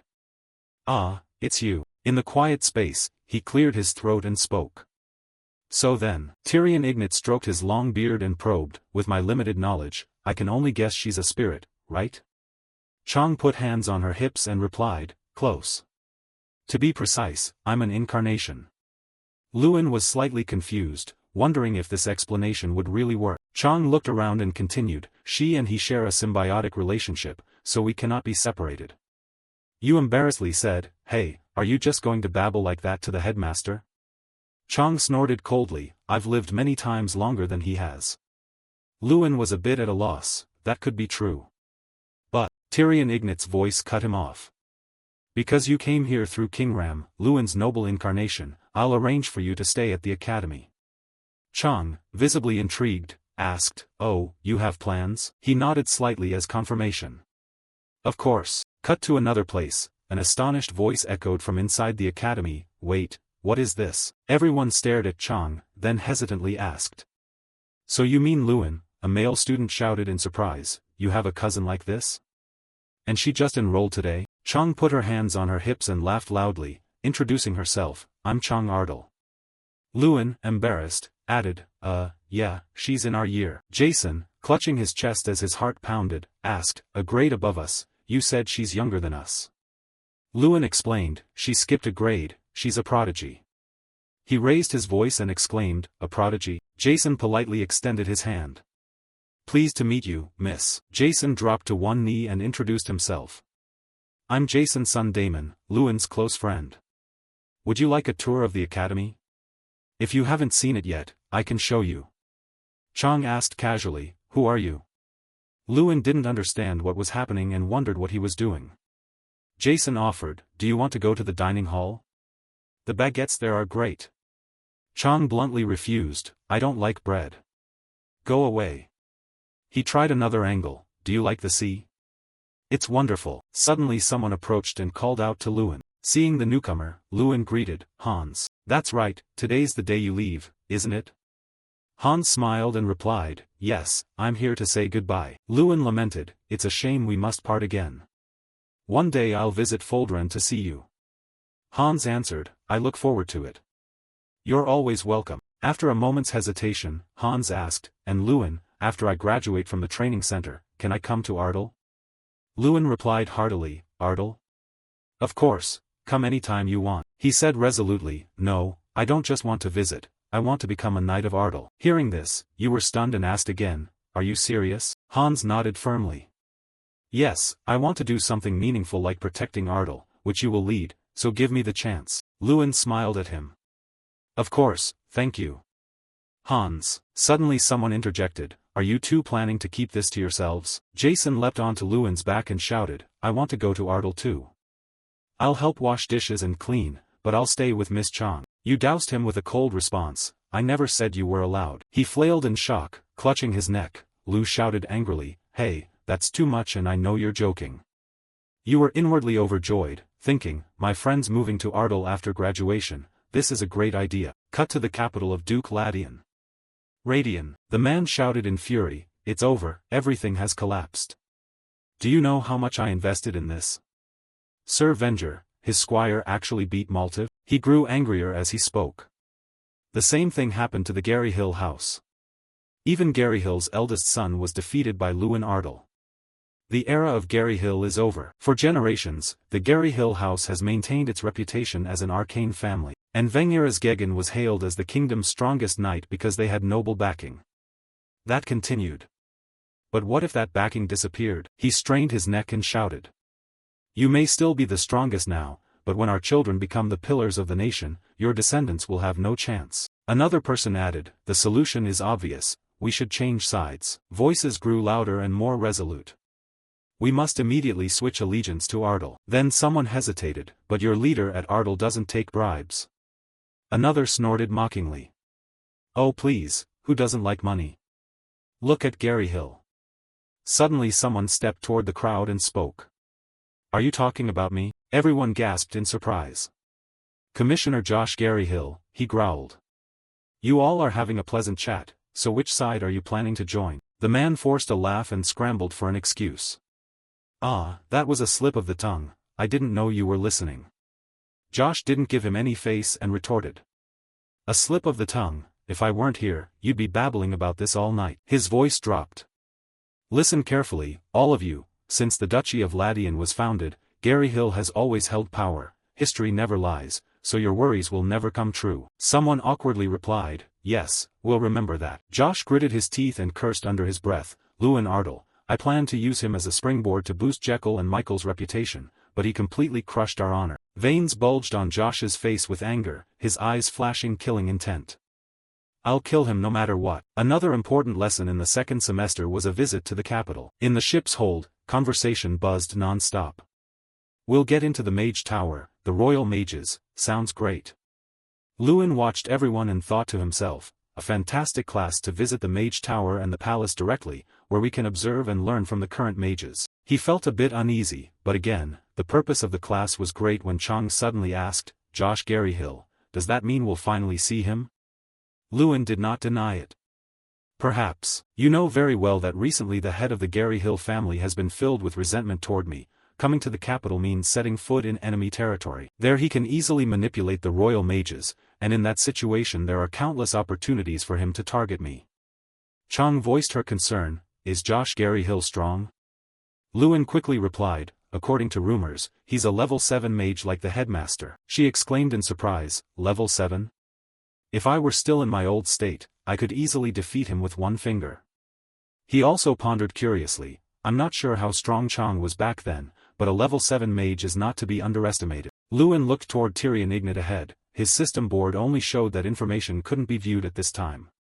From that Lewin understood one thing, the headmaster, at that level, I cannot confirm any information through the player's eyes. Lewin told himself he could not let his guard down even a bit while in the capital. After a while, an announcement sounded, the next destination was J. Radian, the capital of the Radian Kingdom. Everyone cheered with excitement, we've arrived. They excitedly told one another, just as expected. The capital is truly different, so magnificent. Right? It's really the best. Lewin felt a bit of admiration. Yes, a capital is a capital, but, he remained extremely wary inwardly, it's just a flashy shell, unworthy of such a small kingdom. Just then someone approached and greeted Tyrion Ignat, headmaster, long time no see. He asked suspiciously, you've come here in person, what business do you have? Kiri called his name. Chairman Josh. Josh stepped forward and spoke, why am I here, doesn't that seem a bit harsh? When the future seedlings of the kingdom come to visit the capital as the country's protectors, the least I can do is welcome them. Then he sinisterly emphasized, but there's another reason. Josh stared straight at Lewin and said, I want to see how those saplings have grown and confirm how he crushed our son. He glared threateningly. So you are Lewin Ardell? You felt a bit uneasy under that gaze, like a snake coiling around your body. But something was off. The Josh Garyhill I knew was a level 7 mage, but the system board showed, Josh Garyhill, level 6 mage. Lewin read it in disbelief. The player's eyes indicated he was only level 6, how could he have deceived everyone? You suddenly jolted, realizing. Lewin looked at Josh's hands heavy with gold bracelets and rings and inferred that those items were all relics. You curled a wry smile, thinking how the son and father were no different. Seeing you like that, he asked irritably, what's so funny? Lewin turned away and then replied, nothing at all. I'm leaving. Josh immediately grabbed his arm. Where do you think you're going? I haven't finished asking. He glared and demanded, I asked what you're laughing at. Diongnit quickly stepped in to mediate. Chairman Josh, he's still just a student. Please stop. Chang was visibly angered at this madman. Josh snapped in command, be silent. The headmaster, he threatened him. You may be the academy's headmaster, but once the students set foot in the capital, managing them is my responsibility. Tyrion Ignat immediately retorted, if that authority is abused as a tool to threaten innocent students, I will never accept it. I will return the students to the academy at once. Hearing that, Josh only felt amused. You're going to take them back. Right, our esteemed headmaster Tyrion is always like that. He sneered harshly. Do you think I don't know? Your aim was to humiliate my son before the whole school by luring him out. Are you still upset that I was appointed guardian instead of you? The headmaster is petty and jealous. Dion Ignat flinched and shouted, Josh Garyhill. A gust of magical wind instantly encircled everything around them. Those present cried out in fear. What is this wind? Josh still smiled thinly, goading. Do you want to take this to the end? Fine, suit yourself. Lewin suddenly spoke up, how interesting. The man was stunned and asked back, what? You then revealed why you were laughing? I laughed because it's amusing. I've never seen anyone wear so many rings before. Lewin's next words shocked Josh. Mikkel and Jael, my seniors, also liked accessories. Seems the rich are all the same. He inwardly wondered, what does this bastard mean? Josh quickly found an excuse. No special reason, it's just that we happen to have many accessories, you act like you know everything. Oh, I see, of course. He glanced at Tyrion Ignat and brusquely ordered, anyway, Headmaster Tyrion, step aside so I can lead the tour. From today I will personally direct all the classes under my charge. He said that and fell silent, unreadable. Josh turned and declared, I'm leaving now. The capital tour turned out to be nothing like a typical tour. Lewin recalled that Josh Garyhill, who had vowed to attend the entire itinerary, vanished without a trace as soon as we reached the palace.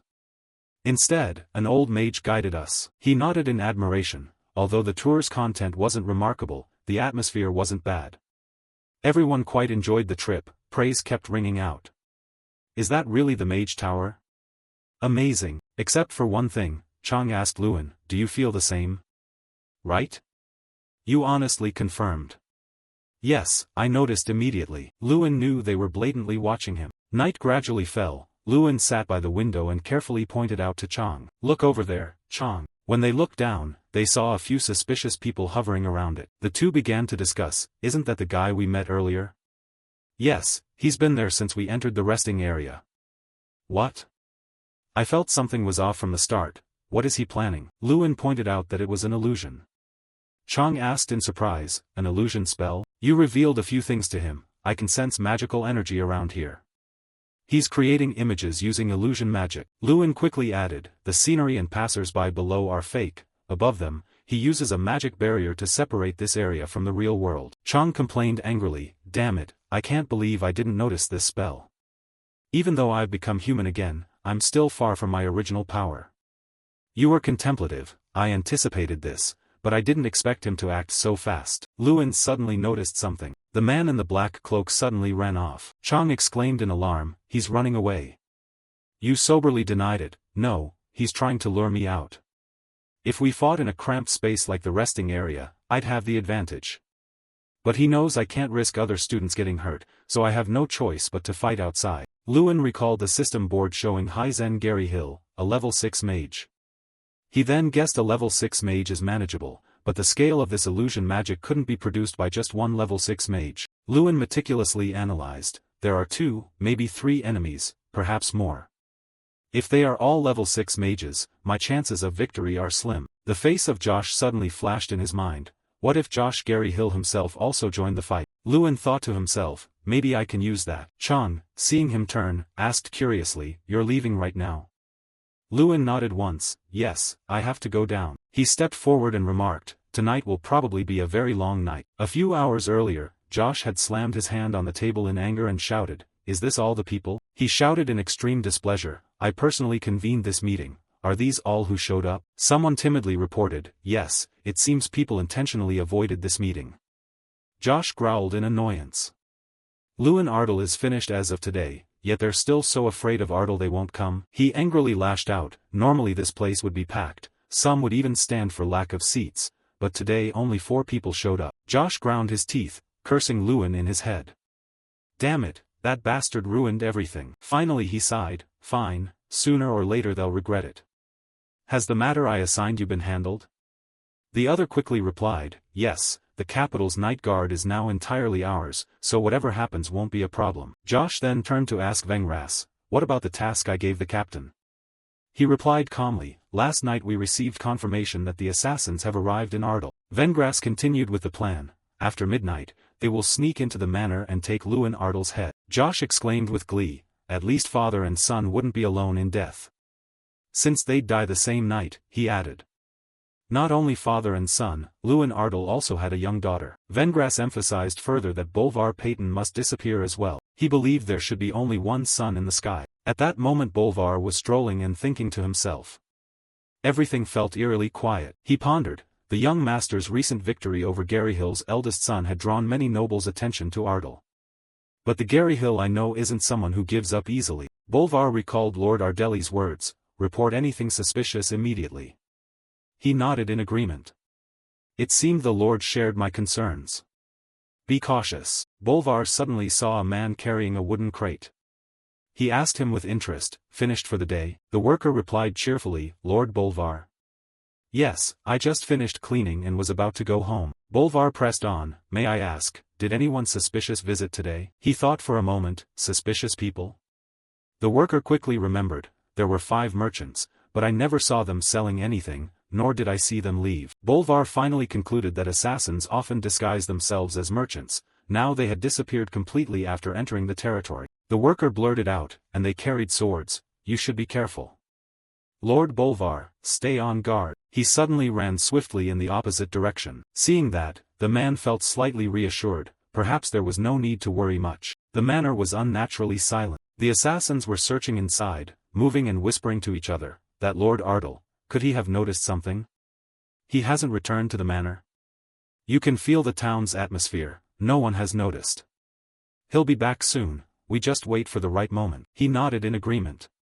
Yes, there's still time. One of the assassins suddenly collapsed to the ground. They saw the man before them and cried in horror, what the hell, it's Bolvar. He glared and shouted, how dare you? Do you know where you've stepped into? The assassins panicked and asked each other, wait, how did he know we were here? As expected from a 7-star knight. Stealth tactics don't work on him. He drew his spear at once and said, but this actually works to our advantage, after all, we planned to kill him anyway. They shouted, charge all of you. They are assassins hired by Vengras. The intruders hiding in Ardle are masters of at least 6 stars. Bolvar murmured calmly, very well. He, a 7-star knight, long ago laid down his spear to take up a fishing rod. So the people of the territory think his skills are no longer what they were. But that is a grave mistake. Bolvar raised his spear and shouted, all of you, rush in at once. The spear's tip sliced gracefully through the assassins. In no time, they were cut down by him, scattering through the air. The heavy body of an assassin flew straight into the wall. One terrified man wondered, 7 stars? He's 7 stars? He doesn't look like it. We've defeated dozens of 7-star knights of the Empire before. At that moment he heard me speak slowly, do you know why I stopped training spear techniques? The assassin cried in horror, it can't be, he cursed inwardly, you bastard, don't tell me. The assassin didn't dare say it, he used to be 8 stars. Bolvar told him that no matter how much he honed his spear techniques, he'd reached the limits that mere technique could teach him. One reckless man leaped up, trying to strike him from behind. Die, you monster. A cold spear tip suddenly pierced his body. The assassin was left hanging in midair by Bolvar. The remaining man staggered back in fear until he hit the wall. This one is insane. He screamed in horror, Vangiras, that bastard, this is ridiculous. He dared lie about the target strength? Even if they paid us 5 times the fee, we'd never take this job. The assassin stammered vile curses. Only then did Bolvar realize who was behind it all. Vengras turned out to be him. He grabbed him by the throat and said, "Go back and tell Vangiras Gegen this." Bolvar emphasized each word, "Never set foot in Ardal again." At that moment, where Lewin was became utterly silent. He faced Hai Dan one-on-one. He exclaimed with amusement, "So you came to me of your own accord?" Hai Zhen continued to taunt Lewin, "But it seems you didn't come alone, an escort on the road to the underworld?" How laughable. Lewin quickly retorted, "Don't worry, we don't intend to die here." Hearing that, he was quite surprised. No intention to die. Hai Zhen sneered, "If everything in life went according to human wishes, how nice that would be. But reality doesn't work that way." As he finished, countless black-robed mages advanced to surround him and the other. Lewin watched quietly. There were about 7 of them. They had gathered in decent numbers. He raised his hand and summoned red fire, then said, "Having lived far longer than you, let me give you some advice. Keeping yourself small is the best way to prolong your life." Hai Dan went on rambling, but, he pointed at the mages and continued, "Now you have only one future left. They attacked as you shouted, 'Die!' Lewin." Hai Dan laughed with perverse pleasure, accepting death silently, quite a sight to behold. "This is the fate you brought on yourself, so don't begrudge it too much." But seeing the scene before him, he could no longer keep laughing. "What the?" Hai Dan cried out in horror, How are you still standing after that attack? You should have died." Lewin just curled the corner of his mouth in a faint smile. "Yes, consider that there are such people in this world." He confidently asserted that there are those who can never die. Lewin knew well that within those incarnations, entities could not be destroyed or dissolved. The only way to completely subdue Chang is to kill me, the one who binds him. The system board suddenly displayed, unique skill, the will of the leader, until your last breath. Cun Can, the first leader chosen by the Sky God will always stand behind you. He raised his fist and declared loudly, "But as I said, I don't intend to die here." A powerful, storm-like punch was launched. Lewin thought confidently to himself, "Good, at this level I can win without exerting too much effort." He suddenly widened his eyes in astonishment. Hai grabbed his legs tightly, then said in a clear voice, "I didn't expect you to be so strong, you damned brat. But no matter how strong you are," he muttered, "let's see if you can survive this." Lewin jumped in surprise, wondering, what? Dark water sealing magic? There are those who practice forbidden dark arts, magic despised by every true mage, the necromancers. Among them, the water seal is a technique created by the sorcerer Tui Nguyen Tui. Once it clamps on, it never lets go until it drains the life away. It is one of the most infamous dark spells to exist. Lewin was in such pain he broke out in a cold sweat. Dark magic, he couldn't believe these bastards would go this far. Hai Zhen provoked, "What a pity, Lewin, now that you've seen this magic with your own eyes, you must die." He continued to taunt him, "After all, I had planned to kill you long ago." Hai Zhen spoke smugly. "Now your comrades and anyone who dares interfere are completely powerless. Things have become much simpler." Lewin Wei shouted in anger, "Damn you, you scumbags." He sneered at him, "But don't grieve too much, your trip down to the river of gold won't be so lonely."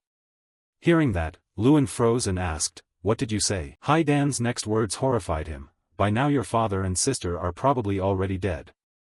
Lewin stammered, "What?" He kindly added, "Ah, of course you didn't know. If you had, you wouldn't still be standing here." Then Hai Dan glared and questioned him, "So why did you dare resist the commissioner? Did you really think you could win?" He continued to scold, "Just for that little reputation and that brat." Before he finished, Hai Dan was grabbed by Lewin's hand on the face. He panicked and shouted, "What? How can you use the water seal?" Hai Dan's eyes bulged in agony. Moments later, Lewin crushed his head effortlessly. The remaining mages were filled with terror at the sight. Lewin coldly muttered, "Now it doesn't matter anymore." The system quickly appeared, unique skill, summon King Ram.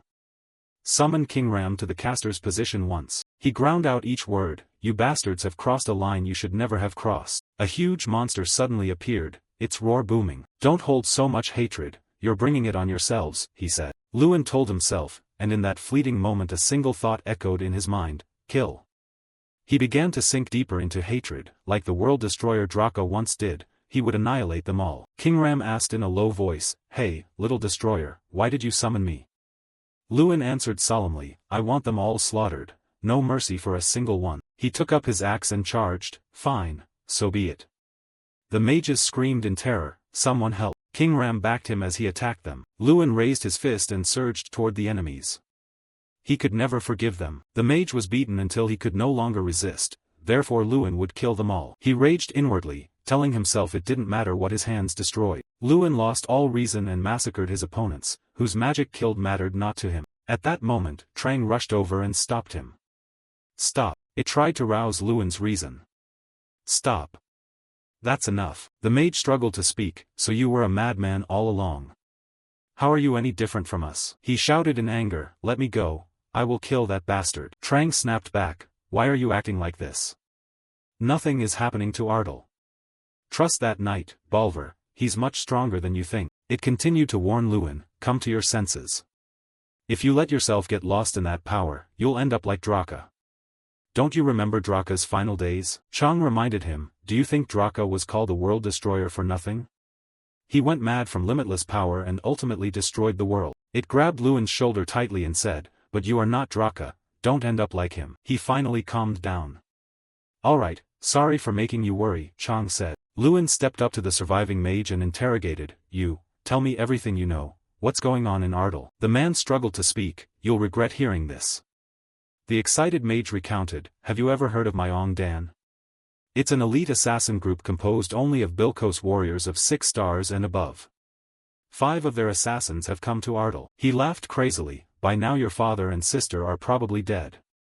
Suddenly a sharp spear pierced his chest. Josh clicked his tongue softly.